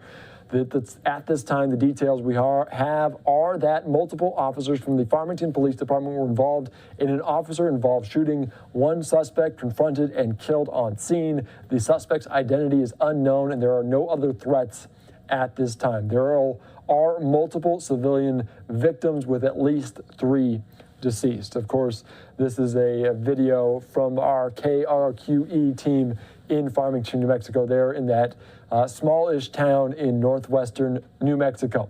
We're going to stick with this shot here on Live Now from Fox and keep this up as we monitor this scene in Farmington, New Mexico for the time. But until then, let's take you right back out to Houston as Representative Al Green talking about this immigrant, this 14-year-old boy that was given a deportation order but is now returned to the United States, thankfully, due to the life-saving measures of dialysis. He's getting treatment 3 times a day. I want to take you out to just some officials there, including Representative Al Green, doctors at the Children's Hospital there in Houston, just to give you a little bit of detail on this story there. So let's listen in.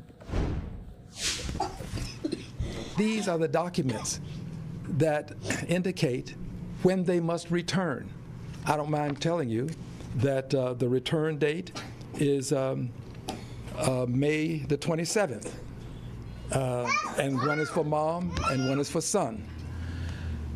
Well, this is unacceptable. And I'm not angry with those officers, nor am I in any way disenchanted with the people that have helped us along the way.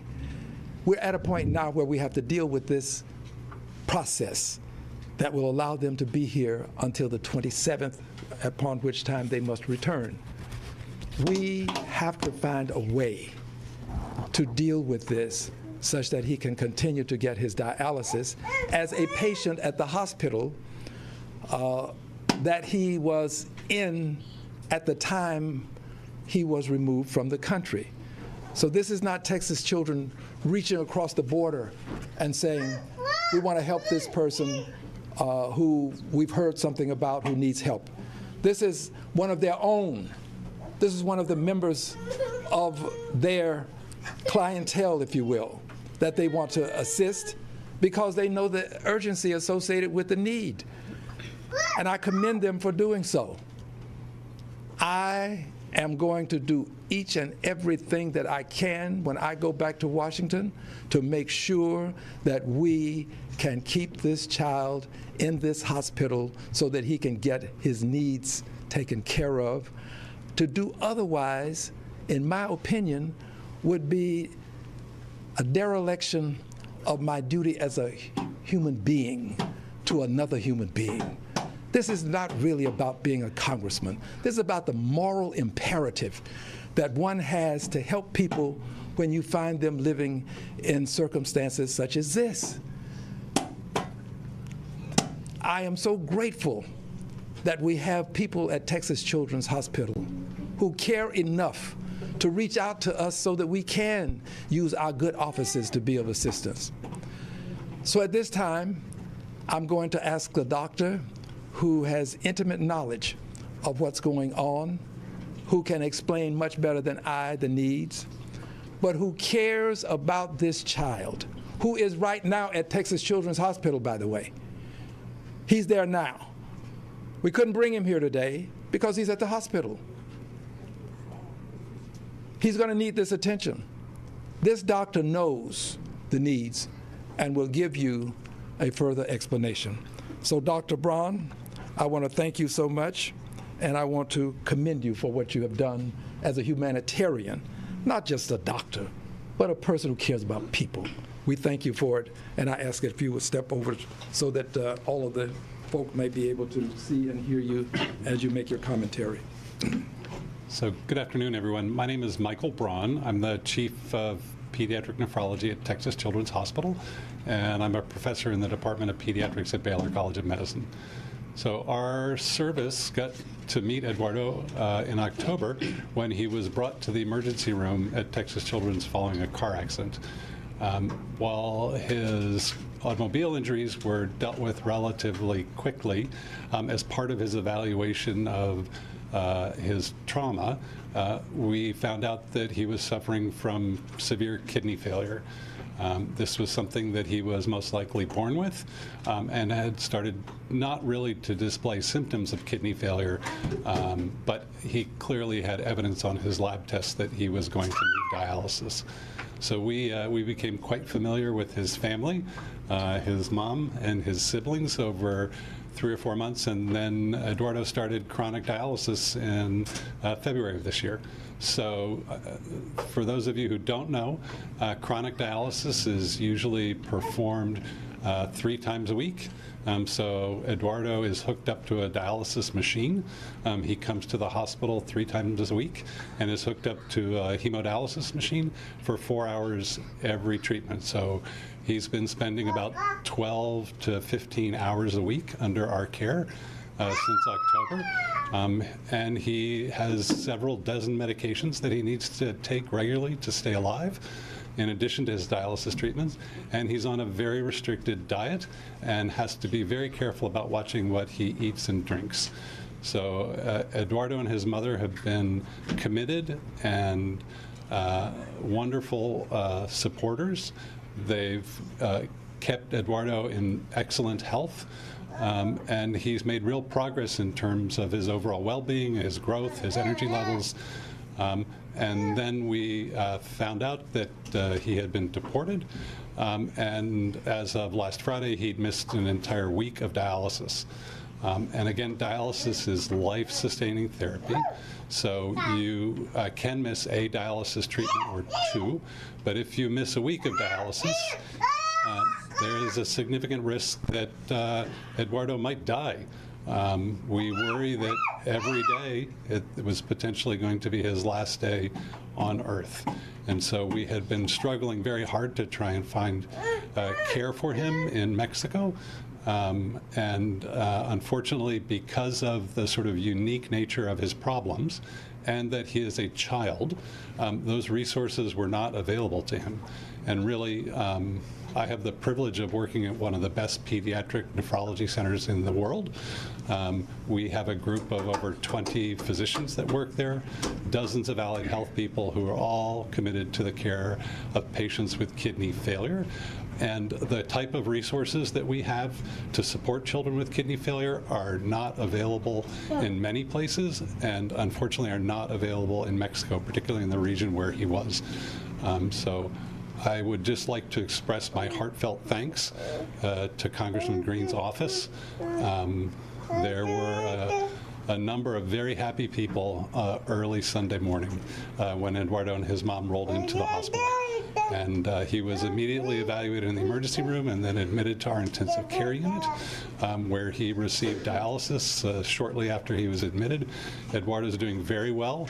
And so we are delighted to have him back in our care because we are committed to the care of children with kidney disease, and we are delighted that we can continue the care that we've been giving him and his family. Didn't mean to bump you. Sure. Okay, if you will just step to my right again. Let me remind you that when we arrived at approximately 2:30 a.m., this doctor was there to receive the patient. And a good number of the members of his nephrology team were there with him. I think that speaks volumes about Texas Children's Hospital. Now we have the lawyer who is rendering her services pro bono. This is something that they volunteered to do. And I am very proud to call this law firm Friends of People. They are people of goodwill at this law firm. Attorney Salim is not with us today, but she sent someone who is very talented and who does outstanding work. So at this time, I'm going to ask Attorney Jimenez to give her commentary. Thank you very much. Thank you. Good afternoon, all. My name is Attorney Karina Jimenez. I'm an immigration attorney at the Law Office of Naima Salem. We are so relieved that Ms. Hernandez and her son are back in the U.S., and we want to express our heartfelt gratitude to Dr. Braun and especially to Congressman Al Green for their efforts in making sure that this happens. Our immigration system is one that is very difficult. Under normal circumstances, a request for humanitarian parole can take months, even over a year, to get adjudicated by USCIS. In this case, the facts were so extreme and so dire that Eduardo, a 14-year-old boy that needed life-saving treatment, warranted that CBP officers grant him a humanitarian parole from the border. This is not common. It is something that is very rarely done, and frankly, in this situation, we are relieved because this young man gets to see another day of life and receive treatment. This is another example of why this country desperately needs an immigration reform that is more sensible. An individual who's seeking a humanitarian parole under most circumstances doesn't have sight on their time. And Eduardo's case is a great example of that. He had days to live without receiving dialysis treatment. And we are so grateful that Mr. Green and his team have worked with us in facilitating that he be paroled into the U.S. As Mr. Green mentioned, his parole is only for a period of approximately 2 weeks. We hope and we pray that the Department of Homeland Security will do what is right in this case and will extend that parole. Eduardo desperately needs this treatment. Without it, frankly, he cannot live. And so we plead with the U.S. government and the officers of the Department of Homeland Security to work with us and to extend this parole so that way he can continue receiving treatment. Thank you. Excuse me. Oh, Spanish, please. Sí. En este caso, la señora Hernández y su hijo, una familia hondureña, fueron deportados a México. You're just listening in there to officials out of Houston, Texas, including Al Green. You can see there in the background as a deportation order of Eduardo Hernandez came to the United States as a 3-year-old boy, has been receiving dialysis treatments. Now a 14-year-old, the immigrant, has returned to the United States thanks to the help of Representative Al Green, making sure that he received this life-saving treatment. They're now speaking in Spanish to that audience as well. Let's just fast forward a little bit here on Live Now from Fox and continue to listen in. Final comment is this. It is true that this is evidence of the need for us to repair our immigration system. This is a system that has not been overhauled in many years. It's time for us to give it serious consideration and to do what's necessary to make it function given the current needs of our country and given the current needs that we see beyond the borders of our country. I don't think that it's unreasonable to think that it's time for us to carefully examine our system so as to make the necessary changes to enhance its functionality. With this said, I want to thank you again for being here. And if I did not mention the nun, I'm not sure that I did, but I just want to say this about her. This lady, we found her quite by accident. We were calling around to try to get the name of someone or some place where she could just be kept until we could arrive at the border. We were going to Eagle Pass from Texas, here in Houston. Well, just by accident, she happened to be there and available and volunteered to go over and meet Ms. Hernandez when she was released. And after that, she agreed to meet us at some place on the other side of San Antonio at a service station. And she provided food. She gave them sandwiches. She really fulfilled that requirement in Matthew 25, for those of you who follow these things, of when I was hungry, you gave me food. When I was thirsty, you brought me drink. She did this, and I will be eternally grateful to her. Another good Samaritan. We have been blessed to have many people of goodwill to help us to get to this point, and we will need the assistance of additional people of goodwill to help us get Eduardo the kind of treatment that he needs on an ongoing basis at Texas Children's Hospital. With this said, I will now accept questions from the press.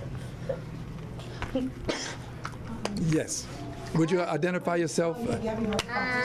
Yes. Congressman, how was the dialysis being paid for prior to him being deported, and who's paying for it now? Or how's that, how are they affording it? Okay. I'll be terse. It is not being paid for with tax dollars. Texas Children's Hospital is one of the preeminent not-for-profit institutions of its kind. And they have within that institution a charitable program. And this kind of aid and assistance comes under that charitable program. Now, having said that, I'm going to allow someone who has a hands-on experience with the charitable program to give you some additional commentary. Doctor, if you would. So his care, again, is provided as part of the public service that the hospital does, as part of its nonprofit arm. These resources are available to any resident of Texas, and they evaluate an individual's ability to pay for care that they receive or inability to pay for care that they receive. And so that's how that his care is being supported. And that was even prior to him being deported? That's correct. As my understanding, it's been at all times since he's been at the hospital. Do we know how long he'll need this treatment? I know you said you're looking for an answer to get his stay extended, but how long would be enough, for that to be extended? Doctor, if you would. Yes, so as you may know, there is no treatment for end-stage kidney disease. So Eduardo will need dialysis to stay alive indefinitely, or until potentially he could get a kidney transplant. And it's my hope that we'll get that kidney transplant for him such that he will no longer need the dialysis treatment. But until then, this is life-sustaining treatment that he needs. And he's not the only child who needs it. There are many children who need it. There are many children who need it and are right here in Houston, Texas. But there are many children across the globe who need it. This child was in that hospital, came to that hospital as a result of an accident. This hospital, in my opinion, did the righteous thing by allowing this child to receive aid and comfort, which is what we do. This is how we function as a great nation. And just final question for me, regardless of the sensitivity of this, there will be people who watch and who ask or who say, if you want these kind of services, if you want to be here, then do it legally. There's always those people. What do you say to the people who say, you know, you should have entered the country legally and you should not have been here illegally? Well, I say to them, if I lived on the other side of that border, and if I found myself being persecuted, I would be at that border trying to get into this country. And my guess is a good many of them would too. I'm realistic about the world and the problems that we all have to confront. This is a great country. And a part of the greatness of this country is that we have accepted people over its existence as the United States to give them aid and comfort. But let me give you an additional example or two. In this country, if you are a person who finds yourself having committed an offense, and in the process of committing that offense, you should be wounded in some way, we will give you aid and comfort. Doesn't matter the offense. If you're on death row and you're to meet your maker in the next week or so and you get sick, we give you aid and comfort. We give aid and comfort to people who need aid and comfort in this country. If you're an enemy combatant and you are engaged in mortal combat with our country and you should be wounded, we're going to give you aid and comfort. We cannot now decide to draw the line when a child needs aid and comfort who has been here, not brought here of his own volition. His mother was trying to do the best that she could for her family. We have problems in this hemisphere that have to be dealt with, that we have not dealt with appropriately, and we're not going to let that circumstance prevent us from providing aid and comfort to people who are in this country. That's the greatness of America. You're just listening in there to Representative Al Green talking about Eduardo Hernandez, the 14-year-old boy there. We also want to put up this picture there out of Farmington, New Mexico, as we continue to follow this story there taking place earlier today about 11 a.m. This is a live picture as at least 3 people are dead, more wounded in this shooting. The active shooter situation from earlier, the suspect was confronted on the scene and killed. The identity not yet known and not yet public as well. As you can see, police there canvassing quite a large area, police tape, different tags out in this residential area as well as several blocks over. We're going to slide away for a quick 2-minute break here on Live Now from Fox.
New details now out of Farmington, New Mexico. This is the scene high above. At least 3 people are dead, more wounded in that New Mexico shooting. We're hearing new information from the governor in New Mexico, Governor Michelle Lujan Grisham. This is a tweet from her saying, "I am deeply upset by the tragic violence that unfolded today in Farmington. I am praying for the families of the victims, the wounded, and the entire community of Farmington following this horrific tragedy." It continues on continues on from Governor Grisham here on Live Now from Fox. I am so grateful for the quick response by law enforcement. My administration will not stop fighting the epidemic of gun violence from every possible angle. Of course, that was the governor there out of New Mexico after this shooting taking place there in Farmington. Some more details on this as the shooting was reported shortly after 11 in the morning in the area of Brookside Park, and all city schools were placed on what officials called preventative lockdown. 3 nearby schools remained on emergency lockdown. 2 officers were shot including a member of the city police and one with the New Mexico State Police. They were both reported to be in stable condition at San Juan Regional Medical Center. So this is a live picture there that we're continuing following from just about 11 a.m. this morning here on Live Now from Fox. Certainly a very busy Monday afternoon, including out of Washington, D.C. A new report coming out from Durham. The special prosecutor has ended his 4-year investigation into possible FBI misconduct in its probe of its ties between Russia and Donald Trump's 2016 campaign, with withering criticism from the Bureau on a meager court record that fell far short of the former president's prediction he would uncover, quote, the crime of the century.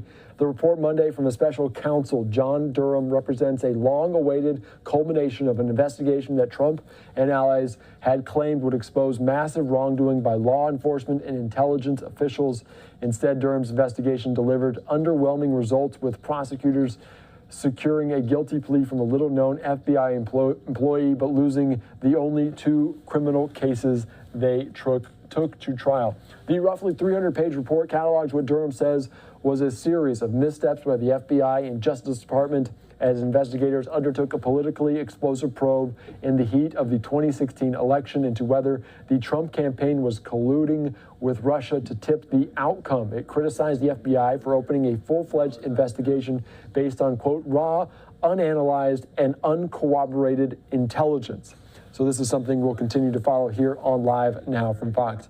Right now, we want to take you out to the State Department briefing from earlier today, as they're talking about a variety of things, including Title 42, which we'll get to in just a little bit. Let's listen in to this on Live Now from Fox. Today, to become the next Director General of the International Organization for Migration, at a time when more than 100 million people are displaced globally as a result of conflict, climate-related disruptions, and extreme poverty.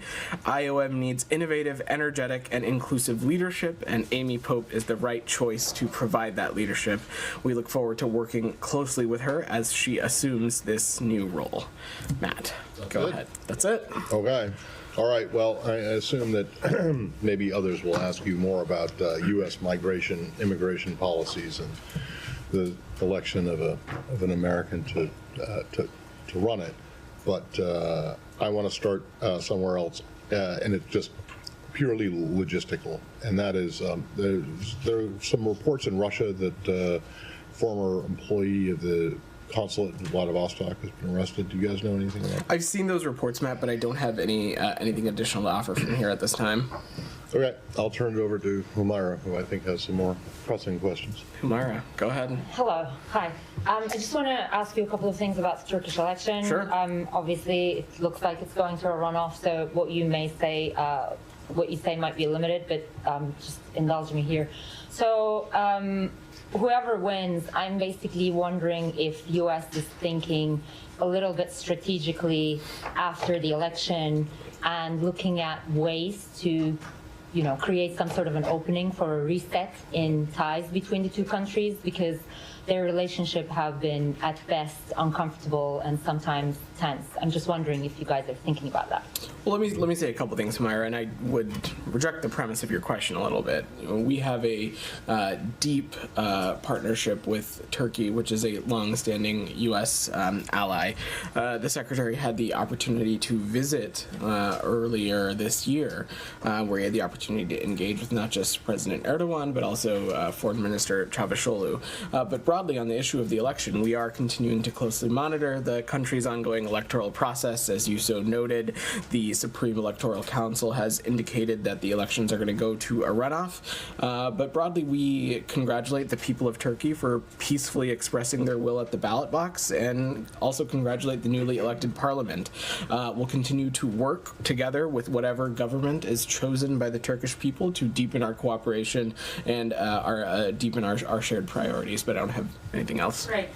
Let me try a couple of more times. One of Washington's priorities when it comes to Turkey is to obtain a green light from Ankara for Sweden's NATO bid.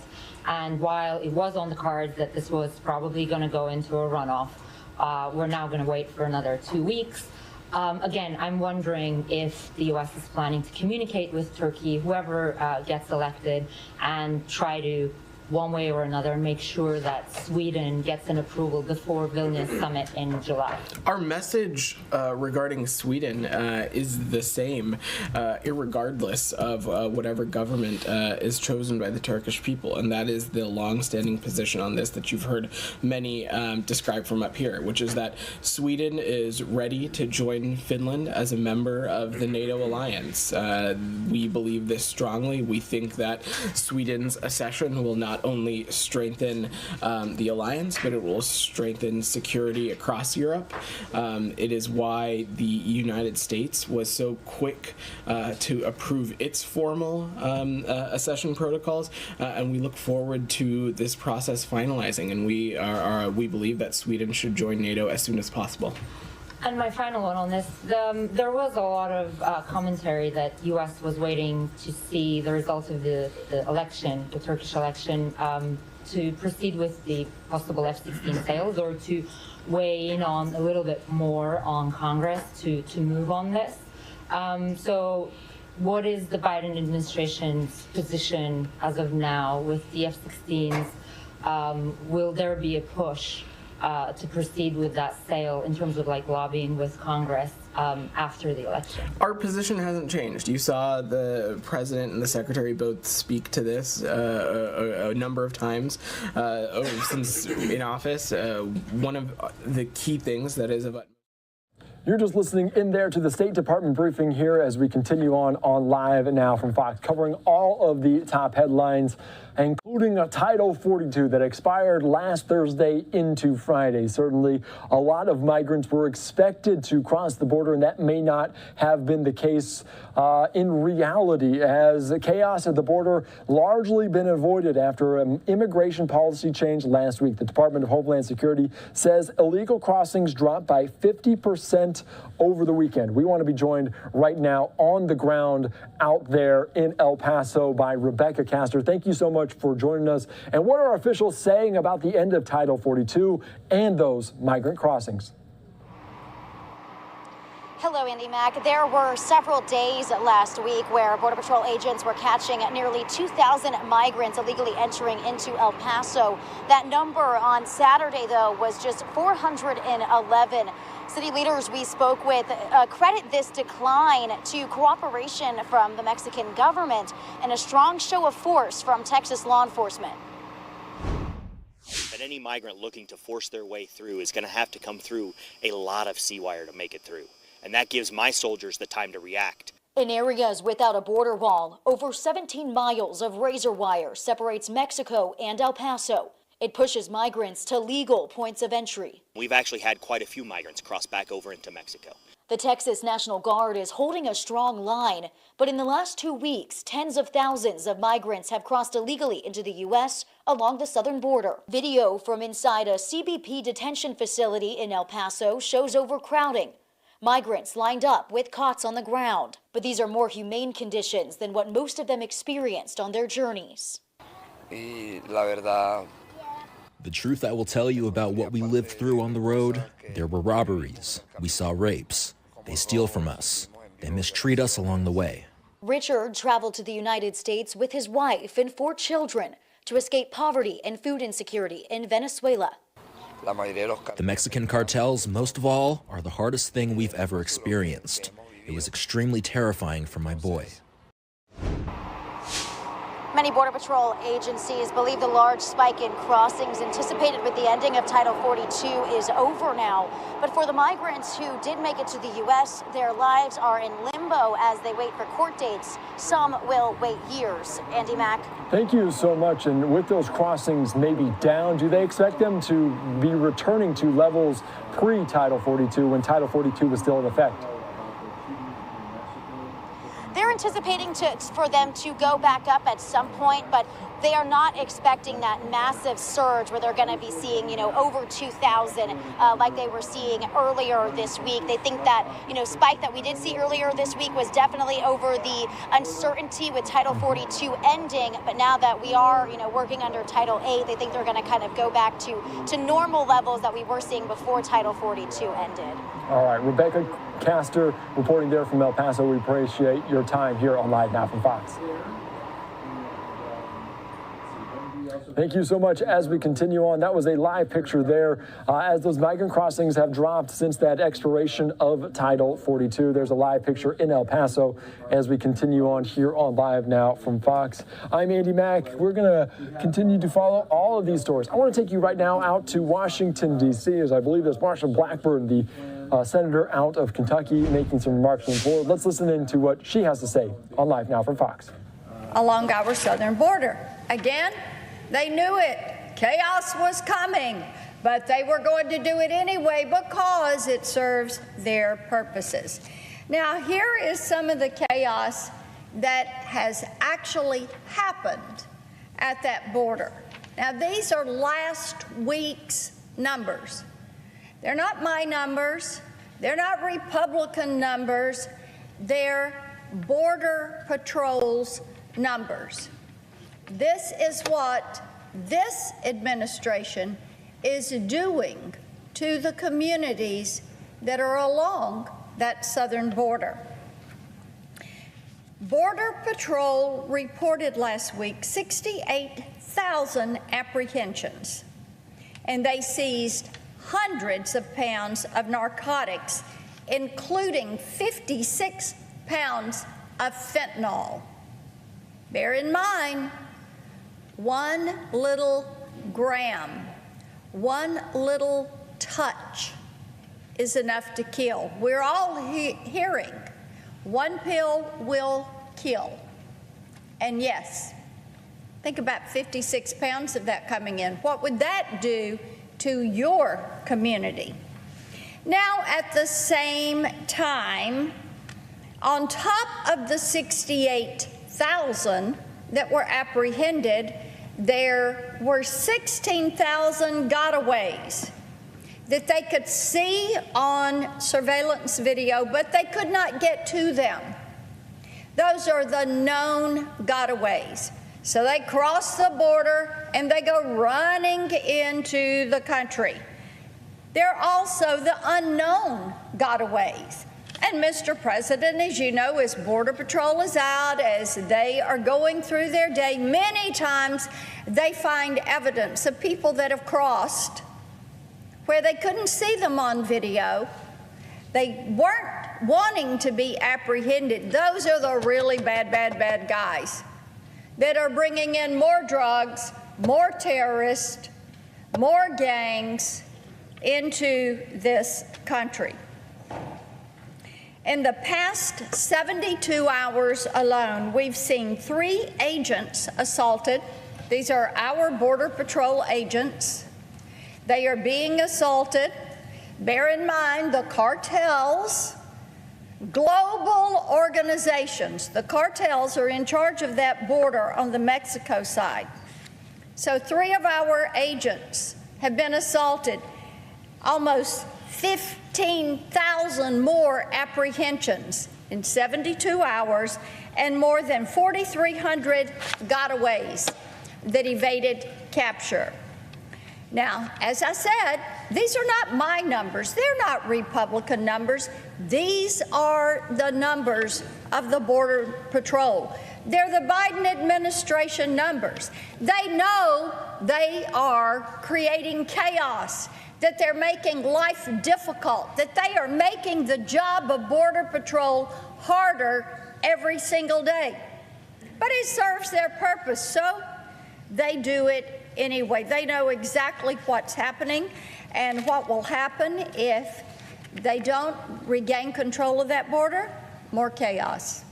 The chaos is going to escalate because the drug cartels were exploiting the end of Title 42 well before last week. I have on my poster this weekend review with the apprehensions we've talked about.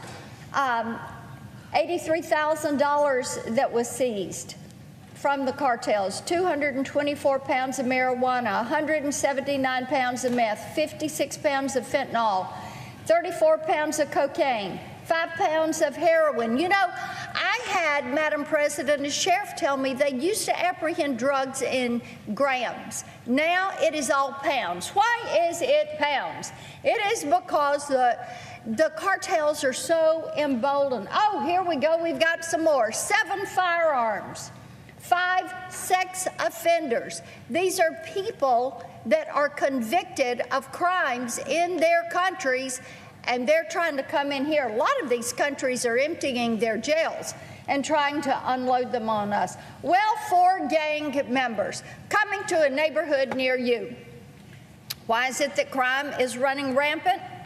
Well, we know. Now, this is all from last week. 2 felons, 1 subject with 5 warrants. That's what they are dealing with. Now, from October of last year to March of this year, agents apprehended more than 1 million illegal immigrants. Title 42 was still in place then. Last week, tens of thousands of people were camped on the Mexico side of the border, and nearly 80,000 more were gathered in Guatemala with plans to come into the United States. They're making their way here. The cartels have a plan. The Biden administration and the Democrats have zero of a plan. So we need Congress to step in and make certain that we get this border secured.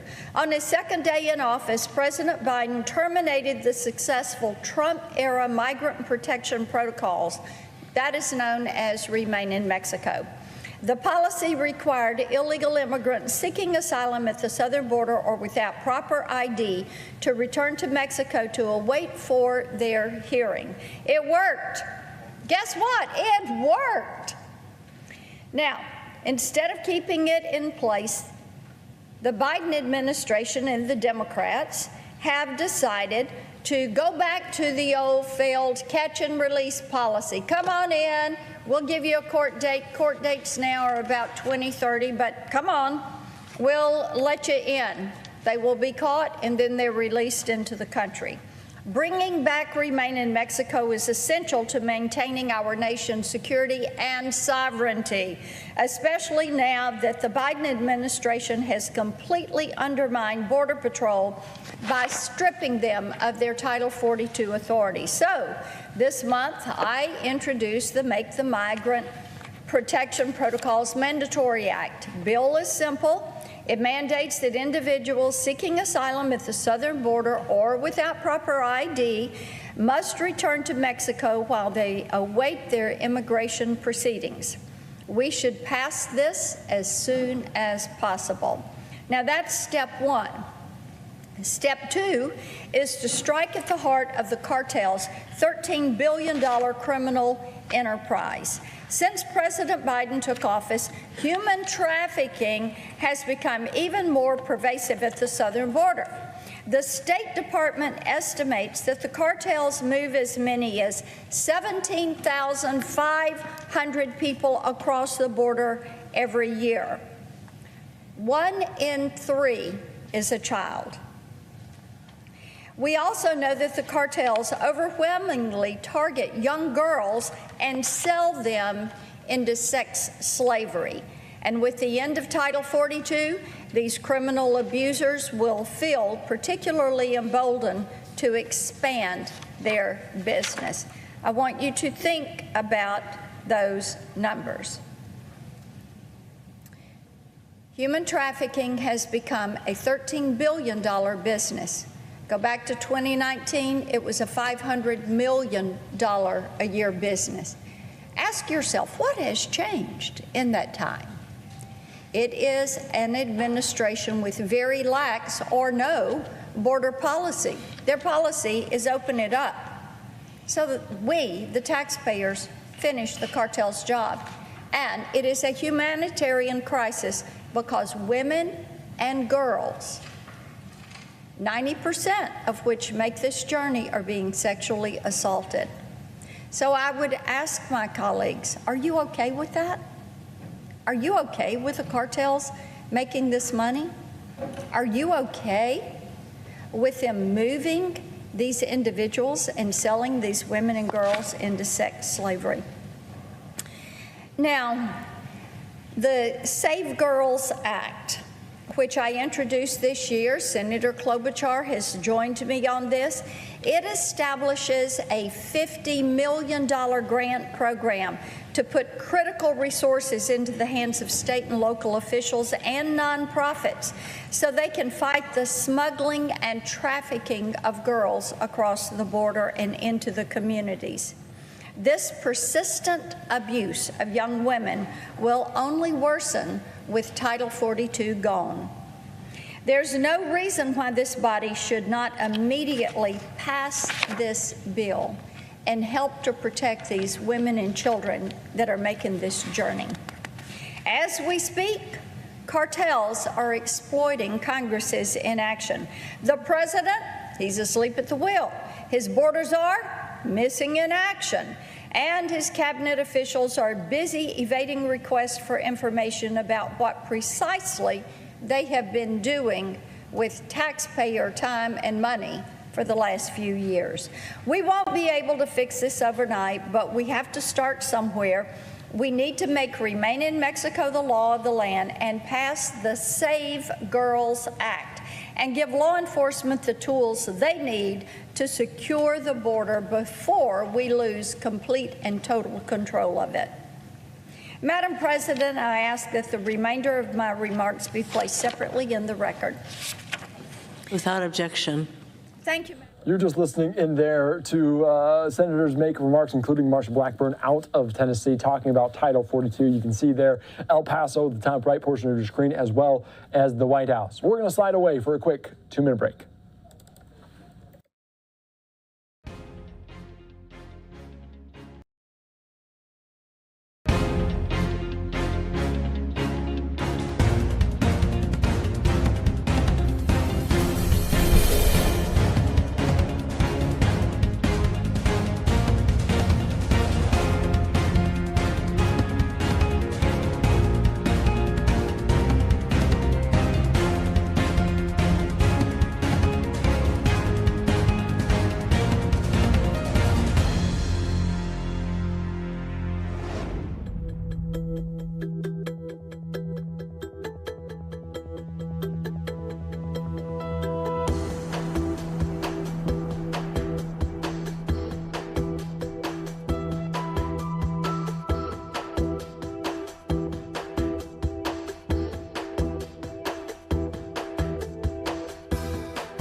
Welcome back into Live Now from Fox. I'm Andy Mack. Thank you so much for joining us. I want to give you a few Live Now looks around the country as, of course, El Paso, Texas, a live picture there. Title 42 ended as they've seen a drop, though, in border crossings. We talked with our Fox reporter, Rebecca Castor, on the ground in El Paso, detailing this as well. Also a live look in Washington, D.C., President Biden, Joe Biden, were in Philadelphia earlier on today. Of course, Philadelphia, the site of some primaries coming up in a few days tomorrow. Also in New York City there, as we're just past the 5 o'clock hour. And also in Washington, D.C., Marsha Blackburn and senators making remarks. Let's just listen in to this live event on Live Now from Fox.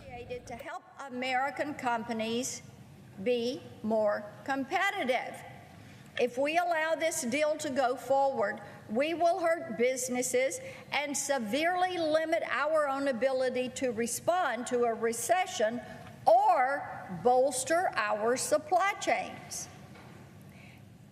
So what they are doing, what the Biden administration is doing, is saying, all right, all of you companies and all these other countries out here, come on, this is your chance to tell U.S. companies how you think they ought to run their business, and they're going to have to pay you. Does that sound like something that is a pro-America economics policy? Of course not. Why would anybody at the Department of Commerce or anyone in this administration want to make life harder and more unfair for U.S. companies that are fighting supply chain issues, that are struggling every day to keep people employed and to raise their wages? You know, it's kind of like betting against yourself.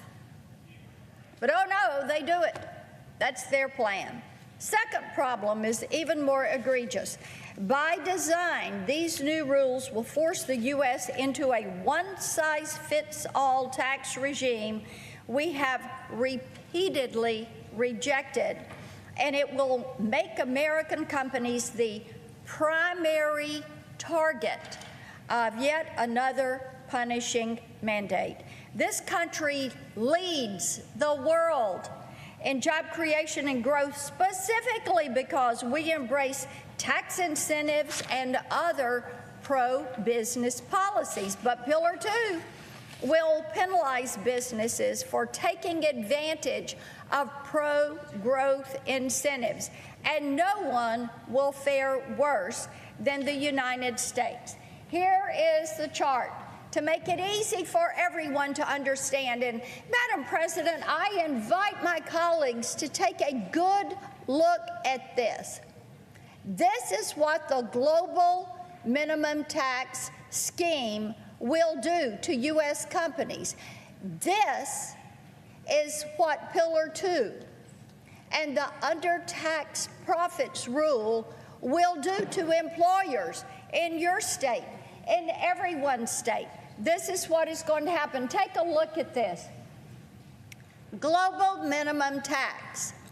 39.6% of that is coming from companies that are here. They're in every one of our states, every single one. 39.6% of this is coming from U.S. companies. Is that fair? Is that equal? Well, let's look at the numbers from the IMF. Let's look at what they're saying about that. Now, when you look at global GDP, the U.S. portion of that is 24%, which means that this rule would impose a massively disproportionate tax burden on American companies. Remember, we're at 39.6% for American companies. Well, the China slice is this little gray slice down here. It contributes 17.9% of the GDP, but they're only going to account for 7.6% of the income targeted by the UTPR. France, Germany, other major countries would also account for much less compared to their share of the GDP. This rule punishes growth and success, which is bad for investment. It is bad for people that depend on these countries. It is companies. It is bad for our citizens and their paycheck, and it is a way to redistribute the wealth of the United States to other countries by constructing this. I think this is a really bad deal. Now, it also benefits our adversaries. The Chinese Communist Party, they are jumping for joy over these things because Beijing added some language to Pillar 2 that exempts state-owned companies. The OECD guidelines define this in the simplest terms as an enterprise under some manner of state control. Under some manner of state control that offers goods or services for profit in the same manner a private operator would. Well, Madam President, under this definition, what enterprise in China isn't state-owned? If this seems like a win for communism, it's because it is.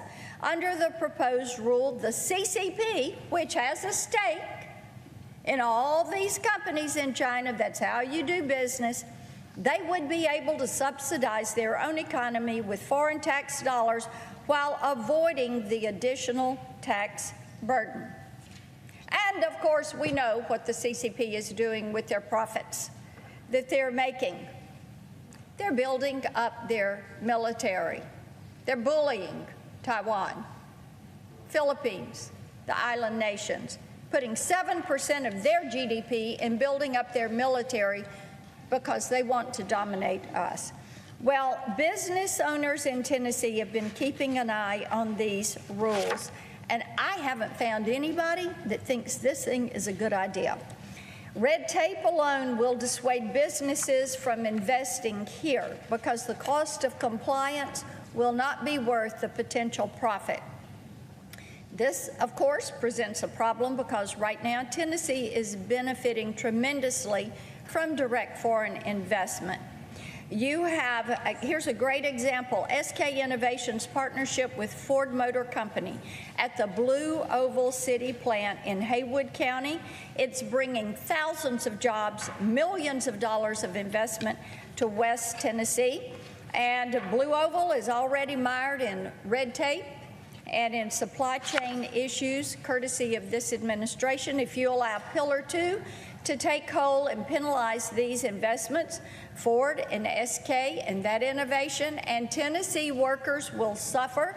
So will the hundreds of suppliers, the small businesses, the skilled workers who are depending on these jobs to help a lot of these small businesses grow.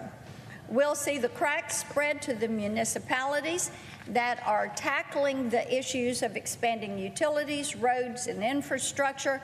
Local housing developers will take a hit. Many of these small businesses and businesses that were really planning to flourish will fail. I find it disturbing that this administration will waste time spreading false claims about their legendary job creation skills while they write rules that are undermining the ability to do business. I know that my colleagues on each side of the aisle are flabbergasted by this because we all said as much during last week's Finance Committee hearing. This country is on the verge of another economic disaster because this administration refuses to stand up for American companies, homegrown companies. Many of them started small and they have grown. Instead of fighting for counties like Haywood County, Tennessee, the White House is serving up Haywood County's taxpayers on a silver platter. Why? Redistribute the wealth. Look at who's going to pay. Instead of fostering a competitive playing field, they're punishing businesses because they are successful. Redistribute the wealth. Look at this pie chart. Take it in. All this has done is show the American people that they are not the Biden administration's priorities. It is clear. Thank you, Madam President. I yield the floor. You're just hearing Marsha Blackburn there, here on Live Now from Fox. Many senators making some remarks. We heard from Mitch McConnell earlier, Chuck Schumer earlier, and they're the Tennessee Republican as well. We're going to slide away for another quick 2-minute break.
To Florida now, as the governor there, Ron DeSantis, spend the weekend crisscrossing Iowa. His visit to the early state comes just days before he's expected to announce his presidential bid. Fox News correspondent Madeline Rivera reports from Washington on that GOP primary race. So great to be in Cedar Rapids.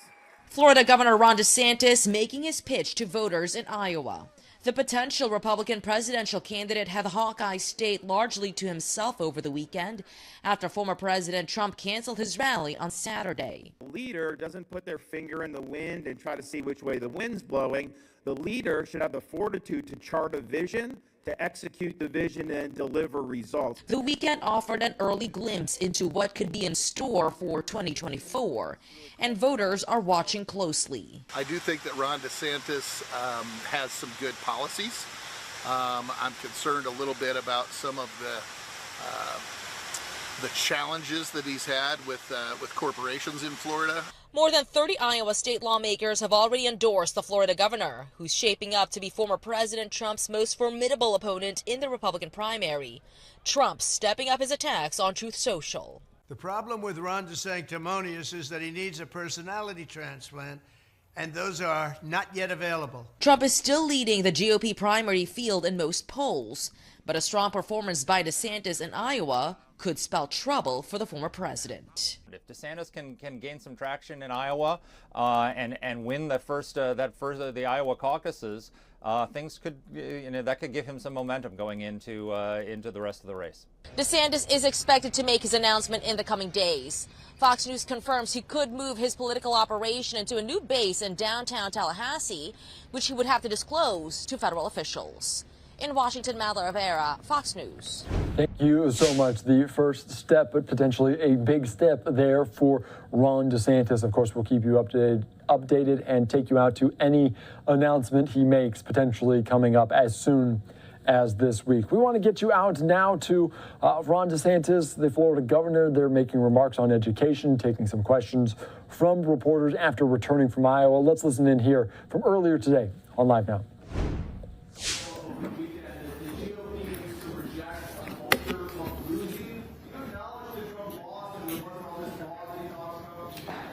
Well, I look at the last however many election cycles. 2018, we lost the House, we lost the Senate.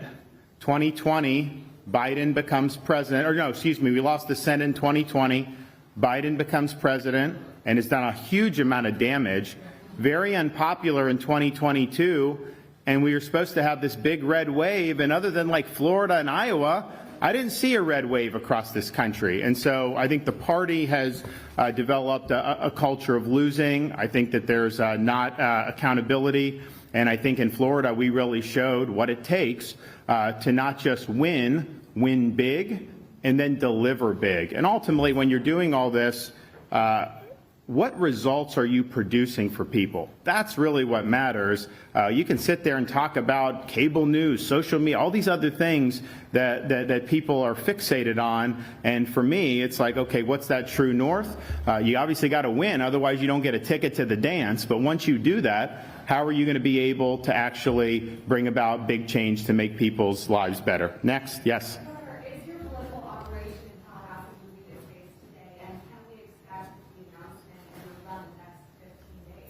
So we have different stuff, as you know. We've had a lot of folks. I mean, when I became governor, I basically disbanded the entire political operation, and we just did that stuff, which was fine, and we did a lot of good stuff.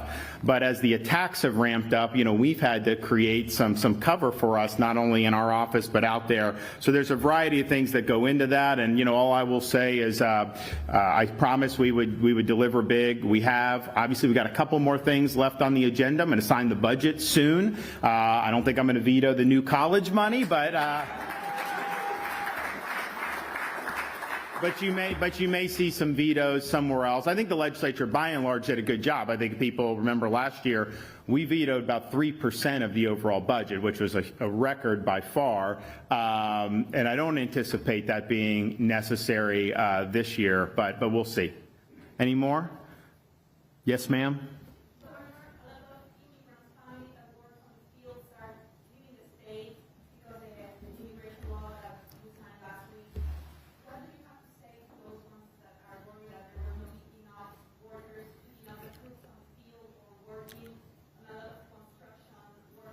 So Florida law is that you have to be here legally to be able to be employed. That's been the law for forever. And so when we have something like an E-Verify, that's a tool to make sure that longstanding Florida law is enforced. And I think that that's important. You can't build a strong economy based on illegality. And I think if you look what's happening at our southern border, part of the reason that's happening, yes, primarily because of Biden and his recklessness of opening the border and causing a lot of damage with the drugs that are pouring across, the fentanyl, tens of thousands of people dying. You have criminal aliens coming into our country. You have people on the terrorist watch list coming into our country. It's a total disaster. Part of the reason, though, you're seeing those numbers is because people feel that there are carrots to be able to come, that the U.S. isn't going to enforce its laws, that states aren't going to enforce its laws. And I think if you want a secure border, yes, I've said, let's build the wall. I will send my guys that built the Pine Island Bridge to the southern border to build a wall. I'll do that.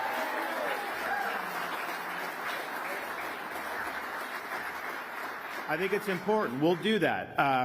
And there's other things that need to be done. But part of the idea is, I think, what people have found is, and there's people coming from all around the world going through that Mexican-U.S. border. What they've basically been told is, if you come illegally, you're going to get like a piece of paper to come to a court date 3 or 4 years into the future, so then just go into the interior of our country. How is that serving as a deterrent? And so I think in the state of Florida, our laws have been long-standing. They are what they are, and I think that when you're living by that and enforcing that, I think we're stronger as a result. Okay, one more. Yes, sir. No, right here. This guy right here. Yep. Not yet. We go through kind of a process, and I've got to try to hear from stakeholders. We see who the applications, and then we make decisions. Because of the legislative session, that had been our priority, making sure all that's gotten, and then now we're processing the budget. So we've kind of put that ahead of some of the decisions on appointments. But some of these decisions on appointments are relatively imminent, and they're not going to take too much longer. Thank you, everybody. God bless. Appreciate it. That was just Ron DeSantis there making those remarks after returning from Iowa potentially as soon as this week. He could announce that presidential bid officially. We'll wait to have that here on Live Now from Fox. A Live Now look outside of the White House here as it's just past 5:30 in the evening. Of course, we're learning new information about that Durham report that just came out very, very recently. This a statement from the FBI on that, as they say the conduct in 2016 and 2017 that Special Counsel Durham examined was the reason that current FBI leadership already implemented dozens of corrective actions which have now been in place for some time. Had those reforms been in place in 2016, the missteps identified in the report could have been prevented. This report reinforces the importance of ensuring the FBI continues to do its work with the rigor, objectivity, and professionalism the American people deserve and rightly expect. Of course, this coming from the special prosecutor there as the special counsel, John Durham. The long-awaited culmination of investigation that Trump and his allies claimed would expose massive wrongdoing by law enforcement and intelligence officials. Of course, following that here on Live Now from Fox, we'll talk to some experts, hopefully coming up a little bit later tonight on this Durham report, what it detailed in its some 300 pages, and also what it means moving forward. Until then, let's get you out to another press conference from earlier today from the Pentagon as they were detailing support with Ukraine. Let's listen in here to Brigadier General Patrick Ryder in Washington, D.C. Our nation's foremost power projection platforms and the Joint Force at Fort Bragg and the families and community who support them represent a critical national security asset and an important warfighting capability. During his visit, Secretary Austin met with soldiers and families from the 82nd Airborne Division, visited Hampton Primary School, which is part of the Department of Defense school system, spoke with troops in the 3rd Brigade Combat Team of the 82nd Airborne Division, where he previously served as brigade commander, and met with Army and Air Force ROTC students at Fayetteville State University. During his discussions, the Secretary emphasized how proud he is of our service members, DoD civilians, and their families for all they're doing to defend our nation, and highlighted his continuing commitment to supporting our troops through the department's Taking Care of People initiatives. On Saturday, Secretary Austin then delivered the keynote address during Fayetteville State University's commencement, where he discussed the value of service to the nation and the impact that public service can have both inside and outside of the military. The speech is posted to the DoD website. On a related note, I can announce today that Secretary Austin will deliver the commencement address at the U.S. Naval Academy's 2023 commencement ceremony in Annapolis, scheduled for May 26th. Separately, Secretary Austin will brief the Senate Committee on Appropriations tomorrow on the President's fiscal year 24 budget request as it pertains to investing in U.S. security, competitiveness, and the path ahead for the U.S.-China relationship. Secretary Austin will join Secretary Blinken and Secretary Raimondo to speak on the department's efforts to address the PRC pacing challenge in lockstep with our partners across the administration and in Congress, as well as in cooperation with our international allies and partners. The Secretary looks forward to briefing congressional members on this critically important topic. Switching gears, the Department of Defense and National Telecommunications and Information Administration have jointly expressed our support for a State Department proposal delivered last week to the Inter-American Telecommunications Commission, or CTEL, which calls for opening the 3300 to 3400 megahertz band for 5G mobile services within the Americas region.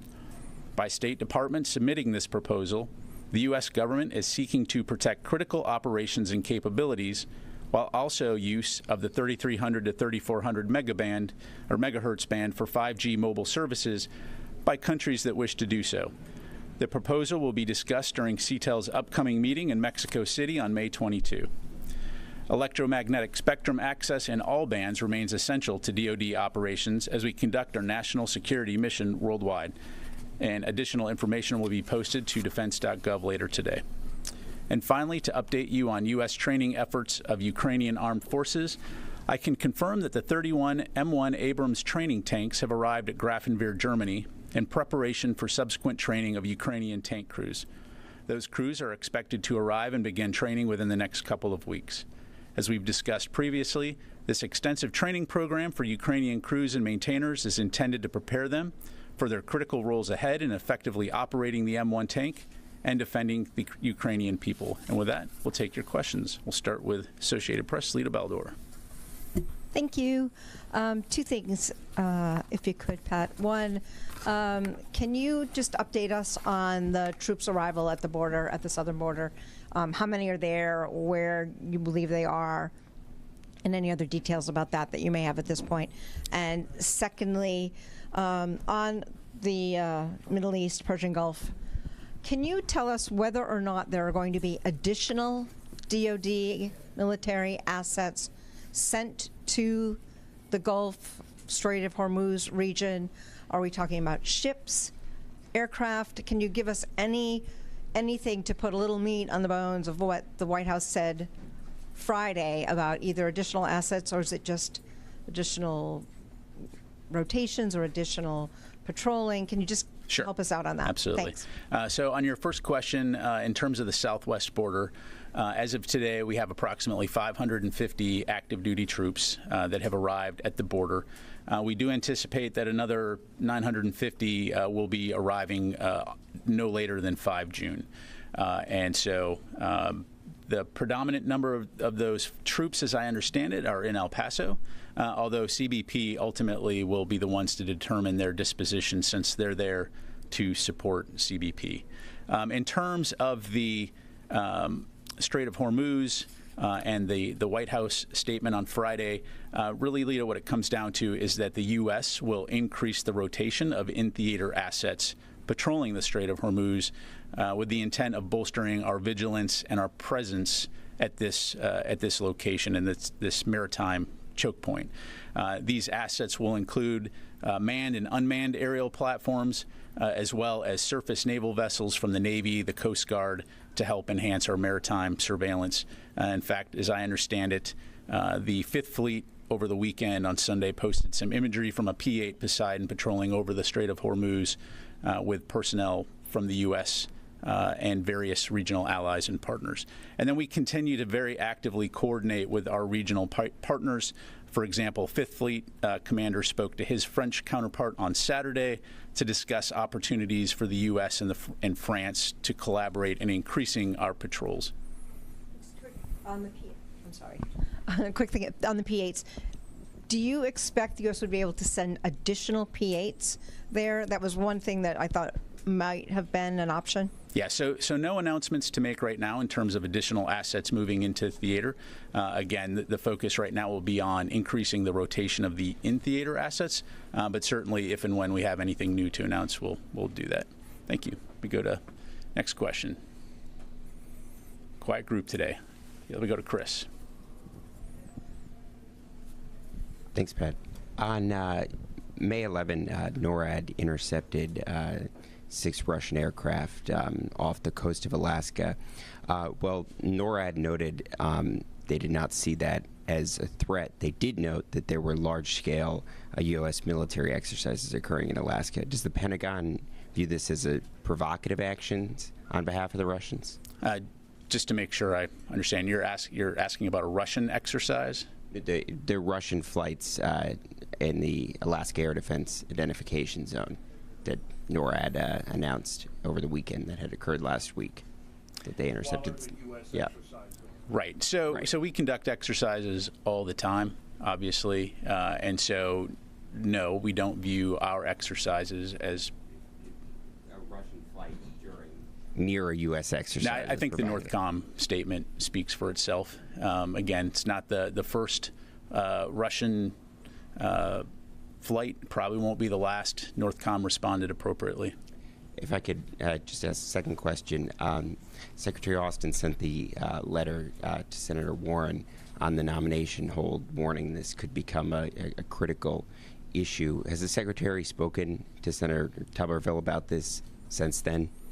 I don't have any specifics to provide other than to say that the DoD does remain in contact with the Senator's office. Thank you very much. Yes, ma'am. To go off Chris, though, is it not the first Russians to go right on ADZI during one of our military exercises? It's not the first for them to fly by, but during a large military exercise, I believe around 10,000. I don't have an answer to that. We'll have to look into that and come back to you. Thank you. You come over here to Will. Thank you. Does Britain's promise of cruise missiles and long-range UAVs affect or change U.S. calculations regarding providing longer-range fires to Ukraine? Thanks, Will. No, it doesn't. As we've said all along, we're going to continue to stay in active discussions with Ukraine, with our allies and our partners on what their most urgent security assistance needs are. As you know, we have provided a wide variety of capabilities to include things like artillery, air defense, armor, ammunition, and we'll continue to do that going forward. And then kind of building off that, Ukraine has kind of made a renewed push for Western warplanes again. Is there any change in the U.S. view that that's not the right equipment to provide at this point, or is that basically the same as it's been? Yeah. Again, I don't have anything to announce today in regards to any type of fighter aircraft. Again, we're going to stay in very close contact with Ukraine and with our allies and partners to look at both their near-term and longer-term security needs. Thank you, Liz. Does it look more likely or less likely that China would supply weapons to Russia? So as of right now, we don't have any indications that China has provided lethal assistance to Russia. And what is the Department of Defense doing specifically in the region to stop China or deter China from potentially sending weapons? So you've heard us talk that both publicly and privately, we have communicated with China about the negative consequences of providing lethal aid to Russia. Not only would it extend the duration of this of Russia's illegal occupation of Ukraine and result in thousands of innocent killed in Ukraine, it would also squarely put them in the camp of countries that are looking to eliminate Ukraine as a nation. And last question. Looking ahead to the G7 summit later this week, is the U.S. doing anything to bolster its posture in the region? Is the U.S. tracking that China might react militarily to the summit? I don't have anything specific to provide other than we, of course, do maintain a robust presence in the Indo-Pacific region. We'll continue to work closely with our allies and partners to promote peace, security, and stability. Thank you. I go to Tony, and then I'll come back here to Orrin. A couple of different regions of the world. What's the status of the Pentagon's preparation for this Taiwan Presidential Drawdown Authority package that the Taiwan Defense Minister said was going to be about $500 million? Is it in the end game in terms of identifying the items, and is it possible Secretary Austin or Blinken will announce it tomorrow at the hearing? Yeah, thanks, Tony. So I don't have anything to announce right now. As you highlight, last year Congress did authorize up to $1 billion in Presidential Drawdown Authority for Taiwan, and Secretary Austin in February during the testimony before the Senate Armed Services Committee did say that we intend to make use of that authority. But in terms of the specific details or the timing, I don't have anything to provide today. Can you give me a sense of whether they're in the end game of pulling together a list, though, of systems? I don't, not from the podium. Okay, other part of the world, Grafton, we're 31 tanks. Why doesn't the U.S. just keep those tanks there for the Ukraine to use in their spring offensive rather than reconfigure 31 in the United States and ship over Sure.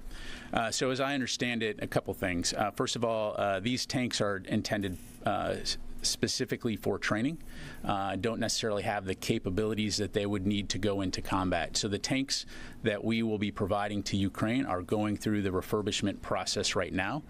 They will be updated, upgraded, and prepared for exportability to Ukraine. And because we're doing this concurrently, we will be able to provide those tanks to them in the fall timeframe to get them into Ukraine before the end of the year. Persian Gulf, in layman's language, increasing rotations. Does that mean rotating ships in on less than maybe 6 or 5 or 6 month schedules? What it means, Tony, is that we are going to use the United States along with our regional partners.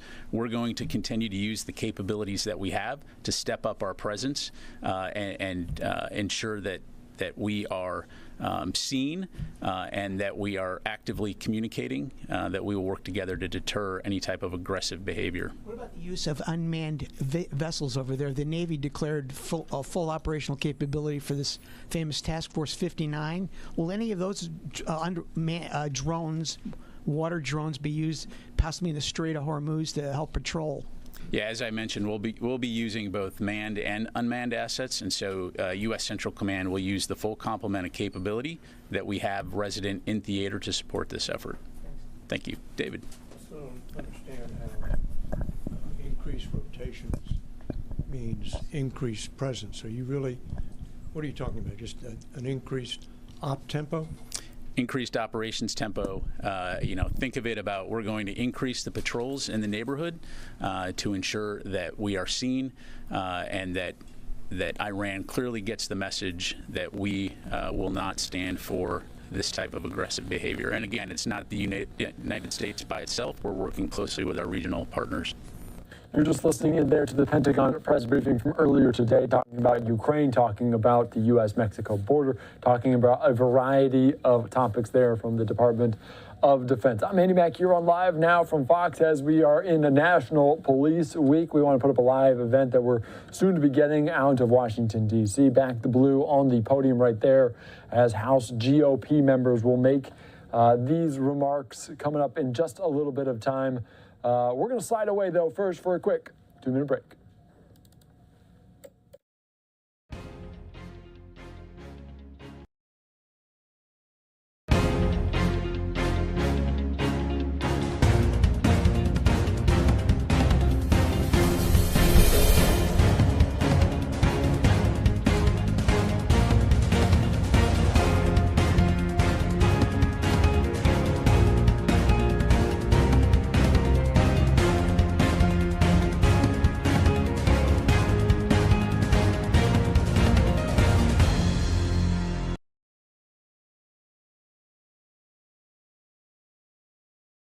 Tvorchi. This is an electronic duo. One of the men is Nigerian-born Jimo Kehinde. The other is Ukrainian-born Andriy Hutsuliak. Now, when I was in Kyiv a few months ago on rotation, I actually got to sat down with them at the National Opera House in Kyiv.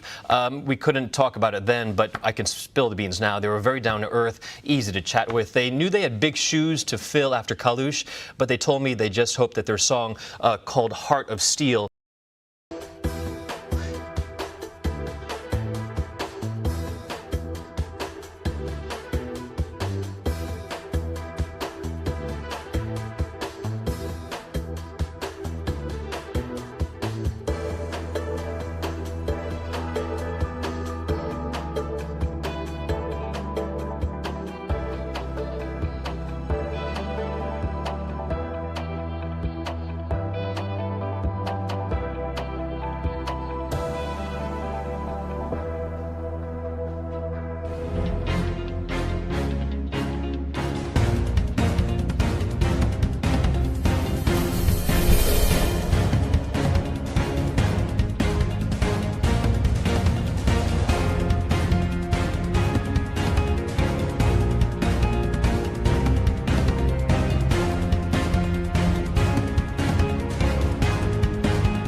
as House GOP members will make some remarks on the police force around the country during National Police Week. So we'll have that event coming to you as soon as it happens here on Live Now from Fox. You can see the podium there set up as we approach the 6 o'clock hour. I do want to give you an update from the U.S.-Mexico border, as we were just hearing from the Pentagon on that as well, as no major surge at the southern border following the end of Title 42.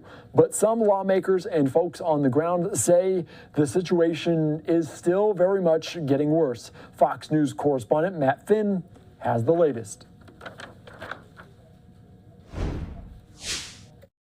An Afghan national on the terror watch list caught entering the U.S. illegally as the White House touts what it calls extraordinary progress at the southern border.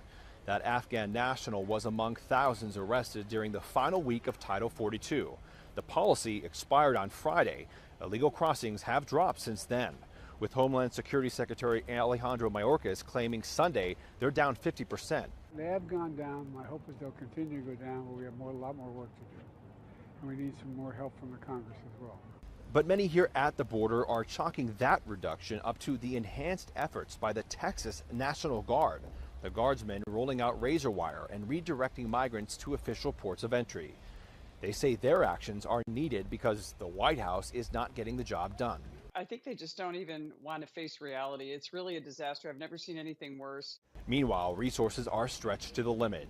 New video shows severe overcrowding inside a Border Patrol holding center jammed full of adult men.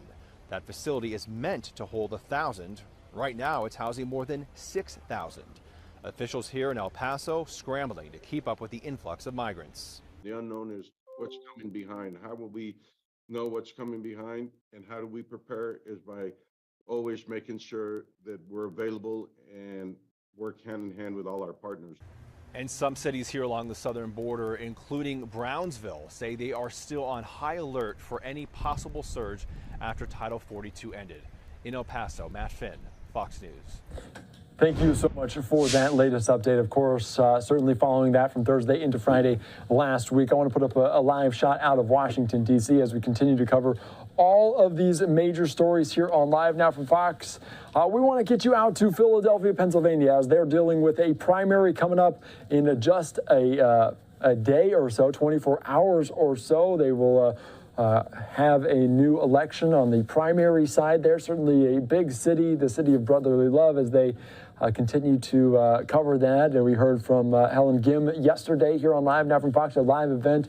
Bernie Sanders, Alexandria Ocasio-Cortez, both on hand there as we continue on.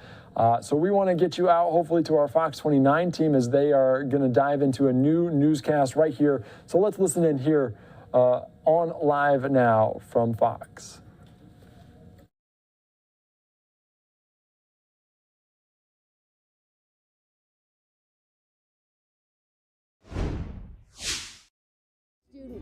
Prison 1 week ago. And this video you'll only see here on Fox 29. U.S. Marshals swarming a Chester County hotel where the person was taken into custody.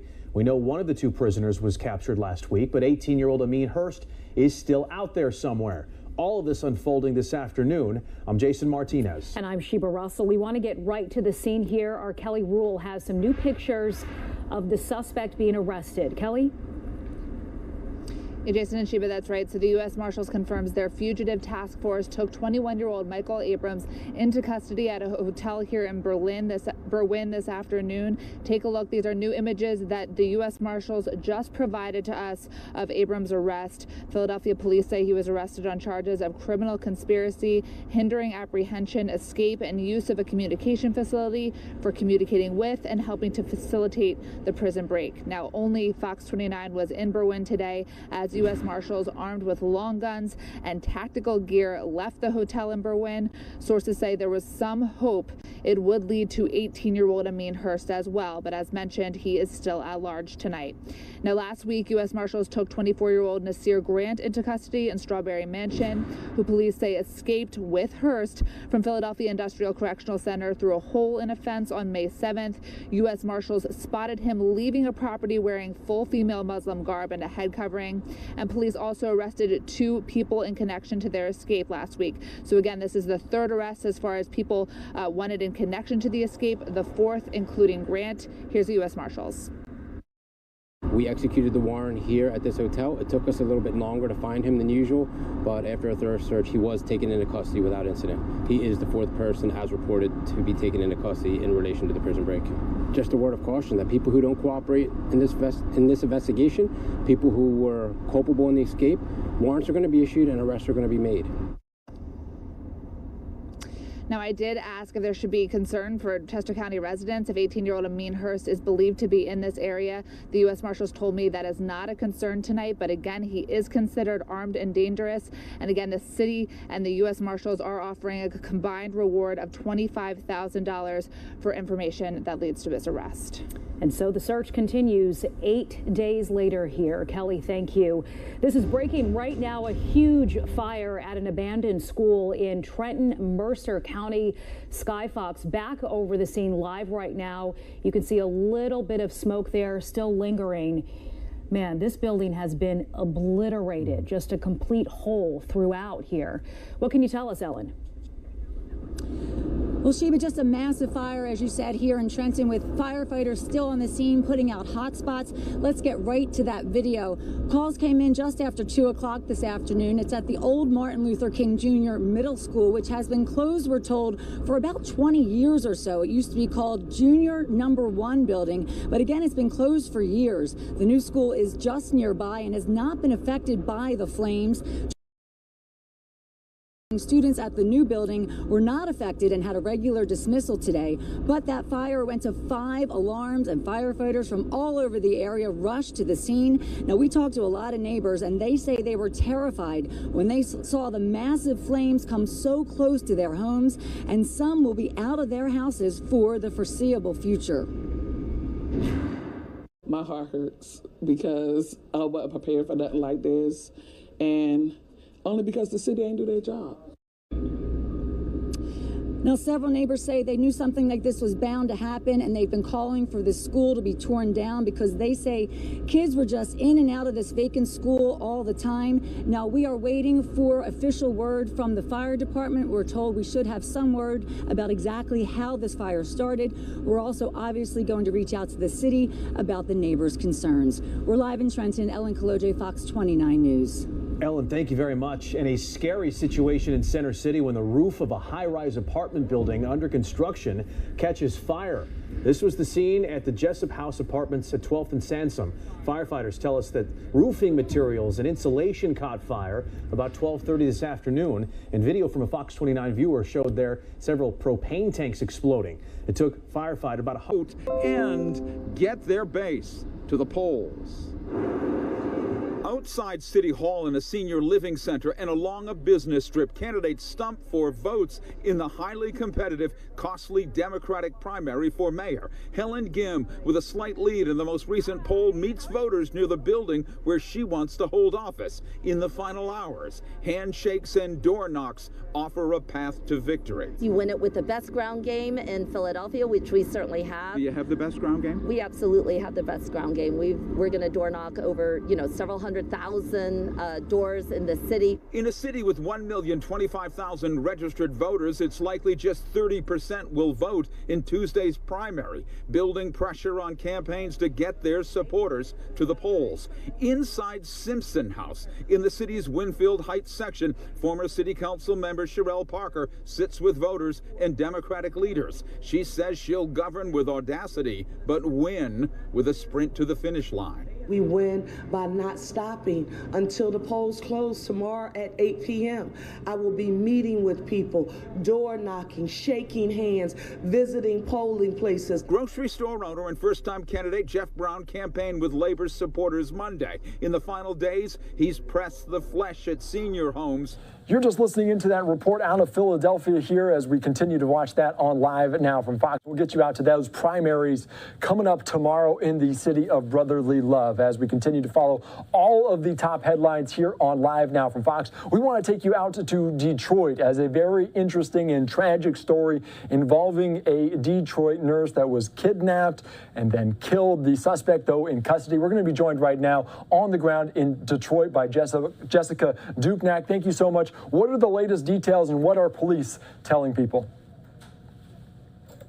A lot of attention on this case, not only here in Detroit, but really all over the country. And it started right here downtown at Detroit Receiving Hospital on Saturday. A nurse, a local woman, 29-year-old Patrice Wilson, getting into her car after a nursing shift a day before Mother's Day when she was forced into her own vehicle, driven about 30 miles from here, later found shot and killed in her trunk. Now, almost immediately, Detroit police identified an ex-boyfriend she had recently broken up with, Jameer Miller, as the suspect. He was bolo put out all over the place, and we actually learned that he turned himself in Sunday afternoon to a detention center. We'll pick up the story here. She was young and she had her whole life ahead of her. She was dedicated to serving and helping others as a nurse. Detroit nurse 29-year-old Patrice Wilson found shot to death in the trunk of her car in Novi Saturday. The same day, she was kidnapped leaving work at Detroit Receiving Hospital, allegedly kidnapped and killed by her ex-boyfriend, Jameer Miller, who wore a wig during the abduction, came up from behind and forced her into her car before speeding away. The two had recently broken up. She appears to have done everything the right way. She got out of the relationship, and unfortunately, the tragic outcome was his violence and his persistence to keep her in that relationship. Chief James White says mounting pressure from police on Miller led him to turn himself in about 24 hours after his picture was put out by Detroit police.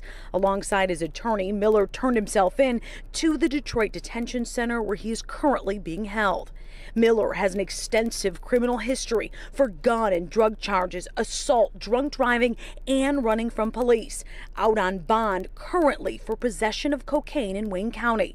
The chief categorizing this killing as domestic violence, the 12th homicide victim in the city in the same heartbreaking category this year. But that's 12 victims this year alone that have lost their life at the hands of someone at some point who they thought cared for them and they cared for. So this is a real serious issue.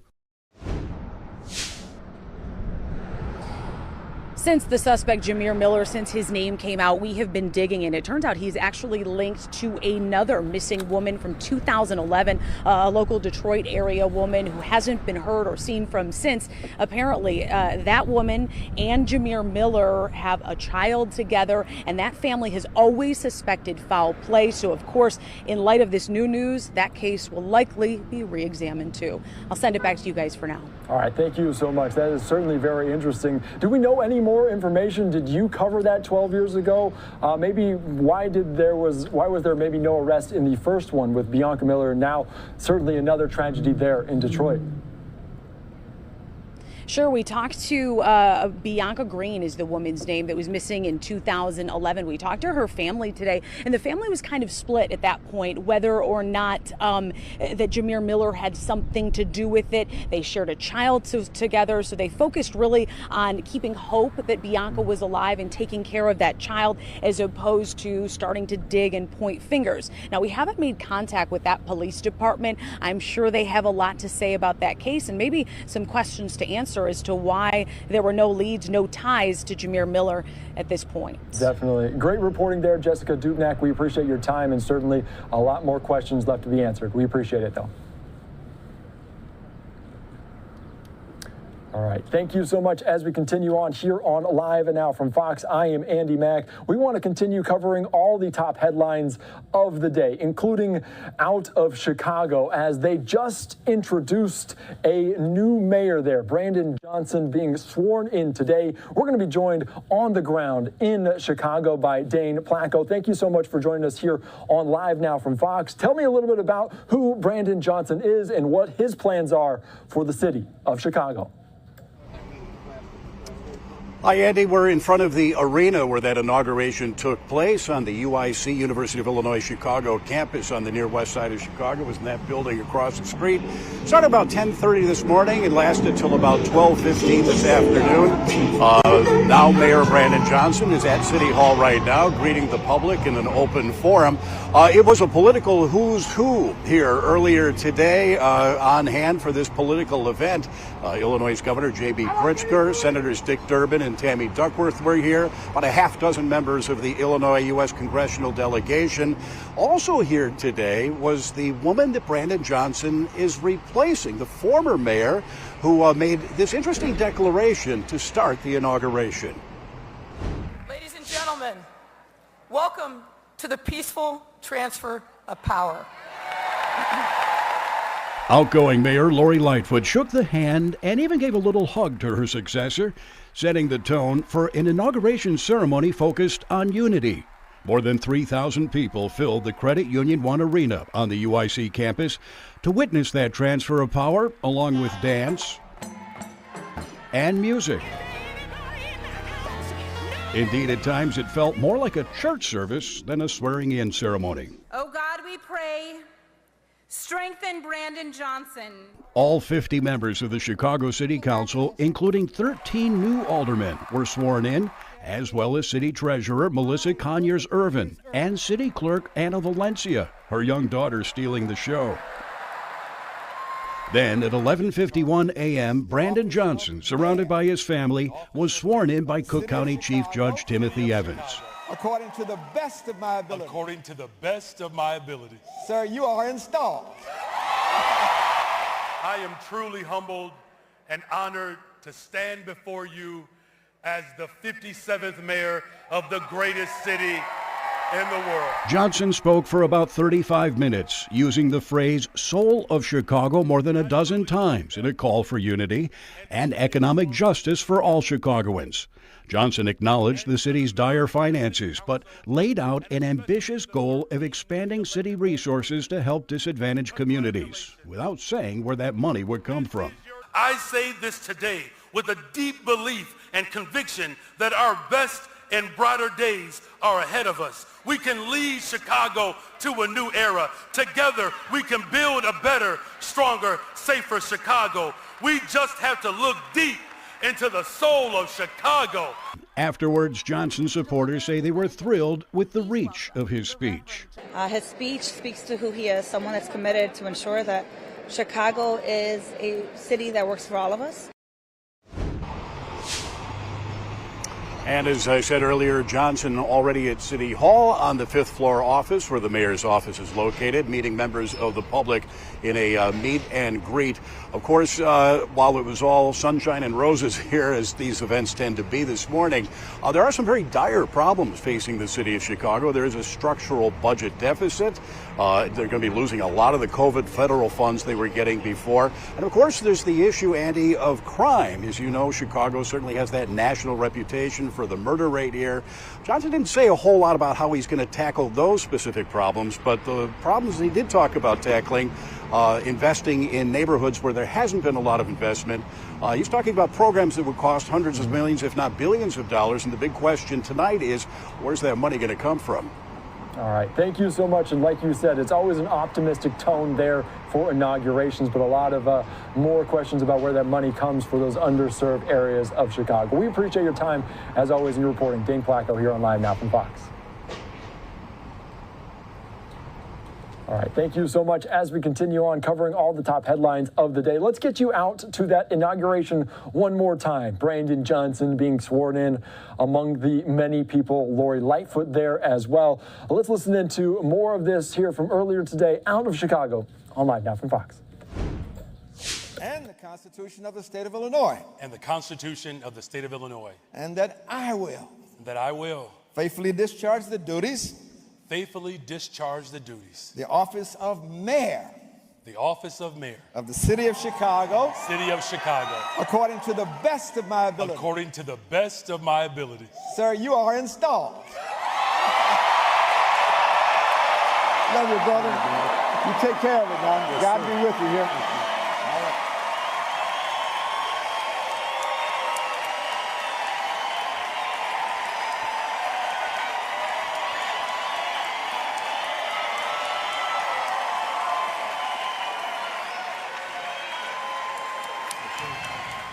You were just listening in there to a little bit of this inauguration. Brandon Johnson, we just heard from Fox 32's Dane Placco talking about this just a little bit ago there. Some great reporting around the country on some very interesting news on this Monday. We see a live picture right now out of Washington, D.C. as GOP members talking about the police on National Police Week. We're going to slide away for a quick break here on Live Now from Fox, and coming up next, we'll get right into this, including comments from Speaker McCarthy. That'll be in 2 minutes' time.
Virginia representative there out of Fairfax, Virginia, Jerry Connolly, on a story we're following from earlier today as staffers from this representative's office were attacked by an individual with a baseball bat. This statement saying, this morning, an individual entered my district armed with a baseball bat and asked for me before committing an act of violence against 2 members of my staff.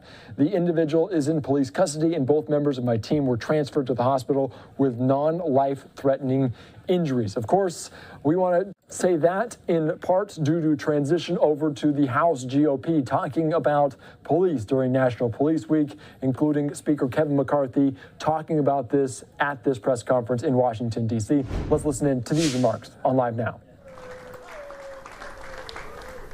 I'll give a moment for the press to come sit down. I saw them all in the hallways there. Thank you all for being here today. And before we begin, I first want to begin by addressing the heinous attacks that happened to Congressman Connolly's district office today. I did put a call into the congressman to check on his staff members. We are all praying for the quick recovery for the staffers injured and grateful for badge. Our nation is blessed to have the bravest, most professional, most capable officers in the world. For those protectors of peace, stopping criminals, saving innocent lives, and helping our communities is more than a job. It's a way of life. And as you sit and talk, we have many who were officers before they took the job as members of Congress. They know firsthand what it's like to walk out the door. And they've had friends not come back. We have members who were officers who were actually shot in the line of duty and continue to be able to serve. We know each and every day that we've watched the rhetoric in this nation move when the Democrats' majority of defunding the police. We now see that a number of members that serve as officers look to retire. And the one thing about serving in law enforcement is not a job, it is a way of life. And many times it follows from generation to generation. But now when you speak to those who wear the blue, they openly talk about maybe it's not a job for their children to do. We need to show the respect, we need to show the funding, and we need to stand up for the law enforcement officers to make sure that they can continue to do the job to keep our streets safe. We've watched what this movement from the Democrats of defunding the police have done to our cities. I come from California. I watched the former speaker's city of San Francisco to be nothing what the city once was. I watched Nordstrom's close their stores. I watched grocery stores that pride themselves on opening up have to close because of the robberies or the drugs on the streets, that even the governor is now calling in the National Guard. We don't want San Francisco to be the cities across this country. We want to change the course of history, and that's exactly what this conference will do. With that, I want to call up our majority leader, who knows firsthand what it's like if someone comes forth. He would not be here today to serve if it wasn't for the law enforcement risking their lives, not just to defend his, but to everybody else on that baseball field that day. Let's, for Steve Scalise.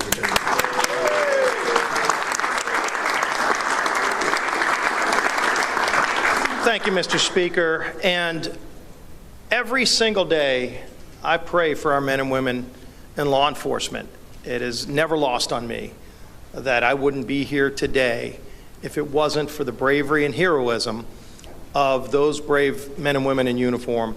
Of course, David Bailey and Crystal Griner with Capitol Police were with me that day of the shooting back in 2017. It wasn't just me. It was about a dozen other members of Congress that wouldn't be here either if they didn't step up and do what men and women in uniform do every single day. They take an oath to keep our communities safe.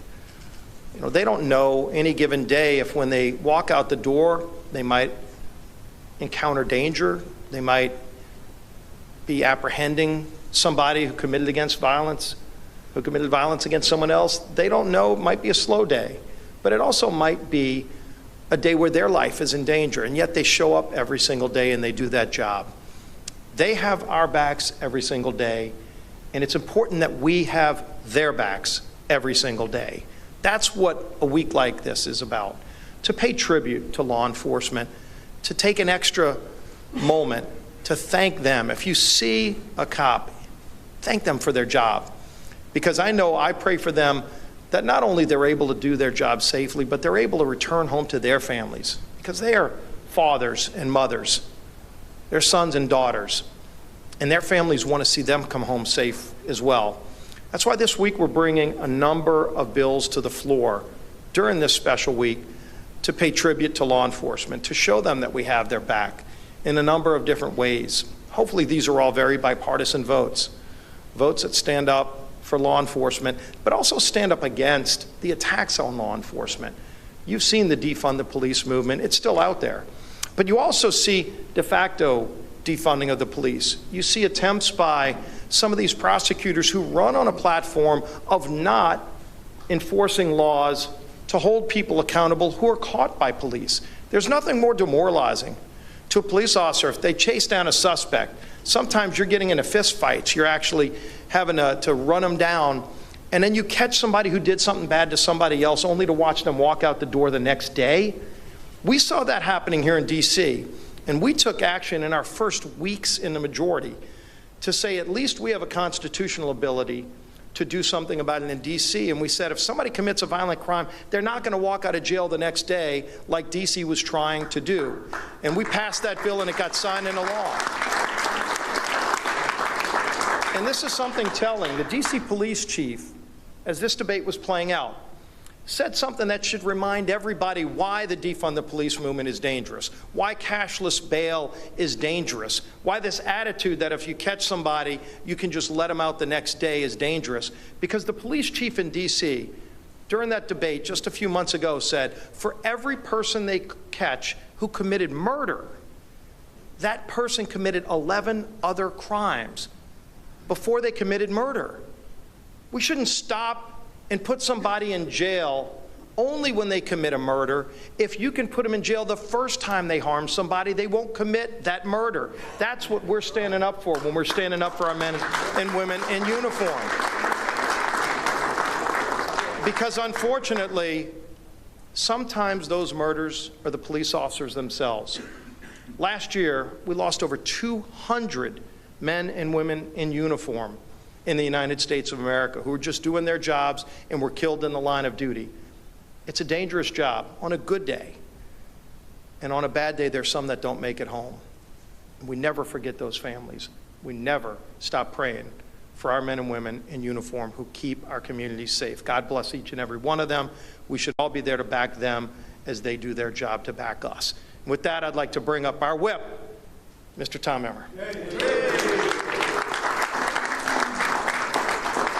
Thank you, Steve. Going off that 200 number that you just gave, 135 police officers have been shot in the line of duty so far just this year. Of those, 15 were killed by gunfire. An officer in my home state of Minnesota was killed just last month after being shot 3 times while responding to a domestic violence call. But instead of backing the brave men and women in blue who place themselves in harm's way to keep our communities safe, Democrats continue to cave to the leftist lunacy that has made them the most anti-law enforcement party in our history. We see the repercussions of their lawless policies on our streets every day. Crime is soaring in communities across this country, with homicides spiking 13% over the past 2 years. Incidents of rape have increased by 23.5%, and aggravated assaults skyrocketed by nearly 34%. But unfortunately, Democrats continue to double down on their pro-crime agenda.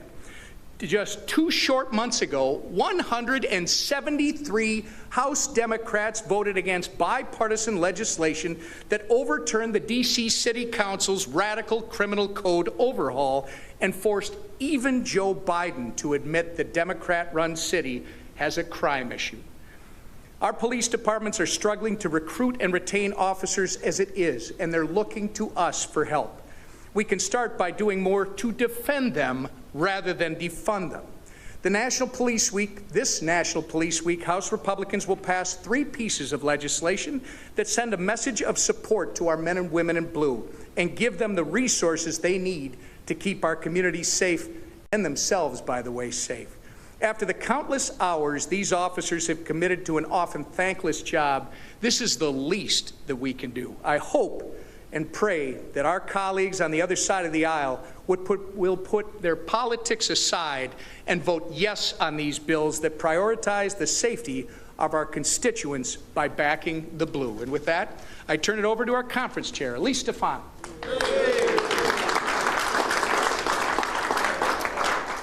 Well, thank you, Tom. It's a privilege to be here today for National Police Week.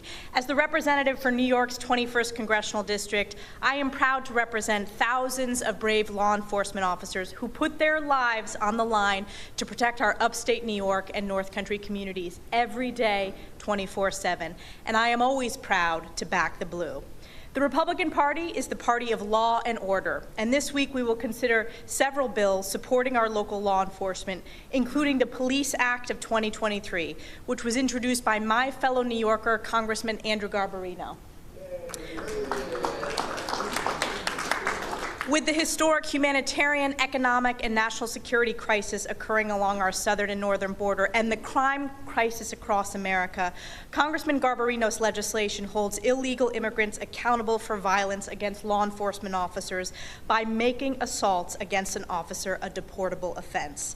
Violent crime has skyrocketed in New York and across the country, and the American people know this is because of the far left's defund the police.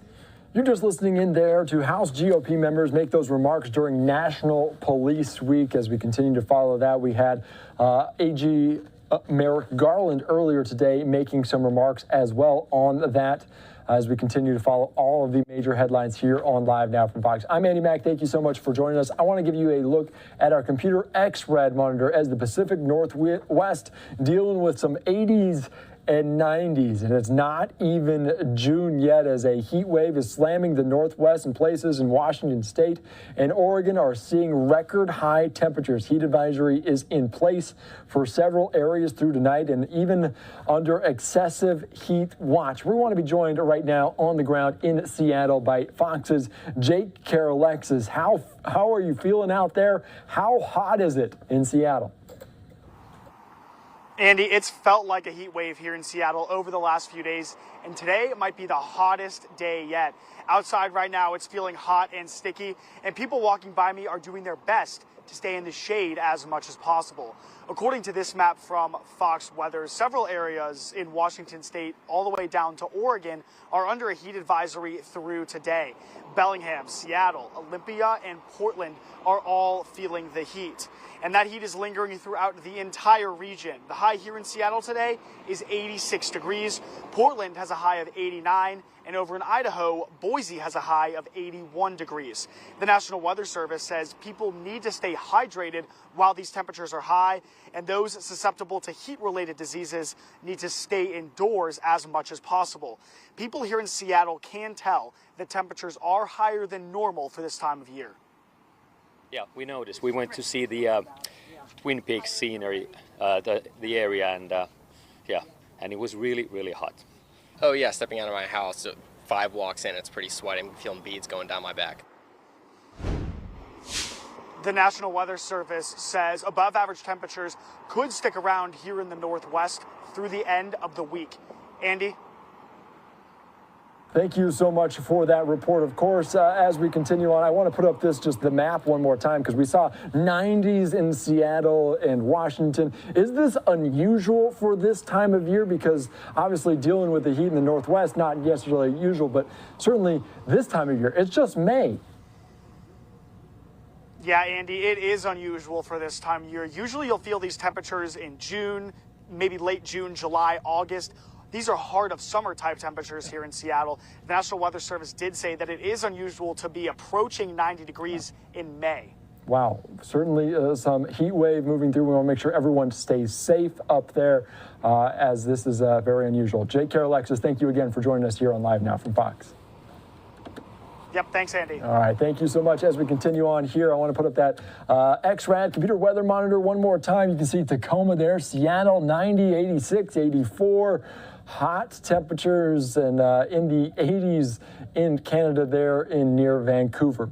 I'm Andy Mack here on Live Now from Fox. We're going to slide away for a quick 2-minute break.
or they're currently missing.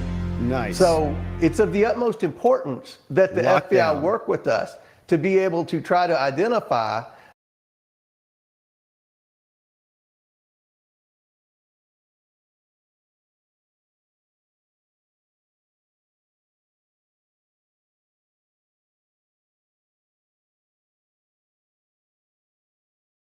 what research they've done, what investigations they've done, because we have people that want to come forward, but honestly, Maria, they fear for their lives. Not only are the Biden lawyers and the Biden White House intimidating them, the media is trying to intimidate and discredit them. And I think if you look at the Rasmussen poll, 7 in 10 Americans are very concerned that Joe Biden's involved in a public corruption scheme, and they want to know more information. 7 in 10 Americans strongly support the work that our House Oversight Committee is doing, investigating the Biden influence peddling. And we just need to get some cooperation from these different deep state bureaucracies that are standing in our way. Good luck. This is absolutely extraordinary, right. and it is stunning right. that some people are missing that you need to prove this. Who in the White House is intimidating these people? Do you know? I do know. We're saving that for a later time.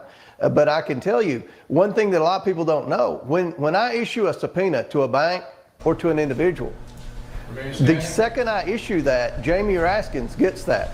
And when we get information in from the bank or from any individual, they make 2 copies, one for the majority, which are the Republicans, one for the minority, which are the Democrats. And my biggest problem with the Democrats on the House Oversight Committee is they're acting as a criminal defense attorney for the Biden family. They are protecting their team. The Republicans are pretty bad at that, but the Democrats are not. They will weaponize the entire organization to protect crime family Joe. And so James Comer is speaking about missing whistleblowers, and Marjorie Taylor Greene has some additional details on this, says that some people are in fact missing, but the one that we care about is safe. Once again, from the Storm Redux. Ma'am. Because this is a very serious situation. It's not a game. Everything we're talking about involves a lot of money and the most powerful position in the world, the presidency of the United States. And I want to be very clear with everyone watching again today. Our whistleblower that brought us evidence that leads directly to Joe Biden, that Joe Biden took a payment from a foreign national in exchange for foreign policy favors, that whistleblower is not lost and they are safe, but they do fear for their lives. That whistleblower came through us, thankfully, through the help of Senator Grassley. So that is a fact, that is the truth. But other whistleblowers, yes, they are missing. They're either in court, they're in jail, or we cannot talk with them at this time because they can't be found. This is a very real situation that we're talking about, and our investigation is so important, Steve, that this will bring down the President of the United States. Woo! And I want to let everyone know something. We're going back to the Treasury Department today at 1 o'clock because we have more financial records that we have to review leading to the Biden family and Joe Biden himself. So we are missing some whistleblowers, but not the one that implicates President Joe Biden, not the one who can take down the presidency. And questions about where these other whistleblowers went just disappeared.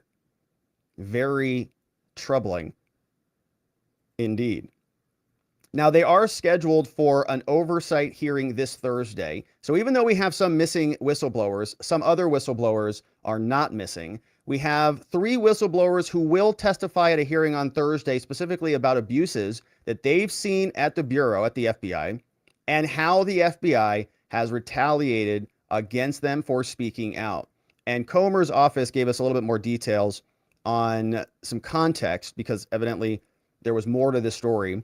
Said that some context on Fox yesterday, Comer said that the committee can't track down the informant. We're hopeful that the informant is still there. The whistleblower knows the informant. We're saying, what does that all mean there? He said the whistleblower is very credible, and all we're asking the FBI with respect to Form 1023 is, what did you do to investigate the allegation? All the FBI has to do is say, yeah, we looked into it and it wasn't a credible informant, and that's why we didn't do anything. But they won't answer the questions. But Fox is told the chair was not talking about the whistleblower related to FBI 1023, which carries an allegation that President, when VP, accepted money for a bribe to change the policy. So that witness is still safe. Comer's office also says that the chairman was using the term whistleblower and informant interchangeably.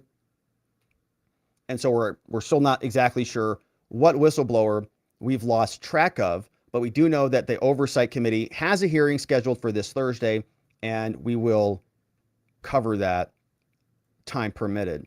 So we have this also coming out. The White House is refusing to disclose any emails, and the Secret Service just won't hand them over.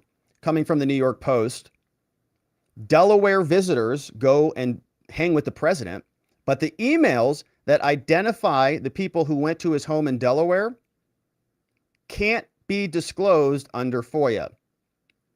The information would be very nice to see. A lot of high-profile controversies involving the Biden's business dealings and his classified records. But the Secret Service flatly refused to supply records after more than a 7-month wait when they were combing through thousands of emails to comply with the public records requests. The FOIA officer turned to an appeals court ruling in New York that in 2020 turned down a request for visitors to Trump's residence. He said, please be advised that emails reflecting visitors to Biden's residences are not agency records subject to FOIA. They're his personal records, and so you don't get them. And he sure is there a lot. The Secret Service claimed last year that no records were located showing, quote, logs of Delaware visitors. In September, Secret Service denied an appeal, telling the New York Post again, no responsive records were found. James Comer said Biden wanted to have the most transparent administration in history, but they're not turning anything over to us. And Jonathan Turley, a very intelligent lawyer, is explaining about how shocked he is that the corruption is being blacked out, calling it truly Pulitzer-level stuff. He said this week, Byron Donalds tried to do the impossible. After he and his colleagues dropped a bombshell that the Bidens were receiving $10 million, he tried to induce the press to show some interest. He said, for those in the press, and we played this here, he said, this is easy pickings, man. This is Pulitzer-level stuff right here. Feast up. But the response was virtually immediate. Despite showing 9 Biden families allegedly receiving funds from corrupt figures in Romania, China, and other countries, the New Republic ran a story saying, Republicans finally admit they have no incriminating evidence on Joe. That's the title of their article. So after they come out with all sorts of evidence, this is what they post. Republicans finally admit they've got no evidence against Donald Trump. Look at this. Bunch of propagandists. So for many of us, it was otherworldly. Last year, Turley wrote a column about it, but the media ignored everything.